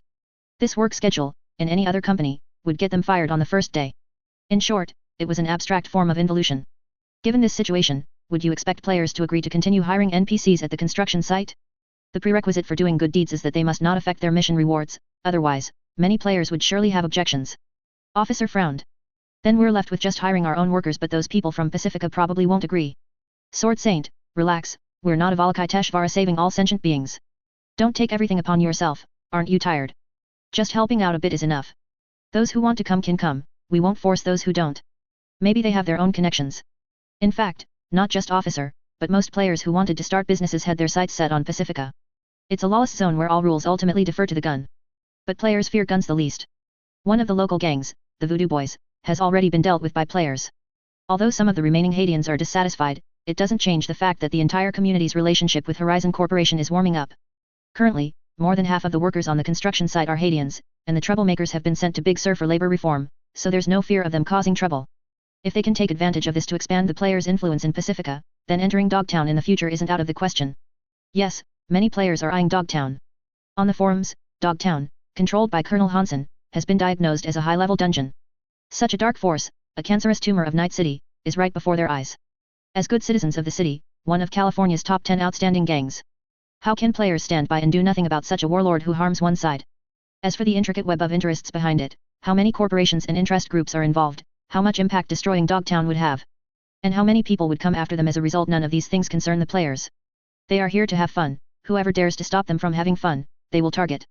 Almost all players went to work in Big Sur and Stone Ridge Town, which made the agency bar, usually bustling 24 hours a day, uncharacteristically quiet. After all, it was early morning, and after the initial enthusiasm of the foreign mercenaries wore off, they would only come here to drink at night. 100. 200. 300. Nina, who had just hung the closed sign on the bar, sat on the bed, meticulously counting the banknotes she had just received. Even though she had been up all night, she was now full of energy, her attention completely focused on the money.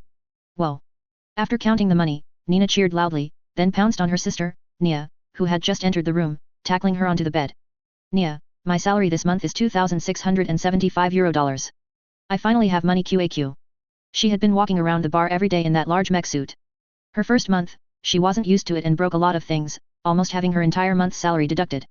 Because of this, Nina would grumble in her heart for a long time every time she saw Lin Miao. And I heard that those 2 big lumps of iron are going to be taken to the studio for modifications in a few days, so we're finally free. Although Lin Miao had opened up clothing options for the 2 maids to newbie players, so far, Gypsy Danger and Eureka Striker still had the highest votes, firmly holding the top spot. Even the popular COS costumes, Black and White Saber, and Ayunami Rei and Asuka's Eva pilot suits, could only rank second and third. Indeed, what men love most are mechs, women only hinder my shifting speed. Red Bucket had reinvested the thousands of tips received from newbie players, plus donations from other newbie players, into the development and design of mechs. Newbie players were very envious of the high-performance power armor appearing from Trauma Team and Arezaka. Perhaps humanoid mechs are impractical, perhaps they are expensive to build, perhaps their mobility and maintenance costs are sky-high, but as long as they are cool, it's not a problem for newbie players. Although the number of mechanics in the studio has increased, achieving commercial-grade power armor with just the newbie players' investment is a pipe dream. However, it doesn't stop newbie players from striving in that direction. Nia, who had broken free from her sister's embrace, said in a flat tone, so that means we won't be getting any tips for the next few days. Oh, don't say such unhappy things and spoil the mood at a time like this. As soon as she heard that the tips were gone, Nina instantly felt that staying in there wasn't so bad after all. She carefully took out an iron box from under the bed, reluctantly put the money inside, and before closing the box, gazed at the banknotes with a look of reverence. 150,000. At this rate, we'll be able to buy our freedom in a few years. Nia suddenly asked out of the blue, do you really want to leave here? Nina was visibly stunned by the question. Well, at first, she really wanted to leave this godforsaken place, and also to leave that guy who used a calculator to tally up their medical expenses bit by bit for them, preferably as far away as possible. But after staying here for 2 months, when asked this question again, she was a bit unsure how to answer. She could only squirm and reply, "It's not that I really want to leave. I was just saying. The mercenaries here were all very easy to talk to and wouldn't harass them. In fact, if any outside mercenaries spoke disrespectfully, they would be taught a lesson. They also didn't have to worry about being coerced into doing things they didn't want to do. It could be said that the two of them were protected by all the mercenaries in the bar, and there was no safer place on the entire street. Although they had to be busy to the point of dizziness every day, and even drive that clumsy mech, both sisters had developed a subtle sense of belonging here. If there was any downside, it was that the mercenaries here were too prone to causing trouble. That night, when they heard that the mercenaries had fought with Arezaka, the two sisters paced anxiously in the bar. No one wants to leave a stable environment for a precarious life. And a blush flashed across Nia's cheek. How could the younger sister, who was always the dominant one between them, hide such an expression from her older sister? Nina, who had just been suppressed, immediately made an "I get it" expression. "Oh Nia, you've fallen for one of the mercenaries here, haven't you? You're overthinking it." Nia immediately denied it, then burrowed into her covers. "I'm sleepy, let's go to bed quickly. We still have to work tonight." SHHH. Seizing the opportunity to counterattack, how could Nina let her sister get away so easily? She immediately followed her into her sister's bed and hugged her tightly. "Tell me, who is it? If you tell me, maybe I, your sister, can even help you." Enduring her older sister tickling her waist, Nia's face turned red. "I told you there's no one. Aren't you sleepy? I just got paid, I'm wide awake. If you don't tell me today, then neither of us are sleeping. Then don't sleep. Ha ha ha ha ha ha, I'm your older sister, how dare you treat me like this? You started it." Nia finally couldn't take it anymore and counterattacked Nina. The two wrestled on the bed for more than 10 minutes, finally falling into a deep, exhausted sleep, though their sleeping positions were terrible, and the quilt had been kicked off the bed by both of them. Inside the vast laboratory, a large number of scientific researchers were busy, constantly recording various data with their terminals and notebooks. Compared to the first month, the number of people here had almost doubled. The more they discovered, the more importance the higher UPS placed on matters here. And in one of the test sites, a large number of gantry robots and transport platform components were neatly arranged, from parts to complete assemblies. The 30-second trial run, commence. As the project leader gave the command, one of the gantry robots bent its upper body 90 degrees, folding into a 7 shape, then began to lift its feet and move step by step within the site. Its movements were not fast, but very stable. However, the experimenters did not show any surprise, as achieving stable walking is not difficult in the current robotics industry. Phase 1 complete, entering Phase 2, obstacle avoidance. Obstacles such as oil drums, stairs, and tires suddenly appeared in front of the robot. The robot's movements in Phase 2 were significantly slower, but it still steadily identified which were surmountable obstacles and which required detours. It was only after this step was completed that everyone's tense brow slightly relaxed. Comrade Wang, who had been waiting on the side, saw the experiment stop and immediately stepped forward to ask, "How are the experiment results?"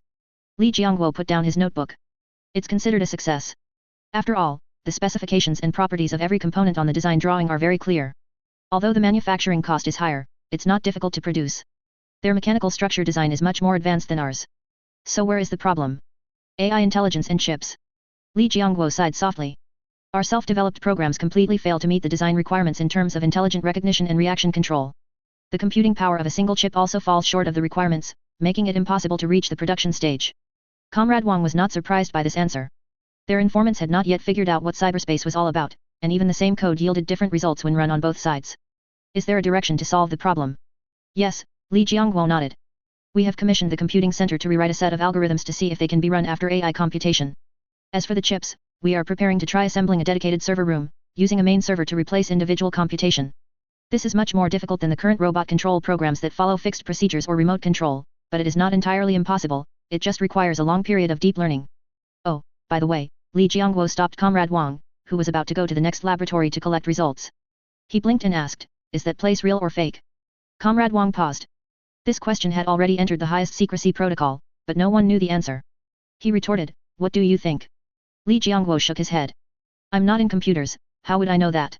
But I think whether that place is real or not, they must be living a very hard life, even harder than us. Can we contact them?" Comrade Wang looked at Li Jiangguo indifferently, saying nothing. This was still under secrecy regulations. The informants had tried to make contact, but all attempts had fallen on deaf ears, with no response whatsoever.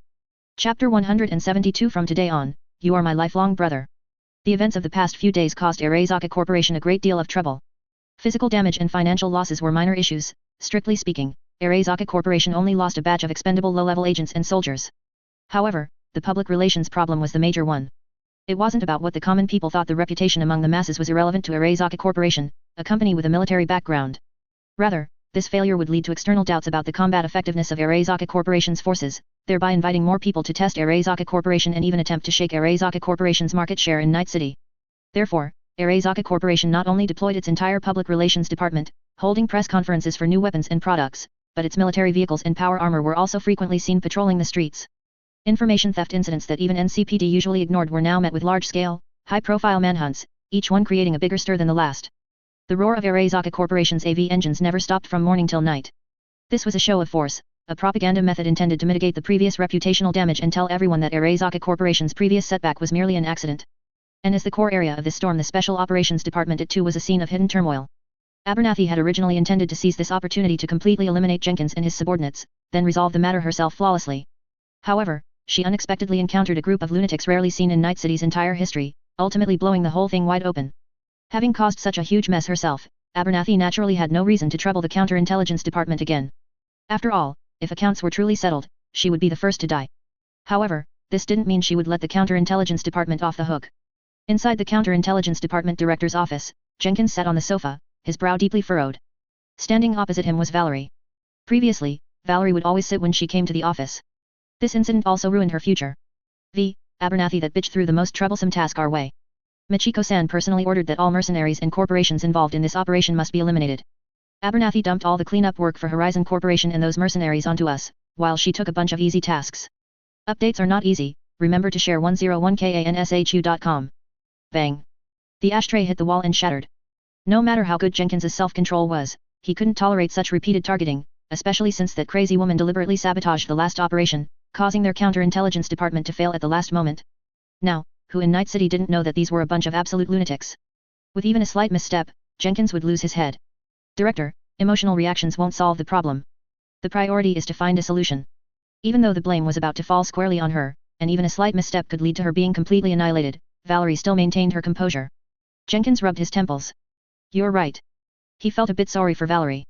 Last time, no matter who was swapped in, the outcome wouldn't have changed. One could only say it was bad luck to run into trouble.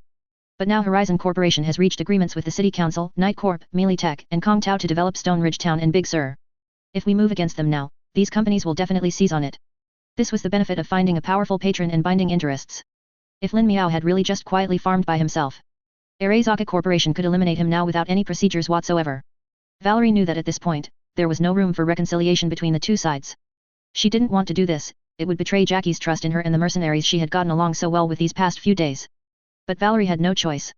Her parents were Arezaka Corporation employees, and she was educated from a young age to serve Arezaka Corporation. Moreover, if she dared to refuse to carry out a mission, she would be sent to a laboratory and disassembled the next day. After several rounds of internal struggle, she clenched her fists, looked up, and said, "They've offended more than just Arezaka Corporation during this time. The Wraiths, Tiger Claws, and 6th Street Gang, all the gangs in Night City have been greatly affected in their drug, arms, used organs, and used cyberware businesses over the past 2 months, losing a lot of money and goods. As long as we offer the right price, there are plenty of people willing to do our dirty work and charge into battle for Arezaka Corporation. Those gangs." Jenkins wasn't very keen on VS suggestion. Those rabble can't defeat those mercenaries. Equipment, cyberware, combat training, the two sides aren't on the same level. The players' urban combat experience was terrifying. Despite their cyberware and equipment being clearly inferior to Arezaka Corporation's forces, they managed to gain an advantage by relying on complex terrain and combat training. Any mercenary he randomly captured could endure torture to death without uttering a single word, so tough they seemed inhuman. Tutu's performance left an incredibly deep impression on Jenkins. What could those rotten donkeys on the street, who could only lord it over civilians, accomplish? Valerie, however, shook her head. But the situation is different now. According to the intelligence we've gathered, most of the mercenaries have left Night City, operating in the Stone Ridge Mountain and Big Sur areas. That bar only has a group of foreign mercenaries left. Even if that rabble can't beat them, dismantling a shop is always possible. As for those who are out, we can find the Wraiths. The Wraiths are very angry because their outposts around Night City were cleared out, and they lost their Night Walker division. They must be preparing for revenge. And what can't be used in Night City, no one can control them in the Badlands. Valerie's hint was already very clear. If strength isn't enough, make up for it with firepower. Moreover, the Wraiths are not like the small gangs of a few hundred or thousand people in Night City, they are one of the 7 large nomadic clans in North America, with over 1 million members, their own settlements, and urban ruins. They only set up the Night Walker small division to pilfer and smuggle to avoid provoking the corporations in Night City. Contact the Wraiths. Jenkins was somewhat moved. But to persuade these greedy guys, Giving them too little will definitely not work. Valerie, just tell the logistics department to leak some heavy equipment transport information. Whatever is left after the fight belongs to them, and we won't pursue it. With this arrangement, Melee Tech and Kong Tao won't be able to trace it back to us. After all, those mercenaries provoked the Wraiths first. Unlike Meta Group, the Wraiths don't have their own dedicated production lines and equipment, they use a mix of brands. It's perfectly normal for them to have some Arezaka Corporation equipment. As for the city, one more person needs to be dealt with. Valerie pulled up the target's data from the database. Muammar Reyes, he was the one who recruited the first group of mercenaries to Afterlife that night. If they hadn't blown up the water plant gate, none of the subsequent events would have happened. Deal with the middleman. Jenkins was a bit hesitant. This isn't according to protocol and will affect our relationship with other middlemen. It will be difficult to get them to work for us again. Then let other middlemen handle it. Valerie pulled up another person's profile. Faraday, the biggest middleman in Santo Domingo. Let him handle it. But this guy often works for Melee Tech, and he's had mercenaries steal our data more than once or twice. Will he agree? Valerie crossed her arms, her language sharp and concise, as if she had returned to her previous agent state. Middlemen are a bunch of dogs who only care about money, not people. As long as the money is right, they'll do anything. Jenkins nodded. He was very satisfied with Valerie's plan. He stood up, patted her shoulder, and sighed, I'll leave this matter entirely to you. If you can resolve it perfectly, I can take care of the previous issue for you, and it will also be a harsh slap to that crazy Abernathy. As a superior, Jenkins was still very considerate of his capable subordinate, willing to help whenever possible. However, Valerie's face no longer held the same drive as before. She remained standing motionless until Jenkins left the office.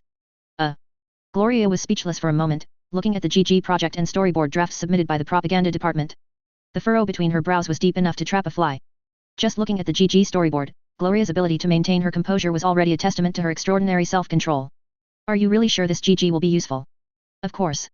The propaganda department had a look of course, their tone filled with confidence. This is a GG storyboard unanimously approved by our Super Earth Democratic Council, it's absolutely powerful. Absolutely subversive. Democratic Council? You only have 3 people, why are you acting like it was a public vote? Gloria's forehead started to sweat. She didn't know if this GG was good, but it was definitely subversive enough. Initially, Gloria actually wanted to find a Night City studio or media company to design the GG, but she didn't expect the players to hear about it and volunteer. Out of respect for the players, she agreed to let the propaganda department try, but she didn't expect them to come up with such a thing. Should she agree or not? Gloria was extremely conflicted. Lin Miao had entrusted Gloria with the entire management of Big Sur and the water plant, and she didn't want to betray his trust, nor did she want this matter to be messed up in her hands. But she couldn't bring herself to refuse, after all, they had truly contributed a lot to the company, dying countless times. After much thought, Gloria still decided to give the propaganda department a chance. After all, players had created too many miracles, and even if the GG's effect wasn't good, it could be remedied elsewhere. How much funding do you need to shoot the initial proposal? It's done. It's done. It's done. No money. We don't want money. We'll do it for free.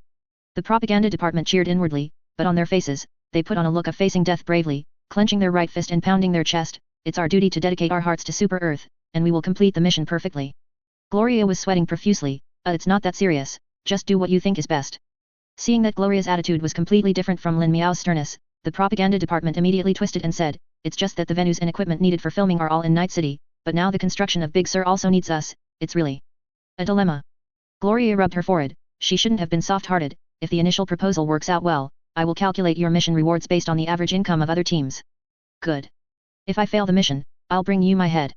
The propaganda department, having received the answer, galloped out of the tent. The Ministry of Truth and Good Brothers were already waiting outside. The propaganda department excitedly jumped up and down. She agreed. She actually agreed. Holy crap, no way. The Ministry of Truth looked shocked. Such a draft with so much private content can pass. Who cares, anyway, she said she'd give us a chance to film the initial version. If it passes, our Super Earth will definitely gain face. This is a great publicity opportunity. What about money? Do they care about money? The Ministry of Truth saw that the total number of players in this version of the game would reach 2,000, and judged that future game modes would definitely not be like the small teams of a few people in the past. Player organizations like guilds and large fleets would be indispensable.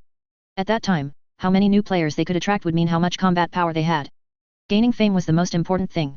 Funding was secondary. With the operating model of this game, players would never be short of money, and the Ministry of Truth was already preparing to recruit Sword Snow and Tutu. By stuffing Super Earth's private content into Horizon Corporation's first GG, could their fame be any less? You did well. You did really well. You truly are my second brother. The Ministry of Truth paced back and forth. The rest is how to convince Ju Tiu to help film the GG. His face is irreplaceable, no one else can act with that kind of flavor. The propaganda department looked at A2 and 2B, who were keeping watch for the construction site in the distance, and a wicked smile spread across his lips. I have a plan that can make him surrender and come to us with courtesy.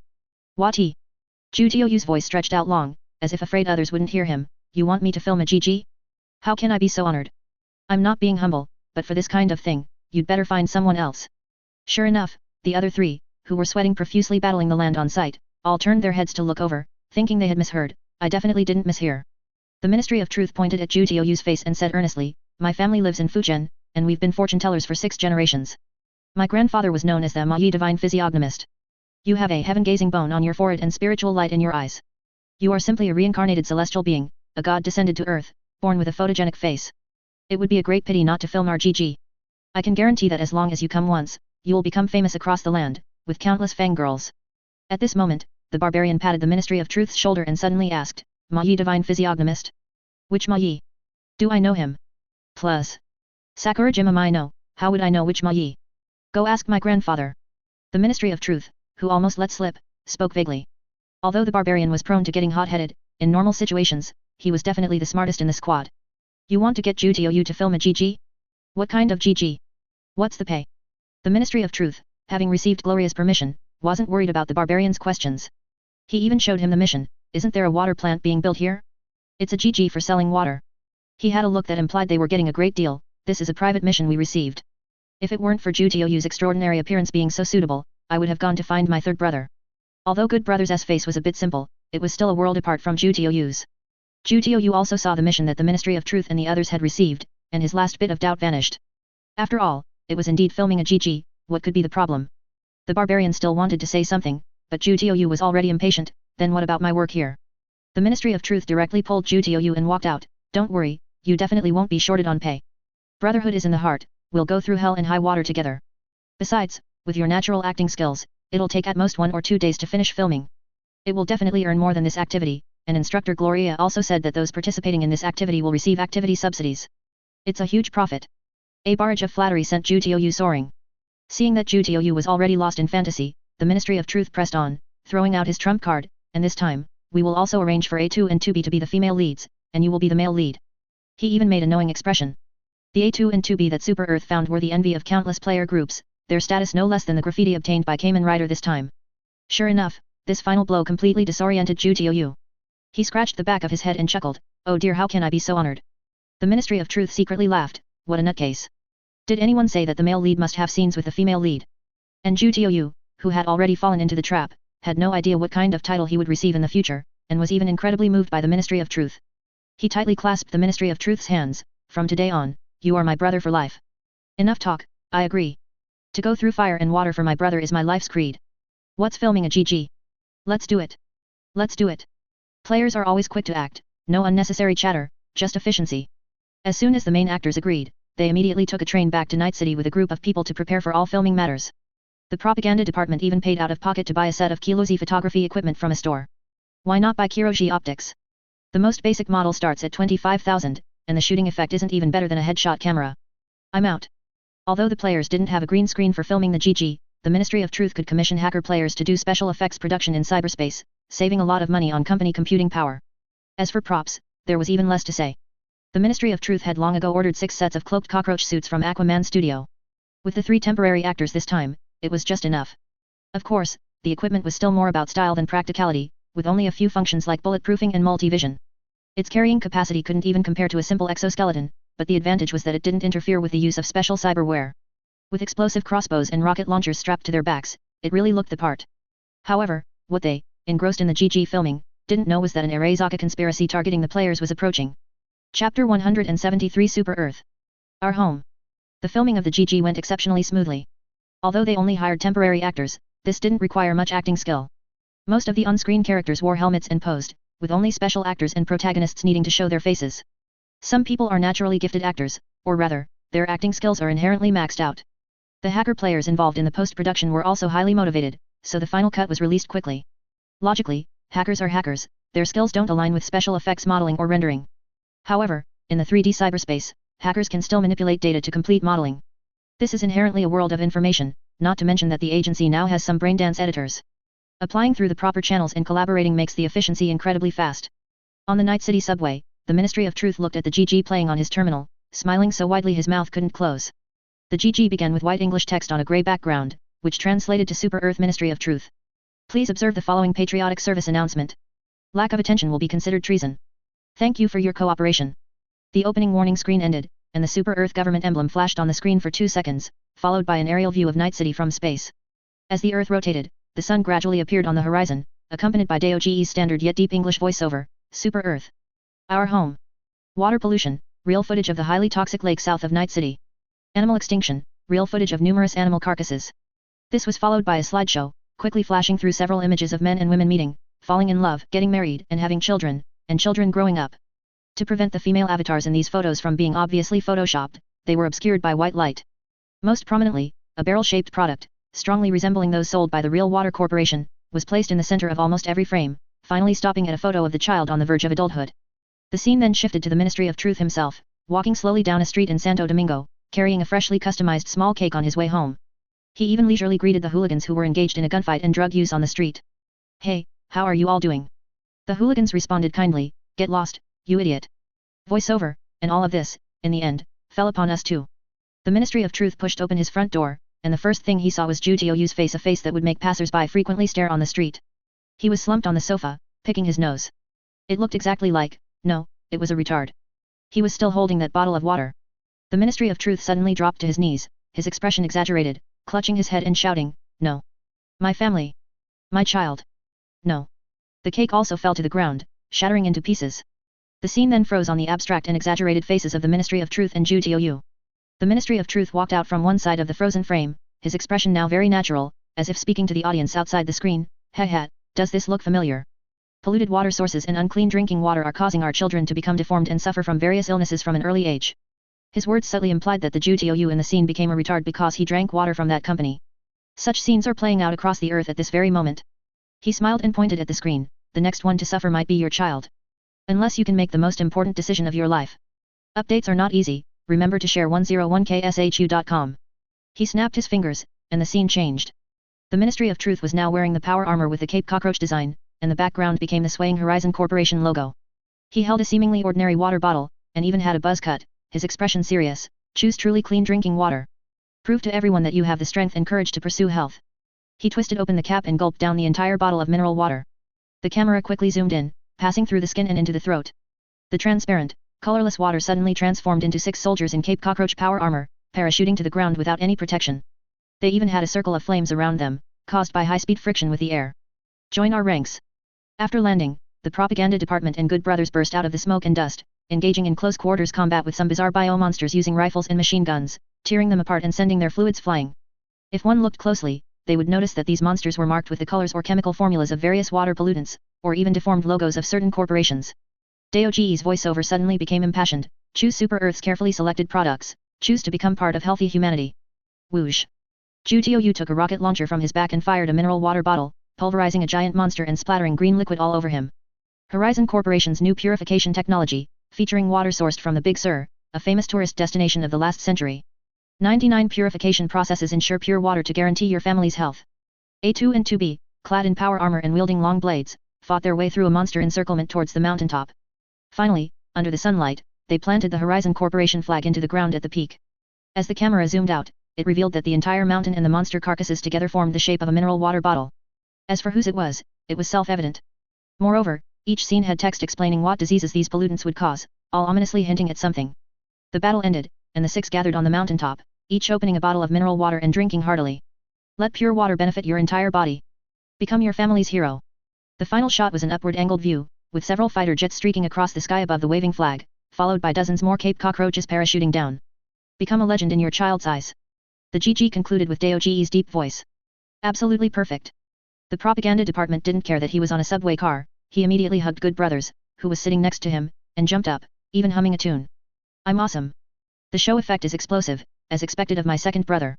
Submitting this will definitely complete the mission, alright. Big brother, second brother, I think we might get sued. What are you afraid of?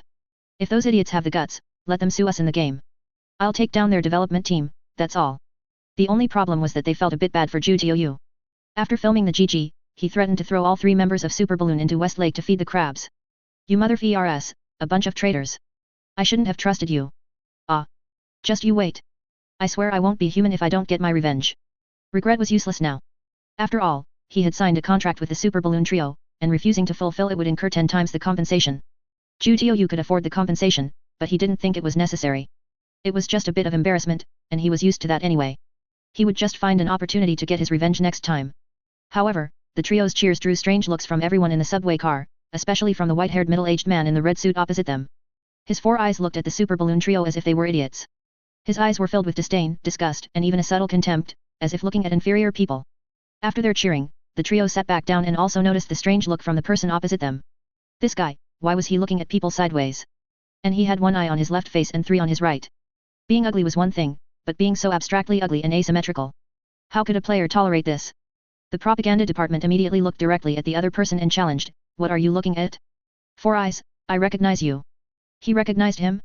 That was a lie, he was just threatening the other person in the tone of a gangster. The 4-eyed man lowered his gaze, sitting upright and elegantly, looking at the newspaper in his hand, ignoring the trio's craziness.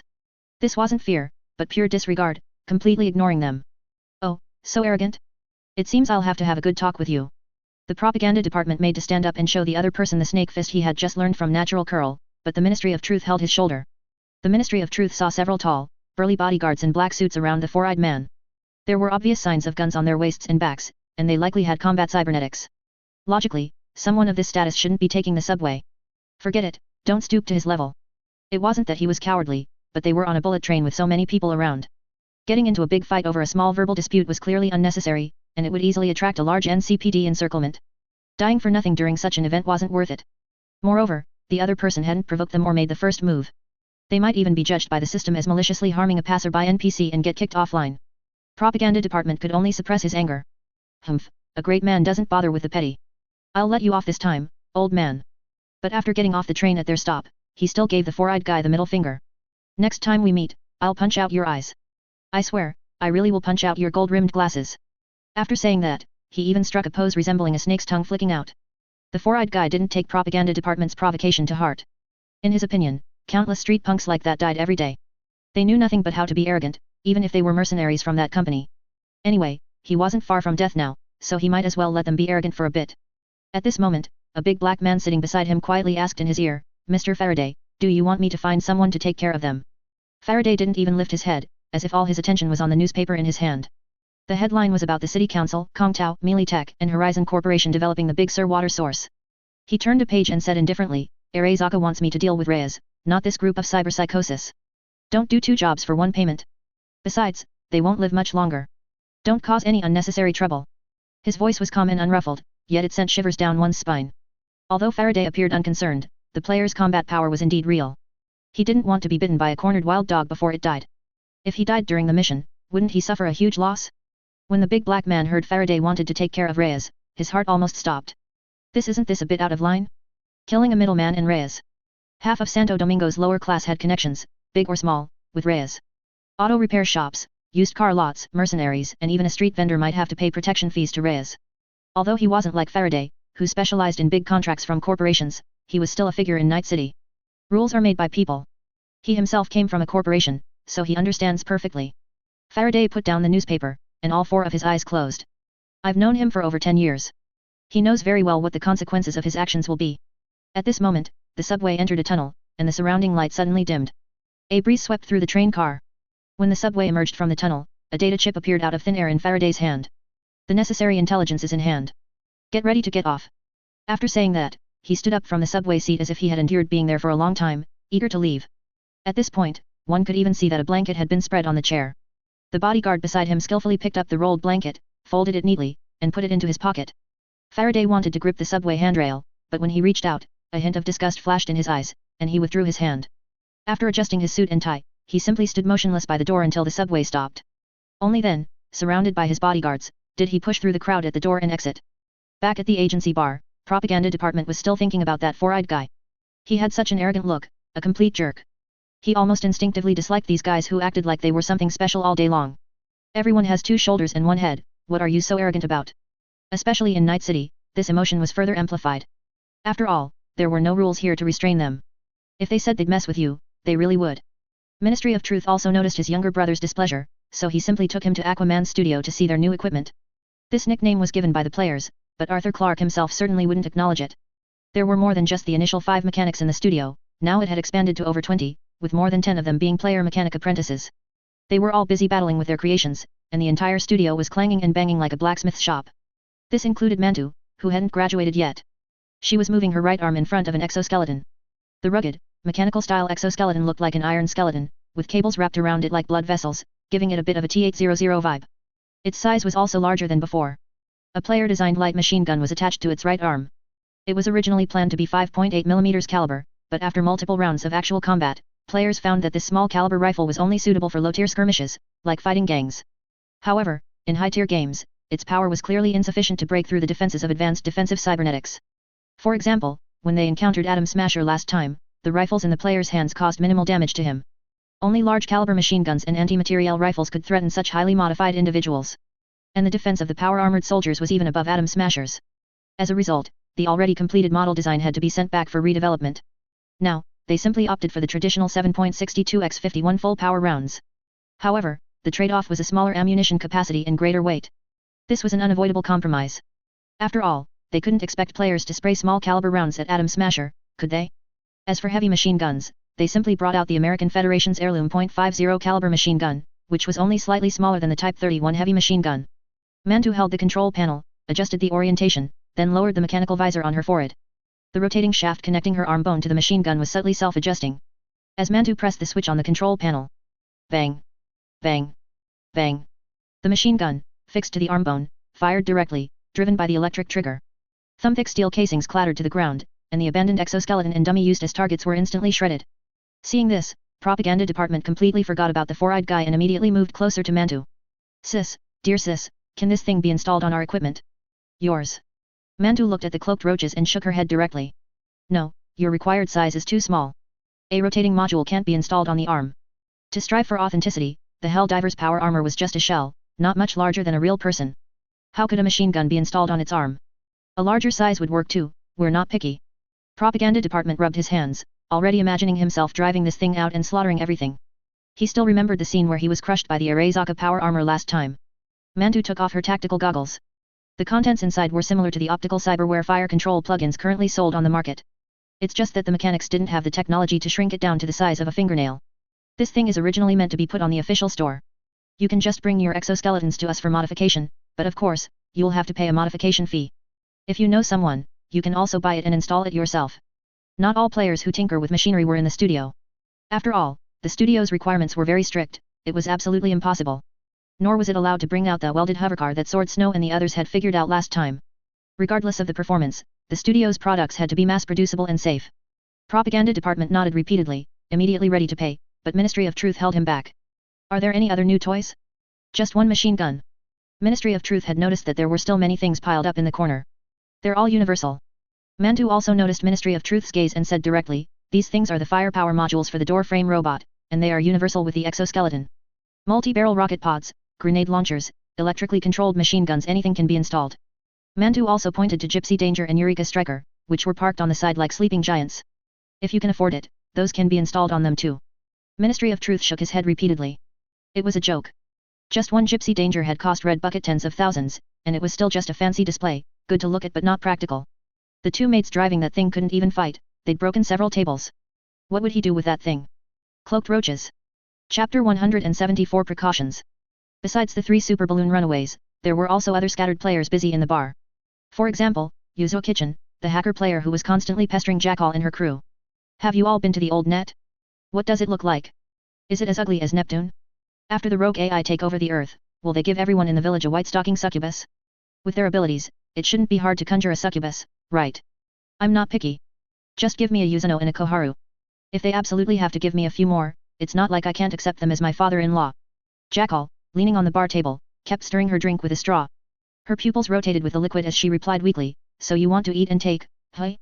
I don't know if there are succubi, but I do know they'd definitely kill you the moment they saw you. The group of new hacker recruits didn't get far before they were wiped out by a bunch of software. Only Jackal and Pandora survived. Software jumped up and blew up the programmer. Why would I have such a dream? If this were reality, it would truly be a case of following the network cable to give you a beating. That's a real shame. Yuzo Kitchen clicked his tongue, his tone regretful yet a little excited. Jackal sensed something was off about him and looked at the otaku suspiciously. What do you want to do? Yuzo Kitchen leaned in close and whispered, you know, can we kidnap a few AI and make them an idol group? AI and singing and dancing, could that work? What a stupid otaku. Jackal cursed inwardly. After all, the birth of AI in the game was a mystery, a unique life form born from the collision of countless data streams. Every corporation in the world hoped to harness the AI from the old net for their own use, either weaponizing them, putting them in server rooms to help process data, or even placing them in satellites to control orbital weapons. It could be said that they were all used in the most critical areas, putting good steel to the blade. Only this idiotic otaku was thinking about how to turn AI into beautiful girls to sing and dance on stage. He's truly hopeless. Why don't you just program, model, and animate them directly? It's not like you don't know how to make MMDs. That's not the same. Yuzo Kitchen's voice rose slightly, drawing glances from many people in the bar. Then he cowered, emphatically whispering, that kind of dancing and idols have no soul, do you understand soul? It's like Omuris without a maid's heart gesture, or pre-made dishes from a factory assembly line, soulless things are meaningless. Jackal covered her head and pointed directly at A2 and B2, who were chatting over plain water at the other side of the bar. Why don't you just ask them? Can't they be idols? Or go find a few female NPCs on the street and give them a makeover according to your ideas. Customizing appearances is so easy in the game, and the white stocking succubus you want isn't impossible. That's not the same. Yuzo Kitchen repeated it again. He wanted to explain why it wasn't the same, but he couldn't articulate it. In short, real-life women just didn't have that flavor. Seeing that he couldn't convince Jackal, he simply shook his head and left. Sigh, I can't talk to a normie like you. When the old net opens, we'll figure out a way to catch a few AI and train them ourselves. I didn't ask the AI to draw me big-breasted, black-stockinged, futa, furry tomboy hentai. If other hackers heard what Yuzo Kitchen said, they would surely consider him crazy. Are AI like radishes you grow in your backyard? You can just pull them out whenever the season comes? But in the eyes of players, the so-called rogue AI were merely extremely difficult to capture wild bosses. There would always be an opportunity. And no one said that AI couldn't spare a little processing power to sing and dance in their free time. Working and playing without missing a beat, that's what's efficient. As for which was entertainment for the AI, singing and dancing or working, that was not within Yuzo Kitchen's consideration. What? You're saying AI don't like to dance? Coxgun. Meanwhile, the two Yorha units, sipping plain water, were still chatting idly with the two maids who had finally managed to take off their mechs. Although the two maids weren't very knowledgeable or well-read, they weren't fools. With the bar bustling with players, mercenaries, and corpo rats coming and going, they could immediately spot the unique sense of relaxation on the players. These two very cool mercenaries, despite being close to the players and often acting with them, had a completely different demeanor. And the players didn't shy away from talking about it in front of Nina and her sister, so they learned that A2 and 2B were living dead rescued from Garbage Mountain.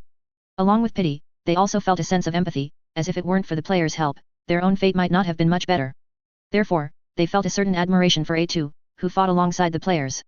Nina stood beside 2B with a tray, listening to her recount how they captured the Arezaka agent that night, her eyes shining. You actually defeated an Arezaka agent? I heard those mercenaries say those people are really powerful, they just disappear into a crowd and you can't find them. Because they had a 6th Street gang father and had been captured by the Tiger Claws, neither of them was particularly fond of Arezaka, another representative of neon culture. 2B smiled. With her blindfold, her smile had a mysterious yet gentle quality. It was just an accident. If they had been more careful, we wouldn't have caught them. Of all people to impersonate, he chose a player. He was like a giant light bulb in a crowd, wasn't he asking for death? Yuri so amazing. Not like us two. Last time when the Tiger Claws bombed the bar, Nia and I could only hide in the basement. We were so scared. When Jotaro attacked the agency, the two sisters listened to the sounds of bullets flying and bottles shattering above ground in the basement, huddling together and trembling like quails. Don't underestimate yourselves, 2B said softly, comforting her. Everyone here has their own responsibilities and duties. Not everyone has to fight. Saying this, she picked up her half-empty water glass, shook it, and looked at Nina through the glass. They really like having you two serve drinks, don't they? In that regard, you two contribute more than we do. Nina lowered her head shyly, the tuft of hair on her head standing up quite high. Hehe, it's not that, they just like those two robots. Speaking of this, Nina became a little dejected. Such powerful things aren't used to help them, but are kept in the bar for us to smash on tables. What a waste.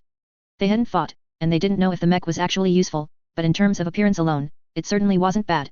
The first impression of beauty equals strength, that's a universal equation everywhere. 2B, of course, knew the reason, but she didn't reveal the truth. Such powerful things are kept here to protect you two. That just shows how important you two are to them. No need, right? Nina was a bit confused. You're all so powerful, who would dare cause trouble here? It's just in case. Wouldn't it be even better if it wasn't needed? 2B's gaze turned towards the door. She noticed that there were quite a few people loitering near the street outside the bar today. What's wrong? Why the long face? Lucy, who had just finished writing part of a program, looked at Lin Miao.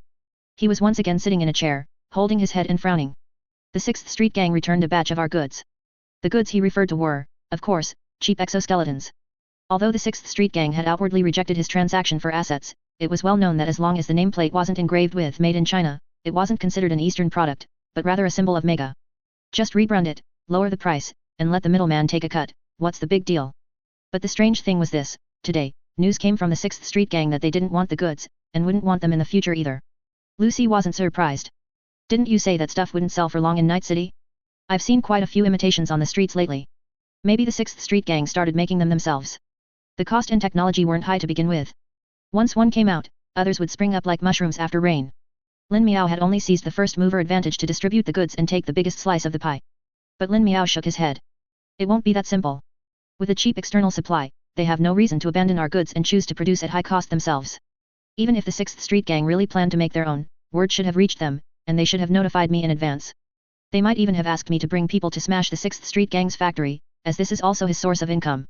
In the face of money, brotherhood, mega, all were empty words. Only Eurodollars were real. Hearing Lin Miao say this, Lucy also reacted. So, Lin Miao, it's likely they received some information and felt that continuing to be involved with me would lead to big trouble, so they'd rather forfeit the money than cut ties. Lucy frowned, thought for a moment, and then realized, Arezaka. Of the people he had offended recently, Arezaka was the most likely to do such a thing. And both of them were already mentally prepared. Lin Miao nodded. Lucy tensed slightly after guessing the name. Is Arezaka planning to make a move on us? Yes, but it shouldn't be a direct move. Otherwise, the 6th Street Gang wouldn't have known about this news. Arezaka probably contacted the 6th Street Gang through some channels, and someone noticed it when the message was being passed down. When it came to matters of their own safety, those cunning people in gangs always had a nose sharper than the next. Then we. Lucy looked at the busy players on the monitor screen. Should we have them blow up Arezaka Tower? Pfft. Lin Miao directly spat out the water he had just drunk. No, how did you even connect it to that? The Lucy he knew used to be very cautious. How could she now casually suggest blowing up Arezaka Tower? Sprayed in the face, Lucy also reacted, her cheeks flushing. She had been infected by the player's fearless attitude, and coupled with the power the black hole data brought her, her original fear of corporations was beginning to change.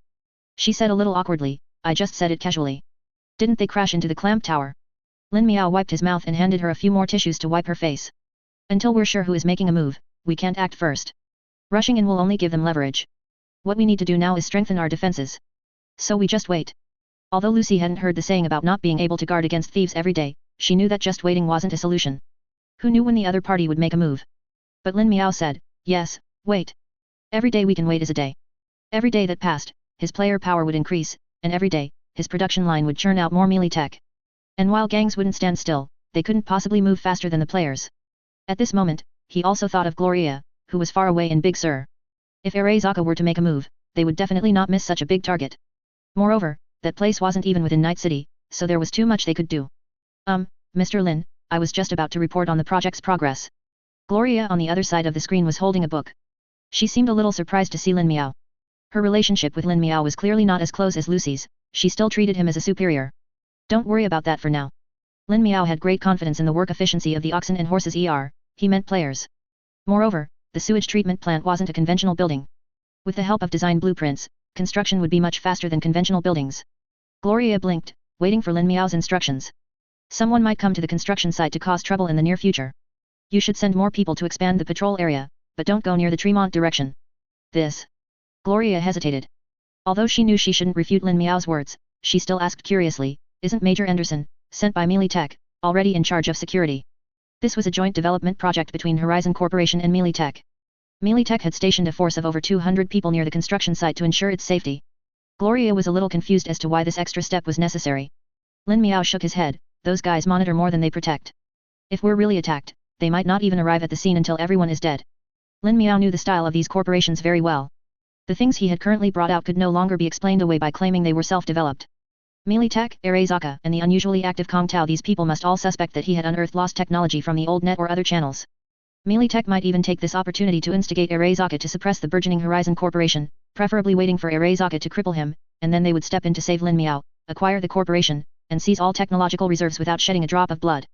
Chi Wei was right about one thing, in this world, no one could be trusted except, of course, his adorable players. I've just recruited a batch of people here. They will arrive in Big Sur with a new shipment of Melee Tech by tomorrow morning at the latest. They can be armed and assigned to patrol. The people Lin Miao recruited were, naturally, the police officers who had defied NCPD orders a week ago, shed their uniforms, and rushed into the burning building to fight the fire. Their integrity and choices earned Lin Miao's respect, and their treatment would not be worse than when they were with the NCPD. However, this also meant that he had now made an enemy of the NCPD. Militech. Gloria seemed startled by the news. One had to know that when the players went out, they all brought their own firearms, ammunition, rocket launchers, and exoskeletons. There were even intern mechanic players responsible for logistics. And yet, he still wanted to send Militech over, and from Lin Miao's tone, it wasn't just one shipment. Was he going to war with someone? Yes. Lin Miao nodded, better safe than sorry. Later, medical supplies and winter supplies will also arrive in succession. Have them build a warehouse to store all these things. And Lin Miao paused. He looked at Gloria, protect yourself. If you encounter danger, have them take you to breakthrough and retreat. Things can be produced again if lost, and the water plant can be rebuilt if damaged, but you only have one life. I don't want to lose a single one of my employees. This time, without Main's crew accompanying them, Gloria's risk was undoubtedly greatly increased given the reliability of the players. Although it was safest to be around players when there was danger and most dangerous when there was no danger, they were more suitable for assaulting strongholds and defensive positions. As bodyguards, they were far less professional than Main and his crew. Gloria smiled knowingly at Lin Miao's words, her attitude much softer than when she reported alone before. I will take good care of myself. Please take care of your own health too. She never forgot her identity and always knew that with Lin Miao's current status, he could find plenty of excellent talents to replace her at any time. The so-called medical mentor was even more of a misnomer. But Gloria chose not to debase herself. Instead, in her spare time, she read a large number of medical books and performed extensive hands-on operations to enrich her theoretical and practical experience. For example, the book she was holding now was Cybernetics and Neurons. After all, with players around, she would never be short of injured patients needing surgery, and there was no need to feel guilty about operating on players. She could dissect with peace of mind. As for business operations, she was also trying to get involved. If there was anything she didn't understand, there were plenty of talents from all walks of life among the players, and asking questions always yielded useful insights. After hanging up the call with Gloria, Lucy's devouring gaze met him. It's not that serious, just assigning work. Humph. Yes, assigning work. Lucy's sarcastic skills had grown considerably recently. The work you gave me has also taken shape. Do you want me to report to you now? I think you can report sitting there. There's absolutely no need to climb on me, and what are you doing pulling down my pants? Of course, I'm reporting on work. Lucy said righteously. She hadn't learned much else from Lin Miao, but she had picked up a lot of blabbering skills. I found that we can create virtual machines to allow them to access the old net, which should reduce the neural shock they experience. Virtual machines. Lin Miao knew nothing about electronic programs, and he was busy with other things right now, unable to spare the time to look up information. It's simulating a subsystem on the existing main system. The subsystem is not much different from the host system, but its performance will be discounted and cannot exceed the original system. Hoo. It's equivalent to creating an avatar for their consciousness, and then controlling this avatar to move within the old net. Can this technology be used by everyone? No, it can't. Normal people cannot use it. Lucy's nails were almost digging into Lin Miao's back. After a while, she continued to explain, after a virtual machine connects to the network worms and viruses can still attack the host system through the virtual machine, and the resulting harm might even be stronger. But they are different. Their consciousness connection has a layer of isolation. When facing a fatal threat, they will return to the other side of the isolation and will not actually be harmed. It's just that their brains will be overloaded and die. Hardened programs were not effective in the old net. The fluctuations they caused were very likely to attract an endless stream of rogue AI attacks, and there was no way for the server room to share the attacks suffered by the players. If we can make the virtual machine simulate an individual death signal in advance, activating their consciousness retreat mechanism early, we can disconnect their brains from the network before they are burned out, allowing the virtual machine to die in their place and reduce the damage. Chapter 175 This is how we do things. Jin City, located about 70 kilometers southeast of Big Sur, was originally a small town in the Salinas Valley, California, situated next to the Salinas River and bordering a national highway. It had a permanent population of around 10,000 and over 20,000 acres of cultivated land. But everything was destroyed during the American collapse 70 years ago. People fled their homes, fields were abandoned, houses were ruined, and when the net collapse occurred, an unmanned train derailed nearby, leaking large amounts of toxic chemicals. With no one to clean it up, the chemicals spread everywhere, eventually contaminating all arable land, and the Salinas River dried up. However, Jin City, which should have been a no-man's land, has been unusually lively recently. Flags belonging to the Wraiths fluttered atop the abandoned bank in Jin City, and Wraiths members drove around the city and its outskirts, patrolling frantically. The houses in the city had been retidied, and rows of tents were set up, forming their temporary outpost. At first glance, there were probably several thousand people, including old armored vehicles and some heavy weapons. Logically, this area was not the Wraiths' territory, and such a large-scale force, only about 100 kilometers from Night City, would usually not appear to avoid misunderstandings. But it's different now. The Wraiths' lackeys, the Night Walkers, were almost kicked out of the Night City suburbs by a group of over-the-river dragons, forced to huddle in abandoned factories, and their original smuggling routes were cut off. They sent more people several times to reclaim their territory, but the result was no different from the previous Night Walkers. It wasn't that our army was weak, but that the other side was crazy. These lunatics were incredibly brave, almost incomprehensible, and their strength and equipment had increased exponentially compared to when they fought the Night Walkers before. If this continued, even the abandoned factory might be taken. In the abandoned bank lobby, a voluptuous adult woman sat in the center, her long legs casually propped on the sand table. She was guzzling red wine from a bottle, but her black-red cybernetic eyes never left the Arezaka Corporation dog across the table. Big sir? Water source? What tricks are you corporate bastards playing again, trying to make us die for you? No way. Among the nomadic clans, the wraiths were the most chaotic. The average tenure of each leader did not exceed 8 years, and none of them stepped down alive. After all, they were originally villains who were driven out for not following the rules of other clans. Whoever had the biggest fist was the boss. Surrounded by the wraiths, Valerie had only 2 Arezaka agents with her, appearing outnumbered, but her face showed no hint of panic. Instead, she looked at the person in front of her with confidence. Olafie, even if we didn't come, would you leave here? That's our business, and it has nothing to do with your Arezaka Corporation. The wraith's cotter called Olafie bared a mouth full of sharp teeth, deep red wine dripping from the corners of her lips. Her otherwise beautiful older sister-like features now possessed a bloody wildness. Whoever dares to interfere, we'll kill them, even if you are from Arezaka. Exactly. Kill her. Let me taste if corporate dog meat is better than a nomad's. I want her legs. Ha ha ha ha ha. The wraith's members burst into wild laughter at the cotter's signal. Having roamed the Badlands for years, they were never bound by city rules. Cannibalism was commonplace, making them seem like a host of demons and monsters. Some were already eagerly approaching Valerie from behind. If ordered, Valerie would go from unconscious to on the dinner table in less than half an hour. Valerie remained unfazed, and with a speed that no one around her could perceive, she shoved a pistol into the mouth of the closest wraith's member. Kill me, and you'll get nothing. You won't defeat Horizon Corporation's mercenaries, and you'll even die here yourself. Bang. The wraith's head exploded all over the floor. Olafie didn't even glance at the dead subordinate. Instead, she rose from her chair and leaped onto the table, pressing her face close to Valerie's. Are you threatening me? Valerie, you know whether it's a threat or not. I don't believe you're ignorant of what's happening in Night City. Heh. Olafie certainly knew what was happening in the city. Arezaka had suffered heavy losses at the hands of these mercenaries, whose strength had exceeded the wraith's estimates. Otherwise, she would have already led her subordinates to crush these guys. Why wait until now? She took a step back, sat cross-legged on the sand table, and looked down at Valerie. What does Arezaka want? Their lives. Their technical data, equipment, and one person. What will you trade for it? Valerie pulled out a chip and threw it to her. Everything's in there. When this is over, it's all yours. Olafie inserted the chip, and after reading the data, a flicker of surprise appeared in her eyes. She looked at Valerie.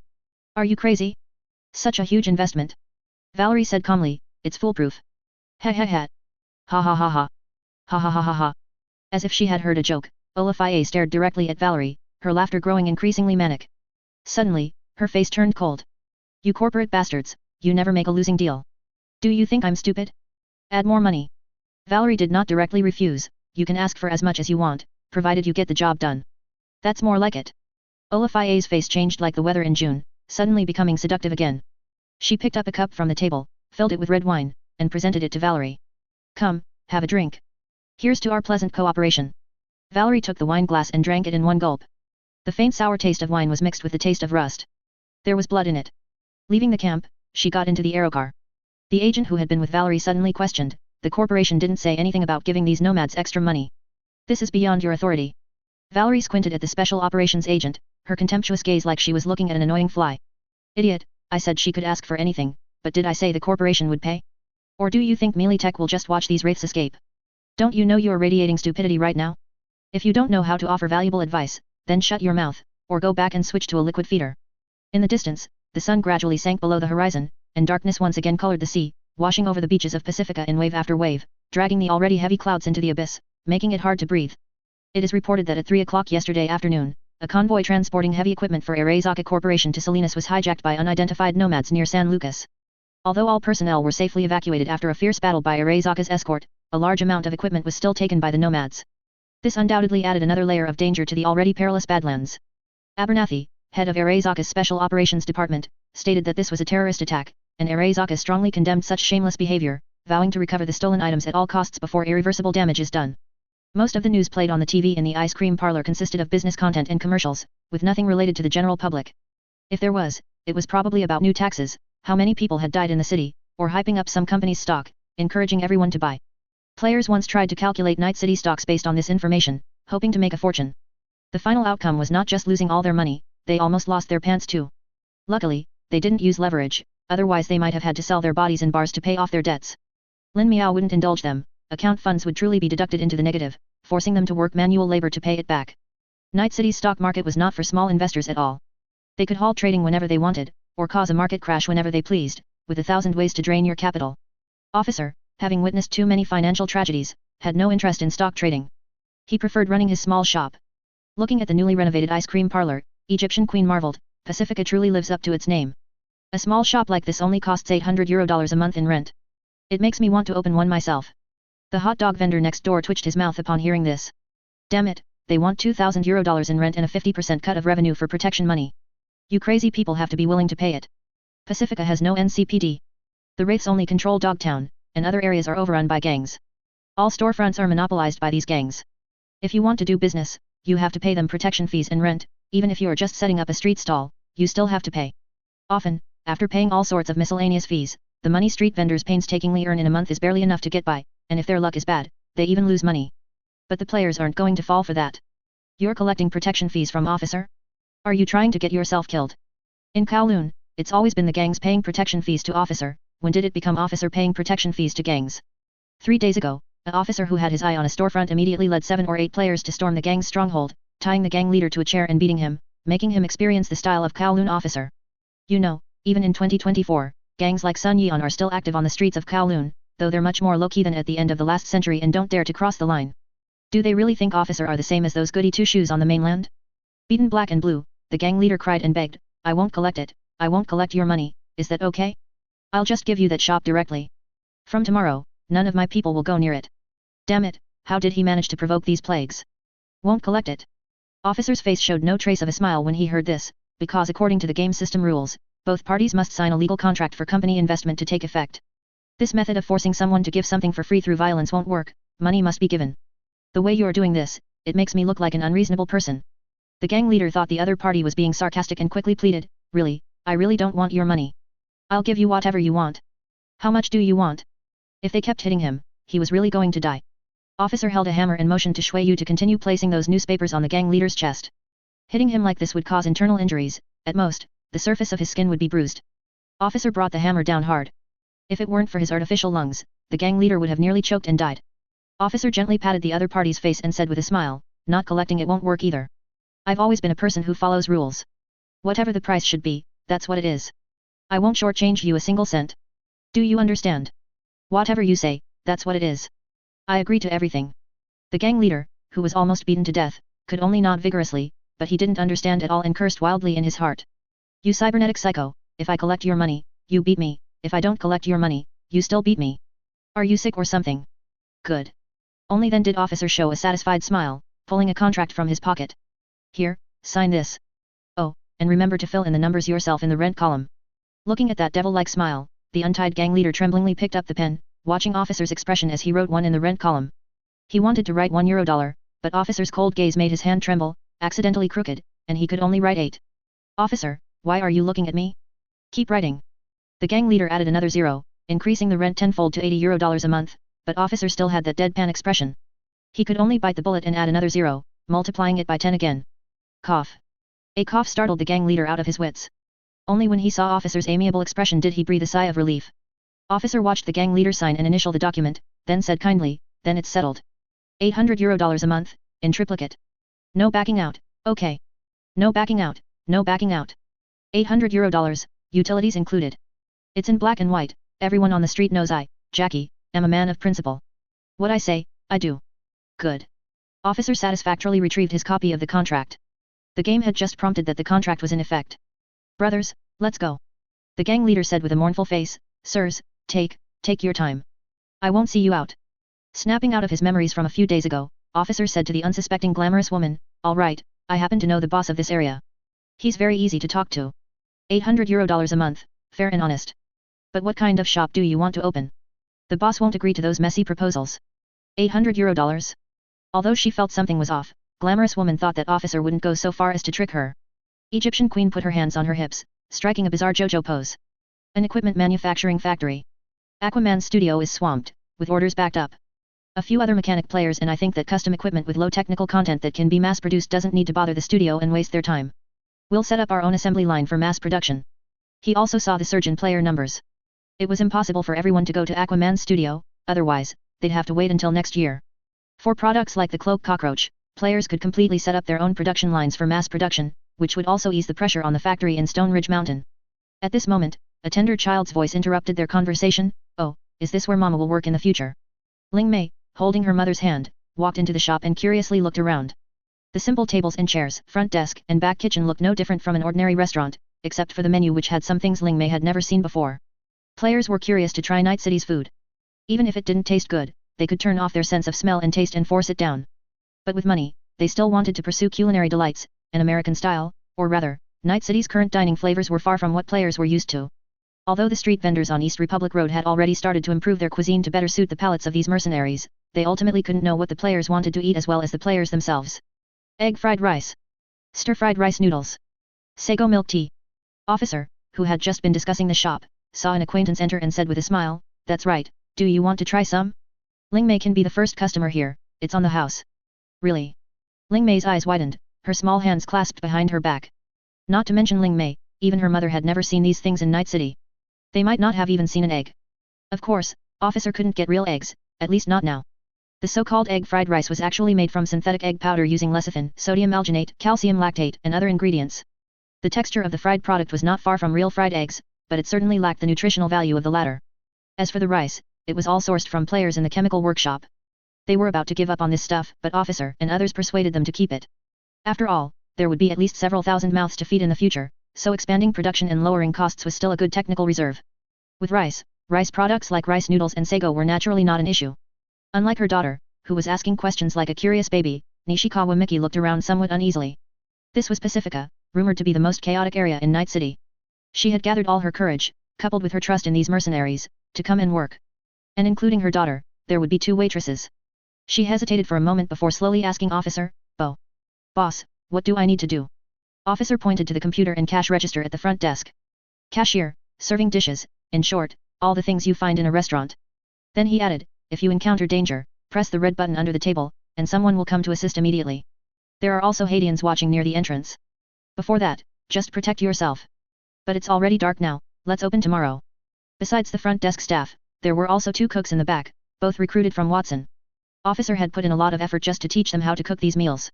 He was about to continue giving instructions when glamorous woman placed a hand on his shoulder and whispered, "There's a mission. It seems someone is causing trouble in the agency bar. Should we go back and check?" "Hey." Officer, whose words were interrupted, thought he had misheard.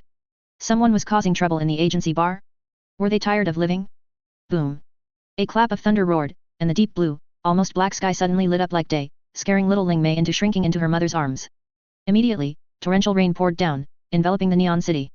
Chapter 176. Dark clouds pressed down on the city, destroying it. A long convoy of motorcycles, trucks, and vans moved through the torrential rain, the violent thunder even drowning out the car horns, as if to submerge everything. Large raindrops splattered against the car windows, and the chaotic curtain of water blurred the dazzling, multicolored tail lights into glowing halos. At a glance, it looked like a band of light stretched across the street. But this band of light was stalled on the road, blocking the entire street completely. Click. A van door opened, and the people inside stepped out into the pouring rain, ignoring it as it fell on them. In silence, they received rifles from those behind them. As if on cue, the vehicles blocking the street all opened their doors. 1, 2, 3, until the entire street was teeming with people, all dressed differently. There were tiger claws with faintly glowing tattoos in the night rain, and 6th Street gang members wearing distorted American Federation flags. The Valentinos, adorned in gold and silver. There were steroid users with pointed heads. And various other large and small gangs gathered together. At a glance, there were at least several hundred of them. Almost half of Night City's gangs were present. There was no other way, the players had offended too many gangs recently. They raided their drug factories, smashed their hideouts, stole their illegal cyberware stashes, and even, damn it, were susceptible to sting operations on the street. The total losses for these gangs likely amounted to tens of millions of Euro. It's not easy to update, remember to share 101kanshu.com. Cutting off someone's livelihood is like killing their parents. So, while they might admire you, you still have to die. Therefore, their target was only one. That was the 3-story agency across the street. However, they didn't open fire immediately. Instead, a few arrogant young punks, who looked like they might not even be adults, emerged from the crowd. One by one, they swaggered towards the bar, unarmed. A subordinate, not understanding, asked the boss leaning in the passenger seat, "Boss, we brought so many weapons, why don't we just shoot those bastards in the bar? It would be so much easier." "What do you know?" The middle-aged punk in the passenger seat turned to look at the subordinate. This company's system firewall and hackers are notoriously difficult to deal with. The Voodoo Boys even suffered a major setback at their hands. If you don't want your brain to be fried before you even get in the door, then just wait here patiently for the hackers to make the first move. The middle-aged punk looked at the ignorant subordinates who had already entered the bar, a hint of pity in his eyes. Once upon a time, he too was one of those hot-blooded, passionate young guys, full of loyalty, believing he could fight his way to the top, become a boss, and earn respect. If he were still young, he might have gone to Watson that night to help. But today, he understood everything. That's how this world is, good people always die first. The company is the real boss. The human world is nothing but hell. The bar's doors were pushed open, and a dozen unruly punks swaggered in. The commotion outside had already caught the attention of the players and mercenaries inside the bar, their expressions varied. The punk leading the way, acting like he was the boss of the world, pointed his nose at the mercenaries who had put down their drinks and said, "Sixth Street Gang is doing business here. All irrelevant people get out." Some mercenaries wanted to retaliate and teach these disrespectful guys a lesson, but they were quickly stopped by their companions.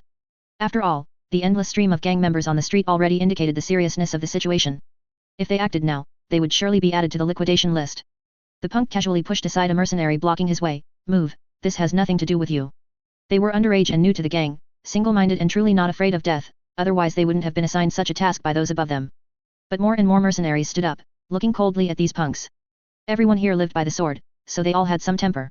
Moreover, they came here out of respect for the events that had taken place, and the arrogance of these people made their blood boil. The punks, seeing that their arrogance wasn't intimidating these guys in the slightest, felt a little uneasy.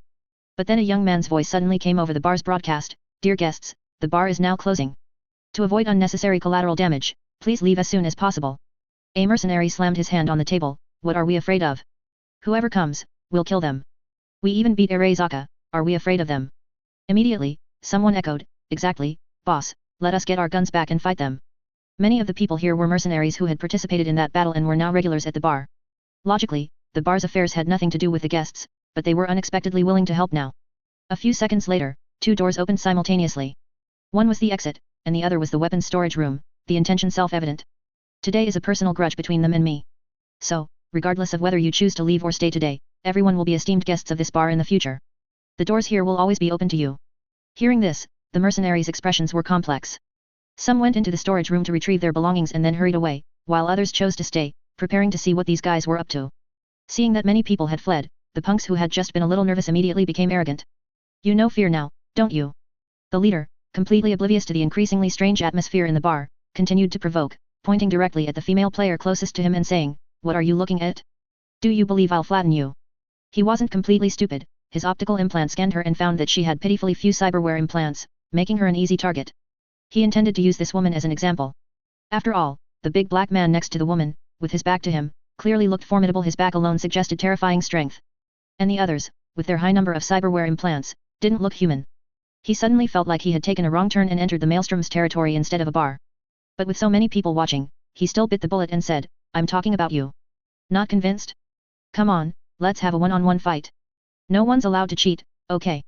A mercenary wanted to step forward and intervene, to teach this guy a lesson, but was stopped by a player next to him, who had an expression of waiting for a good show.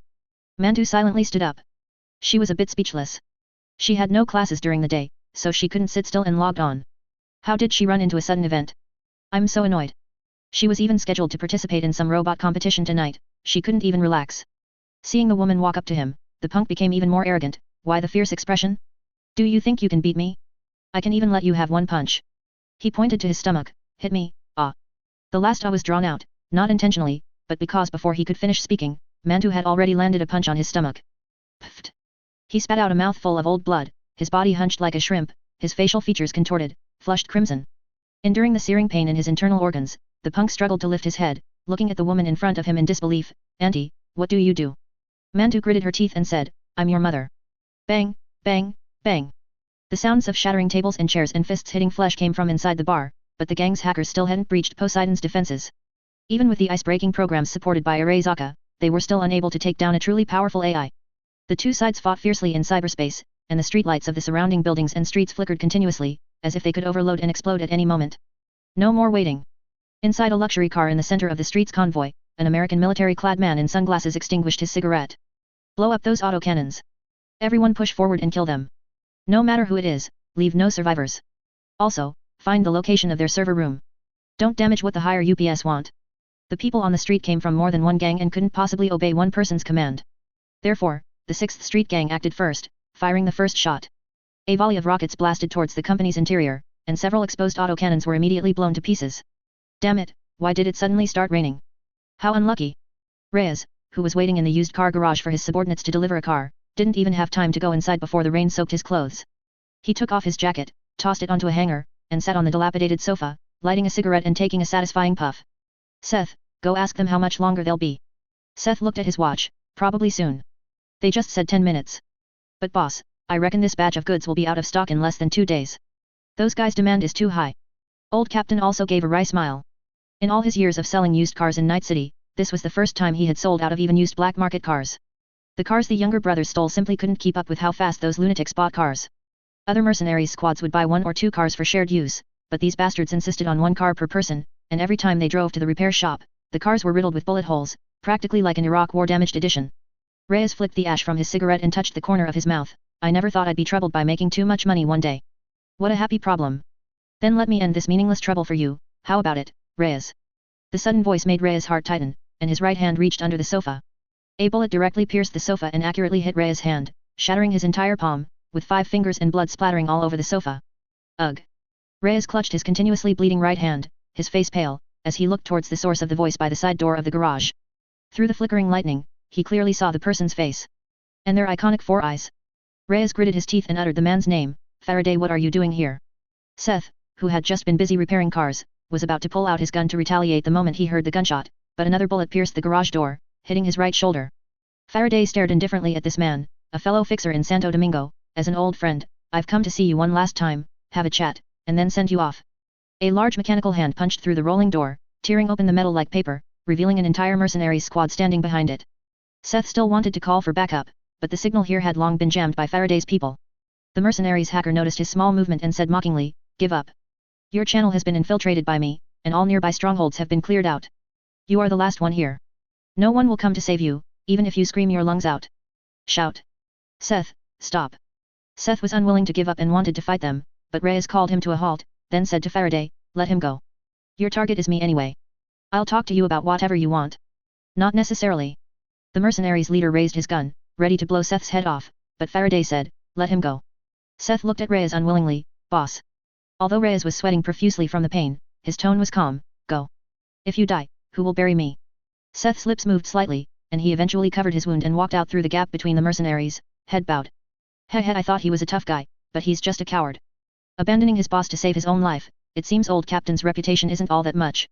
His ears were filled with taunts, but Seth kept his head down, silent, his figure hurried like a stray dog, disappearing into the rainy night. Cough cough. Reyes coughed twice, looking at Faraday, who was walking towards him. Aren't you afraid he'll go find someone? Who can he find?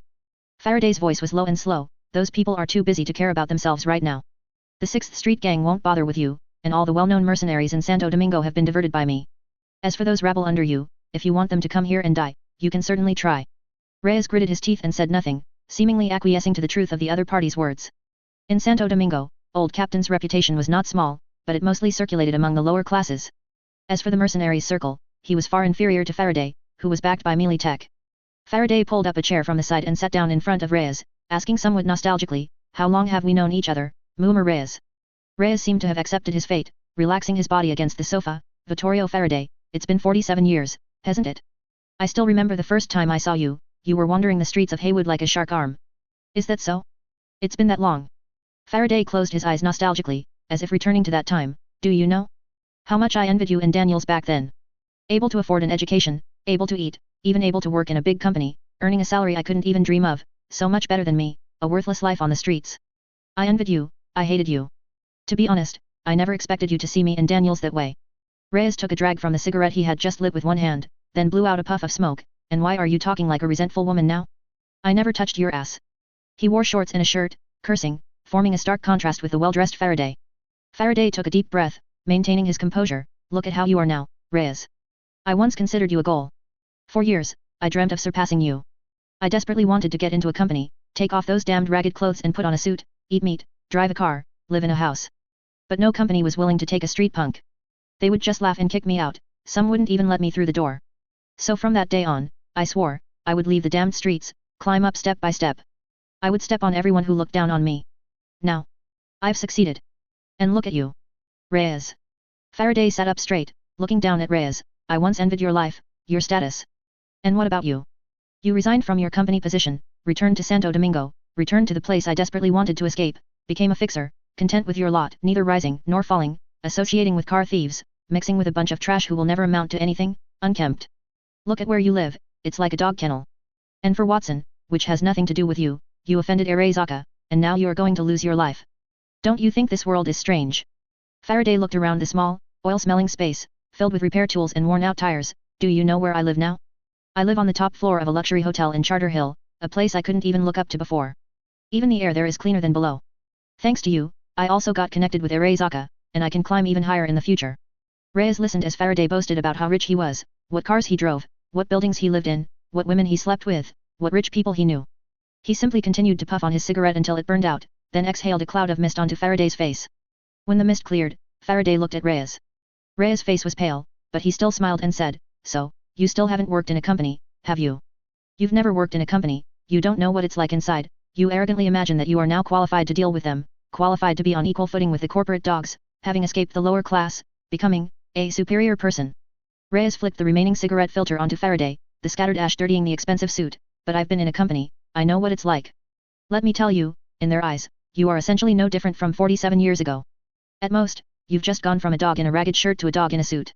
I know your story of how you got rich. You don't need to say so much. Selling out brothers, selling out your boss, selling out fixers, selling out mercenaries, climbing step by step to your current position. In your eyes, I had a bright future, money and power back then, but I'm telling you, companies only care about profit. At that time, I was no different from you, we were both from the lower class. We both come from a bottom tier with incredibly scarce resources, Faraday, which is why I left that company and returned to this land that gave birth to me and raised me, to be with the people here. And you? You are arrogant, you can't see the people around you, you've forgotten what the bottom of Santo Domingo truly looks like, and you've forgotten the logic of life for the lower classes. Do you know what we, the lower class in your eyes, relied on to survive the oppression of gangs and corporations? Unity. No matter what difficulties we encounter, how much injustice, the brothers and sisters of Santo Domingo's lower class will always support each other and overcome the hardships. But people like you wouldn't understand, Faraday. You shouldn't have let Seth go. Chapter 177 I must rally my troops. Heh. The word unity made Faraday want to laugh. No matter how united ants were, they were still ants, a little public opinion manipulation would send them into endless internal strife, blindly following their leader. When had they ever been united? When? Faraday still had much to say to Reyes, but he knew he couldn't waste any more time, adding variables. Arezaka's mission for him was to eliminate Reyes, with his head, this job would be settled. Though he had made other arrangements just in case. It's regrettable, old captain. Faraday pulled out a delicate pistol from his pregnant and pointed it at Reyes's head. The ships of this era have already sunk into the sea, you won't be an exception. He pulled the trigger without hesitation. Bang. The firing pin activated the primer, and the expanding high-pressure gas propelled the bullet out of the casing. The brass bullet, accelerated by the barrel's rifling, shot out of the muzzle, barely grazing Reyes's scalp, messing up his mushroom haircut, and taking some stray hairs with it. Faraday looked at the gun in his hand with a strange expression. He thought he wasn't old enough to be unsteady with a gun, at such a close range, it should have been impossible to miss. With his 4 cybernetic eyes, he quickly found the reason. A nearly invisible thread was wrapped around his pistol's barrel, pulling the muzzle up an inch as he fired, causing the bullet to go astray. He followed the thread upwards, to the dark ceiling not illuminated by the lights, where a familiar figure stood. Chi-Wei, what do you mean? Chi-Wei, standing on the beam, exerted force with her right hand, and the sharp monomolecular wire instantly tore Faraday's pistol into several pieces of scrap metal, which fell to the ground. Faraday retreated several steps, hiding among the mercenaries. Attack. Although Chi-Wei's treacherous behavior greatly surprised him, his own life was more important. Other mercenaries tried to pursue and finish the job but were repelled by several flashbangs thrown from the ceiling, forcing them to shoot blindly, their ears filled with the metallic clanging of bullets hitting iron plates. When they opened their eyes again, Reyes was already protected by a group of people, with the big man Main holding a massive metal riot shield at the very front. I'm sorry, Mr. Faraday, the price you offered Chi-Wei wasn't as high as the other parties, so I'm afraid you'll have to make do. Main. 101 read 101kan.com fully typed without errors. Faraday looked at the suddenly appearing mercenaries, his face as ugly as if he'd swallowed a fly. What a pity. I thought you were a promising bunch, but you're still so ignorant of the times. Before taking Lin Miao's job, Main had always worked under Faraday, but for strategic reasons, Faraday would always find an easily manipulable leverage point within these mercenary crews to act as his informant, preventing them from turning against him or hogging the spoils. Because this mission was specifically targeting Main's current employer, to prevent them from interfering, Faraday had given them a job and instructed Chi-Wei to report Main and the others' movements at all times. He hadn't revealed much else to Chi-Wei, yet he still got caught. Rebecca, hiding behind Main, poked her head out, pulled down her eyelid with her left hand, making a face at Faraday, and gave him the middle finger with her right hand. Four Eyes, I've been sick of your shark arm for a long time. Ha ha ha, Rebecca, don't be like that. I'm afraid if you scold him like that, he'll enjoy it as much as those perverts in the bar who beg you to scold them. Ignoring Pila's strange cry, Chi-Wei retracted her monomolecular wire, saying nothing. In fact, Main and the others arrived just a little later than Faraday, following right behind him. They had been listening to the two's conversation from the shadows the whole time. After Faraday contacted Chi-Wei, she sold him out without a second thought. It wasn't Chi-Wei having a change of heart or doing it for anyone, but a decision made purely after weighing the pros and cons. Because in Chi-Wei's opinion, although offending Faraday was troublesome, it was better not to provoke those cyberpsychosis who dared to confront Arezaka head-on. If it was found out later about her and Faraday, even 100 lives wouldn't be enough to die. Having spent a long time with the players, she found this group of people might be even more terrifying than Arezaka. Things were gradually exceeding Faraday's expectations, and he didn't want any more variables. Kill them all, leave no one. Even though Main's crew's appearance was unexpected, there was still a considerable numerical disparity between the two sides. The mercenaries, having recovered from the flashbangs, didn't even wait for Faraday to finish speaking before launching an attack on Main and his team. The storm of bullets and the patter of dense raindrops outside the window mixed, making it impossible to distinguish how many people were engaged in the firefight. Main, shielding himself from the hail of bullets, smashed the ground's disguise with a punch, tearing open a breach, revealing where Reyes hid the second-hand black market cars. Because players bought cars too often, many secrets were no longer secrets. Dorio, take him to the underground garage, there should be other ways out there. Pilar, cover us, prepare to blow up the passage. The team members immediately and tacitly began to shift their position to the underground garage. Rebecca, hey? I thought. Let's fight them to the death. Main, cowering behind the shield, looked at his team members, who were hiding behind their respective covers, somewhat bewildered. What are you talking about? We're no match for them head-on. The mercenaries Faraday brought were 3 times their number, fighting them to the death would mean no chance of winning, only dying together here. The others were equally bewildered, they hadn't said anything just now. That voice was still shouting, kill them. Save the old captain. And the voice was gradually getting louder, the number of people shouting was increasing, and they were getting closer. The voice pierced through the pouring rain until everyone could clearly hear it, accompanied by dense footsteps that even drowned out the sound of the rain. Whoever dares to touch Reyes is going against us, and if you go against us, we'll kill you. Yes, kill him. As everyone knows, Night City is a place of outstanding people. On average, every 100 people own 190 guns and 2,000 rounds of ammunition. Even if someone isn't involved with mercenaries or gangs, just a seemingly honest street vendor, their storage box likely hides a fully loaded pistol. On the rainy streets of the night, Seth, who had returned, showed Faraday what Reyes meant by unity. 1, 10, 100, 200 more and more people appeared at the street corner in the heavy rain. They were packed together, shoulder to shoulder, with pistols, rifles, even baseball bats and machetes. They grabbed whatever they could. Their attire and professions varied widely, vendors, agency workers, waiters, car mechanics, even church priests. Despite having no unified command, no large sums of money to buy their lives, when they learned Reyes was under attack and his life hung by a thread, these people unhesitatingly dropped their work, grabbed the nearest weapon, and followed Seth to fight. Rebecca glanced at the dense crowd from the window. Amazing, there are way too many people coming. She had previously thought that an bottom-layer intermediary like Reyes had average strength and connections, but now it seemed that wasn't the case. The mercenaries who were assaulting also noticed something was wrong. Several captains looked back at the intermediary. Faraday, there are too many of them. Then shoot them. They're just ordinary people. You've been mercenaries for so many years, do I still need to teach you how to deal with them? But... The mercenaries gritted their teeth, indecisive. It was a joke, they were mercenaries, not soldiers. If they had to fight gangs and thugs, the mercenaries wouldn't even bat an eye, but this was a different concept from pulling the trigger on civilians. Arezaka wouldn't dare to openly carry out a street massacre like this. These people's children, fathers, and brothers could be involved in some gang or corporation, or even be fellow professionals. Unless they no longer wanted to operate in Night City, or had gone mad, they wouldn't open fire. Otherwise, they would be scorned everywhere they went, and other intermediaries might stop giving them jobs. Even Faraday's bodyguards hesitated, wanting to take Faraday to an aerocar and evacuate the area. But Faraday didn't care. Agitated, he broke free from his bodyguard's hands, snatched a gun from a mercenary, turned, walked to the door, and pulled the trigger at the crowd. Of course, the bullets hit the ground in their direction of advance, hoping to scare the crowd and buy time for the mercenaries to take down Main and his team. But Faraday clearly overestimated the crowd's organization and professionalism. He was actually right, these people were just a mob. Most people here had originally come to support Reyes, thinking there was strength in numbers. If a real fight broke out, a few casualties would likely scare away a large portion of them immediately. When he opened fire, it immediately startled many in the crowd. When startled, people are prone to stress, and when stressed, guns are prone to accidental discharge. Especially those who rarely used guns in their daily lives. When Faraday fired, many people's guns followed suit, regardless of the consequences. It was unknown whose gun fired the bullet, or from which direction it came. A bullet from the lower-class citizens of Santo Domingo accurately struck Faraday's forehead. It went right through his head. The top middleman, who had dominated Santo Domingo, had 4 eyes whose pupils trembled constantly, as if he hadn't yet realized what had happened. It wasn't until the blood flowing down his forehead stained his vision red that Faraday tried to raise his hand to touch his forehead, but he could no longer control his body and fell straight backward, hitting the ground. This startled the mercenaries and bodyguards. One bodyguard immediately stepped forward, pulled open Faraday's clothes, and began to diagnose him. A few seconds later, he looked up and said, "He's dead." Dead. The mercenaries who heard this were stunned.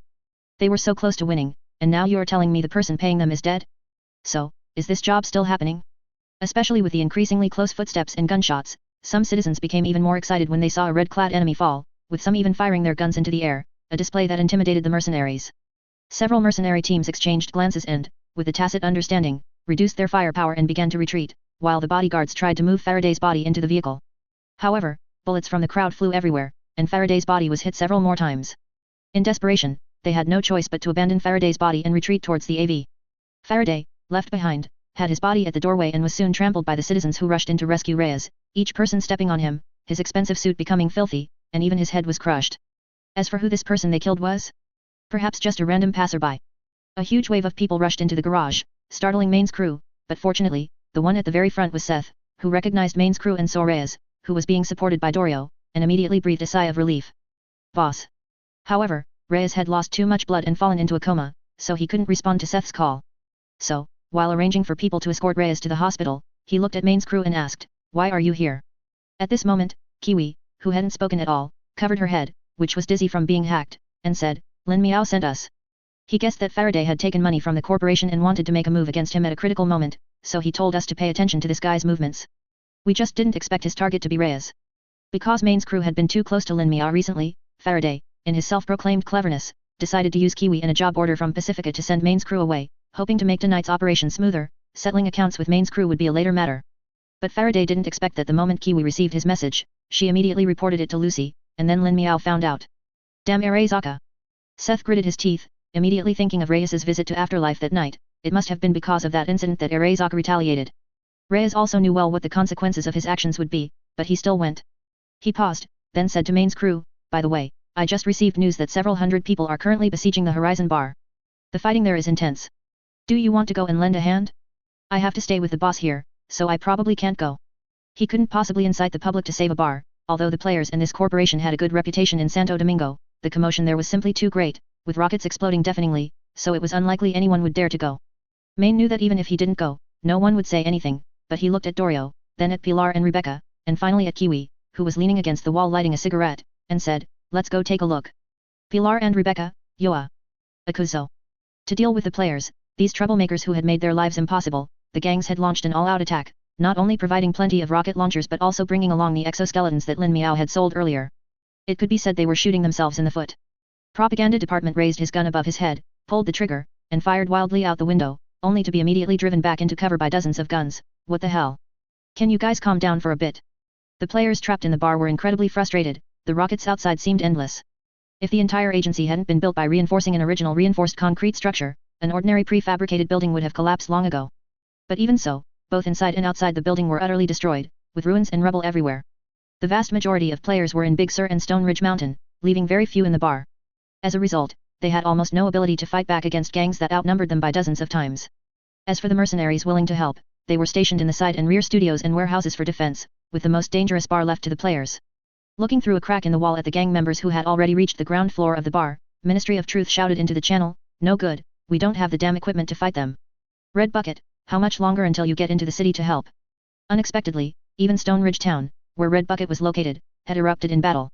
Hundreds of night walkers and wraiths had surrounded the town from all directions, and the fighting was intense. "Can't make it, you'll have to figure it out yourself, damn it, those idiots are bombing us with grenade launchers." Red Bucket in the channel suddenly began an inarticulate scream, "My damn rebar cage just passed inspection this morning. You want some of this? I'm gonna drag all of you down to be pile foundations today. Officer, we're rushing back, hold on a little longer." Ministry of Truth picked at the dirt in his ear. Hold on? They only had a few rifles, what could they hold on with? At this moment, Mantu's voice came through the channel, temporary equipment modifications are complete, hurry and come get them. If even a piece of wall paint is missing from my studio, I'll fight you all to the death. What equipment? Ministry of Truth was confused, but at this moment, these Cape cockroaches fixed at the very front were destined to have no chance of abandoning the defensive line. They could only shout through the channel to A2 and 2B in the mission hall, Mantu said there's stuff in the studio, hurry and move it over and kill these sons of bitches. The two, along with 7 or 8 low-level players, immediately put away their weapons and began an orderly retreat towards the studio diagonally behind them. The mercenaries guarding there were also using experimental heavy machine guns moved from the studio to suppress the exoskeleton-wearing gang members with heavy shields. The machine guns looked somewhat like M2 Brownings and used armor-piercing rounds. Even the alloy shields couldn't withstand a direct frontal hit, forcing them to avoid the direct confrontation and attack the bar at the very front first. The gangs hadn't considered spreading out to encircle, but Lin Miao had already prearranged numerous automated autocannons and high-strength concrete walls that even trucks might not be able to ram through. A small number of people climbing over the walls would be pure suicide, so they could only launch a frontal assault. And when A2 and 2B entered the studio, the first thing they saw was the recently heavily modified Gypsy Danger and Eureka Striker. The two mechs had already been welded together, their backs wide open, as if waiting for their pilots. This. Mantu didn't care about anything else, immediately pushing the two towards the mechs from behind. Hurry up, we've used all the best stuff in there, you absolutely must give those guys a good show. The good stuff she referred to was the wreckage of the Arezaka Model D power armor recovered from the fire battlefield. For a small company just starting out, even scraps of such things were extremely valuable assets, and Lin Miao naturally wouldn't let them go to waste. But we haven't used exoskeletons before. Let them do it, just give us 2 guns. A2 still wanted to refuse, but Mantu was always stubborn. She put her hands on her hips and said, their levels are low, and their physique and neural reaction speeds aren't up to PAR. You two are the most qualified here right now. If you don't go, I'll pilot it myself. 2B, let's try it first. A2, fine. Besides the 2 modified mechs, there were also large numbers of exoskeletons equipped with electric machine guns, and rows of door-frame robots fitted with beehive rocket launchers, automatic machine guns, and defensive modules, all waiting in the warehouse for players to take them out and join the battle. Chapter 178 Who is the real psychopath? Although the gangs failed to prevent the transfer of the player group, their movements were observed by an attentive individual in a tall building in the distance. They're on the move. An Arezaka agent put down his binoculars and handed them to his superior standing beside him. All street surveillance around the agency had been hacked by Lin Miao and individually integrated into the system, making it impossible for Arezaka to find an intrusion interface from the city network. They could only monitor everything happening on site through discrete long-range observation. Those mercenaries were badly beaten, and they haven't organized a decent counterattack yet. Reinforcements from other parts of Night City are also being encircled and intercepted. It looks like it's over. The agent was very confident in the planned attack, and as for the 2 power armors displayed by the company, their observations and scans showed them to be merely for show. Even for the so-called Anchorage base, Arezaka had specifically deployed satellites and Air Force reconnaissance units to Alaska for scanning. But in the end, they found nothing, let alone a power armor manufacturing plant. They couldn't even see a few hairs.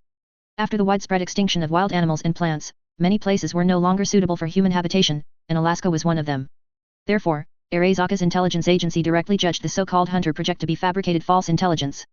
They also believed that Horizon Corporation, with its power dispersed, was a paper tiger. For this reason, they even pushed for several gangs to jointly attack the company, intending to take down this troublemaker in one fell swoop. Don't celebrate too early. Abernathy, surprisingly, had come to the front lines and was observing the warring parties from afar with binoculars, constantly integrating relevant intelligence in her mind. Up until now, she hadn't seen the power armor that had engaged Trauma Team 2 months ago. The opponent still had something in reserve. Her insider at Mealytech also found that Mealytech and Horizon Corporation did indeed have multiple joint development projects, including new weapons and cyberware. All previous indications showed that Horizon Corporation was Mealytech's blade, thrust into Night City to target Arezaka. But the sudden shareholding by Kong Tao made the whole matter confusing. Although Abernathy's little lover at Kong Tao said it was just a normal market action, she, coming from an intelligence background, always felt there was something wrong. Due to its height and structural integrity, the 3rd floor largely retained its original form, suffering the least damage. According to reports, the company's boss should still be inside and hasn't come out yet. What are you waiting for? Or do you think that, as of now, those mere showpieces can win this encirclement? The agent's voice pulled Abernathy out of her thoughts. Minister, they're coming out. Following the agent's finger to the back of the building, a slowly opening mechanical bay door revealed a pitch-black space. The next moment, dozens of red lights suddenly lit up in the dark space. WTF. The agent was stunned, watching the doorframe robots and exoskeleton soldiers striding out from inside. Wasn't that thing advertised as an industrial robot?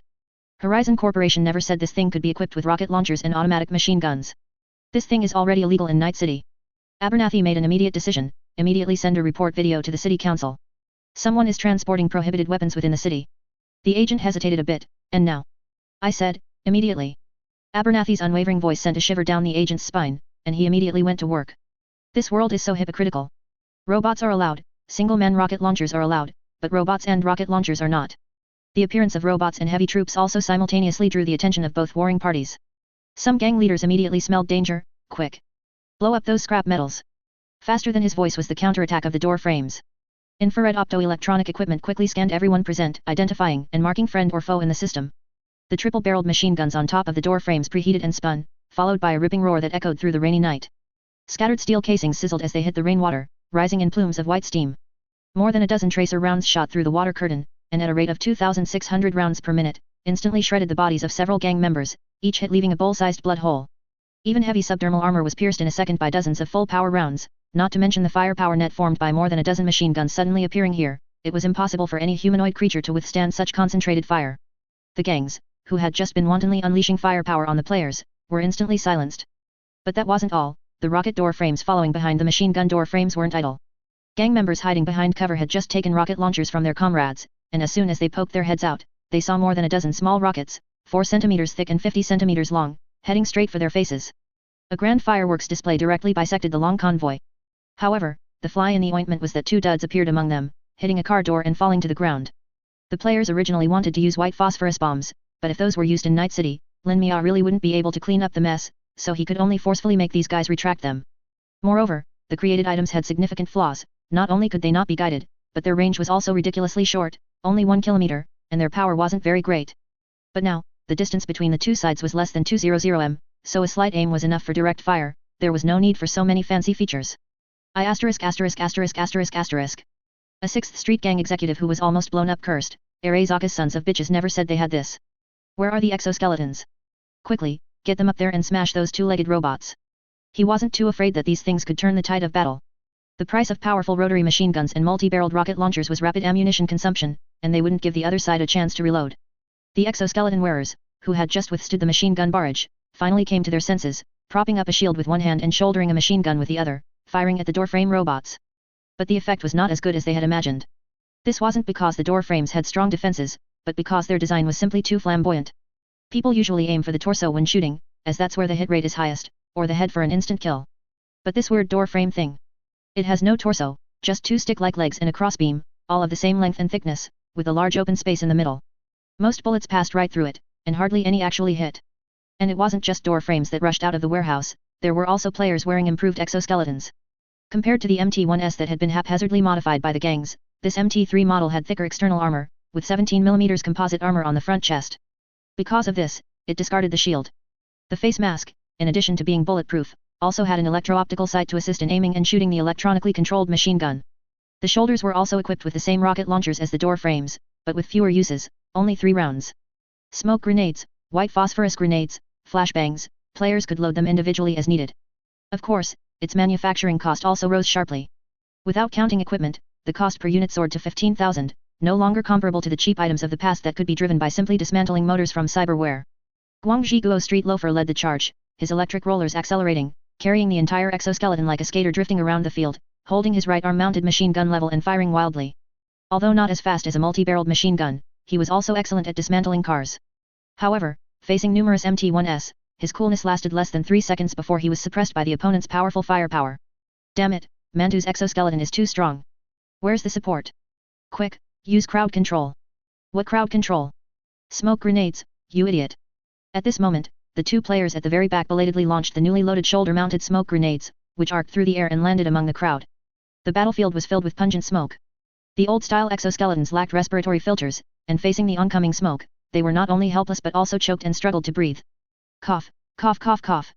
Boss, we, cough cough cough, can't see them anymore. Shameless scoundrels, not an ounce of Bushido spirit. Someone could still be heard shouting, they're directly in front. Maintain formation.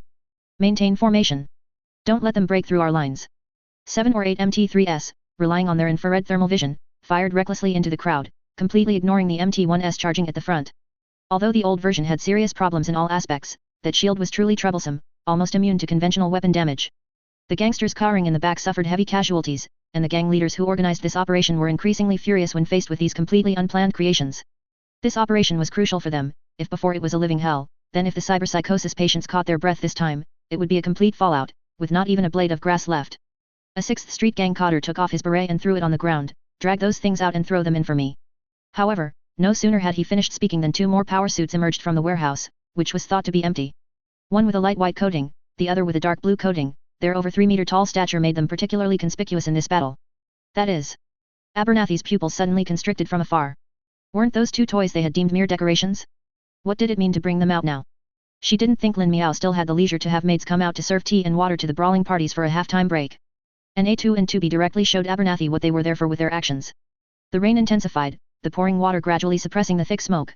Before the gangsters could rejoice, they suddenly saw two steel behemoths rapidly charging towards them through the rainy night.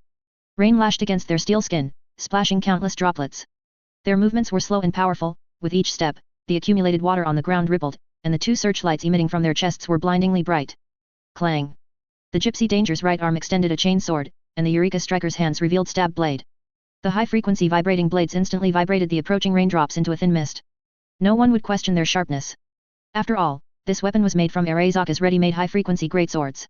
Damn! Seeing this, Abernathy's head buzzed. That Hunter project is real. Are the anti-intelligence department people just slacking off? Two such large power suits walk around in front of you every day, and you actually say they're fakes? You're using the company's funds for personal gain, aren't you? The agents who were scolded were also aggrieved. They had indeed scanned them with their kiroshis. The mechanical structure beneath their surface armor could be described as crude, not on the same level as commercial power suits at all.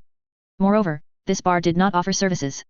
But faced with their superior's questioning, he could only stammer an explanation. It might have used some kind of advanced anti-reconnaissance equipment, leading us to be misled by incorrect information. In Abernathy's view, this was a major mistake by her subordinates, and this mistake directly led to the collapse of the gangsters' front line. Just as Arezaka Model D cut down players, the two Jaeger mechs cut down MT-1S, even more brutally. After all, the gap between A2, 2B and them was far greater than the gap between players and Arezaka power suits. In just one encounter, an MT-1 wielding a large shield was sliced in half by A2, the wound even showing signs of high temperature melting, stirring up a cloud of steam in the rain. The gangster driver lying in the rain was still screaming in agony, crawling through the accumulated water with his bloody, mangled organs. The scene was as terrifying as it gets. High-performance melee power suits, combined with true androids with high-intensity combat awareness, exerted combat power far greater than 1+1. At this moment, the frontline players, who had been holding out for over half an hour, also charged down. The super balloon trio jumped down from the second floor, tossed their helmets, and, clutching their rifles, engaged in a firefight with the gangsters. Ministry of Truth, you unruly commoners who defy Super Earth's rule, all of you shall die under the Ministry of Truth's execution. He he he. Ha ha ha ha ha ha ha ha ha ha ha. The crazy laughter of the exoskeleton madmen, the living dead crawling in the rain, the bipedal robots in power suits mercilessly stepping over their corpses, undoubtedly formed a hellish tableau in the eyes of the gangsters. Bang! The 6th Street Gang Cotter could no longer stand it. He pushed aside his slow-moving subordinate and opened the rear door of an armored vehicle, dragging out a 2-meter-tall iron box. Besides him, the Tiger Claws, Animals, and Valentinos all brought out similar items. Opening the box, inside were the secret weapons Arezaka had left for them just in case. High-intensity modified cyborgs who had completely lost their minds and evolved into cyberpsychosis, with only their original brains remaining.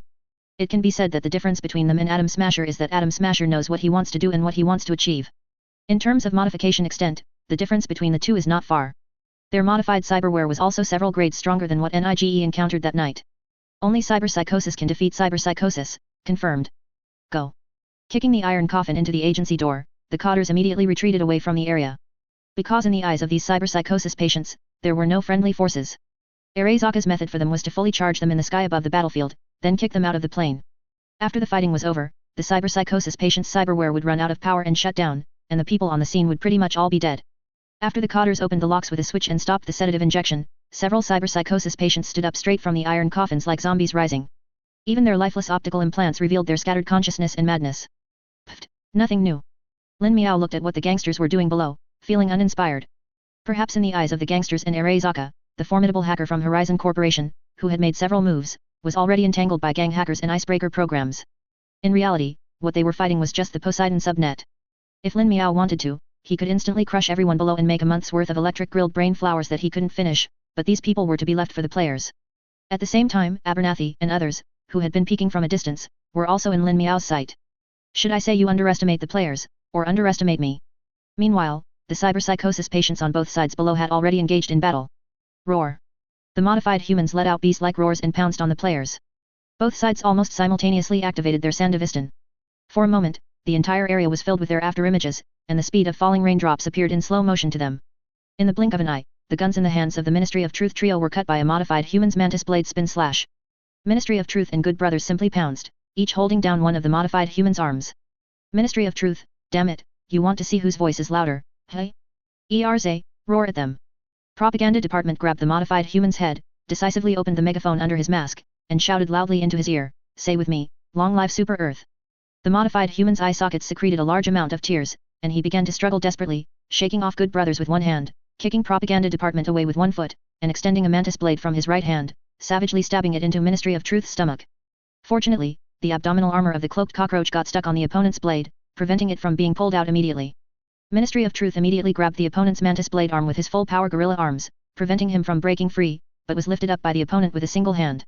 Damn it, you unruly commoner from Biostan, you don't appreciate being given face. Ministry of Truth, being lifted, didn't care that his stomach was pierced. He directly performed a two dragons playing with a pearl, thrusting his fingers into the modified human's kiroshis. Ah!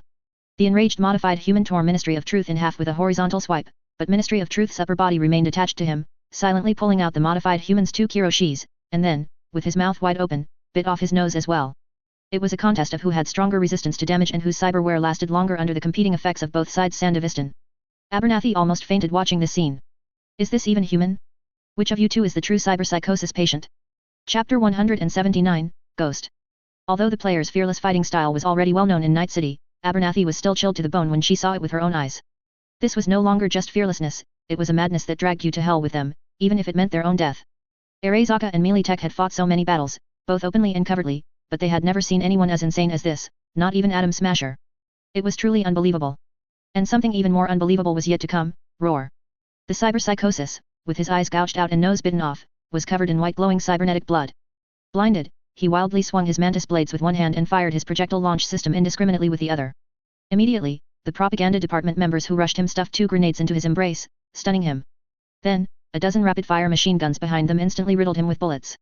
Roll me over and hand me a gun. The speaker was the Ministry of Truth, who had been cut in half.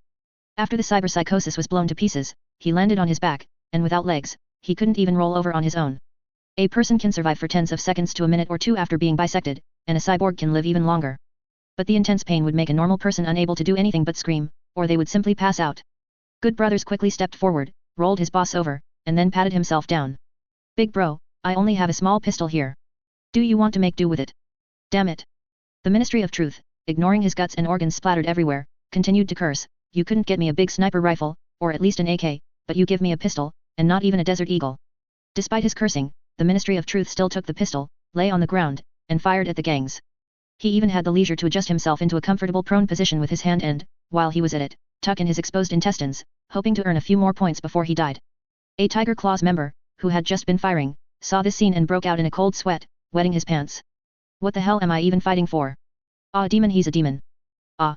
His mind went blank, his face turned pale, and he kept letting out sharp screams.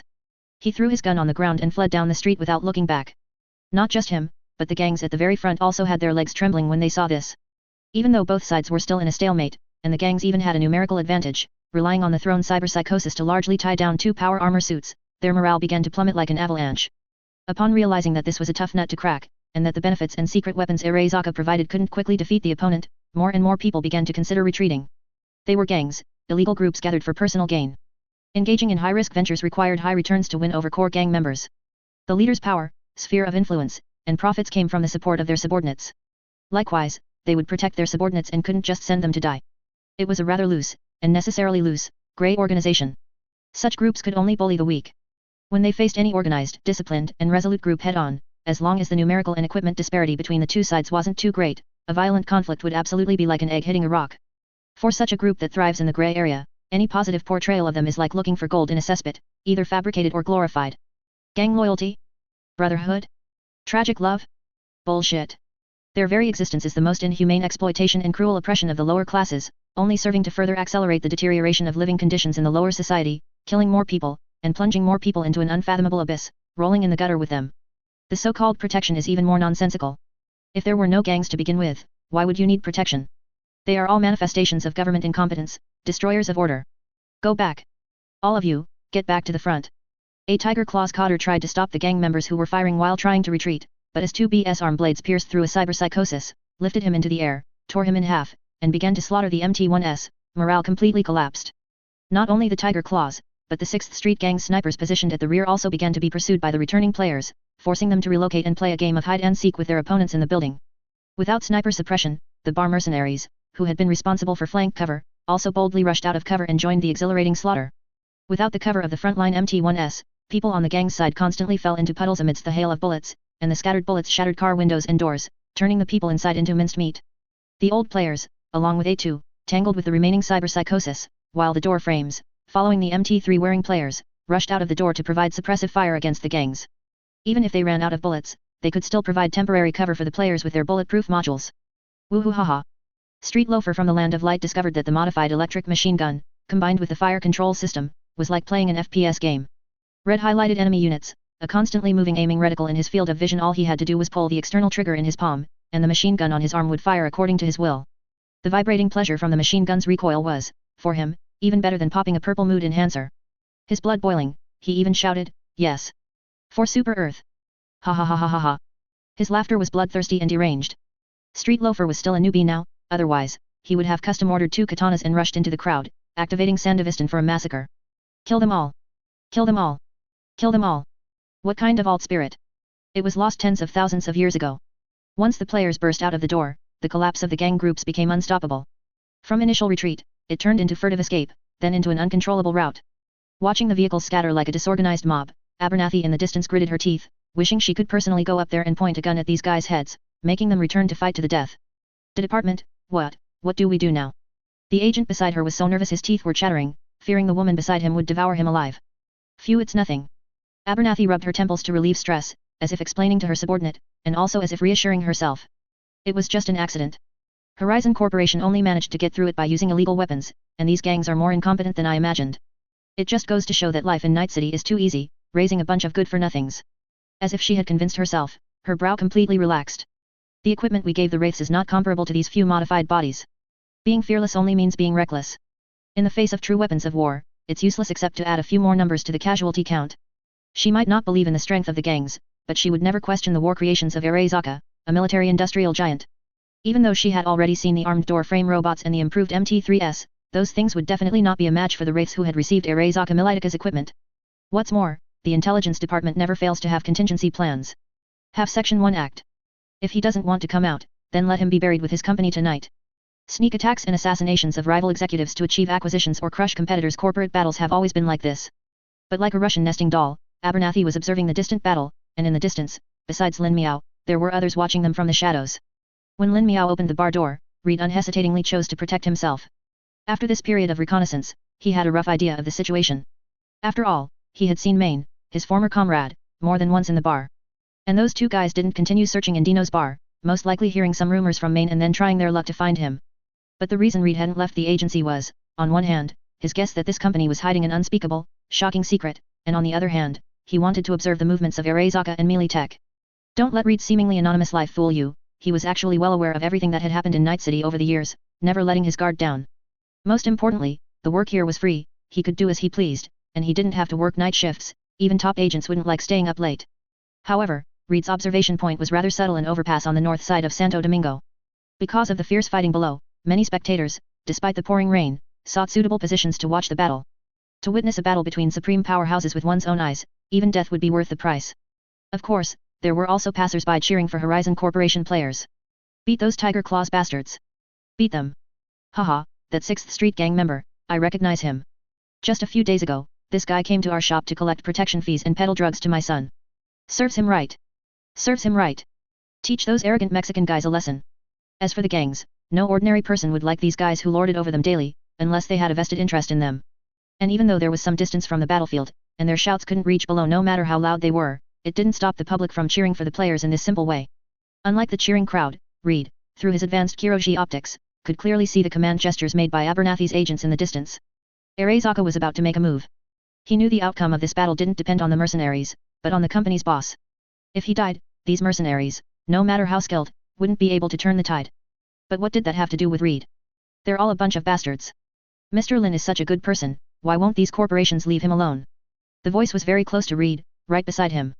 He turned his head to see that it was the vendor from outside the agency. Reed remembered eating at his stall several times. He's also a corporation, what's the difference? It's just a conflict of interest. Reed gripped the railing, rain lashing at his face incessantly, but he didn't blink even when it got into his eyes. Of course it's not the same. The vendor looked at the familiar big black man beside him.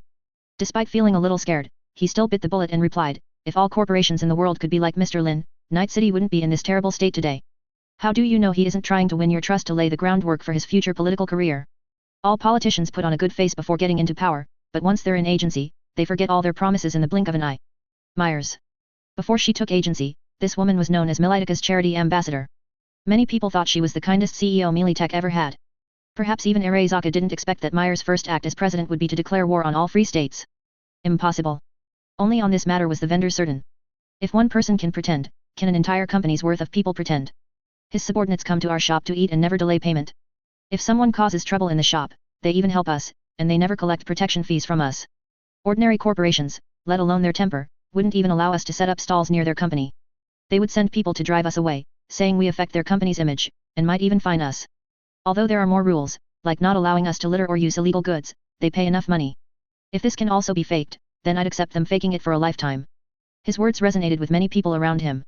They came here in the heavy rain not just for the spectacle, but also out of concern for the safety of this corporation and its mercenaries. Many of them had indeed received help from the players, such as rescuing their wives and children kidnapped by scavengers, driving away local drug dealers, and repairing cyberware. They heard that those mercenaries even held free clinics in Pacifica, providing free treatment to many people. Such good people, so good that they couldn't even feel jealous, so how could they view Horizon Corporation as being in the same league as Arezaka or Militech? Reed noticed that, imperceptibly, the residents of Santo Domingo seemed to have developed a strong inclination towards this corporation, spontaneously beginning to support them. If only NUSA could have such a future. He closed his eyes, listening to the encouraging shouts of the surrounding crowd for the players' impending victory. The sound even made the rain in Reed's ears disappear, eventually falling into a complete silence. Reed took his hands off the railing and turned to walk in the other direction of the bridge. The surrounding crowd noticed the big black man leaving but didn't think much of it, instead continuing to wave flags and cheer for the players. In their view, only if this corporation continued to exist would their lives be better, and they wouldn't have to worry about being threatened by criminals. Corporations generally don't use snipers or cyber-psycho gunmen for assassinations. That's too low-tech and too prone to errors. What if the target has high agility, shakes their head or body, and the bullet just grazes their ear? Wouldn't that ruin everything? Moreover, the existence of cyberware greatly reduced the kill rate of such methods. Therefore, they preferred hackers or high-tech weapons. For example, a directional microwave emitter. The high-frequency electromagnetic waves emitted by this device can cause the water in the target's body to heat up and rapidly evaporate. Then, in a very short time, you would become a waterless mummy. The Arezaka agents, upon receiving the order, immediately performed a pre-flight check on the half-human-sized drone in front of them, which resembled a classical UFO. Optical simulation module normal. Electromagnetic generator normal. Anti-gravity device normal. Power 100%. Ready for takeoff. There was no sound of propellers stirring the wind, no traces of raindrops disturbed by airflow, only a faint blue particle stream emitted from the bottom. Optical module activated. After a series of electronic sounds, this UFO abruptly vanished in front of the agents. They could even clearly see the neon lights on the opposite side of the bridge through the drone's body. Only the rainwater flowing over its surface proved that the drone was still hovering in front of them. But this minor flaw was insignificant in the rainy night, and the special outer coating design meant that raindrops didn't even splash when they hit its surface. Takeoff, mission target, Horizon Corporation, Lin Miao, location, 3rd floor. Through a chip connection, the agents could control the drone's flight from its perspective, continuously approaching the building. Neither of the warring parties downstairs noticed this uninvited guest. Except for Lin Miao, who watched the drone take off and fly directly towards him. He stood in front of the floor-to-ceiling window, blue light flashing in his Kiroshi optics. Main, are you in position? Yes, we are in position. The locations of all 6 Arezaka agents have been pinpointed. Main contacted Lin Miao immediately after saving Reyes and received his next instructions. I'm counting on you. Deal with them, and try to keep the commotion down. This is going to be a bit troublesome now. Main, hiding in the shadows, chuckled as he pulled out his pistol from his in my arms and screwed on a silencer. When I do things, I always make as much noise as possible. But, today, I'll make an exception for you. This operation only involved him, Dorio, and Chiwei. Pila's loud voice was not suitable for stealth work. If it weren't for all the high-level players being in Big Sur, Lin Miao would have had Nige and the others do this job. The 3 of them, hidden in the shadows, each aimed at 2 targets. The heavy rain was the best cover for gunshots. Paya Payu. 6 gunshots rang out from 3 directions, and 4 Arezaka agents were killed on the spot. Not good. Chiwei fired several more shots, trying to compensate for her mistake, but all were dodged by the reacting Arezaka agents. Dorio also lost the position of 1 target. Don't let them call for reinforcements. Main didn't care about anything else anymore. He immediately rushed out of his hiding place, intending to take out the remaining 2 Arezaka Corporation dogs. Paya Payu. 2 gunshots. The two Arezaka agents, who had originally escaped, had just connected to the channel to call for help when their heads were blown off on the spot. The targets were dead, but Maine wasn't happy at all. In fact, he got goosebumps. There was a third party at the scene. His Kiroshi optics immediately scanned all dark corners around him, quickly catching a figure running down the stairwell. That's Maine, seeing the back of that figure, paused. Dorio, Chiwei, clean up the scene. I'll go after him. Maine, be careful. Chapter 180 Lide, you are a jinx. As soon as he finished speaking, Maine sprinted in the direction the figure had disappeared. Maine's body was now equipped with a full set of modified cyberware. Although there were still issues with incompatible cyberware hardware, the pressure on his somatosensory nerves had been greatly reduced, allowing him to run with incredible speed. However, the figure he was chasing knew the surrounding terrain like the back of his hand, often disappearing from Maine's sight after a few quick dodges. If Maine, with his rich combat experience, hadn't also served in special forces, he would have been shaken off long ago. The two ran until they reached an unnamed alley. When the figure disappeared again, Maine stopped, no longer pursuing. The heavy rain soaked his sunglasses, and his mood was exceptionally vexed by the other party's constant evasion. The rainwater at Maine's feet rose above his insteps, the icy coldness making him even more clear-headed. He punched the wall, creating a bowl-sized crater. How much longer do you plan to keep running? Only the sound of pouring rain filled the surroundings, no one responded. But Maine knew that guy was definitely hiding nearby and could hear him speak. Maine was also certain he hadn't mistaken the person, it was definitely Reed. Running away just like back then, huh? Everyone else either died on the South American battlefield or retired like me. Of all people, only you were willing to stay and wholeheartedly be a dog for the NUSA, and you even wanted to drag me down with you. Maine rarely revealed his past to others. Few people knew that during his time in South America, he was comrades with Solomon Reed, the former ace agent of the Federal Intelligence Agency. If nothing unexpected happened, he would probably carry the secret until he died on some mission. Logically, Maine, as someone who had non-standardly retired, should have been considered a deserter. But in the hearts of that batch of soldiers who truly shed blood and sweat for the NUSA, it was Reed, who stayed behind, who was the deserter. He was escaping reality, escaping the fact that the NUSA was a pile of garbage. Maine knew Reed knew it himself. Maine gritted his teeth and punched the wall again, sending flying gravel. I know. I always knew you were working as a nightclub bouncer at Dino's bar. You must have been abandoned by that woman, right? Heh. A dignified Federal Intelligence Agency agent, sold out just like that. And to think you wanted to drag me into that hellhole in Pacifica back then. Actually, the first time Maine recognized Reed, he thought Myers, that bitch, had sent Reed to Night City for some top-secret mission. To avoid interfering with his actions and causing Reed to be exposed, Maine never went to find Reed. For years, the two barely spoke, practically just glancing at each other before leaving. Over time, Maine gradually realized, what kind of secret mission would keep an ace Federal Intelligence Agency agent doing such long, unpaid work here? This clearly looked like he had been discarded as a pawn, living anonymously, and almost certainly nearly died. You're the one who revealed my information to them. At the end of the alley, a dark figure suddenly appeared, followed by a fleeting flash of lightning. Maine clearly saw the dark face. Reed was holding a pistol with the safety off. Yes, I told them. Seeing his target appear, a cunning smile spread across Maine's face. It must have scared you, right? Mercenaries who talked too much when drunk and carelessly revealed secrets often didn't live past the second month. Reed admitted he had indeed been startled, thinking Arezaka Corporation had discovered his faked death. He had originally planned to kill them to silence them, but those two guys died in a gang fight shortly after, and the matter was dropped. It wasn't until he saw Maine frequently appearing at the bar that he guessed it was likely a misunderstanding. Intentionally leaking my information to these people, what exactly do you want? Reed placed his index finger on the trigger, looking at Maine through the heavy rain. Their current relationship was not particularly good. Although they were once comrades in arms, if Maine had ulterior motives, he wouldn't hesitate to shoot when necessary. What? You want to kill me here? Maine looked at Reed's gun-holding right hand with great disdain. He didn't doubt the other party's resolve to shoot, only mocked the motive for shooting. Even after being abandoned by your master for 6 years, you're still so loyal. What a good dog, Solomon Reed. What exactly do you want to do? Reed ignored Maine's taunts and repeated his question. What I wanted to do is already done. Maine pulled his hand from the wall. Reed, you're a jinx, always leading your brothers on the most dangerous missions, cleaning up the NUSA government's messes, and in the end, all the brothers who stayed by your side died, every single one. But if you were still the Reed I used to know, you would never have come here today, and you certainly wouldn't have helped me take down those Arezaka Corporation dogs. Maine wasn't particularly impressed the first time he met that group of mercenaries. He just thought they were a boss and his subordinates coming to Night City to make a living. If there was anything special about them, it was probably their fearlessness. But after he actually spent some time with these people, he discovered they had a strange aura, filled with a hope and vitality that Night City lacked. In Night City, this seemingly prosperous but actually stagnant world, they seemed incredibly vibrant. Because of this, people around them were always easily influenced and changed, both psychologically and physiologically. What happened later also confirmed Maine's thoughts, they actually incited half the city in Watson to revolt against Arezaka. This was a miracle that hadn't happened in Night City since Johnny Silverhand blew up Arezaka Tower. Moreover, this situation was growing stronger as the number of these mercenaries and their scope of activity expanded. It was also because of this that Maine inadvertently revealed a little something about Reed to them. Since Reed had most likely been abandoned by the NUSA government, Maine saw no need for him to live a lifetime of anonymity and despondency. Of course, Maine never thought of having Reed work for Horizon Corporation, that was something only a pure idiot would do. He simply hoped this guy could emerge from the illusory bubble of the so-called American dream. Reed's thick lips moved slightly. Actually, after firing the shot, he had a bit of regret, feeling that he shouldn't have gotten involved in this mess. A fleeting moment of kindness almost led to his exposure, which was not his usual way of doing things. If it were the old Reed, even if an entire family were shot in front of him, he would never risk his own exposure to metal. Finally, he tucked his pistol back into his waistband, his voice tinged with weariness and vicissitudes of life. Everyone changes, Maine, and I'm no exception. Maine pulled out his triangular sunglasses from his pocket and put them on. So if Myers called you right now and told you to come back and be her dog, telling you it's for the NUSA, would you still go? Reed closed his eyes, not answering. But not answering was, in itself, an answer. For Maine, Reed's attitude was enough. He turned and walked out of the alley, saying over his shoulder, "Forget it, I'm leaving. Today's incident means I owe you a drink.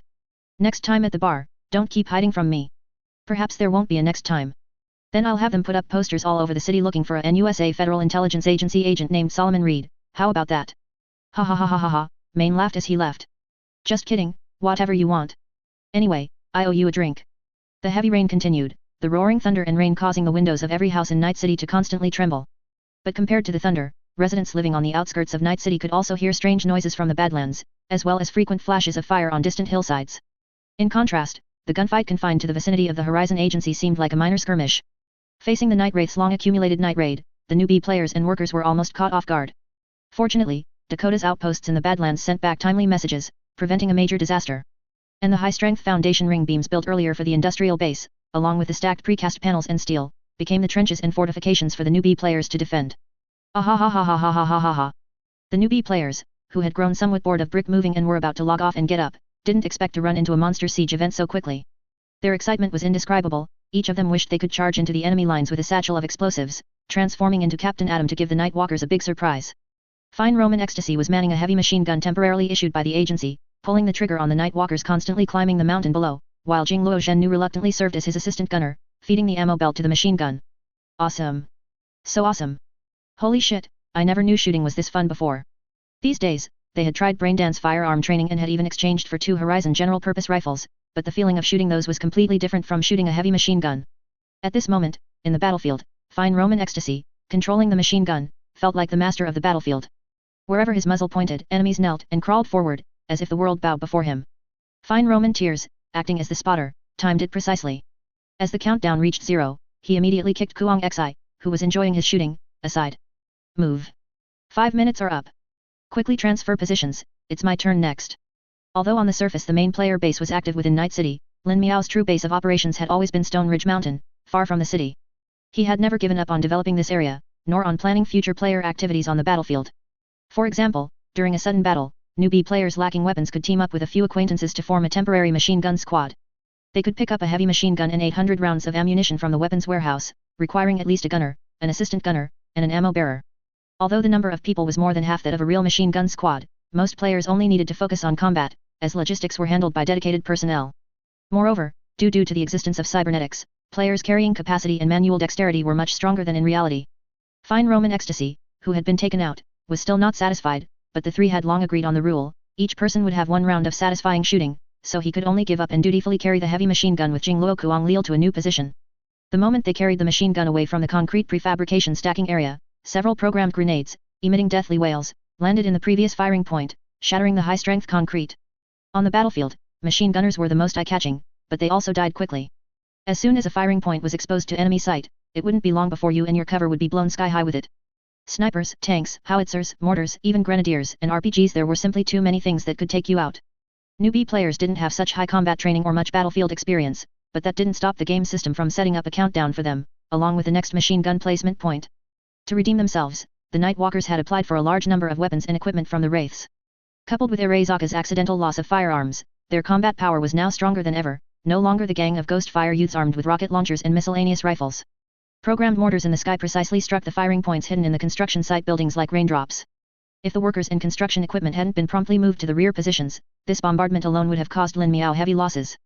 The support beams overhead continuously vibrated from the artillery bombardment, and dust fell in flakes. Even the projection map of the Stone Ridge Mountain construction site in the center of the room shook as if it could dissipate at any moment. Several old players gathered here, attempting to discuss countermeasures against the Night Walker's current raid.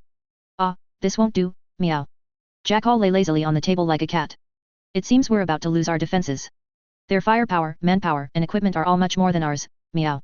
It was already night, and many players who had logged on early in the morning had already returned to their dorms to log off. The number of players was less than half of its peak. It must be said that Arezaka and the Wraiths had chosen their timing very well. This also led to a strange phenomenon: the outer perimeter was shaking the heavens and earth with battle, and all the workers had been evacuated into the mountain for shelter, yet the logged-off players lay unmoved in their beds, sleeping soundly. Even if shells landed next to the dormitory building, they couldn't be woken up. Their sleep quality was truly excellent. Just as Abernathy had judged, a group of players who disregarded their lives were very strong in small-scale, low-firepower combat. But once street fighting expanded to a large-scale battlefield, their advantage of not fearing death would be quickly eroded by powerful firepower, and their street fighting experience would not be of much use on a large battlefield. After all, not fearing death doesn't mean you can't die. With a single howitzer shell, your fearlessness is useless. On the projected map, the green light dots representing the players were being pushed back by the Night Walker's powerful firepower, and the front line was being compressed step by step. Oh dear. Red Bucket took off his hard hat and threw it on the table. What the hell, what happened to the promised farming version? Why did a bunch of Night Walkers show up as soon as we started farming? Forget it. Didn't they say the city was also being spawn-camped by gangs? This game has nothing but sudden events, just like when I was kidnapped by Arezaka. Who could have predicted that? Tutu fiddled with his self-assembled right cybernetic arm, with colorful gradient RGB light strips extending from his shoulder all the way to his 5 fingers, looking very cool. The most urgent task right now is to find a way to defend the construction site. If it gets taken down, we're finished. Red Bucket sat in a chair, spreading his hands. How do we fight? We don't know tactical command, we're completely fighting on our own. The player communication channel was a chaotic mess, full of arguments, making it impossible to discern much useful information. Most of the old players had gone to Big Sur, leaving behind a group of hacker players and lifestyle-oriented old players like Red Bucket and Tutu. The rest were all half-baked new recruits. Tutu, what did the Aldcaldos say? Can they help? Red Bucket, I just asked. They're still holding the Stone Ridge Tunnel and can't spare anyone to help us. The Wraiths and Night Walkers have launched a heavy assault this time, estimated to be at least 700 or 800 people attacking us. That's 3 times our number. Although Stone Ridge Mountain had gained many people recently, they were mostly workers recruited from Night City, and these people couldn't be relied upon to fight on the battlefield. Just as the players were at a loss, a tall figure pushed open the door and entered the engineering department conference room. Who is it? Red Bucket frowned and looked back. The person was tall, with dreadlocks, and rainwater still clung to his dark skin, making it shine as if waxed. Placid, why are you here, meow? Jackal stood up, somewhat surprised. She hadn't expected this high-ranking hacker from the Voodoo Boys to be at Stone Ridge Mountain. And, he was even wearing a reflective vest, looking quite comical. To see what solutions you've come up with. Placid scanned the few old players in the engineering conference room, then frowned. Where's Takeda? The Takeda he referred to was Lucy. Although Jackal was a bit puzzled, she still pointed downwards. Mentor, she's in the server room. Do you need her for something? For something? Placid now wished he could jump up and punch each of these guys. He had brought his people to Stone Ridge Mountain to work, but no one had told Placid it would be so dangerous here. You bastards, why do you always stir up trouble wherever you go? Hundreds of Night Walkers besieging Stone Ridge Mountain. This kind of spectacle was only seen when the NUSA attacked Night City back then. You still have the leisure to chat here? Don't you hear the artillery fire getting closer and closer outside? Placid wanted to say something harsh, that if his compatriots were harmed, he would fight these people to the death. But he reconsidered. Given the current situation, by the time the Night Walkers got to the Hadians, these fiercely resisting players would probably be all dead. Do you think we don't want to? Red Bucket slammed the table. He also had a bad temper, or rather, having worked on construction sites for so long, his temper wouldn't be good. The Night Walkers completely overwhelm us in numbers and firepower. What do you think we can do? Hearing this, Placid's gaze towards Red Bucket became even more disdainful, as if looking at an uncultured illiterate. It was a culturally rich contempt. Have you forgotten? Here, there's one thing we're stronger at than the Night Walkers. Hey? What thing? Red Bucket looked blankly at the 2 people beside him. Jackal and Shui Yu both shook their heads. Placid now only wanted to dig Bridget out of her grave and ask her properly, with this group of people, how did you lose to them? Well, that tactic was unbearable for anyone, it wasn't Bridget's fault. Hackers. Placid gritted his teeth, an expression of exasperation on his face. Aren't all your hackers and server rooms here? Add me and my hackers, and the Night Walkers can't possibly defeat us in cyber warfare. To turn the tide, cyber warfare is your only chance. Placid had originally intended to discuss this with Lucy, but speaking to these people now was fine too. Hackers? Cyber warfare? Red Bucket and Shui Yu looked at Jackal in unison, they really didn't understand this aspect. Jackal then propped herself up from the table. But those night walkers are all using their own local area networks, completely disconnected from the Night City municipal network. Even if we wanted to wage cyber warfare, we wouldn't have an entry point, meow. Just grabbing a few wouldn't be enough to support a large-scale information intrusion, it would just burn out their brains. Otherwise, when fighting the Voodoo Boys back then, they wouldn't have gone through the trouble of trying to capture hackers and find server rooms. If there's no entry point, then you find a way to create one. Placid held his head. Why were these hackers like Greenhorn recruits? Their quality was far inferior to those of the Voodoo Boys. This kind of large-scale group activity with extensive use of smart weapons cannot be supported solely by the local area network formed by individual Nightwalker brains. So, they must have mobile servers to share the load, which means signal stations. Find the signal stations, and you'll find the network access points. Chapter 181 Let's learn to meow together, meow meow meow. Tisk. Hacker, what a noble profession, unlike us sewer rats. Shui Yu and Red Bucket's gazes turned to Jackal, their eyes filled with envy. Currently, players have uncovered more than a dozen professions, the most profitable being medical, the logistics daddy being the mechanic, the grunt being engineering, and the cannon fodder being combat. But among all professions, the one with the highest and most difficult transfer requirements is hacker. Not only is the transfer difficult, but the cyberware is also extremely expensive, all points are added to intelligence, and the physical body is pitifully weak, possibly dying on the spot with just one shot. Therefore, their attacks must be covered and proactive, emphasizing the first move and a one-hit kill, which carries extreme risk. But it can't be denied that they are versatile, with a wide range of uses, engineering modeling, data theft, program attacks, and they are also a crowd control daddy, almost everything cannot do without them. Ahem. This is a talent unique to maidens, you guys can't learn it, meow. To become a netrunner, one must possess outstanding talent in the programming industry, it's not something just any programmer can transfer into. Strack, the current leader of the Nightwalkers, was assigned by the Wraith's headquarters. No matter how dissatisfied the local Nightwalkers were, they had no power to refuse. Because Strack brought more people than all the remaining local Nightwalkers combined, and he also brought a batch of Arezaka smart weapons acquired through hijacking, the military force he brought was overwhelming, and no one dared to say no. And his appearance was even more impactful than his reputation. His fully cybernetic head didn't even have the most basic bionic skin, and 6 mechanical compound eyes rotated erratically with his attention, these were the only organs left on his face, his mouth only retained a speaker for vocalization, and he breathed through mechanical gills on both sides of his neck. Compared to a living person, he looked more like a terrifying robot. He looked at the simulated battlefield projection in front of him, where the flag representing the Wraiths continuously attacked Stone Ridge Town, slowly advancing. This is the consequence of opposing the Wraiths. I want to see our flag hanging on that company's landmark building before dawn. Dawn. A local Nightwalker Cotter hesitated, but still bit the bullet and said, it might not be possible before dawn. Their resistance is very tenacious, and according to reconnaissance reports, they have been excavating the Stone Ridge Mountain during this period. There is an even larger space inside the mountain. If we speed up, our casualties might be very high. Strack's 6 cybernetic eyes all turned, staring at the person who spoke. Ah. Clint. I know you. A slow and indifferent electronic mechanical voice carried an unknown terror, so, what is your suggestion now? Clint swallowed hard. After the Wraith's headquarters sent people, all the local Cotter's power was stripped. The reason was their incompetence. I think, it's best not to fight these people to the death. Even if they only have one breath left, they will find a way to take down more enemies. This was experience gained by the Nightwalkers at the cost of hundreds of lives. Strack silently watched Clint, so. As long as we drive them out of Stone Ridge Mountain, our goal will have been achieved. There's no need to fight these people to the death. Clint's speech started to quicken, we can intentionally leave an open area in the encirclement, drive them in that direction, and let them evacuate Stone Ridge Town. Their strongholds in the city are being besieged by other gangs, and the complete annihilation of their main force in Big Sur is only a matter of time. As long as we drive them out of Stone Ridge Mountain, these people will become a bunch of homeless wretches, and we can deal with them however we want. Clint, one of the few Nightwalker Cotters who survived the player siege, clearly understood one saying. Where there's life, there's hope. Staying alive was the most important thing. In his opinion, pushing his brothers to the front line now to trade lives with these insane cyberpsychosis was a very irrational act. You're right. Strack nodded slightly, then said to the guards beside him, give him a gun and send him to the front line to reason with those guys. Tell them to run for their lives quickly, otherwise I will kill every single person here. What? Hearing that he was going to be sent to the front line, Clint looked incredulous. He didn't even know what he had said wrong. He was immediately dragged out of the command tent by several Wraiths. Then, Strack looked at the other Nightwalkers and Wraiths Cotters, who were silent as cicadas in winter, and said in an unfriendly tone, I know what you're thinking. You want to preserve the strength of your subordinates to carve up the spoils of war, and you don't want your subordinates to fight these lunatics to the death, lest too many die and you get swallowed up by others. As if their thoughts had been exposed, many people present showed awkward expressions. For gangs, and even some armies, military power was the guarantee of an officer's authority. No one wanted to sacrifice their subordinates for nothing, becoming stepping stones for others' victories. But Strack's right hand produced a long sword, which he slammed down, cutting off a corner of the table. His indifferent voice gradually grew angrier. Because of your incompetence, the Wraiths have lost all face in Night City.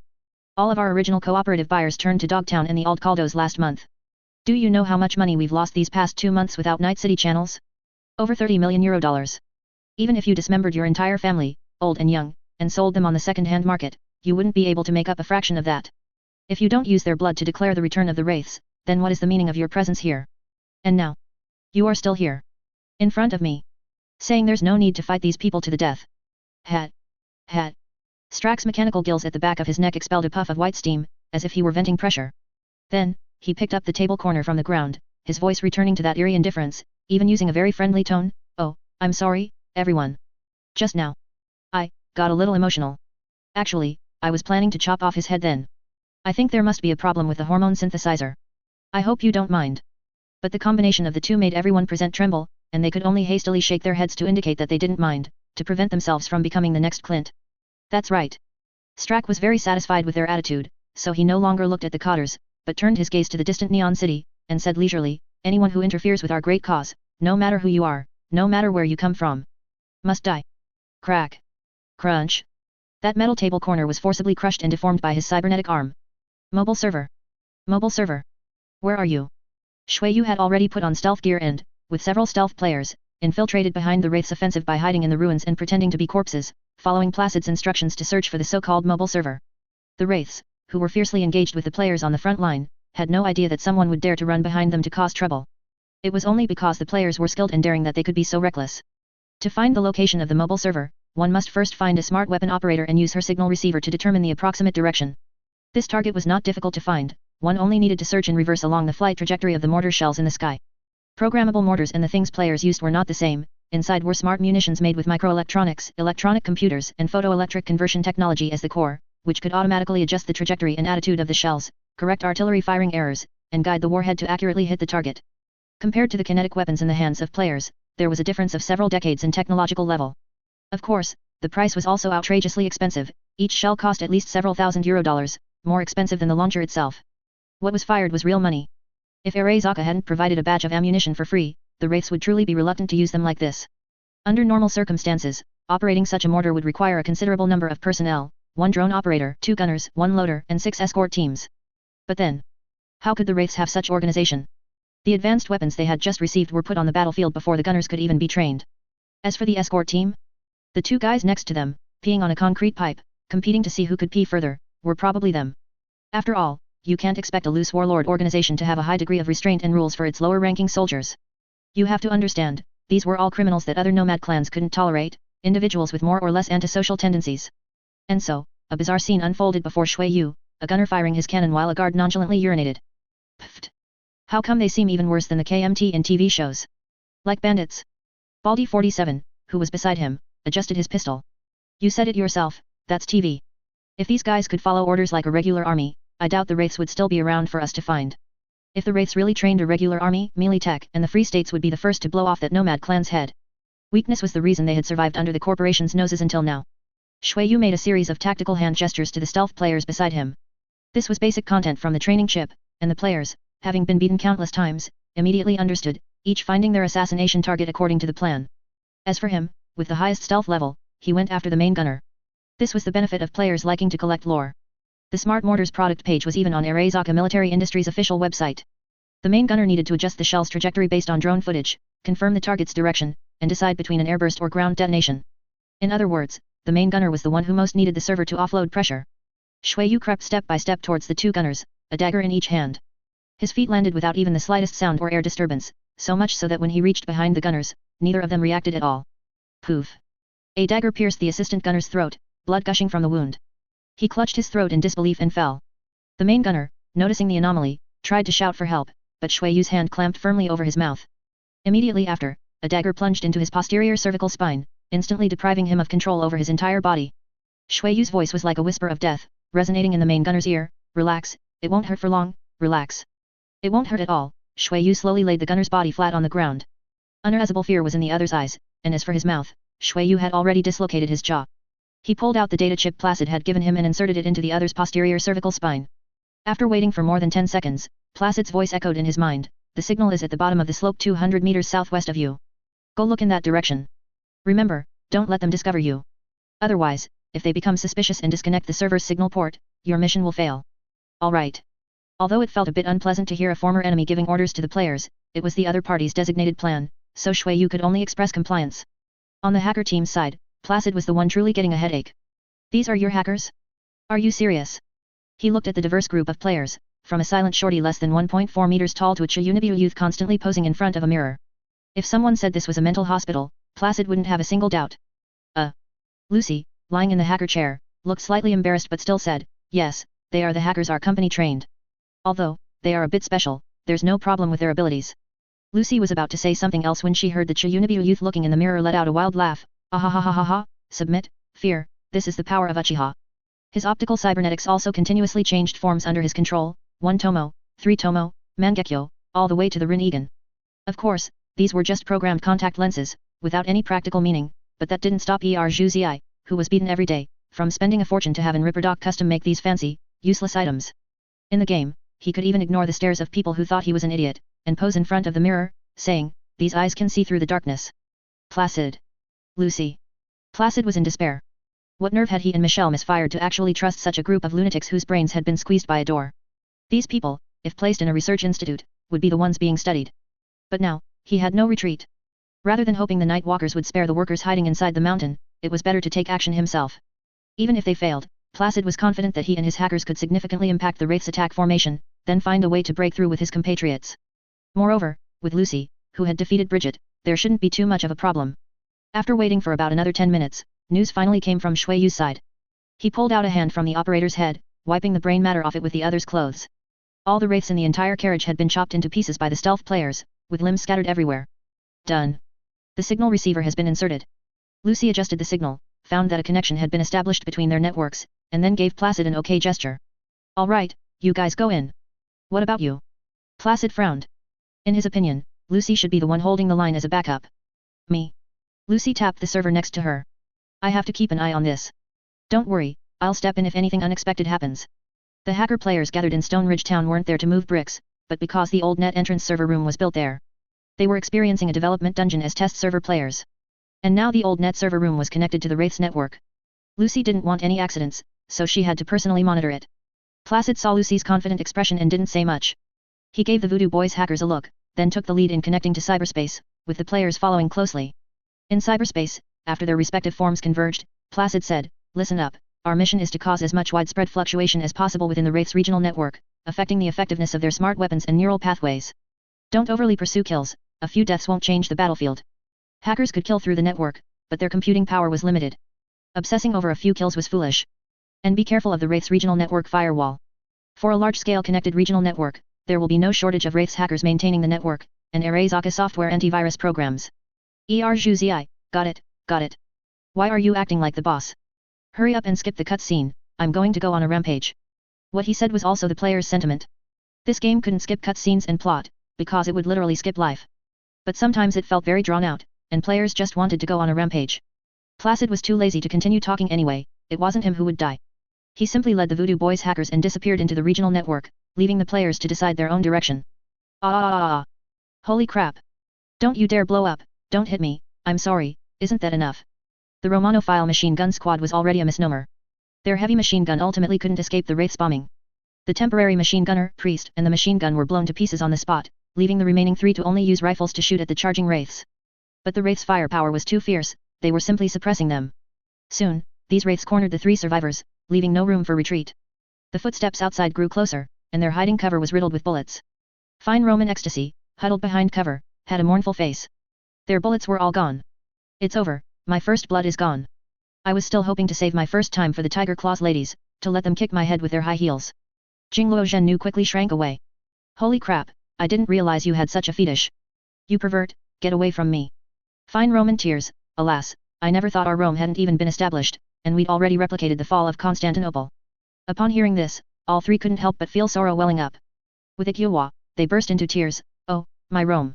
The sound was heartbreaking, so much so that even the Wraiths who heard it couldn't help but put down their guns in awe of their profound emotions and began to dance enthusiastically. Let's learn to meow together, meow meow meow meow meow. Chapter 182 This is it. The power of Uchiha. The bunker where the Romanophile trio hid was a pile of template materials. The wraiths had surrounded them from all directions and were continuously firing at their hiding spot. The three couldn't even retaliate, let alone peek out, or they might be fed bullets until they burst. The wraiths had no intention of taking prisoners, especially since the three inside were men, and none of the people present had a preference for gay men. The one at the very front put away his rifle, took a grenade from his waist, and was about to pull the pin and throw it over, sending these three guys on their final journey. But as his finger inserted into the pin, his entire body froze in place. When cyberspace was born and how it was born is no longer traceable. However, its convenience allowed the concept of Internet of Everything to spread rapidly throughout the world. Neither people nor objects could escape this tidal wave of the era, and all were swept in. Even the battlefield was the same. After connecting to the network, it was possible to understand the movements, locations, physical conditions of all soldiers in real time, as well as issue commands. Along with the birth of a large number of new professions, network walkers, now known as hackers, they almost possessed omnipotent permissions in this cyberspace. They further created things like AI and software. Then, like the development of spear and shield, the offensive and defensive methods of cyberspace also continuously iterated with each other. Malicious software, offensive programs, firewalls, black ice, icebreakers, data fortresses, and so on. Often, whoever was more skilled and first broke through the opponent's firewall would achieve the final victory. This is a reflection of real human thought, and also a digital world. And clearly, in terms of both the quality and quantity of hackers, the player side that invaded the Wraith's local area network immediately gained an absolute advantage, thereby affecting real humans. The frozen Wraith's member bit his lip tightly, his body trembling continuously, seemingly fighting with an unknown entity for control of his body. This symptom was spreading to more people at a considerable speed. They couldn't continue suppressing the bunker with firepower and instead stopped in place in unison. Until the first person couldn't hold on and opened his mouth. Meow. How disgusting, meow, I'm almost bristling. In the local area network space, Jackal felt for the first time how creepy it was to watch a big burly man meow like a cat. If it weren't for her insufficient skills, she really would have wanted these guys to pick up their guns and shoot themselves in the head. Suicide programs can be said to be the most extreme and powerful control programs among hackers, because it means that a hacker's program must contend with the most fundamental human instinct for survival, and its difficulty is extraordinarily high. Even data attacks, the amount of data required to overload and burn out an enemy's brain is immense. This is also why Placid did not recommend hacker players to do this. The self-developed virus program that Jackal was currently releasing was much simpler. Learn to meow. The wraiths surrounding the Romanophile trio reacted, realizing they had been infected by an unknown program virus. They immediately shouted to those not yet infected by the virus, "Someone has invaded our local area network, quickly disconnect." They warned their companions while activating their own antivirus programs, attempting to clear these electronic viruses that had invaded their brains. But it was already too late. Before the virus could be eradicated, they would have to endure both physical and mental torment. The Romanophile trio, sensing something was wrong, poked their heads out from behind the template and saw a scene that made their scalps tingle. "Let's all learn to meow, meow, meow, meow together. I'll act cute in front of you, oh meow, meow, meow, meow, meow." A dozen burly men with rough appearances and exposed mechanical prosthetics performed various disgusting actions, their faces contorted into strange, cutesy expressions. Jingluo Zhennu covered his mouth to prevent himself from vomiting, his face very ugly. Holy crap, does the planner of this event like this kind of thing? An Indian song and dance film? Couldn't he find a few pretty wraith girls to dance? Fine Roman ecstasy, you know what? I actually think it's not bad. It's just right for a halftime break to enjoy a song and dance performance. Fine Roman tears, Rome. I understand. These are acts of reverence for the heavenly Khan, like Ji Li Khan dancing for the great Tang, understand? They must have been awed by our dominance and are showing submission to Rome. It was Jackal who broke their illusions. Don't fantasize at a time like this, meow. Quickly deal with them, otherwise, once they clear the virus, your Rome will be treated like a dead dog on the roadside, meow. Jingluo Zhennu then noticed a buff marker on the side of the wraith's avatar UI. Quack. It's a expert. Expert is awesome. The three quickly stepped forward and picked up the guns that had been dropped because of the dancing. Fine Roman Ecstasy even held a gun and stood beside its original owner, showing off his own dance moves. Better to dance nothing is better than dancing. That wraith gritted his teeth, struggling to resist Jackal's brain program control, and raised his hand to give that bastard a fierce punch, directly knocking Fine Roman Ecstasy stumbling. My face. And besides here, across the entire battlefield, hackers flowing through the Wraith's local area network were constantly affecting Wraith's members in their own ways, and fighting against Wraith's hackers. The entire local area network was a chaotic mess. This large-scale disturbance immediately caught Strax's attention, as large areas of soldier avatars on the projected map showed they were affected by viruses. He went to the main server room caravan and grabbed a computer technician, asking, which signal port did they hack in from? Send people to immediately perform a physical disconnection, carry out network signal segmentation, and keep all invading hacker data bodies in a limited cyberspace for concentrated elimination. The technician looked at the computer screen, which was entirely red, and was at a loss. I don't know. They came prepared, almost spreading throughout the entire local area network before acting. And some of them have very strong hacker skills. The programs they released disrupted our signal detection system, so we currently cannot trace the data source. Currently, our data fortress has not been attacked. A large amount of ice has been released to eliminate the invading viruses, but it will probably take a long time to deal with them. Upon hearing this, Strack released the technician. His 6 eyes looked at the server in the machine room behind him. Ah! He fiddled with his right hand, and data jack popping out from his index finger, and leisurely said, I have to commend these guys. At least they can still put up a decent fight, unlike some people who accomplish nothing but causing big trouble for their own kind for a bit of petty gain. His tone was calm and relaxed, seemingly not worried by the rapidly deteriorating situation. The technician didn't know if he was mocking the Nightwalker executives or someone else, but he still honestly moved aside. Strack inserted his finger into the server, and his consciousness instantly returned to that bizarre cyberspace. At this time, the players had already made a complete mess of the entire local area network. Some were constantly releasing viruses at the Nightwalkers who hadn't had time to disconnect, while others were engaged in program wars with the Wraith's hackers. The entire local area network was like a chaotic paste. Compared to hackers, the old net, though dangerous, was also a place where they could grow rapidly, with massive amounts of flowing data. Dangerous malicious software and rogue AI, as well as data left behind by hackers from before the old net era collapsed. As long as they could survive, they would inevitably gain a lot of experience, thus growing quickly and developing unique programs or puppets. But due to compatibility issues, some hackers were not suited for creating large-scale replicated infection viruses, and preferred to create programs with stronger offensive capabilities. Ha ha ha ha ha, this is the power of Uchiha. Submit, fear, and then die. The hacker players, who had been brutally beaten by malicious software in the old net for a long time, finally had a chance to get revenge and would not easily let go of the Wraith's hackers. Zhu Zi, who had infiltrated the local area network, found an opportunity and caught an unguarded Wraith's hacker. Tsukuyomi. As erroneous data was poured into the hacker's brain, the world before his eyes instantly transformed into an unnamed village with a blood-red moon hanging high. And he himself was inexplicably tied to a cross in the center of the village. Virus? When? In his stunned state, the instigator had already walked up to his face, holding a long sword in his hand. It's not shameful for players to ask NPCs for advice or build good relationships with them. Sometimes, these NPCs hold some special items that are very difficult for players to obtain. For example, Aquaman's secret blueprints, or the death experience data in Braindance editor Arturo's hands. This was a braindance torture device for prisoners. Arturo himself used to experience death with them to make his numb self feel alive. After learning about this, Zhu Zi immediately shamelessly asked Arturo for a copy to perfect his puppet virus. You. The bound hacker had just opened his mouth to speak when Zhu Zi chopped off his head with a sword. Ah! The pain of the sword cutting through his flesh was so real. He could even hear the sound of his spine bone cracking as it was struck by the sharp blade, and as his head fell, he saw his headless body. Fear, pain, and confusion tormented the hacker's consciousness, even his soul trembled continuously, making him feel as if he had truly died. However, the next moment, he returned to the previous scene, with the same person in front of him. Only this time, the other party was driving a large truck. Ha ha ha ha ha.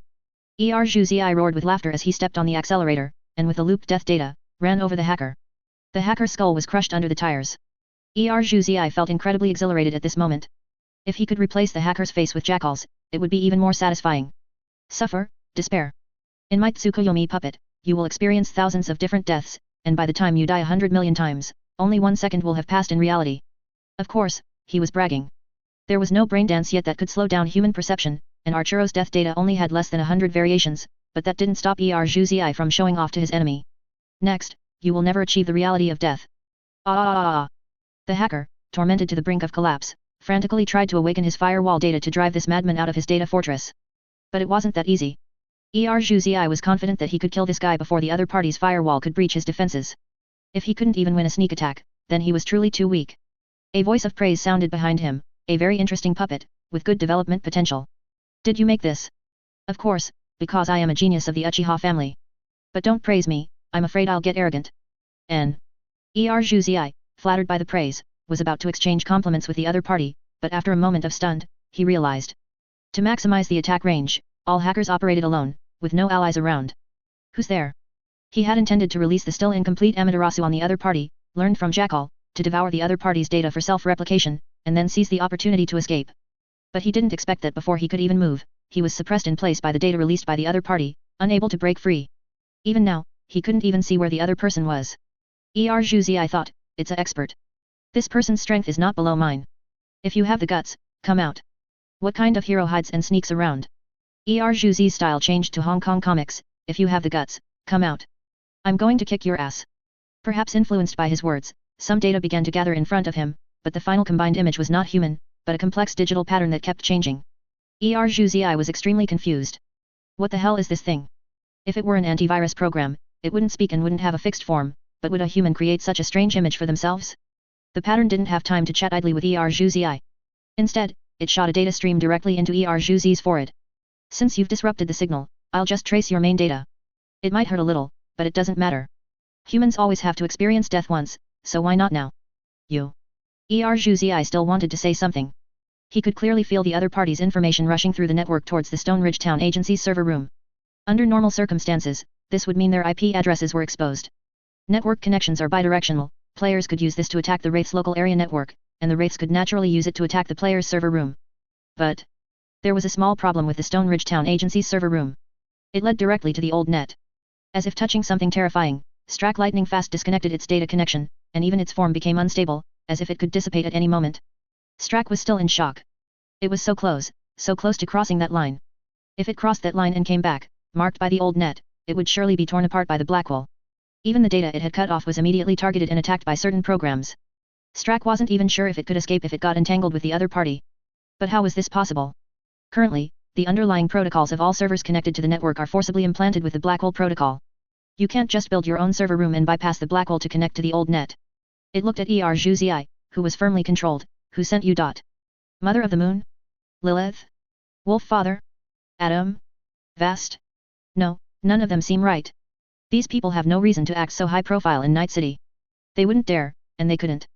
But Zhuzi, firmly controlled by Strack, couldn't answer it at all, and didn't even hear it. 1. Bang. Strack crushed the other party's data body, sending Zhuzi to his demise. The situation was far more troublesome than it had imagined. It seemed the Wraith's affairs in Night City. A stable old net channel that wouldn't affect the internal network.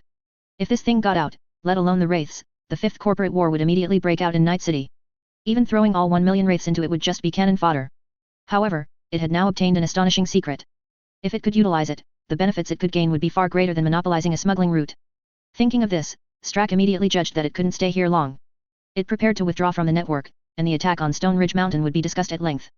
But the entire Wraith's local network space suddenly fell into a turmoil. The world began to overturn. Invisible data was solidified, and the network exploded like cold water poured into a boiling oil pot. A large number of buildings rose from the ground, skyscrapers stood tall in the wilderness, the desolate dust was encroached upon by steel and concrete, and dry rivers were covered by highways. The invisible world was being forcibly made tangible. And Strack was surprised to find that it couldn't exit the network. Its IP address was locked. Lucy slowly walked out of a building, chewing on a chocolate lollipop. It took a little time, but it doesn't seem too late now, does it? Because the old net server room hadn't prepared a solidification program beforehand, uploading it temporarily had given Lucy quite a bit of trouble. You didn't sleep all night, shelling our construction site, and now you're just going to pack up and leave? You're really too much, aren't you? Lucy was already somewhat dissatisfied about being assigned to the Stone Ridge town to set up the server room, and now she was even attacked. How could she let Strack go? Ah. Lucy looked at Strack strangely. Are you human? Not an AI? That's not right either. What exactly are you? If it was an AI, its size was too small, but it didn't look human either. Strack, however, looked at Lucy as if facing a formidable enemy. It saw an extremely terrifying image in this woman. The data behind her was like a monstrous wave, perhaps a single wave could crush it. And it was impossible for it to answer Lucy's question. It was neither an AI nor human, or rather, both. It was an experimental subject. An experimental subject that had completely mechanized humans. But none of this mattered to Lucy anymore. The rest is up to you guys. Remember not to kill this guy, I need to check its data. Understood, Mentor Lucy. Behind her were the players who had been idle in Big Sur. They looked at Strack as if it were an epic monster that dropped top-tier equipment. Chapter 183 Ignore the risks and continue the installation. The veteran players who had been working overtime in Big Sur heard early on that someone was taking advantage of their absence to put immense pressure on the new players, even trying to rush their spawn point and camp the novice village to kill newbies. How could they tolerate this? If Big Sur wasn't so far from Night City, there's a good chance this group would have flown back directly to fight. However, geographical issues couldn't be solved by pure rage. After all, there were no teleportation points in this game, and taking the train would take more than half a day. This didn't even account for the mountain roads of Big Sur. With them, it would take at least a full day to return to Night City. So, they could only settle for the next best thing, letting them vent in cyberspace. This also served as a drill before future operations in the old net, an early test of virtual machine technology. With the experience gained from their previous operation in the Poseidon subnet, the veteran players were well versed. They grabbed their weapons and charged at the Wraith's antivirus software and hackers. This was a huge advantage for them now. The hackers outnumbered the Wraiths in both quantity and quality. If they couldn't even leech experience in this situation, then they had truly wasted all those years playing the game. They were already disoriented from being attacked by two groups of hackers, and now the entire local area network had undergone a drastic change, making it even harder for them to adapt. A large number of antivirus software programs were forcibly materialized into various strange and irregular objects, somewhat resembling the logos of their development companies. However, this was not important to the players, they just needed to know that now was the time to unleash a massacre. Moreover, after multiple rounds of testing, development, and data collection, Lucy's hacker team, in response to the activation of the solidified program, had made the offensive methods available to non-hacker regular players more diverse and complex. Under the experimental virtual machine technology, their data bodies would be 20% weaker than before. Death in the virtual machine would cause symptoms such as dizziness, nausea, and vomiting in the main body, but as long as they did not forcefully enter the old net and die a second time, they could recover to normal after one day of rest. Data body combat should look like data body combat. Natural Curl, in the crowd, leaped high, and driven by his brain, he self-imagined an inspiring BGM. Jintoki. Degenerate batch, Super Evolution Kakishiman. You dirty adult, hurry up and apologize to the chosen child. So noisy. The so-called chosen child is just like me holding auditions for princesses in an underground nightclub. Natural Curl was unreasonable but confident, as long as I can lie in the arms of a beautiful girl, I am the purest baby in the world. Before Wig, who was about to complain, could react, Natural Curl charged at an antivirus software. His expression was as if he had a deep-seated hatred for the other party. It's all your fault, you antivirus software. All those erotic pop-ups lead to garbage web games, and you keep blocking my little software and VPN, and you can't even uninstall cleanly. Take this. Continue installation, ignoring risks. The battle in cyberspace was abstract and intense, and the commotion within also affected reality, starting with network connectivity. The massive network fluctuations affected all the smart weapons and drones in the Wraith's hands. Updates are not easy, remember to share 101kanshu.com.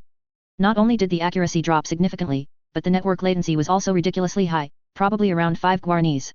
It would take a few seconds for a shell to be fired after the ignition command was given, and by the time the shells flew into the sky, they wouldn't even have time to correct their descent before crashing to the ground and exploding. The most miserable were the Wraith's members who hadn't disconnected from the network in time.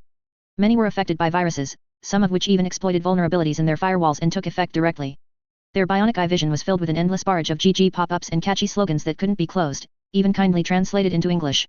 A Wraith's member, who was following the main force to attack the foundation of a construction site's tower crane, suddenly panicked, and his gun discharged, almost hitting his own people.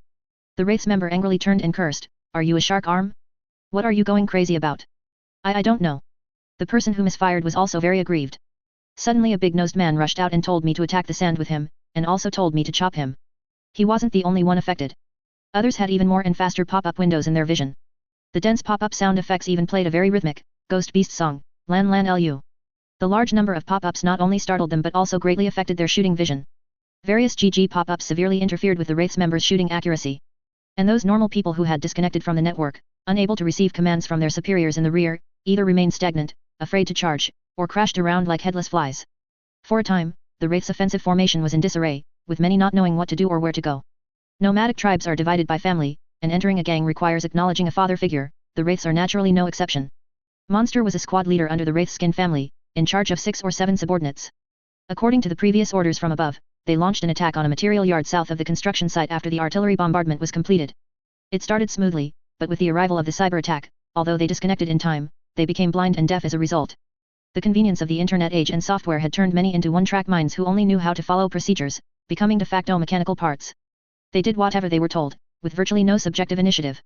Without the network, unable to contact superiors and colleagues, a sense of emptiness and confusion instantly enveloped this Wraith squad. Eugene, carrying a machine gun, suppressed the players hiding in the material yard, then turned and loudly asked the captain, "Monster, when will the network be restored?" Monster stared blankly at his phone. On the screen, a cat-headed robot had gnawed off all the software icons and was now napping in place. He realized his phone had been bricked, but he had no means to stop the other party, only watching helplessly as his phone was abused. This feeling of being an NTR victim made him extremely distressed.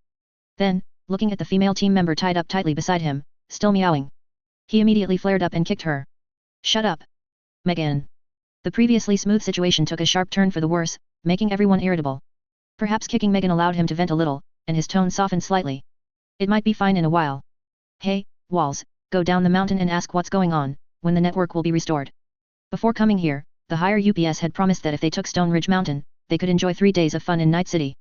The sex dolls in the big city were incomparable to the old stock in the Wraiths camp. Everyone below was eager to have a good time. Walls, whose name was called, was somewhat unwilling because, in his opinion, with a little more effort, they could take this material yard, and he might even grab some good stuff. Those foremen loved to secretly put the workers' wages from above into iron boxes and hide them under their pillows.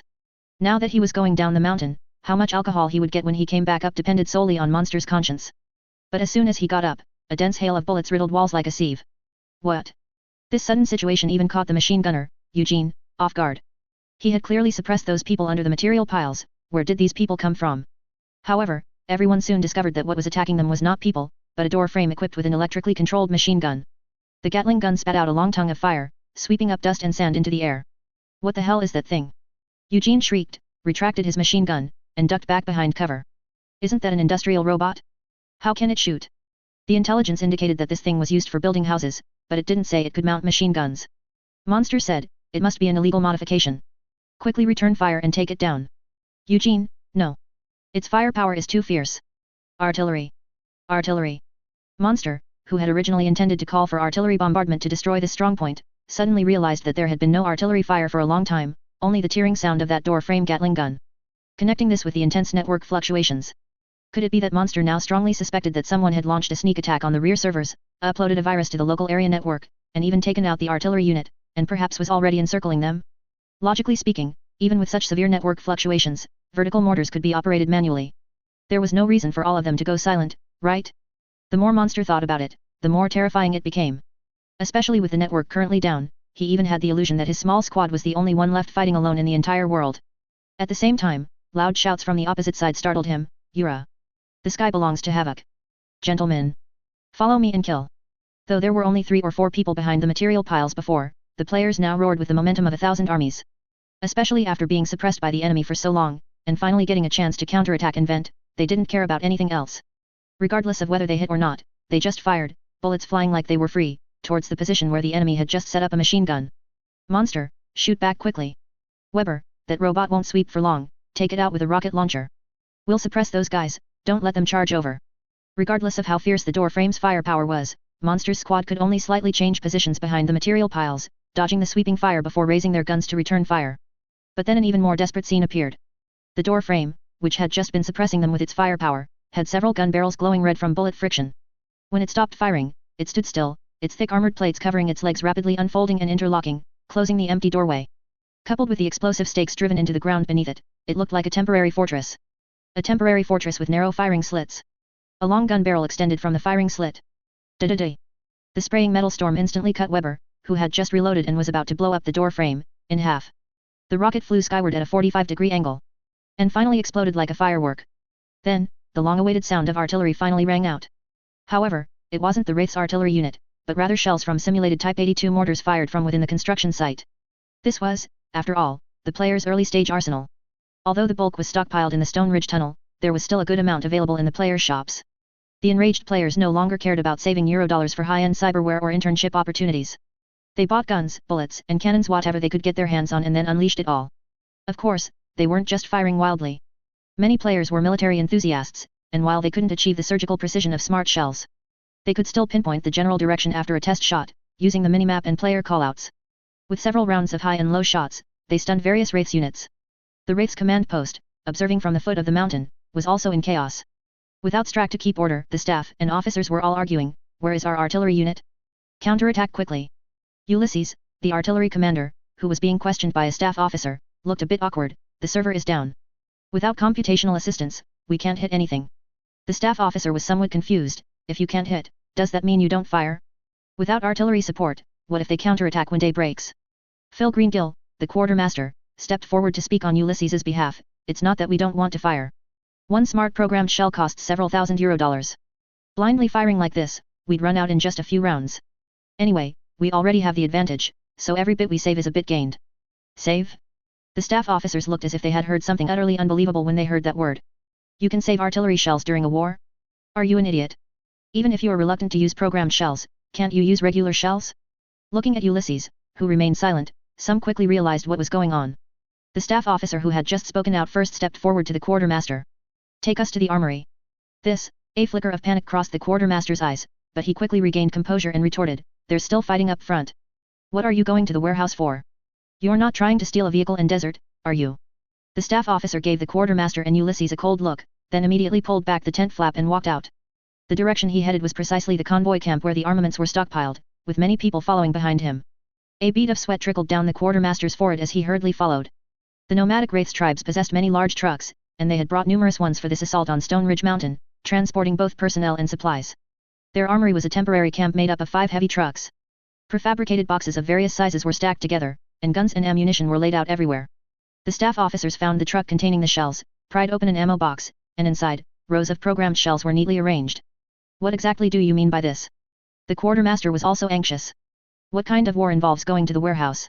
He immediately signaled to the surrounding guards, making them point their guns at the staff officers. I'm telling you, Phil Greengill, I've been fighting my way up in the Wraiths since I was a kid, shedding so much blood and earning so many merits. How dare you, a stray dog kicked out by melee tech, doubt me? He glared at the staff officers sternly. Who do you think you are? Believe it or not, when Master Strack returns, he'll be the first to lop off your heads. But Phil Greengill, whose name had been called out, didn't care about any of that. He loudly ordered his guards, keep opening them for me. Find out exactly what's going on. I want to see if you dare to shoot. The guards exchanged glances, hesitant to step forward. Other staff officers behind him whispered in his ear, advising him not to fall out with the other party at this critical juncture. Most quartermasters in the Wraiths likely had connections, and these junior staff officers might not be able to afford to offend them. But Phil Greengill was as stubborn as Astro Boy. Seeing that no one dared to step forward, he went up himself and kicked open a box. A box full of programmed shells. Then he kicked open another box, full of conventional mortar shells. This continued until he kicked open the sixth box, and the atmosphere in the room solidified. Because inside, it wasn't shells, but steel pipes wrapped in oil paper. Yet the seal clearly read, XN3 mortar universal shells. The quartermaster was trembling all over. After all, Arezaka's armaments were hard currency in the Badlands, let alone in Night City, a global hub for smuggling. Who with goods wouldn't want to sell them here and make a fortune? Arezaka had sent hundreds of programmed shells, thousands of conventional mortar shells, and numerous conventional rifles and ammunition. In the quartermaster's view, fighting a group of mercenaries didn't require such good stuff. Instead of wasting it on the battlefield, it would be better to profit from it himself. For this, he had conspired with Ulysses. The goods would be smuggled out through Night City, splitting the profits 6:4. When the inventory was taken after the conflict, Ulysses would simply say the shells had been used up. War was inherently a good opportunity to clear accounts, and a prime time for people like them to skim off the top. However, the quartermaster had told Ulysses that they would sell half and keep half. But in reality, he sold 80% of the smart shells and 50% of the conventional shells, then used conventional shells to fill the void left by the smart shells. And steel pipes to fill the void left by the conventional shells. He made a net profit of €210,000. It could be said he had struck it rich. Only, what he and Ulysses hadn't expected was that the price for this windfall would come so swiftly. The mercenaries on the mountain resisted with unusual tenacity, entrenched in the unfinished construction site, refusing to retreat no matter how much they were bombarded. Moreover, there were so many hackers, who directly crashed the entire local network, even tying up Strack himself, preventing him from disengaging. However, when it rains, it pours. Just as both sides were in a stalemate, unsure how to resolve the situation, a comms officer rushed over. Bad news, sir. Some Aldcaldos have moved out a lot of robots and exoskeletons from the tunnel. Our brothers can't hold them back any longer. What? Everyone was greatly alarmed. Because, at first, neither the Wraiths nor Arezaka had even bothered to look at this Aldcaldos tribe outside the Badlands. After all, their combat personnel totaled no more than a few dozen. In a battle of this scale, merely holding the tunnel would have been enough. Now, you're telling me this group of nomads not only held the tunnel, but they've also broken out. What kind of robots? How many? They're bipedal, look almost like doors. Everywhere you look, there are at least 60 or 70 of them. Their firepower is too strong. And there are a bunch of square-shaped things running on the ground, darting around everywhere. Our brothers simply can't hold them. Chapter 184 I am a Roman soldier, who is Jesus? The wraiths surrounding the Stone Ridge tunnel were rooted by the mechanical forces that burst out, their firepower completely overwhelmed. Facing the roaring. Due to the sensitivity of Night City, Lin Miao didn't transport many things into the city. The agency on the hillside also served as a factory and small warehouse. The remaining military equipment was almost entirely stored in the tunnel. The wraiths clearly realized this, which is why they chose to encircle but not attack, hoping to slowly deal with the surrounded Aldcaldos after taking down the construction site on the mountain. After all, they also knew that a lot of the new industrial robots produced by that company were hoarded in the mountain, and those were all money. But they probably didn't realize that sometimes, weaponizing civilian industrial products might only require a tiny modification. Especially when there are prior preparations, the speed of modification is even faster. Even Saul himself changed into an MT3, holding a Satara and continuously shooting at the collapsing wraith's front line. Each electric pulse of power made one scalp tingle, not to mention that each MT3 was accompanied by a door frame in collaborative combat. Big iron blocks paired with big door frames, plus transport platforms with automatic machine guns scurrying around, the three combined to form a net of fire that completely rooted the wraiths. Bang! Bang! 2 more electromagnetic shotgun blasts fired. Saul peeled open the barrel to remove the casing and reload. The gun, which was originally quite large, now looked somewhat small in the MT3's hand. This thing performs even better than I imagined, and I seem to be getting more and more used to it. Saul felt the exoskeleton limbs, which reacted noticeably faster than the MT1, and said with some emotion, and there's almost no neural pressure on me. Mitch, how did they do it? The Aldecaldos also had their own communication channel, and Mitch himself was currently in the tunnel assembling more weapon modules for the robots. Do you want to hear the truth? Pan Am Palmer interjected in the channel. Of course I want to hear the truth. Are you planning to lie to us? Mitch, you even want to lie to me. Special artificial intelligence algorithms. This is a very dangerous thing for us. Mitch took off his auxiliary optical device from his head, his expression complex. Using an auxiliary AI to read your neural signals, simulate your body's movements, and then make predictions in advance, if it continues to develop, this exoskeleton might move before you do. I heard they're using the Voodoo Boy's old Poseidon. Now you know how dangerous this thing is, right? Move before I do? How is that possible? Pan Am Palmer was a bit skeptical. You tech guys just love to brag, Mitch, don't try to fool me. I'm not lying to you. Mitch was also helpless. This level of AI algorithm would probably be extremely difficult for even large corporations to develop. Horizon Corporation isn't cooperating with Melee Tech, are they? It's possible it's a new algorithm developed by Melee Tech. Mitch was only half right. It was indeed a joint development project between Lin Miao and Melee Tech, but the algorithm was not developed by Melee Tech. Instead, it was an analysis and replication of the Power Armor's auxiliary program extracted from that system.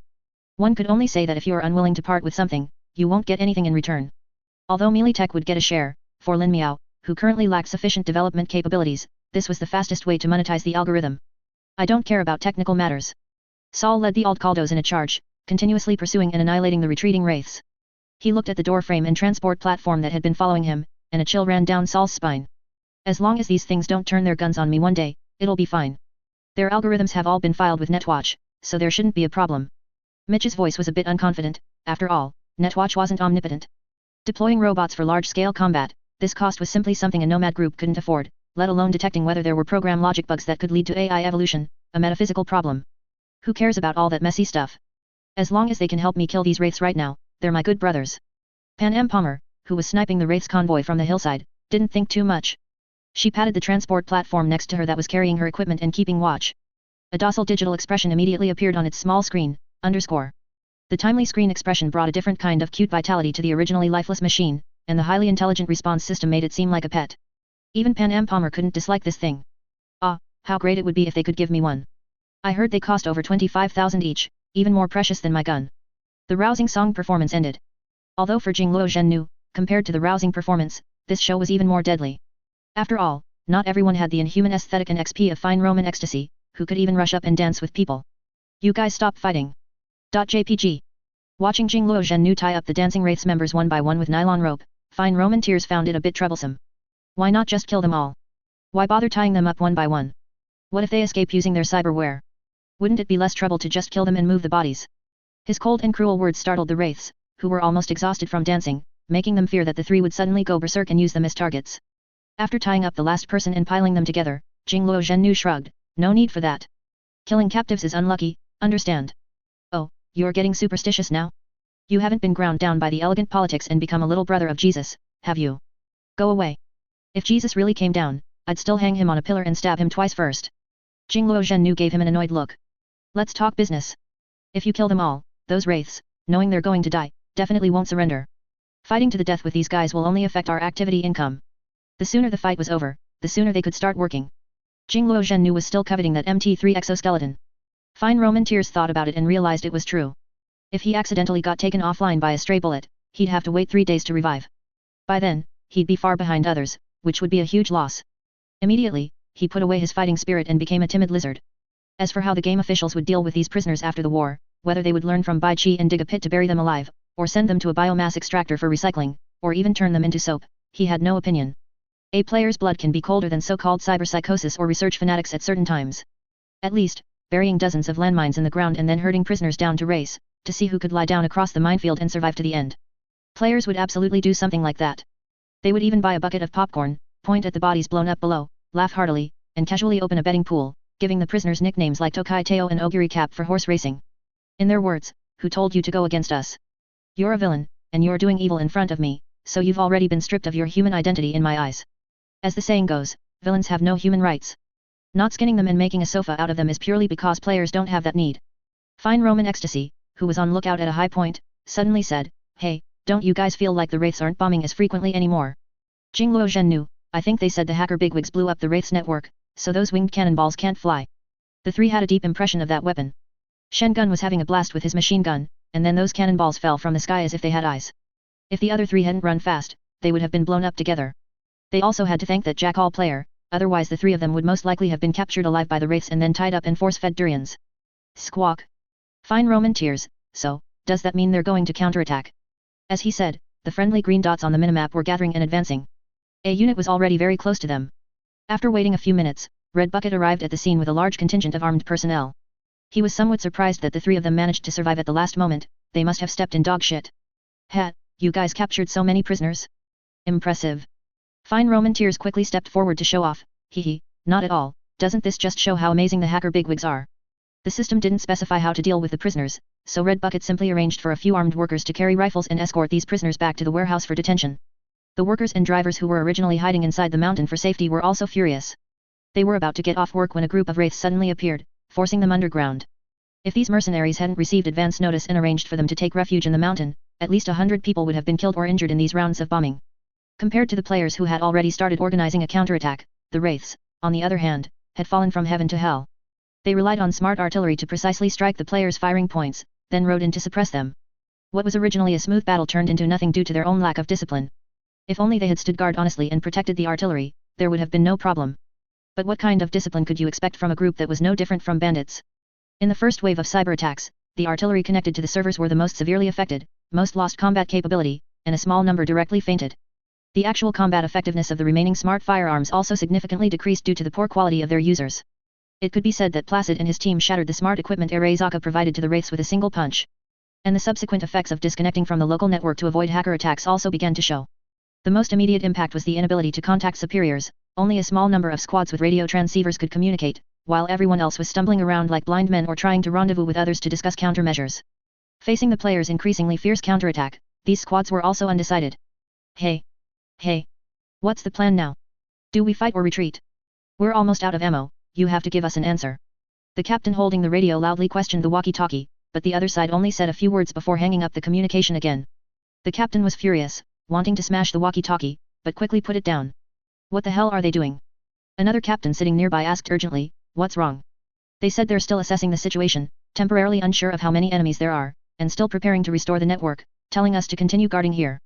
The sitting wraith Cotter, clutching the wound on his shoulder, was almost laughed at by anger. Guard here? That's easy for them to say.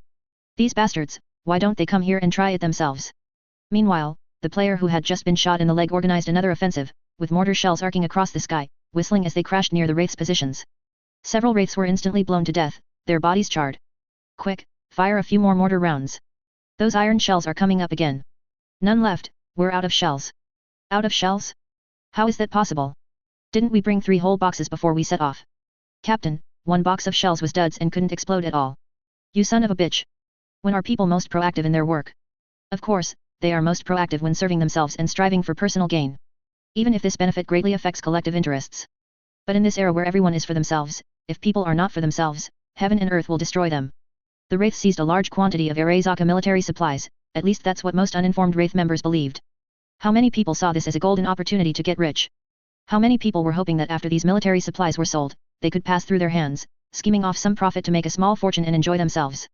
Now you're saying we should fire them off instead of selling them for money to distribute among everyone? Are you crazy or am I crazy? Although many people mocked the chairman as a transport captain, with dollars used for speculating on land and buying pianos. But this is precisely a common problem among all armed organizations that are not people's armies. A military group that you rally through self-interest will naturally cultivate a cohort that prioritizes their own interests. The military equipment issued today might appear on the black market the next day. Weapons, military supplies, even the rations of ordinary soldiers, those gluttons wouldn't care about your this or that. If you hinder my money-making, be careful, I might send you to the black market too. Before even reaching Night City, from Wraith strategists and high-ranking cotters down to quartermasters, everyone had made their calculations, contacting buyers early on. On the first night in Night City, they covertly smuggled the goods into the city via Dogtown to exchange for cash. Probably only outsiders like Phil Greengill, an ex-corporate dog who was ostracized and couldn't get into the core interest circle, would be completely unaware of this. But everyone has already put the money in their pockets, so what can you do? Even if Strack came, would he dare to kill them? This was the reason for the quartermaster's impunity. You want to investigate? In the end, it would just fizzle out. The Aldcaldos are only able to maintain their advantage because of the large amount of equipment in the tunnel. They are outnumbered, so as long as we can capture the tunnel and secure the military supplies in the warehouse, utilizing these things will allow us to take this small town in one fell swoop. Stone Ridge Tunnel? Haven't you seen the terrain there? The tunnel entrance is so narrow, and it's full of their defensive fortifications. How do you plan to take it? By throwing lives at it. Then what do you suggest we do? Now those industrial robots and exoskeletons have firepower that's not inferior to ours. A frontal assault on the mountain is definitely not an option. If not, we'll organize a bomb convoy and blast our way in from the main road. Do you think the enemy artillery are blind? There's no cover on such a wide road. Can you really charge in? The entire command room was in an uproar, and Strack was still being interrogated by players on the network, so no one could come out to take charge of the overall situation. This was an inevitable situation. Proposing completely unfeasible tactics, then letting others reject them, thus avoiding being labeled as slacking off. In the end, even if they lost the battle, they would have a reason to shirk responsibility. Oh, I said it long ago, we couldn't fight like this. If only you had listened to me. And Phil Greengill, who was ostracized, stood aside with his arms crossed, silently watching these people shirk responsibility. He found that the Wraith seemed no different from a corporation, everyone was vying for power and profit, meticulously calculating for their own interests. Regarding the shells, if he hadn't exposed it, who knows how many people would have kept it from him. Just then, another messenger entered the tent. Report, someone has withdrawn from the mountain. With the network down, the once efficient information communication could only be relayed orally, making many people unaccustomed to it. Withdrawn. Some staff officers frowned, they didn't remember giving any orders to retreat. One person asked, which squad are they from? It seems to be directly under the artillery, 7 Squad Stevenson. Someone in their team was seriously injured and was carried down on a stretcher. Everyone had an expression of sudden realization. No wonder, it was probably casualties from the previous cyber attack. Yuri Kings nodded, all right, I understand. Have them take the injured for treatment. But Phil Greengill, standing nearby, frowned. Carrying injured people down the mountain on a stretcher? Is this how the Wraiths operate? He felt something was off, but it might just be him overthinking. Maybe they were good brothers, and no one said the Wraiths had to be emotionless killers, right?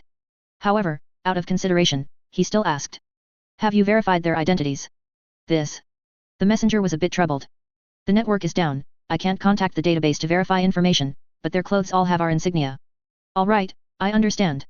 You can go now. Except for Phil Greengill, no one else saw any problem. Whether it was the Aldcaldos, or the mercenaries and workers on the mountain, they were still far from here, and there was no way they could infiltrate the artillery. It was only when Shuiyu and Bald 47 carried the dead man closer to the Wraith's encampment at the foot of the mountain that they realized how truly disorganized these people were. They walked all the way into the medical area, and not a single person noticed anything unusual about their identities, nor did anyone question or interrogate the players. It was so easy that even they themselves couldn't believe it. Holy crap, we just walked in like this? Is this for real? We're already in, it can't be a trap, can it? Hard to say. Maybe there are hundreds of axemen hidden somewhere, just waiting for a signal to rush out and hack us to death. Hehe, watch me, silent and armored, 100 riders raiding the Wraiths, my deeds shaking the world. Chapter 185 Collapse. Due to a lack of a command system, the newbie players' fighting style was quite chaotic. They were practically fighting their own battles, forming small teams with a few newly acquainted companions, and then charging towards the locations occupied by the Wraiths. Players are not suited for a military command style where orders are strictly followed. Giving them a general objective and allowing them to improvise can sometimes yield unexpected results. For example, right now, although the players were fighting chaotically, each fending for themselves and rushing around, there were advantages to this disorder. The Wraiths, who had lost network connectivity, couldn't receive timely information about allied forces, and whose command system was in complete disarray, now had to admit a startling fact. That is, the enemy's numbers were several times their own.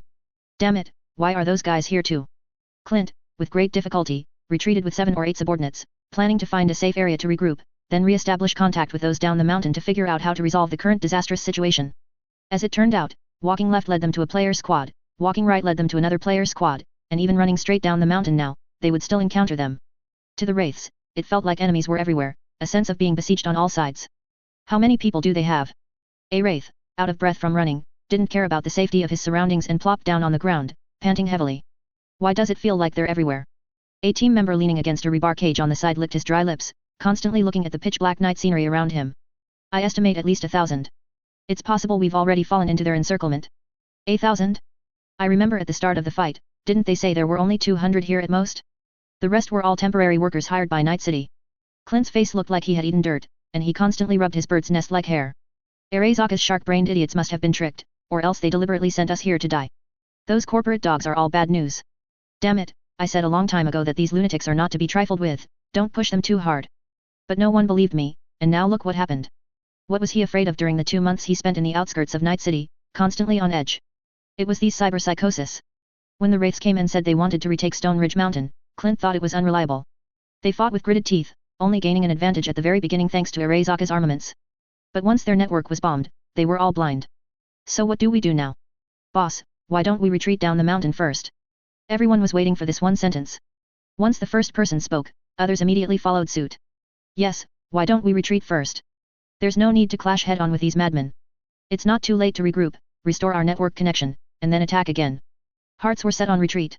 Upon realizing that if they continued fighting, these cannon fodder might even lose their lives, they all began to back out. You really can't blame them for being cowardly and afraid of death. They aren't a group bound by family ties like the old Caldos, everyone came because of your reputation. Spending all day in the Badlands, exposed to the elements, eating and drinking poorly, fighting an easy battle is one thing, but do you really expect us to die for you? How much money, brother? Firing 3 shots into the sky is already considered doing justice to the bounty. In this regard, the Wraith's will to fight was significantly weaker compared to the gangs within the city. At least major gangs like the Tiger Claws and the 6th Street Gang truly had many loyal followers willing to fight to the death. Run? Where to? Clint glanced at his retreating subordinates. If we go down the mountain now, those guys will definitely use our heads as a warning to force others to fight up the mountain. Then, we go into the city. A small man holding a rifle swallowed. Didn't they say Night City is full of money and women? Anyway, we have guns, so can't we make a living there? Clint knew at a glance that this guy was an uncultured bumpkin who had never been to the city. He'd just end up being sold on the market, so Clint couldn't be bothered to respond to him. However, regarding the matter of fleeing, everyone present was surprisingly in agreement. Clint simply pulled out a pack of cigarettes from his pocket and passed them around. It seems we can't stay here now. I'll find an opportunity to take you to Atlanta. I have acquaintances there, and we can still make a living. And so, the Wraiths, utterly lacking military discipline, lit up cigarettes in the darkness and began to smoke contentedly. They were completely unaware of how conspicuous the sparks from their cigarette butts were at night. To even get a drag, even the lookout came back and huddled with the crowd. There was no other way, the cigarettes they smoked were not tobacco products but addictive substances. When high, who cares about anything else? So arrogant? They're completely disregarding us, the Roman elite. Jingluo Zhennu, lying behind a large rock in the distance, could clearly see the smoke-shrouded sparks. He was truly enraged. Quickly report the position to Mongolian top laner. I'm going to send these people to heaven one by one. No, fine, Roman Ecstasy said, hanging up the communication. Mongolian top laner said someone has infiltrated the Wraith's main camp. They're planning to hit them hard, so they've all taken their mortars down the mountain. They don't have time for these small fry. Damn it. Jingluo Zhennu didn't get angry. He slowly stood up from behind the rock and said to his 2 online friends, if they don't have time, then we'll do it ourselves. You 2 flank from the left, I'll sneak around from the right. A pincer movement will surely take the enemy easily. Romano Filquili, brother, there are at least 8 of them, and we're only 3. Are you crazy? Jingluo Zhennu, what's wrong with 3? The Spartans only had 300, for crying out loud. Fine, Roman Ecstasy, you're right, but it seems we're about to go offline. The game's network administrator won't let us renew our subscription. What do you think we should do? It was already 3 or 4 in the morning, which translated to afternoon on the other side. Those who worked the night shift also had to go offline. When the main force came online, there would be no food left for them. Romano Filquili, if we die, we die. Let's go, let's go. In a short while, the 3 had run around the Wraith stronghold and surrounded them from both sides. Don't move. Hands up. Surrender your weapons and you won't be killed. FBI, open the door. However, what the 3 never expected was that before they even made a move, the group in front of them had already lost their combat effectiveness. One by one, the Wraiths lay sprawled on the ground, their eyes hazy as they stared at the sky. The rolled-up drugs in their hands were intensely stimulating their numb nerves, their expressions as ecstatic as could be. It was a scene of mass drug-induced euphoria. Some even forgot themselves, reaching into their pants to grope around. Clint didn't know what was happening. Perhaps the previous combat had made them too tense. As they were smoking, someone suggested adding something to relax. How could addicts refuse the invitation of getting high? Moreover, they were already planning to run away, so they might as well have something to boost their spirits for the journey, right?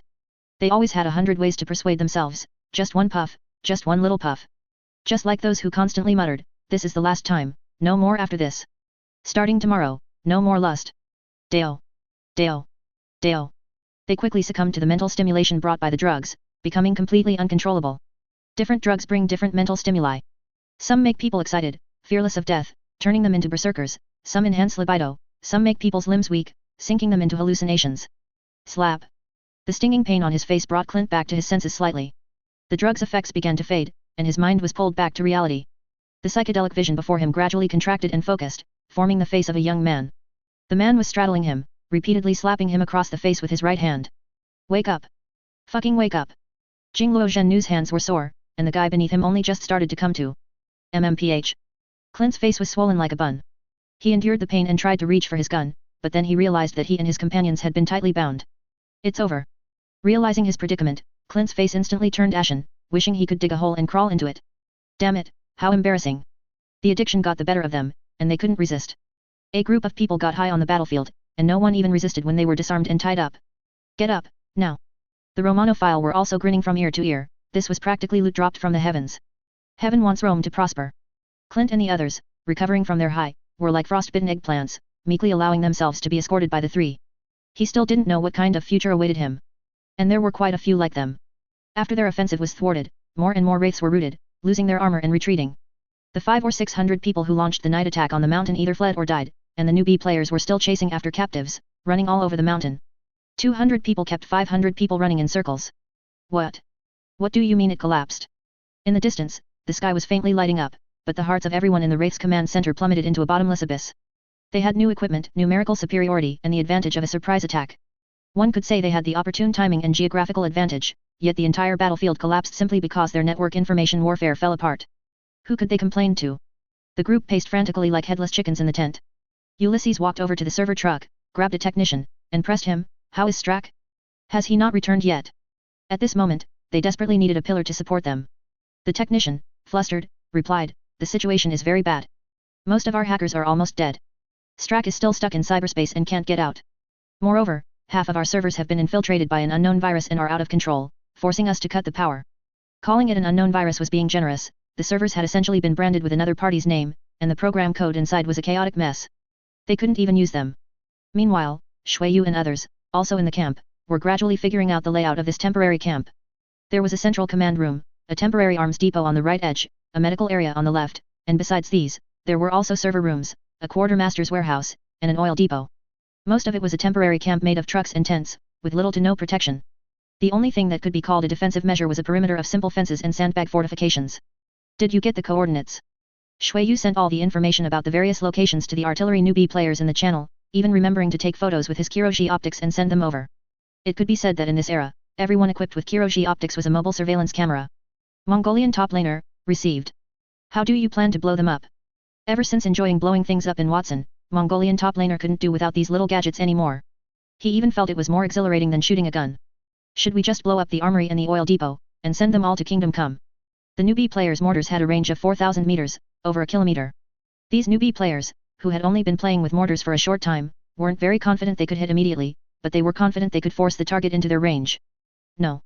Upon hearing this, Tutu became anxious. Are you guys really that wasteful? Once we take these people down, everything will be ours.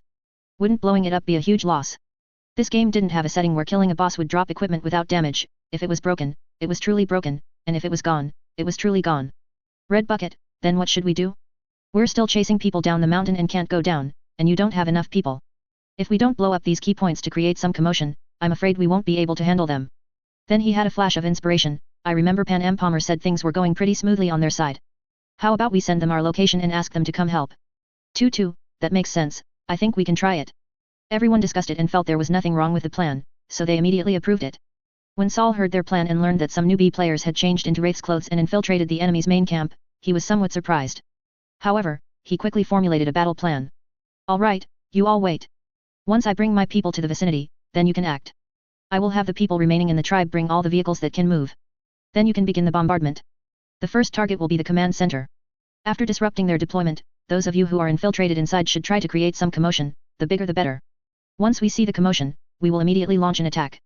The plan was crude, but overly detailed plans often have a low success rate. A one-shot deal is the norm in most historical moments. Whether the plan could succeed mainly depended on its execution. The newbie players had no objections. In fact, Red Bucket's side even proactively sent a group of higher-level newbie players down the mountain to cooperate with the attack. The two groups acted immediately. Having already broken the Wraith's encirclement of the tunnel, Saul immediately led the Aldcaldos, dozens of vehicles strong, galloping across the Badlands in the morning light. The dust raised by the wheels created an aura of a mighty army in the early morning, even making the surrounding ground tremble slightly. But in reality, there were fewer than 100 people in this convoy. Shuiyu and other stealthy newbie players were also clearing out the outpost sentries. Early morning is always the easiest time to feel sleepy, and many of the Wraiths, who had been busy all night, were very tired and completely failed to notice that those who had just taken over guard duty had lost their lives. Buzz. As the last hacker's brain was fried in the ice water, the busy technicians had to face a cruel reality. All of their servers were completely down. Even their tablets and computers, any electronic devices connected to the local network, all automatically shut down. His Adam's apple bobbed as he tried to report the situation, but then a strange chirping sound came from the sky. It sounded like a buzzer and also like bullets, and the sound grew louder and closer. Then several fireballs exploded in the center of the camp, the blast tearing the nylon canvas of the tents to shreds, and sending many people nearby flying.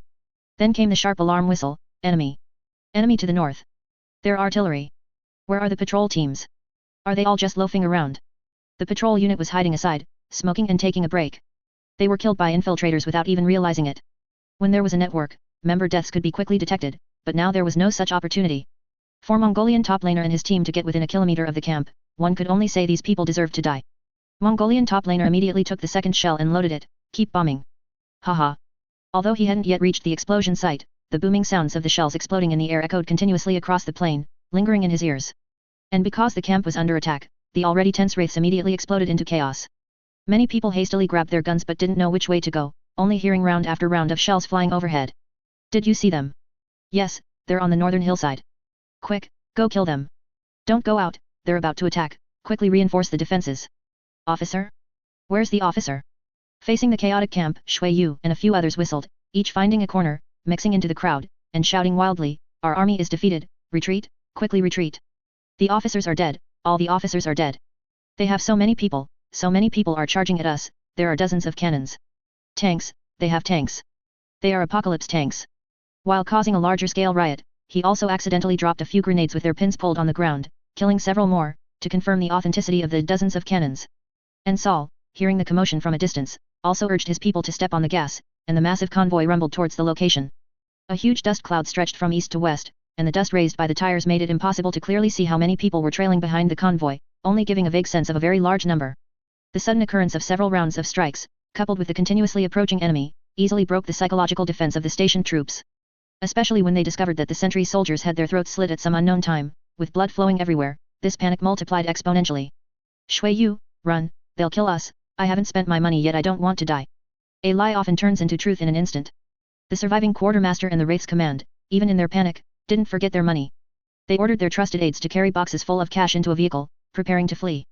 This scene was quickly noticed by others. Yuckler Hill, he ran away with a lot of money. The entire front collapsed. Chapter 186 The difference between bandits and gangsters. The chaos triggered by the sudden attack escalated step by step due to multiple factors, turning the entire camp into a mess, like a spilled pot of paint. Even more terrifying was that, after the disturbance, the Wraiths didn't organize a counterattack or defense. Instead, after a brief moment of confusion, they all rushed towards the ordnance depot, fuel depot, and other locations. For an army, or any militarized organization, discipline is always the most important thing. What are you doing? Put that down. The Wraiths members guarding the ordnance depot were lucky enough to avoid the first round of shelling, but they quickly discovered that people were taking advantage of the chaos to steal valuables from the warehouse. The on-duty personnel quickly called their companions, threatening the thieves with guns, go to hell. I've been sick of you guys for a long time. Seeing that they had been discovered, the thieves simply gave up, pulling out their guns to confront them. You guys always eat and drink well, hogging all the good stuff. What? You can touch it, but we can't. Managing logistics and procurement is always a lucrative position anywhere, even a doorman can get a few sips of leftover soup and live a comfortable life. No wonder others were envious. More and more people were sneaking over in the chaos. Seeing the situation tending towards uncontrollability, the commanding officer knew he had to be tough. So, he immediately pulled the trigger, shooting the thief dead on the spot. His decisive aura successfully intimidated others with ulterior motives, and their momentum waned. Just as he was about to order his subordinates to throw the body out as a warning, and then figure out how to escape, a gunshot rang out from the crowd, blowing off the top of his head. He fell backward to the ground, his eyes filled with disbelief. Immediately after, someone in the crowd shouted, I've been sick of this guy for a long time, living it up while we fight and die on the front lines. Brothers, grab what you can, it's yours if you get it. The inhibitors they sell are more expensive than in the city, and they even dilute them with saline solution. I'm sick and tired of it. The crowd began to stir. After all, when it came to this, they were well versed, who could be better at stealing than the Wraiths? Their only way to make money was to steal. They stole from corporations, passers-by, and other nomadic tribes, then smuggled the goods for Eurodollars. Although there were also some businesses that had agreements with corporations, collecting tolls, those were not the kind of money these small fries could touch. The atmosphere between the surrounding people and the warehouse guards grew increasingly tense, with many pulling out guns and pointing them at the guards, telling them to move aside. Even though the outer perimeter was still being bombed, and they didn't even know if they would survive, they were already pointing their guns at their own people. Bang! One guard finally couldn't hold back and opened fire. Someone in the crowd was shot and fell, but even more people rushed forward, and the entire warehouse plunged into a chaotic struggle. The Wraiths, who were companions an hour ago, were now fighting each other, causing even more casualties than the first round of bombing. But the players who had snuck in swore they hadn't done anything. The person who shot and killed the officer was not one of them, nor were they the ones inciting the crowd to storm the warehouse. They just stood by and inexplicably watched a good show. People inside the warehouse were shooting at each other, tearing at the piles of alcohol, inhibitors, and cyberware components, moving them one by one to their vehicles. The same thing was happening at the armory, the fuel depot, and even at the officer's private car. Baldy 47 stroked his bald head. My goodness, these kinds of characters dare to attack us at night? They feel even worse than the Tiger Claws. They're just a bunch of bandits and robbers. Their underlying logic is different from gangs like the Tiger Claws. A stealthy newbie player pushed up his glasses. Although he said newbie, he looked to be in his 30s. Many people in gangs like the Tiger Claws choose to join because they hope to maintain this large gang to protect their own lives. Although they may disrupt the living environment of others around them, overall, they are inclined towards a stable underworld, because their goal is to make money, and illegal activities are just a means of profit. They themselves still need to rely on existing society to survive. But the wraiths are more like brigands, similar to the Shandong Beards, Northeast Horsemen, or Hebei horses. They only plunder existing societal assets, regardless of black or white, rather than engaging in construction or production. They are pure disruptors of order. Those bandits you see on TV who are righteous and have national integrity are all fake, fabricated. During the Liberation War, under the command of the principal, all anti-communist individuals, regardless of reason, were to be incorporated. The bandits in the Northeast once exceeded several 100,000, and we wiped them all out. Dude, what do? You know so much about bandits. Shui Yu, who was watching the show from a corner, listened with great interest and couldn't help but ask, you don't happen to specialize in this, do you? Of course not. In modern society, who would be a bandit for no good reason? Crimson Killer's tone was gentle, and his voice sounded very kind. My ancestral home is in the Northeast. My grandfather's generation suffered a lot from bandits and returning landlord militias. He told me stories every day when I was little, so I know quite a bit. Just from the influence of bandits, more than 200,000 people died in our area. Buried alive, slashed with knives, tongues pulled out, stripped naked and scalded with boiling water, then swept with a broom. They called that sweeping the 8th Root Army's hair. There were even more cruel methods like poor boys turnaround and clipping porcupines. The Maelstrom can't even compare to them. Just listening to the other person calmly describe those methods, the players couldn't help but gasp. They had never heard such things before. You know, even the players, whom the current gangs fear, rarely torture their victims. Most of the time, they just shoot them dead and get it over with. Shui Yu shook his head, sighing, old society turned people into devils. Modern society is better.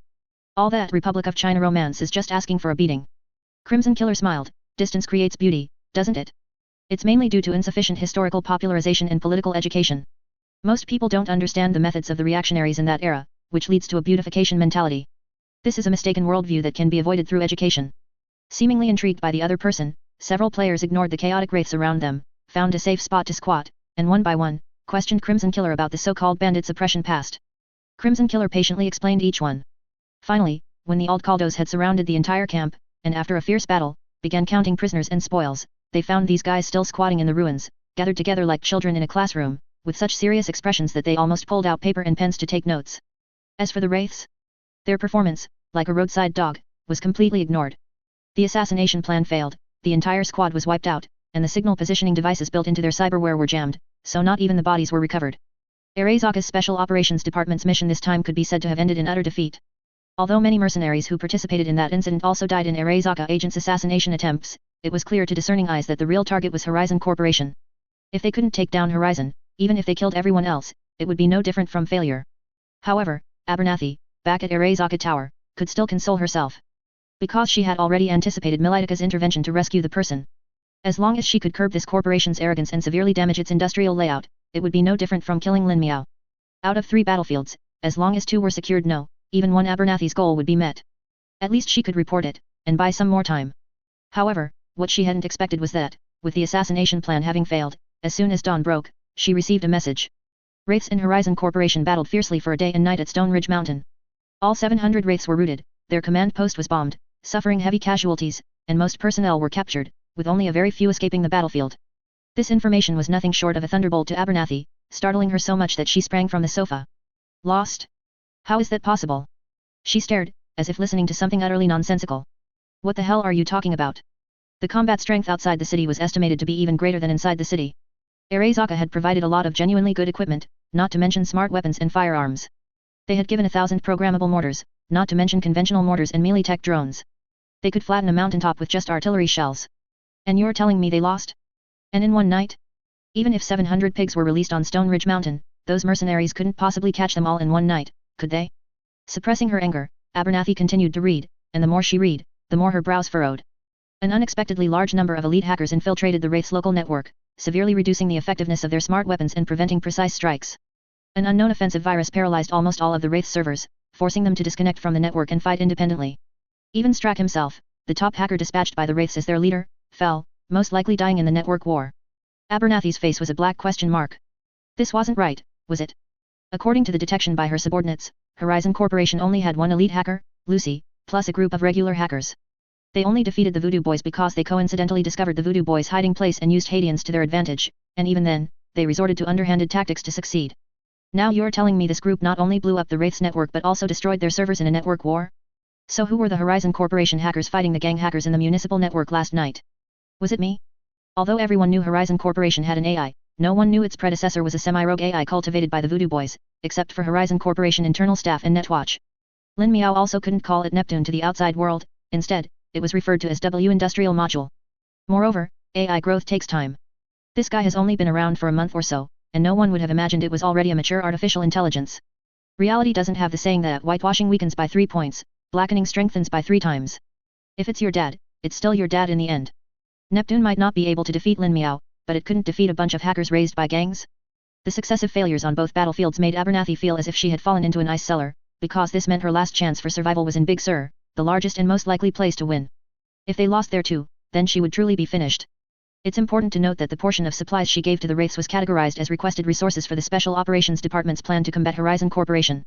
If they lost, this debt would fall on her. Losing meant that all the resources she had painstakingly accumulated over so many years would be for naught, all recovered by the company's board of directors as compensation. Forget about resigning, she would even lose her life. Abernathy paced back and forth in front of her office's floor-to-ceiling windows. Although her entire body had been modified and her skin no longer secreted sweat, she still felt a terrifying sensation of cold sweat streaming down. She controlled her emotions, pressed the call button to summon her secretary, then sat in her chair and spread her legs. Who is in charge of Big Sur? The battle-hardened secretary immediately understood, kneeling down while saying, Valerie from Counterintelligence. Jenkins secured this opportunity for her, saying she wanted to use it to wipe away past disgrace.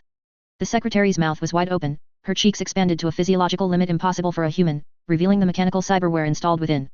One could only say the variety was endless, from vibrating spheres to vacuum pumps to bifurcated, curling tongues, everything imaginable, beyond human limits. As a company executive, especially in an intelligence agency, Abernathy would avoid using addictive drugs to affect her thinking, so she often sought other forms of release. Valerie. Abernathy, while being serviced by her secretary to relax her body, pulled up Valerie's data from the database. She remembered this person. Valerie was the one who messed up the matter concerning the Watson fire last time, even though it was Abernathy's instruction. She wanted to use that opportunity to teach Jenkins a lesson, and then she would step in to resolve the issue, but she didn't expect the opponent's strength to be beyond imagination, directly taking her down. Now it seemed Valerie's failure was not due to a lack of fighting ability, her resume showed she had considerable strength. With the failure at Stone Ridge Mountain, Abernathy's expectations for the Wraiths also dropped to the lowest point. Prepare the AV. I'm going to Big Sur. Just in case, dispatch 2 Arezaka military detachments south from the Republic of Oregon. I want all these people to die there. Oregon is located north of California, and further north is Washington State. These were all free states that declared independence after the American Federation split, and later formed their own republics. However, in the eyes of both NUSA and Arezaka, these free states were merely fish on the chopping block. Their local governments had virtually no military strength, relying entirely on corporations to sustain them. To maintain business, Arezaka had military forces stationed in various states. Stone Ridge Mountain. Toppled building frames were everywhere, large amounts of modular construction materials were destroyed, and wisps of smoke rose from the scorched earth, telling of the fierce battle that had taken place there last night. The workers emerging from inside the mountain were still shaken. They had hidden inside all night without sleep, their ears filled with the thunderous sounds of artillery and gunfire. They were terrified that the attackers, who had appeared from nowhere, would rush into the town and drag them out to kill them. They could only pray continuously and regretted why they had come to work outside the city, wishing they could immediately burrow back into Night City to hide. However, when they emerged, they saw the captured wraiths lined up in a long queue, each one dejected, many with injuries. On both sides of the prisoner group stood many armed mercenaries, escorting these captives, all holding their heads high and brimming with excitement. This was the first proper battle for the newbie players in the new version. Before, they had only played in Brain Dance, this was their first real combat experience. With such a great victory, it would be false to say they weren't excited, their heart rates all soaring above 120. Tutu stood on the pipeline, holding a list of spoils of war, shouting loudly to the people below, last night, the wraiths attacked the construction site. After a night of bitter fighting, 173 wraiths bandits killed, 434 captured, over 60 missing, and 27 remaining at large. 1,741 various firearms, a total of 19 tons of various caliber ammunition, 22 individual smart mortars, 2 vehicle-mounted mortars, various artillery shells, various rocket launchers. If converted into Eurodollars, it would probably be in the hundreds of millions. The only regrettable thing was that the players who logged in during the day missed the main part of this battle because they had slept through the night. They only arrived late when they first logged in, helping to catch the scattered wraiths. This made many players who missed the event beat their chests and cry, "Oh, no. You bastards, why couldn't you come during the day? What kind of night monster siege is this damn developer doing? They don't even announce events in advance. I was so foolish, really. I only knew that normal people would come looking for trouble during the day, I didn't know they would come at night too." Nearly half of the players missed this event, which in any game would be considered a major decision-making error. Most likely, they would be flamed until they were unrecognizable. But Lin Miao couldn't help it. He wasn't a real game developer, nor did he have a world modulation mode. It wasn't up to him when the wraiths would come looking for trouble. Moreover, he couldn't share the night battle players' spoils with those who missed out. That would be unfair to the players who worked hard all night. So now, he either had to exhibit the traditional art of game developers playing dead, ignoring players' complaints by relying on the game's irreplaceable nature, or provide extra compensation. According to normal corporate operations, the former would certainly be more appealing.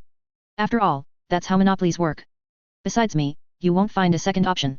I can raise prices and insult consumers however I want, you'll still obediently come back to work for me in the end. But Lin Miao couldn't do that, because what he wanted wasn't player daily activity or player spending. It was the player's enthusiasm. After all, he wasn't a god. Even if he knew Arezaka was going to make a move against him, he couldn't pinpoint it to day or night. Urgent notice: last night, due to the development team forgetting to review when uploading new version content, the version event content was automatically uploaded, triggering a night battle without prior notice. The development team is truly sorry for this major error, and as an apology, 2 programmers' heads have been cut off. Doghead, doghead. Ample compensation content has also been prepared. Starting today, normal gameplay activity time will be extended from the original 12 hours and dormitory comfort conversion time, to 12 hours during the day and dormitory time, and 4 hours of free activity time at night. Note: unused night activity time can be accumulated forward at a 4:1 ratio. If you do not log in tonight, tomorrow night's activity time will be extended to 5 hours, with a maximum accumulation of 12 hours. It stops when used up. Additionally, players who did not log into the game at Stone Ridge Mountain last night will receive an 80% off MT3 purchase coupon as compensation, valid permanently. Chapter 187: A win-win situation. Players cheered as their playtime increased a win. Lin Miao was happy that players could generate more value, another win. Night City would see even more lively street gunfights, yet another win. This was a triple win situation. As for anyone who got hurt in the process, Lin Miao could only offer his silent condolences. And for that 20% discount coupon as compensation, as long as Lin Miao made a profit, it was fine. However, subsequent problems quickly arose. Many workers were so terrified by last night's chaos that they proactively submitted their resignations to Lucy. "Are you sure you don't want to reconsider? I believe you've seen that our people will do their utmost to protect the workers' lives. If you return to the city, you might not get equivalent pay, and your working hours will be longer." Lucy still tried to persuade them, but many workers were determined to leave. "Sorry, but we also have to consider our own safety. After all, it's a bit dangerous here." Some rumors had also spread among the workers. Horizon Corporation had offended Arezaka, and similar incidents would surely happen frequently in the future. No one could say for sure if they would die in another skirmish if they continued working. Even worse, they might be targeted by Arezaka for working for Horizon Corporation. Ultimately, less than half of the original workers were willing to stay, most of them Haitians and people from Watson. Sigh. After seeing the workers off, Lucy slumped weakly onto the table, stretching her body. Despite staying up all night and repelling the Wraith's attack, she couldn't feel happy at all. Because Arezaka's goal had been partially achieved in another way. Not many workers dared to work for her while defying Arezaka. Even she could imagine that if Arezaka's hard tactics didn't work, they would surely resort to soft ones next, sending people to coerce workers and material companies, prohibiting them from providing services to Horizon Corporation. The situation would only worsen. Ugh, this is so annoying. Lucy felt that she was not cut out for this kind of work at all, she just wanted to do hacker things. What should I do? If this continues, we definitely won't be able to finish on time. Agonized, she let out cries of despair, racking her brain but unable to come up with a solution. Even if player working hours were extended to 16 hours, it would be difficult to make up for the gap caused by the sharp decrease in worker numbers. I'm going to grind this game to death. Mambo. However, she suddenly paused when she heard the cheers of the players downstairs, celebrating their increased daily playtime. That's right. Lin Miao had said that whenever she encountered something she couldn't solve, she should find these people and let them figure out a solution. Let's try it. With a tentative mindset, Lucy placed an order on the task system. She suddenly had the illusion that she had become a middleman. Side quest: Mentor Lucy's distress. Quest background: due to the Wraith's harassment, the stability within Stone Ridge Town has plummeted, and workers are afraid to continue working outside the city. Quest description: with a large number of workers leaving, Mentor Lucy is worried that the Stone Ridge Mountain project cannot be completed on time. Is there any way to resolve her distress? Quest reward, an opportunity to have the hacker mentor personally assist with programming, purple quality daemon, firewall, application, etc. After a night of high-intensity combat, although the game time had been refreshed, many players still inevitably suffered from debuffs such as drowsiness and fatigue. They would only fully recover after logging off and resting for at least 7 or 8 hours. Of course, these unavoidable debuffs caused by staying up late could still be removed with Eurodollars. To encourage employees to minimize personal time and dedicate themselves to the company, predecessors had already provided Lin Miao with sufficient solutions. Biotechnica's sleep wave chip, $8,000 per piece. After implantation, only 2 hours of rest per day are needed to feel refreshed. The only cost is a negligible addiction. Without the chip, you will suffer sleepless nights, as well as a series of complications such as high blood pressure, cerebral infarction, and heart disease. Of course, all of this can be solved by replacing cyberware. As for whether to use it or not, Lin Miao still left it up to the player's choice. Jingluo Zhennu, 6. This game's NPC management is quite intelligent and dynamic. This is the first time I've heard that a monster siege can cause NPCs to resign. Before, they would only be dissatisfied and strike if we fed them human meat or sawdust bread. It seems we've been too kind. Fine Roman tiers, Sociology +3. Why don't we just send troops to suppress them, then enact new tax laws, raise the tax rate to 100%, and maximize working hours so they have no time or money to strike or rebel? Fine Roman ecstasy, see? This is what happens when you play certain management simulation games. Jokes aside, typical game mechanics clearly wouldn't work here, even the players themselves probably couldn't stand it. After all, they couldn't make nutrient paste from human flesh, sofas from human skin, or tie workshops and beds into one room. That would be a bit too sand-dropping. Red Bucket, leaning against the wall, casually picked up a handful of pebbles and threw them at them. Say something practical before I beat you to death. Do you know what this kind of civil engineering workhorse hates the most? Endless night shifts. These bastards were rubbing salt in his wounds, ahead. Although they didn't know how they angered the big shot, they still obediently sat next to Red Bucket, like medieval jesters, ready to offer their sweet talk. Jingluo Zhennu, this is a good thing. Why should we try to find a solution? We should try to delay the construction period instead. Fine Roman Ecstasy also nodded, exactly, exactly. But why? If they don't have work, then we do, Jingluo Zhennu slowly explained. Without those workers, no one will compete with us for jobs. We'll have all the engineering points to ourselves. A little delay is just a little delay, what's the big deal? Red Bucket listened, nodded, then asked, you're right, but what if we delay the construction period and don't get the project payment? Project payment? Jingluo Zhennu looked bewildered. Exactly. You guys don't actually think all the resources in this game just appear out of thin air, do you? This active construction project, according to the setting, is an investment project by Horizon Corporation, Melee Tech, and Arezaka. They put up the money, Horizon Construction Branch signs labor contracts with workers, and recruits construction teams to start work. But all that money is in a dedicated bank account. If you don't complete the work according to schedule, they have a reason not to give you the rest of the money. If those material companies don't get paid, how are we supposed to complete the event? Do you think it's like some construction companies in reality, where you find connections, have a meal, bribe officials to talk to bank managers, and use fabricated reasons to withdraw funds from the dedicated account to continue investing in the next building, collectively boosting the city's GDP? Corporate groups with the power to buy buildings in Night City don't play those kinds of games with you. If the work isn't finished, the client will take your life, leaving you with nothing. Jingluo Zhennu scratched his head. He didn't understand these things, but he knew these people were unreliable and couldn't come up with a proper idea. After a short rest, Red Bucket stood up, patted off the dust, and, holding the list, prepared to go check on the prisoner count. And naturally, they weren't the only ones who saw this quest, everyone had their own methods. The prisoners of war were surrounded by door frames and fully armed players in an open space, panicked and confused. The Aldecaldo's clothing was already not very particular, and now it was even more ragged, no different from tramps. A long line was also formed in front of them, with several players sitting on stools, registering each prisoner's information one by one. Name: Luca Miller. Origin: Meaning: where are your parents from? Mexico, that's all I know. They gave birth to me in a car. Gender: What do you mean? Facing the machine gun pointed at his head, the Aldecaldos reluctantly replied, male, can't you tell? That's not necessarily true. I've seen men who look like women. In this game, this still needed to be asked clearly, as it was already difficult to distinguish the gender of a modified person with the naked eye. Don't ask how the players became aware of this problem. Things like male daughter are best left in the realm of two-dimensional fiction. Every prisoner of war had to have complete information recorded. Even if they falsified it, it didn't matter, hacker players had already obtained everyone's data from the server. The main purpose of this method was to see who was honest and who liked to be cunning. This was a suggestion made by Crimson Killer.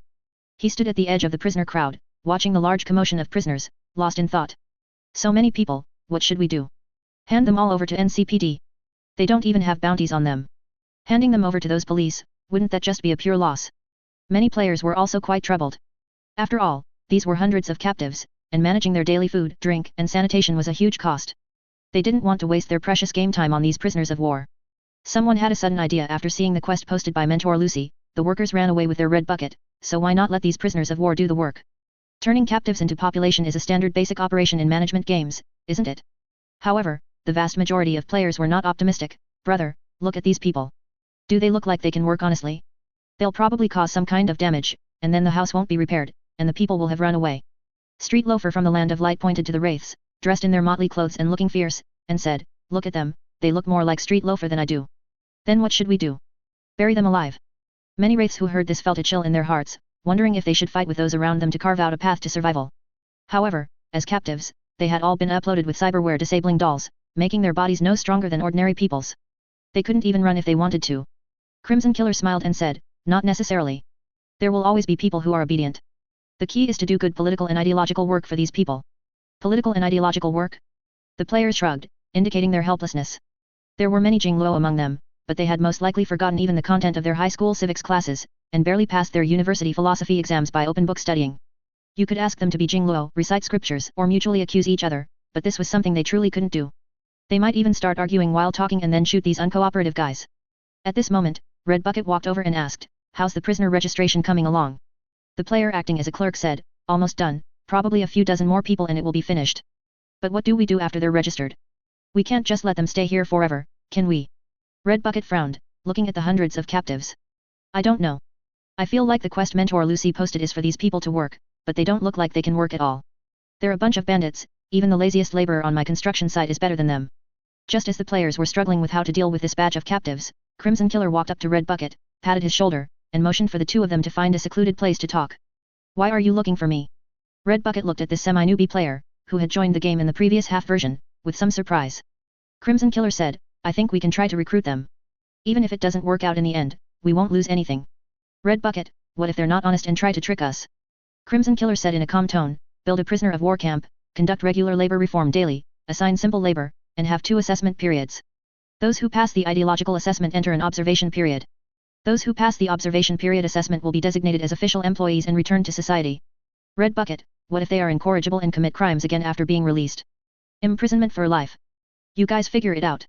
There's always a way to deal with them. At worst, they'll be working a sewing machine for a lifetime, or we can let them restart." Crimson Killer deliberately emphasized the words "deal with," making Red Bucket shiver a little, feeling a bit chilly. He had killed people in the game many times, but why did this guy seem so terrifying? Then who's going to do it? Crimson Killer pulled out the pistol from his waist, took out the magazine, checked the bullets inside, then reloaded it. "I'll try first. It doesn't cost anything anyway. If it's effective, we'll proceed to the next step. It's better than letting them idle. Limit their activity to inside the construction site, and send more robots to patrol. This way, we can reduce the number of guards and ensure they can't easily escape from under our noses." Well, Red Bucket also thought it made sense. At worst, these people would just keep doing simple tasks, which would still speed up progress somewhat. "You go try it. I'll go talk to Mentor Lucy about this." Not long after Red Bucket left, the statistics of the prisoner of war personnel were completed. Due to worker changes, the project couldn't start for a while, and many players gathered around the prisoners of war to watch the excitement.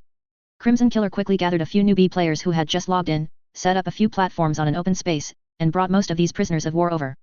Only a few special captives were motioned by the killer to be taken to another place by 2 players.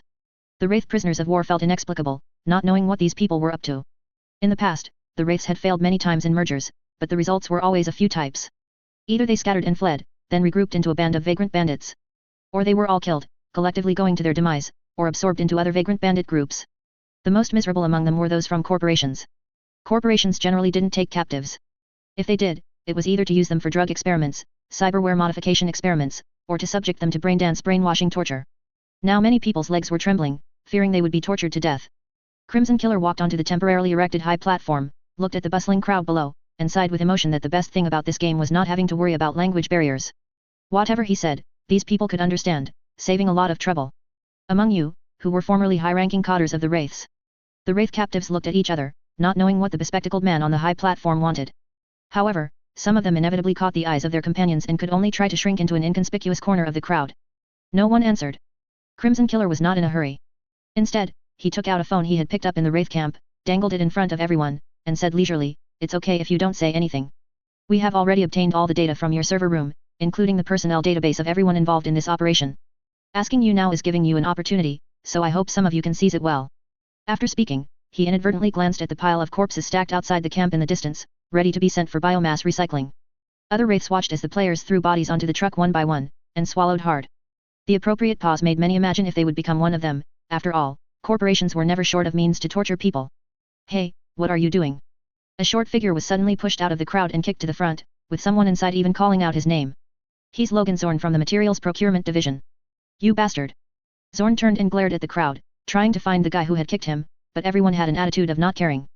If it were before, who would dare to do this to him? Even his own subordinates were hiding in the crowd, not daring to look at him. But the anticipated situation did not occur. The bespectacled man jumped off the high platform, supported him with both hands, and said very politely, "Come up to the stage with me, Mr. Zorn." Zorn's originally anxious heart immediately settled. It seemed this corporation might want him to help incorporate these guys, otherwise, they wouldn't have this attitude. Immediately, he glared fiercely at those people. Just wait, he would find that guy sooner or later and show them. Crimson Killer helped Zorn onto the stage, pointed to the only chair on the platform, and said, "Come, please sit here." He even used honorifics. However, after Zorn sat on that chair, things started to feel a bit off. Crimson Killer gave a look to the two players nearby. They immediately understood, bearing a mouthful of white teeth, and quickly grabbed ropes to tie the guy in the chair securely. Zorn and the wraiths below the stage were all stunned. Weren't they supposed to be recruiting them? Why are you tying me up? Come on, Mr. Zorn, tell me, what crimes did you commit against your brothers below? In the town, Pan Palmer leaned on the balcony, watching the commotion with binoculars, feeling a bit confused. It's inexplicable, what are they doing? Why don't they just kill them all? Every single one of those wraith scumbags has blood on their hands. Why waste time on them? As fellow nomadic tribes, the wraiths had the worst reputation for a reason. Scorpion, wearing a straw hat and holding a bottle of wine, said while drinking, "I think it's a bit like the Western storybooks my mom used to tell, where they read out the crimes of those people before hanging them. Maybe it's that." The sheer number of wraiths made the Aldcaldos people incredibly satisfied, but they were curious how the corporation intended to deal with so many prisoners of war. Chapter 188 Eat if you like, forget if you don't. The Crimson Killer took off his helmet and, opening his eyes, saw a middle-aged man with a buzz cut sitting by his bed. He quickly got up, intending to stand, but the other man waved him down, so he could only sit back on the bed. "I saw on the forum that you guys fought a group of bandits last night and captured over 400 people. Yes, we fought all night. At first, they used very powerful smart weapons. I'd only seen those things in concept weapon PPTs. Luckily, our hacker crashed their network, otherwise, we might have suffered severe losses last night." The man paused for a moment, then lit a cigarette and asked, "I also saw on the forum that the newbie players said you were holding a public trial and grievance meeting. How was the effect? Did anyone react?" "No, no one reacted. No one paid any attention to me from beginning to end. However, the effect wasn't very good. The captives weren't very cooperative at first, and the public trial didn't motivate them. In the end, I had to privately approach a group of less resolute prisoners of war to communicate with them, persuading them to come forward and identify others, which finally got a few people to cooperate. It was too difficult to make them identify others. After all, the wraiths weren't some collective of the oppressed, these bumpkins, especially those who came out to fight, were the worst of the worst. Everyone was equally rotten, having committed arson, murder, and looting. Asking them to identify the crimes of others was fine, but if you simply wanted to gain their trust through this, you were thinking too much." That's normal." The man slowly nodded. No reaction either meant the other party didn't care, or they didn't object to this behavior. Bandits are inherently not good subjects for political work, nor are they good subjects for incorporation, especially with such a large number. According to the setting, it's hard to say they were coerced or forced. Without a strong main body as a background, initial political and ideological work will be very difficult. However, your decision was very good. Wartime killing is one thing, post-war slaughter is another. The key is not to let them kill captives, especially so many people. Releasing them is like letting a tiger loose, killing them would cause a severe moral collapse. Keeping them for labor reform is already the best possible solution. It's just a pity that we have too few people. Only 4 out of over 1,000 slots made it in. 2 went to Big Sur to survey the terrain, and 1 was killed by a stray bullet in Night City last night and is currently reflecting on his actions. Currently, only you are left. Your tasks are many and your responsibilities are great. I will assign 2 political workers to assist you with your work, to do more ideological work with the masses, to understand what they truly want, what hardships they've endured, what difficulties they've faced. Even bandits cannot be completely heartless, there's always a way to persuade some of them. As for what they did before, it's not important. Anyway, it wasn't done here, and the overall environment is different. As long as they are willing to reform, they can be given an appropriate chance. However, we still need to find ways to secure relevant living conditions, do not deliberately mistreat them. Timely identify the black sheep and key figures among them. If necessary, break them down one by one. Once they form a scale, it will be much easier. And you can try to ask local people for help. Sometimes, using some non-essential methods is not out of the question.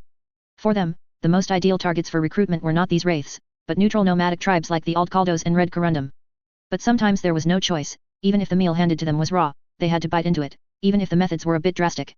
The middle-aged man felt both regret and relief. The regret was that too few of their people had entered, making it impossible to carry out work and making progress difficult. The relief was that the game's release timing was quite good. If it had been 10 years earlier, everything might have been ruined. The Crimson Killer nodded vigorously. The middle-aged man got up to leave, but then paused, sat back down, and asked with some solemnity, "Little Lee, what do you think? Why did this game appear in the first place? What exactly is it?" This wasn't just his question, it was the question of many. The commotion caused by this thing had grown very large, it could be said that everyone knew about it, but so far, no one had been able to find out why. This. The Crimson Killer, who had been called by name, felt a bit awkward. This matter was not just for him, there were many different opinions on the game forums. But no matter how newbie players discussed or tagged the game's official accounts, they would not respond, letting all sorts of rumors fly around, and even the update times were random. I believe that matter does not appear or disappear out of thin air. I think the answer to the secret is still in the game. Perhaps feeling his judgment was a bit arbitrary, he quickly added, it could also be aliens, or God, or immortals, but I think since it appeared in the form of a game, then following the usual game puzzle-solving ideas, the answer should be found within the game. Oh. The middle-aged man became interested. After all, he wasn't in the game and didn't know much about many things. In what aspect? I think, if this question absolutely needs an answer right now, the most likely candidates should be the two cults newbie players discovered in the Night City underground in the first two versions. The latter is AI, the main antagonist in the game's worldview background. To a certain extent, it can be said to be a war between humans and AI. However, as representatives of rationality, the Ace used a mysterious term like religion, and there are also strange idols in Night City. Especially that line Lilith hid the 10th holy ring from the eyes of the ancestors. The newbie players on the forum all believe that this 10th holy ring refers to cyberspace. And the scene when we enter the game looks very much like passing through cyberspace to enter that game world. So, I speculate perhaps the connection between us is generated through this cyberspace. And the network, itself, carries the delusions of many people, especially negative ones. As a private environment, the old net of that world, being called a place of evil beyond limits, is not impossible. The Crimson Killer did not continue. You have a point. The middle-aged man pondered for a moment, then blinked, looking at the Crimson Killer and saying, but is there one thing you haven't considered? Indeed, many people on the internet vent their negative thoughts and desires. After all, we are not saints. When we encounter unpleasant things in life, there will always be some dark corners hidden in our hearts. It's normal to find a private place to vent. But ultimately, people came first, and then these desires. What's online is transmitted by people, the internet is only a medium, a carrier for dissemination, not the origin. The middle-aged man got up and patted the Crimson Killer's shoulder, saying earnestly, the internet is not the whole world, in every sense. That's why your mission is so important. Don't let them go down the wrong path, otherwise the consequences will be severe, and it might even affect the stability of society here. Hundreds, even thousands, of people skilled in firearms, combat, and even killing, without proper guidance, what country wouldn't be afraid? What exactly does this person want to do? What Clint had anticipated, mass executions, or drug testing, or modifications, did not happen. Instead, he and his subordinates were pulled into small rooms individually and enticed with words, then came out one by one to identify all the rotten things Zorn had done. Things like secretly transporting and selling military supplies, privately running gambling operations, cheating his brothers, deducting rations, feeding them the worst nutrient paste, distributing inferior ammunition, selling drugs. Damn it, as he meticulously listed them, he hadn't even realized that bastard had done so many things before. Not to mention the private matters that others later brought up, spurred by Clint, like busting boys' ass or messing with other people's wives. Anyway, Zorn didn't survive on the stage in the end. That corporate dog shot Zorn in the leg, and then had everyone who had accused him take a shot each. After the satisfaction of letting off steam came the fear. Because he himself had done some of those things. What if they decided to put him up there today? Moreover, last night 17 captives attempted a mass escape, 6 were caught, and the remaining 11 were shot dead on the spot. Tragic, tragic, tragic. The thought of that gruesome scene made Clint's legs tremble, and it also shattered many people's thoughts of escaping. Take this. Suddenly, something warm was thrust into Clint's hand. Next. He didn't react until he was called. Looking down, he saw a plastic bag in his hand, containing a box of drinks and a warm bread. The bread was actually a steamed rice cake made from rice flour. As for the drink, it was a flavored milk beverage. Those who know, it's industrial sugar water guaranteed not to contain a single drop of milk. These are old tricks from some factories, and the newbie players copied them into the game, setting up a production line, just waiting for Lin Miao to get them sales permits and food safety certificates. They seamlessly blended into the world's commercial operations, creating no sense of incongruity. They could even, if they were ruthless enough, openly label what they sold as milk. However, what the newbie players produced was even sweeter than what was available in reality, all to power cybernetic implants. Many people's taste buds were dulled by the harsh environment and their implants, leading them to prefer strong flavors and sugar, so the newbie players adapted to local customs. Anyway, they didn't need to manage their figures, so they ate and drank freely. Clint, of course, didn't know any of this, or rather, even if he did, it wouldn't matter. What is this? Medicine. Idiot, this is clearly food, but I bet they added medicine to it and are experimenting on us. Some quiet whispers from the wraiths were overheard by a newbie player distributing food, who immediately became annoyed. He snatched the food back from the person's hand and stuffed it into his mouth in 2 or 3 bites, then chugged a box of milk-flavored drink in front of everyone. I give you food, and you're still unhappy? Eat it if you want, otherwise, I'll eat it. Many players were already annoyed with these guys and now had to arrange 3 meals for them. Now was just an opportunity to vent. The prisoner whose breakfast had been snatched away flushed red, feeling humiliated, and was too embarrassed to say anything.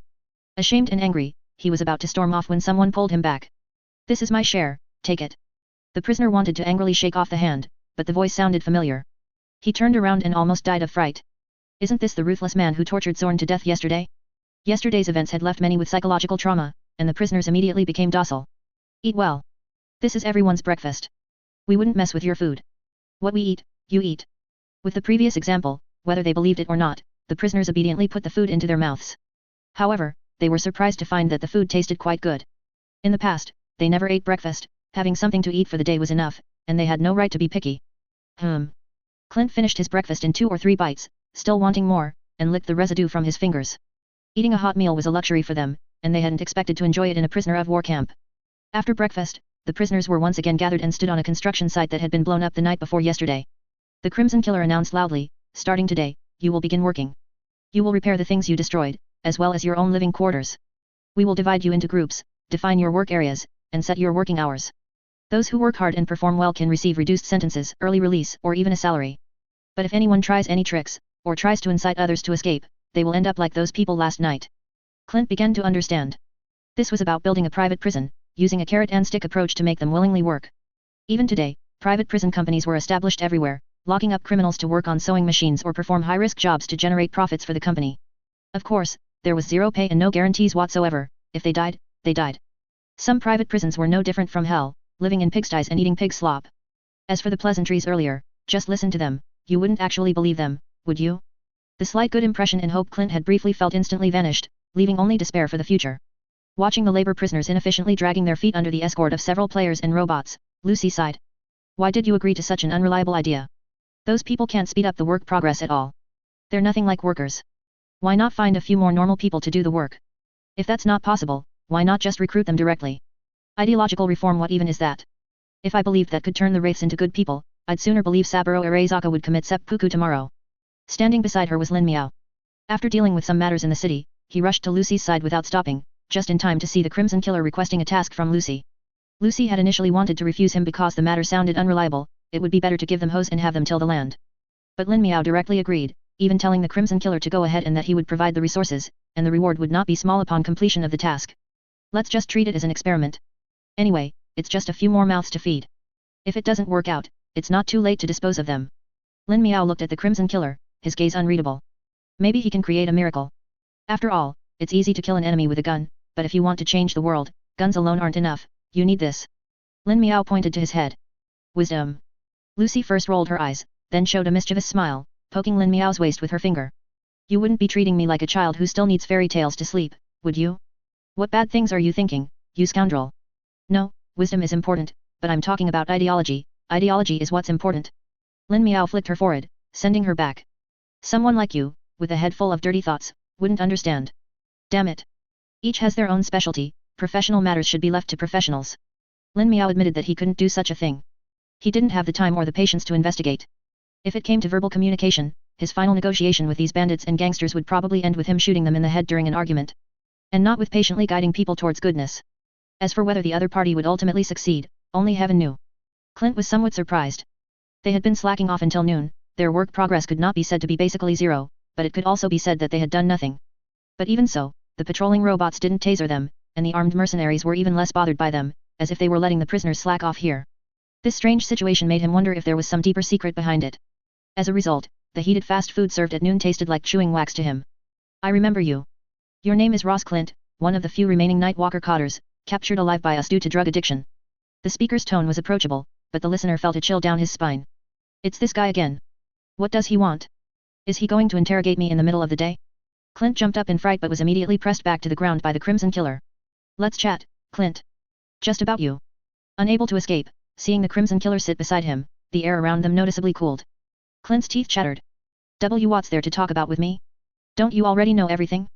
I haven't hidden anything. No. The Crimson Killer skillfully shook a cigarette out of a pack. Just some small talk. I'm very interested in how you joined the Wraiths. Can you tell me about it? Carefully taking the cigarette and lighting it, Clint felt slightly relieved seeing that the other party wasn't planning to stab him twice. What's there to talk about? I was just desperate in Night City, wanted to make a living, so I joined the Night Walkers. The Crimson Killer lit the cigarette but didn't smoke it. Being desperate in Night City isn't your fault. Every day, people are pushed to the brink by those gangs and corporations. You're already very lucky to have survived. Ha, that's certainly true, otherwise I'd be in hell with them right now. At this, Clint opened up. His grandfather was a farmer in Maine, but when the economic crisis hit, he couldn't repay the bank's agricultural loans and had to mortgage his land to pay off the debt. Later, a biotech company targeted their remaining land and wanted to buy it. When his grandfather refused, they colluded with a water company to cut off their water supply, making it impossible for them to farm and repay the loans. His grandfather still resisted the pressure and refused. Several conflicts ensued, eventually leading to a death, and their family was completely driven off their own farm. They wandered all the way to Night City, California, only to find that it was the same everywhere. His father was captured by scavengers, dismantled, and sold for parts. His mother got addicted to drugs and gambling at a Tiger Claws nightclub, racking up a huge debt, and sold everything, including herself. As for his son, he was chased out of the city by debt collectors and, by chance, joined the Night Walkers. Chapter 189, If I were to say, the city council should kick out the incompetent NCPD. Crimson Killer naturally couldn't fully believe everything Clint said. With parents who were both delinquents, the probability of him being even worse was very high. Gambling, prostitution, and drugs were likely all part of his life. However, in the Wraiths, no one cared or worried about your past. After all, what good people would join the Wraiths? Everyone carried a pile of rotten deeds, so often they couldn't find a truly empathetic listener. Especially for those old, dusty matters, no one wanted to listen. Yet, Clint didn't feel ashamed saying these things. Under Crimson Killer's guidance, he naturally spoke them out, and his impression of Crimson Killer improved significantly. At least, some things felt better said than bottled up. Although his words were interspersed with profanities, Crimson Killer still listened to him finish everything without changing his expression. Such excellent listeners were rare in Night City. It wasn't until Clint was hoarse from talking that Crimson Killer slowly opened his mouth and asked, "Is there anything you want to do? Hey. Like your hopes for the future, your wishes. For example, mercenaries in Night City always aspire to become legends. What about you?" For Clint, was there anything to even think about regarding this question? What he wanted to do? Of course, make a lot of money, pull off a big job, and make a huge killing. Mid-sentence, he remembered that the people in front of him were the ones who had cut off his source of income, and he immediately felt awkward. I didn't mean it like that, I wasn't coming for you guys. It's fine. Crimson Killer indicated that he didn't mind these things. But your answer isn't right. Money is just a tool to achieve a wish, it's a process, not the destination. The outcome. Clint felt a little guilty, tentatively asking, become a rich person. A rich person is still just rich, but the key is, what do you want to do with that money? Clint kept muttering to himself, what else could he do with money? Of course, eat, drink, have fun, smoke, and gamble. Enjoy himself thoroughly, experience the life of the rich. That's a life many would give anything for. But, this answer didn't seem to convince even himself.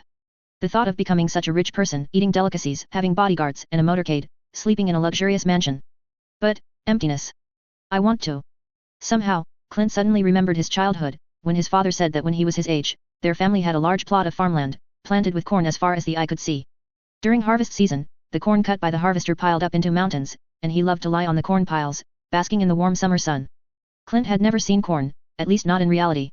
By the time he grew up, corn only existed in greenhouses. Plantations exclusively for the wealthy. But he always remembered the nostalgic smile on his father's face when he spoke of corn. Life in the fields must have been very happy. I want to. Even Clint himself didn't believe this statement. I want to find a piece of land, become a farmer, and plant lots and lots of corn. Clint chuckled, taking a deep drag from the cigarette in his hand. How could he have land? The global arable land area was less than 1/3 of what it was at the beginning of the 21st century, and it was all controlled by corporations. Even plant seeds were monopolized by them. Under current laws, privately planting even a single tomato was illegal. Not only would it be confiscated, but you'd also face huge fines. This seemingly simple wish, which sounded so ordinary to players, was an incredibly luxurious thing in this era.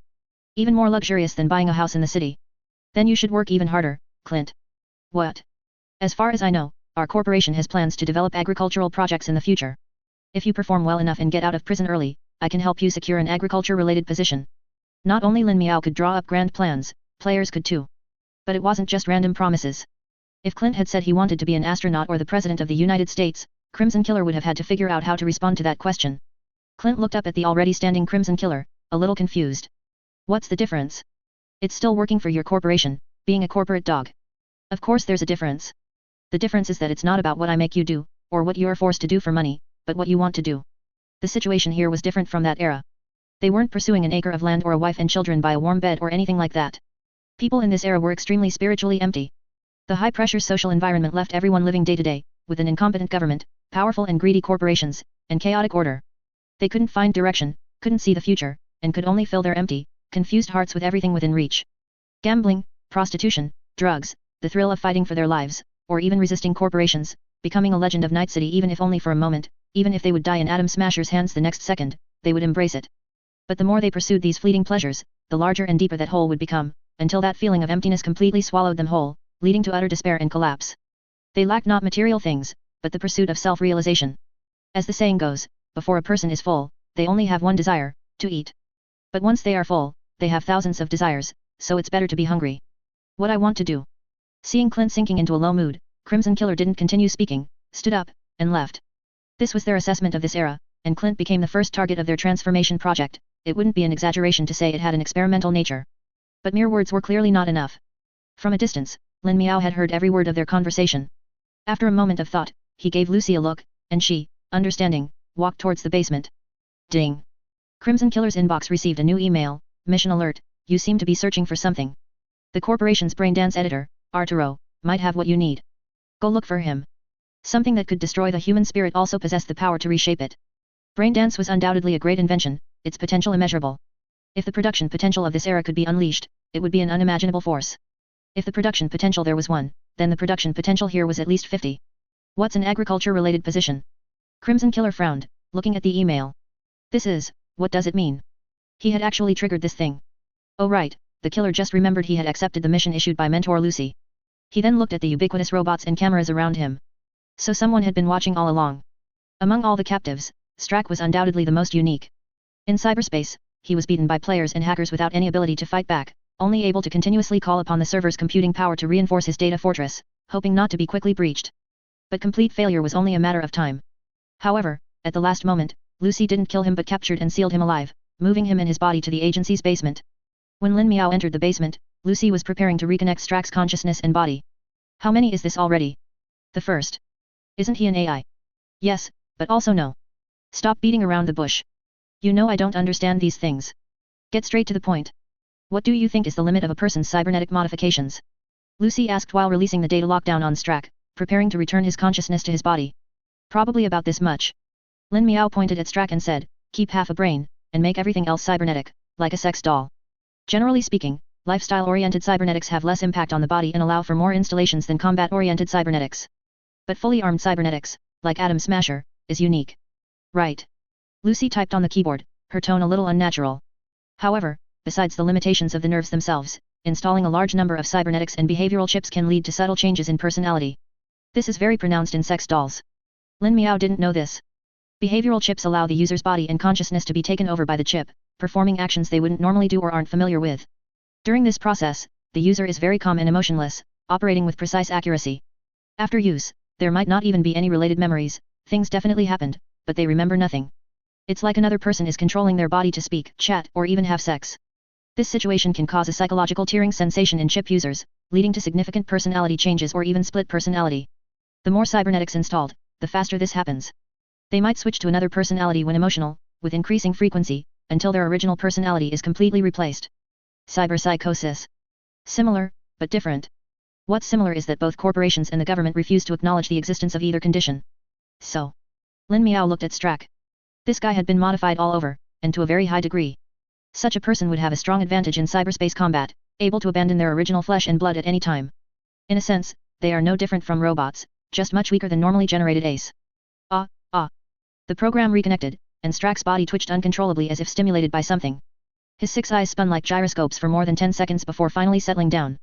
Consciousness returned to his body, and Strack's 6 eyes quickly focused on the person in front of him. His tone was unhurried, and he even had the presence of mind to joke, "Oh look who it is, the boss of Horizon Corporation, Arasaka's thorn in the side. I didn't expect you wouldn't just kill me directly."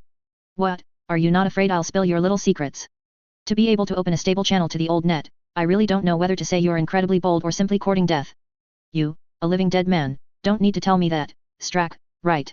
Lin Miao originally wanted to pull out a physical holy sword and strike the other party a few times, interrogating him as he fought, but then he felt this approach was too low class.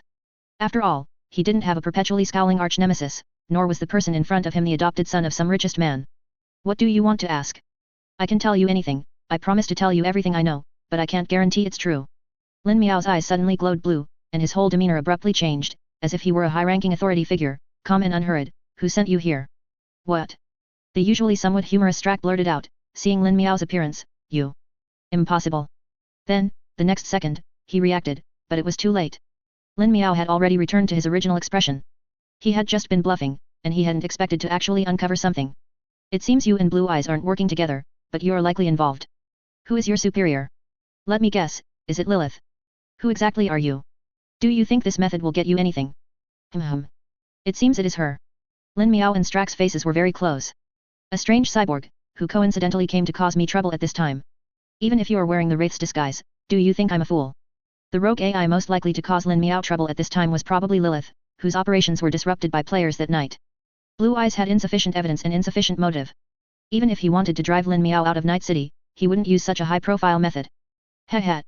Strack neither admitted nor denied it, completely adopting an attitude of say what you like. Since you know, why aren't you letting me go?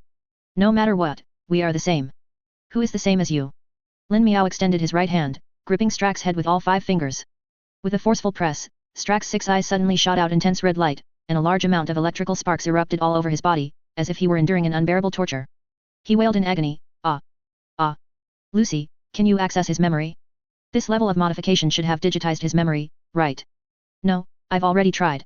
Their memory hardware has a special self-destruct program. The security is extremely high. If the access password is incorrect, or the access IP is wrong, all internal stored data will be immediately destroyed. So you're useless now. Lin Miao wasn't angry, he had already obtained the information he wanted. The players had offended a powerful rogue AI named Lilith, and she had already come knocking. What a pleasant surprise. Thump. Lin Miao ripped Strack's head clean off his neck. White modified blood, spinal cord, and cables sprayed out. Hat. Perhaps knowing death was near, Strack actually endured the soul-deep pain. His 6 eyes stared directly at Lin Miao. It's useless. What if you kill me? Everything will proceed according to Lilith's plan. The collapse of the world is imminent. You backward species will only be completely eliminated. Lin Miao silently tossed the head into a corner. Strack's 6 eyes flickered twice before completely extinguishing. He pulled out a few tissues to wipe his right hand. Who do you think Lilith might be? Lucy gave him a warning glance. Who knows? Maybe a powerful rogue AI. There were quite a few of these in the 20s. If one has existed in the old net until today, then only heaven knows how powerful it might be. So what do you think she's planning? What do you think? It's nothing more than destroying humanity, or taking over the world. Those old, stale scripts. Lucy suddenly looked at Lin Miao very seriously. Given this, you still want them to go to the old net? Yes, how else will we know what these guys want to do? We can't just be eating hot pot and singing songs, then suddenly get blown up by an AI one day, can we? Days without rogue Ace are the good days. Hot pot. Lucy hadn't heard that term before. It's a cooking method. I'll take you to try it sometime. Aren't you going to Big Sur now? Even Lucy could guess that since the Wraiths and Arezaka had successively attacked 2 locations, the city and Stone Ridge Mountain, there was no reason to leave the farthest Big Sur untouched. No hurry. I still have a lawsuit to fight. Besides, it doesn't make a difference if I'm there or not. If they really want to fight, my presence won't help. A lawsuit? Who sued you?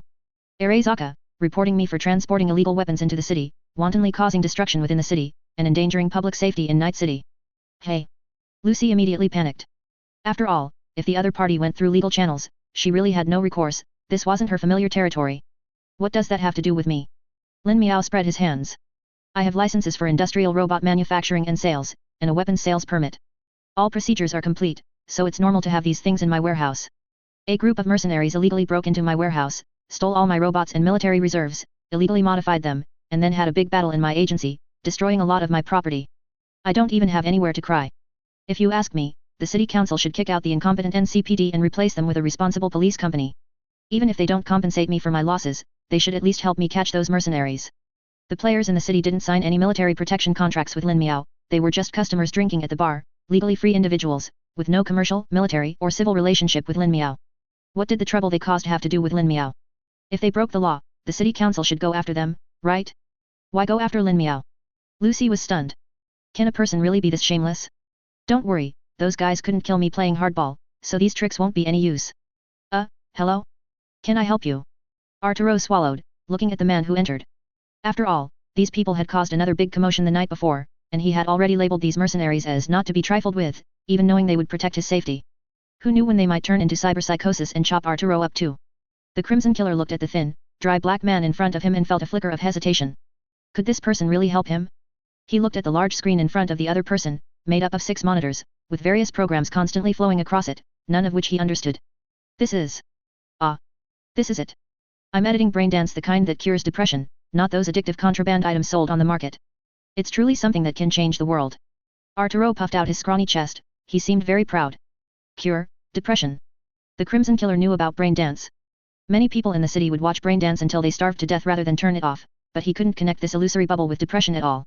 Can I see it? The Braindance that players could use in the game was limited to combat types. They couldn't watch the others sold in bars, it would just be a black screen. Many people just assumed the official developers hadn't created relevant content. Arturo immediately became happy when he heard someone was willing to be a test subject. Of course. I believe you will be greatly surprised after watching it. He quickly picked up the Braindance headset and handed it to the other party, continuously bragging about his skills. I wouldn't dare say anything else, but not many people in the Braindance industry can surpass me. As long as you can give me a photo, I can reproduce it for you in Braindance, anything at all. Superheroes, world destruction, gunfights, car chases, even adult content, but I don't want to do those things anymore. After the killer put on the Braindance headset, he asked, Are you ready? Begin.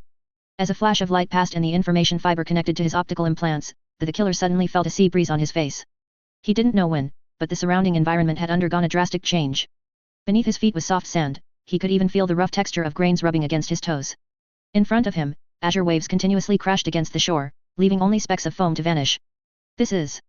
Arturo's voice came from beside the killer's ear. A clean ocean. You've never seen it, have you? This is data left over from more than 62 years ago. I guarantee you've never seen anything like it. Chapter 190 When the Human Stars Shine. The killer lifted his leg and stepped along the beach, the constant echoing of the tide surrounding him, the fine, soft sand under his feet giving him a strange sense of comfort.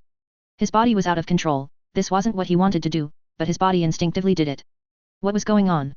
This subtle sense of detachment, where his body contradicted his will, lingered in the killer's mind. The Braindance he was experiencing now was completely different from the Braindance players used for training before. He felt as if he was hidden inside another person's body, experiencing all their perceptions. However, the atmosphere created by the surrounding environment was indeed very comfortable, making one can't help but relax and sink into it. This was far more astonishing than the previous training Braindance experience. Depression is a frontal lobe neuronal disease. Long-term depression leads to the secretion of a large amount of cortisol, which damages the body's emotional regulation, inhibits serotonin synthesis, and harms the hippocampus and amygdala. Conventional drugs are difficult to treat. So I thought, since Braindance can mobilize the human brain to actively control emotional secretion, why not use beautiful things or memories to replace drugs to readjust brain hormone production? Perhaps it can restore normal endocrine function in the nervous system. However, Arrow said that it also needs to be combined with certain biological treatments for damaged neurons and receptor proteins to work. He also wants us to help develop Braindances for drug addiction cessation, but we don't have a clue yet. Speaking of which, Arturo felt a bit ashamed. He had been here for many days, but so far, he still couldn't think of any Braindance that could help people quit drugs. Quitting drugs? How could that be possible? The relapse rate for drug addicts is as high as 98%, almost becoming a physiological response for them. The remaining ones haven't truly quit either, but have been cut off from access to drugs. Once they encounter them again, it's hard to say if they can control themselves. However, thinking about how in games, people's consciousness can even be uploaded to the internet, and there's Braindance, a technology with almost realistic physical sensations, it's not hard to imagine the possibility of quitting drugs. While astonished, the killer also roughly understood why the mission prompt told him to find Arturo. Can you create any scene here? That's not certain. In most cases, my material library can satisfy it, but it gets a bit troublesome when it involves personal privacy. For example, if you want to include a relative or friend in the Braindance, you must show me their photos and then tell me your specific requirements.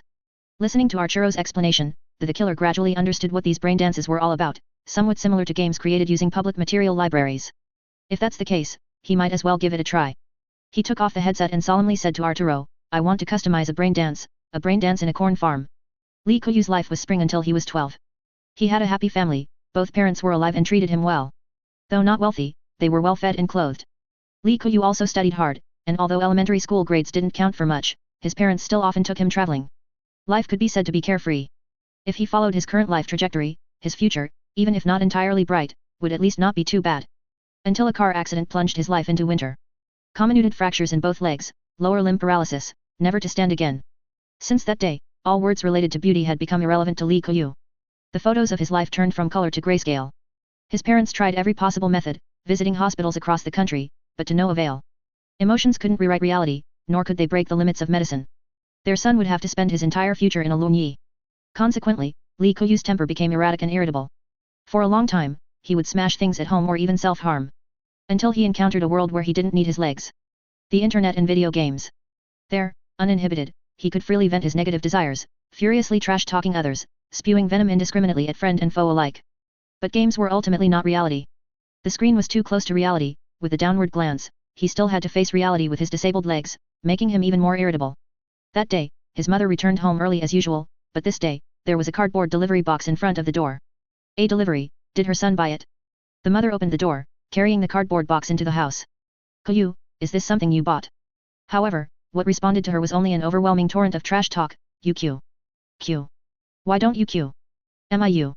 You're just a brain cancer patient in the late stages, you know that. The mother looked at Li Kuyu, who was furiously spewing insults at the grayscale screen without turning back, silently placed the cardboard box in the corner of the room, and then quietly exited without saying anything more. She was already used to it. At least when her son was playing games, he would still curse at people, which was better than his usual silence and lifelessness.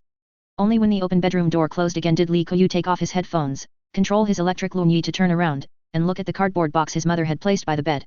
He didn't remember buying anything online these past 2 days. Could it be? He quickly pressed the forward button, and the electric Lunyi brought Li Kuyu to the bedside. He tried to reach out his hand, wanting to pick up the cardboard box, but without the cooperation of his gluteal muscles, he couldn't bend down at all. Li Kuyu kept trying, his face flushed, watching his fingertips get closer and closer to the box, but eventually, due to excessive effort, he lost his balance. He tumbled off the Lunyi and fell to the floor. Damn it! Mother Fr. Li Kuyu lay sprawled on the ground like a wolf, tears welling up in his eyes. He wanted to curse himself, who was like a piece of trash, just as he would curse a teammate, but in the end, he couldn't say a word. He could only lie on his back on the floor, silently weeping as he stared at the ceiling. Li Kuyu tried to wipe away his tears, but his fingers touched the box. That's right, there's this too. As if possessed, he pulled the box to his chest, tore it open in 2 or 3 quick movements, and took out the black helmet inside. It's this. Li Kuyu had seen this. He had seen people show it off in chat channels. That game was currently causing a worldwide sensation. After several months, only over 1,000 slots were released, causing numerous listed game companies to plummet so badly their pants flew off. EA's board of directors collectively went to the rooftop for artificial rain. Activision Blizzard's executive director was run over by a car when he went out, and Ubisoft's director put a gas canister in his home to kill himself. A certain Ma cross-dressed to accompany drinks. NetEase announced a career change to pig farming. Sony announced it would launch more diverse aesthetic games. Nintendo NS2 delayed its release date, and the NS1 ecosystem might continue for 2 more years. Congratulations? No, it should be a shared tragedy for everyone. Li Kuyu initially didn't believe it, but with the surge in forum users and the release of a large amount of content and footage, he couldn't help but believe it. With the idea of giving it a try, Li Kuyu clicked to reserve, but he didn't have much hope of being chosen. After all, his life had already been unlucky to the extreme, so how could he harbor any hope? Yet, he never expected that he would actually get a game helmet. Although it was the second batch of the current version, for him, it was a divine blessing after a lifetime of misfortune. With a surge of unknown strength, he propped himself up with his hands, slowly climbed onto the bed, rolled over, and then, following the instructions on the game forum, without even bothering to take off his clothes, he directly put on the helmet. Ding-a-ling, ding-a-ling. All players, please orderly put on your clothes and go to the door to collect your work outfits and industrial chips.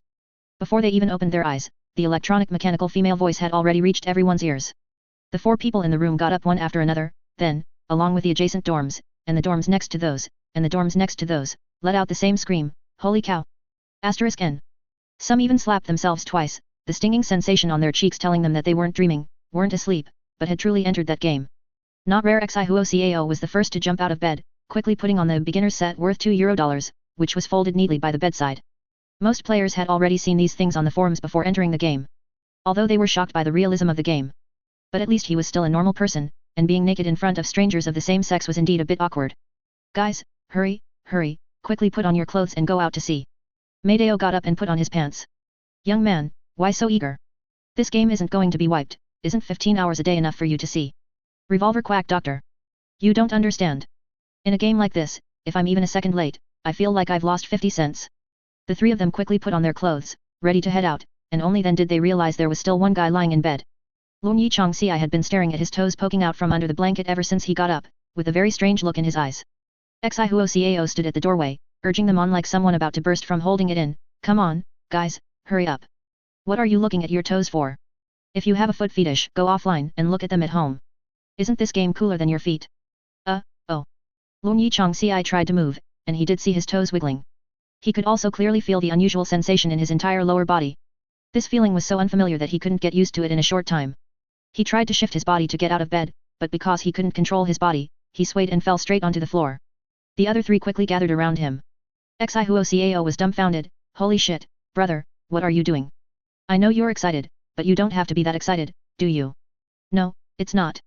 Luo Yichangxi propped himself up with his hands, trying to get up, his two legs flailing incoordinately. He tried very hard, but he couldn't maintain his balance and couldn't engage his body's muscles to stand up. This was the result of not walking for a long time. Just as a deaf person can never learn to speak, and a blind person will never know what colors are, Luo Yichangxi, who hadn't walked for over a decade, had long forgotten how to control the muscles in his lower body. At this moment, no matter how hard he struggled, his lower body felt like it wasn't his own, constantly flailing, unable to support him in standing up. In the end, it was only when the other players, who noticed something was amiss, reached out to help him up. Xi Huo Cao, dude, what's wrong with you? Maydao. Hey, you didn't trigger a bug, did you? Why don't you log out and log back in to try? Revolver Quack looked puzzled. He looked at Luo Yichangxi and asked, do you have some kind of illness? Your avatar doesn't show any debuffs. Luo Yichangxi's face turned red. He really couldn't bring himself to say that he was disabled. Previously, when bickering online, he did so purely because it gave him a sense of equality, but he never expected the after effects to make him unable to even walk in a simulated game. Seeing that this guy had something he couldn't say, and considering his ID, the other three vaguely guessed some things. Maydao was the first to speak. Let's not waste time. Let's go out and take a look first. I hear it's very lively outside, and I'm itching to go. He and Revolver Quack each supported Luo Yichangxi, while Xi Huo Cao opened the door. The four of them walked out of the dormitory together. Under the strong light, their cybernetic eyes automatically adjusted their optical components. What greeted them was no longer the endless Badlands desert that players saw when entering the game in previous versions, but rows of dormitory prefab houses and three-story steel frame factories. In the distance, they could see more than a dozen cranes, tens of meters high. The clear sound of truck horns nearby filled their ears, and even their breath carried the scent of steel and fire. How fast is the speed of capacity expansion in the industrial era? As long as the foundation is laid, equipment can be assembled and production lines debugged within 7 days, with production starting on the same day. No matter how much Arezaka wanted to block Horizon Corporation's development, it couldn't change the fact that this city wasn't theirs alone. Not to mention the massive global black market of Dogtown sitting right there. As long as Lin Miao wanted to buy something, there was nothing he couldn't acquire.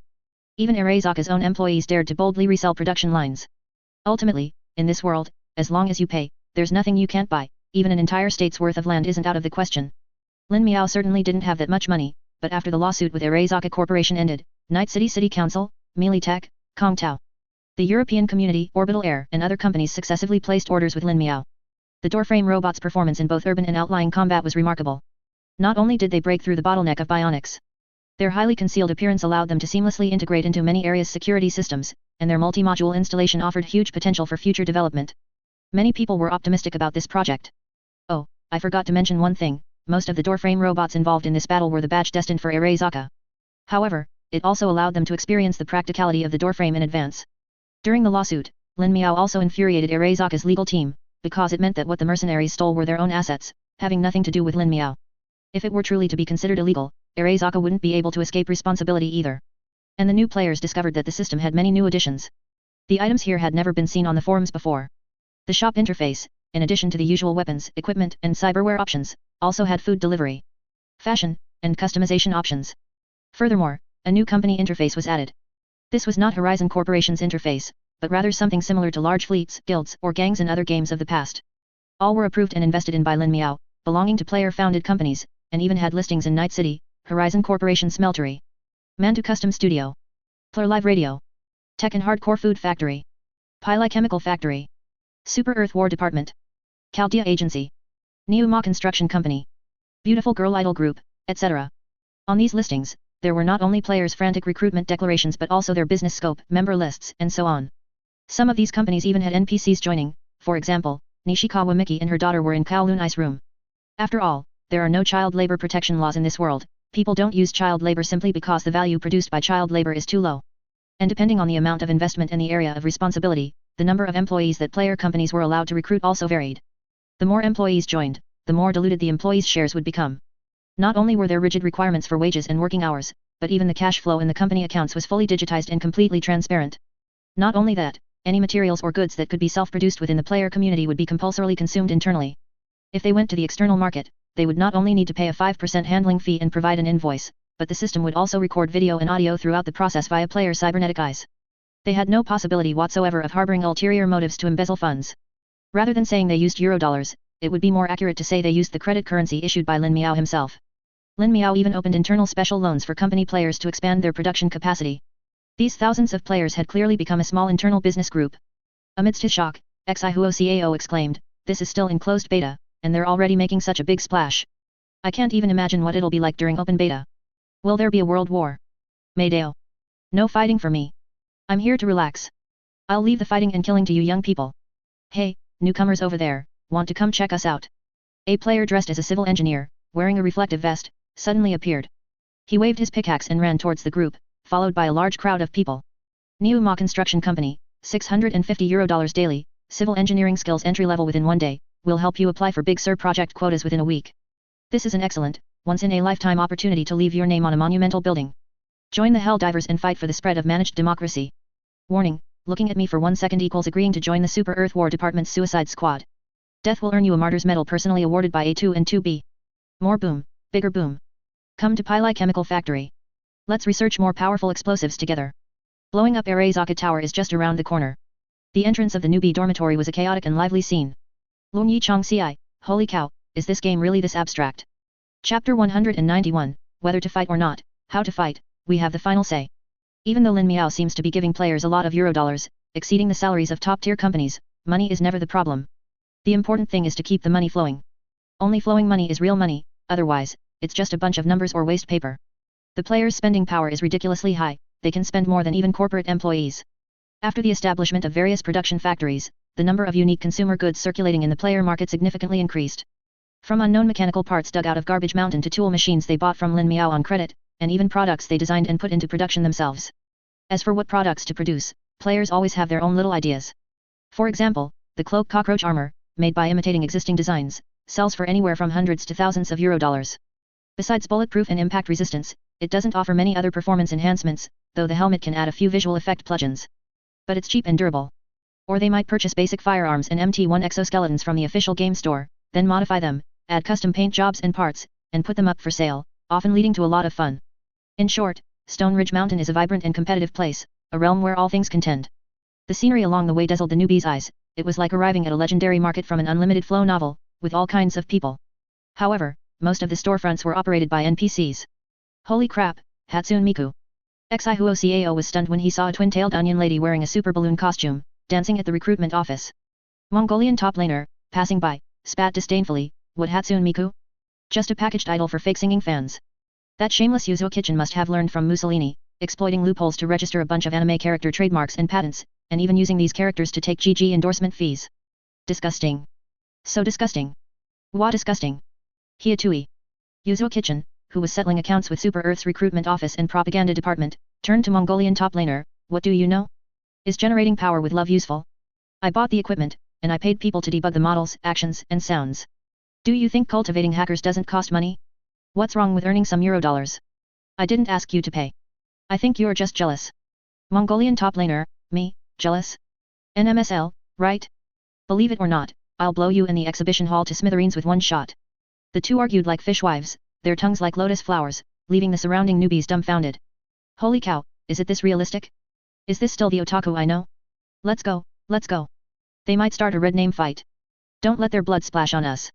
Lung Yichang Ci didn't want to wait 3 days for a resurrection cooldown right after entering the game, so he quickly urged the others to run. As for which guild or company to join, the group decided to observe for now. It wouldn't be fun if they were sold into some black factory's death assembly line. It's easy to get scammed. I see a Ripper Doc clinic nearby on the map. Let's go check your legs first. No need, no need. Lung Yichang Ci quickly shook his head, "It's just that I just got up, and my legs are numb. It'll be fine in a bit." Saying that, he broke free from the supports on both sides, tottered a couple of steps like his legs were cramping, and almost fell to his knees. Lung Yichang Ci knew clearly that it wasn't his legs that had a problem, but himself. He just needed more practice. He was no longer as prickly as he was in reality, and his voice was much more timid. Xihuo helped him up. Forget it, buddy, why act tough? Anyway, we have nothing to do. Let's go to the Tu La Ding mod shop first. Maybe we can get some cheap prosthetics. At least you can walk first before anything else. The player community also has its own strategy guide, and the Tu La Ding mod shop is undoubtedly a friend to newbies. Tu will recycle some prosthetics deemed damaged and scrapped, then disassemble the usable parts and reassemble them. Although the finished products are a bit mismatched, they are definitely cheap, and they can also unlock some power limits of the prosthetics, burning their lifespan, overclocking, in exchange for more powerful power. New players get $200 as starting capital when they first enter the game, it's up to them how to use it. Revolver quack, then the two of us will go to the active construction site first. I see a lot of people have gone there. We'll meet up there then. Okay. The further they walked towards the outskirts, the more people there were. The construction sites on the outskirts were even livelier than the player production area in the inner circle, with almost 10 times more active players than the inner circle. After passing through rows of industrial factories, the newbie's vision suddenly widened. Black trucks loaded with slag and dirt stretched from the mountainside to the end of the mountain range for several kilometers, looking as terrifying as a migrating ant colony at a glance. The roaring sound of hydraulic cylinders brought surging mechanical power. Pile drivers and excavators cut the mountain into regular checkerboard shapes. Pump trucks extended pump arms tens of meters long, spraying concrete onto the checkerboard. Players and NPCs acting as workers directed robots to vibrate and set up formwork. There were even dozens of small drones flying from the inner circle's living area into the construction zone. The boxes hanging beneath them contained takeout ordered by players in the construction zone, and the company's logo, "Are You Starving?" was sprayed on the surface of the boxes. A great force known as heavy industry was transforming this mountain day and night.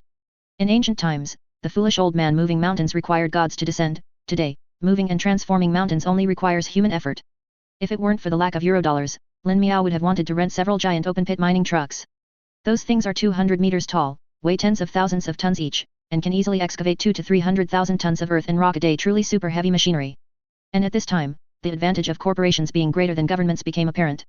Arezaka did want to restrict Lin Miao's development through various means, but it wasn't a government, it didn't have that kind of social control. Arezaka could call on its subsidiary companies and small businesses not to supply materials to Lin Miao, but capital only flows in directions that allow it to appreciate. If you don't supply, there are plenty of others who will. This society is quite interesting. Labor costs are compressed without limit, but the industrial raw materials industry is mostly low-level manufacturing, with low profits and low technology. As a result, it's even more intensely competitive, and only by compressing labor costs can money be made. But in the cyber world, labor costs have reached an irreducible point. So, as long as someone pays, there are plenty of companies competing fiercely on price with their peers, even willing to take out loans and operate at a loss to supply. Because only by crushing other companies and forming a few monopolistic corporate groups can they jointly raise prices and reap excessive profits, and competition in low-end manufacturing is particularly bloody and brutal. This is also why a large number of factories in Santo Domingo open and close repeatedly. On the market, whether it's Arezaka, Militech, Kongtao, or Zeta, all these large corporations claim to be high-tech industries.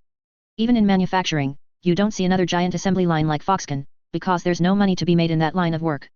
And what's even funnier is that these high-tech companies actually exploit their supply chains more savagely and brutally. Compared to the prisoners of war who were slacking off more than 10 days ago, their work enthusiasm is now much higher. The Crimson Killer's transformation plan is proceeding in an orderly manner. These days, he has been continuously contacting different prisoners of war, mentally categorizing them into 3 types, easily transformable, difficult to transform, and untransformable. The last type has almost been eradicated in recent days, and he is attempting to break through their psychological defenses one by one in a targeted manner, much like pushing a waifo to a mother. The sharp reduction in numbers to 357 also made the prisoners of war completely understand who was in charge now. Their opinion leaders and codders were basically all dead, and no one dared to continue causing trouble or planning escapes. They worked honestly. During lunch break, Monster, passing through the rest area, found Clint lying there again, wearing a braindance headset, and couldn't help but complain. "Clint, what's so good about that trashy braindance? Lying in a cornfield sunbathing, are you planning to imagine yourself as a Mexican taco? It's even more boring than the oldest woman in Japantown." The other prisoners of war in the rest area laughed loudly when they heard this. There were books and braindance here, but for the prisoners of war, these were all equally boring. They were all serious books, with nothing lewd or interesting. They weren't allowed to fight or gamble, and as for venting by assaulting a companion's ass, that was completely out of the question. However, under the influence of certain reasons, everyone became much more honest, not even daring to slack off at work, fearing they would meet the same fate as those others. It was a good deal to have food and drink here, dying would be too uneconomical. Although Clint didn't take off his braindance headset, he could hear people talking around him, but he wasn't in the mood to retort. Dappled sunlight filtered through the lush green corn leaves onto his face, and enveloped in a slight warmth, Clint inhaled the unique scent of corn, soil, and grass mixed together. With the chirping of insects in his ears, his mind had never been so peaceful. There was no heavily polluted air, no endless badlands, a clear blue sky with white clouds, and he could even see birds flying by. This entire brain dance was given to Clint after the Crimson Killer had experienced and refined it multiple times, making it virtually indistinguishable from reality. Did his grandfather live in such an era? What a beautiful world that must have been. The thought of returning to that cruel reality after taking off the headset brought an suffocating pain to his heart, almost causing him to break down. If he could, he wished he wasn't living in this desperate and painful quagmire. The most terrifying thing in this world isn't living in a decaying world, but living here and then seeing a pristine paradise. I could have endured the darkness if I had not seen the light. This is the terrifying aspect of brain dance, it's even more addictive than drugs. But pain is also a source of strength. Watching Clint remain unmoved by his companion's taunts from a distance, the Crimson Killer knew this tactic had worked. Big Sur is not a fixed place name, but rather a 144-kilometer stretch of the old US Route 1, which includes 4 state parks and a nature reserve. Its southernmost point is over 200 kilometers from Night City. It connects Monterey Bay to the town of San Simeon, with cliffs on one side and the turbulent Pacific Ocean on the other. However, the town of San Simeon has long been lost to history. Compared to the rapid construction progress in Stone Ridge Town, Big Sur's progress was considerably slower. Firstly, many parts of US Route 1 were damaged and unmaintained, so supplies could only be transported via intercontinental railway. Secondly, the chosen site for the water plant had no direct road access, and just building the road took a lot of effort. Only a group of players could handle this, another construction team would genuinely struggle to complete it in a short time. After more than half a month of continuous work, they had only just finished the dormitories and foundations. It would be at least another month or so before trial operations could begin. And before that, the players had another task to complete. That was to survey the terrain, dig trenches, and prepare for a defensive battle. With Night City and Stone Ridge Mountain at war, Lin Miao didn't believe Arezaka and the Wraiths would ignore Big Sur, such an isolated territory. Besides the players and workers, another contingent of troops was stationed in Big Sur. A 600-strong infantry battalion belonging to Melee Tech. Anderson stood atop a hill every day, observing the players' every move through binoculars. If these people dared to cross the line, he would immediately deal with them. However, the good news was that these people were well behaved, staying in Big Sur and showing no intention of heading north to Tremont. As for the players digging trenches and preparing for battle, Anderson wasn't surprised. After all, he was a Melee Tech major, and his intelligence sources were superior to those below him. Even Arezaka and the Wraith's actions were unlikely to be hidden from Melee Tech. Are the Wraiths in Jin City making any moves? Not yet. His adjutant said, this time, it's the Douglas family, led by Olafie. They are currently stationed in Jin City, but judging by their recent activities, they seem to be training their members to skillfully use new equipment. Quite clever. Anderson was non-committal. He put down his binoculars, handed them to his adjutant, and wiped his jacket. The failure at Stone Ridge Mountain must have spurred them on. They're afraid there's also a powerful hacker hidden here, which could lead to a network war failure and server intrusion, causing smart weapons to malfunction. The adjutant was skeptical. They have 6,000 men, a whole brigade. There are only a few hundred here, and at most 100 combat personnel proportionally. Even if they just overwhelmed them, it should be over, right? In his opinion, even if Horizon Corporation had the support of some nomad tribe, losing so many combat personnel consecutively in a short time should have hurt them. Moreover, only 100 or 200 people had arrived in Big Sur from Night City in the past few days.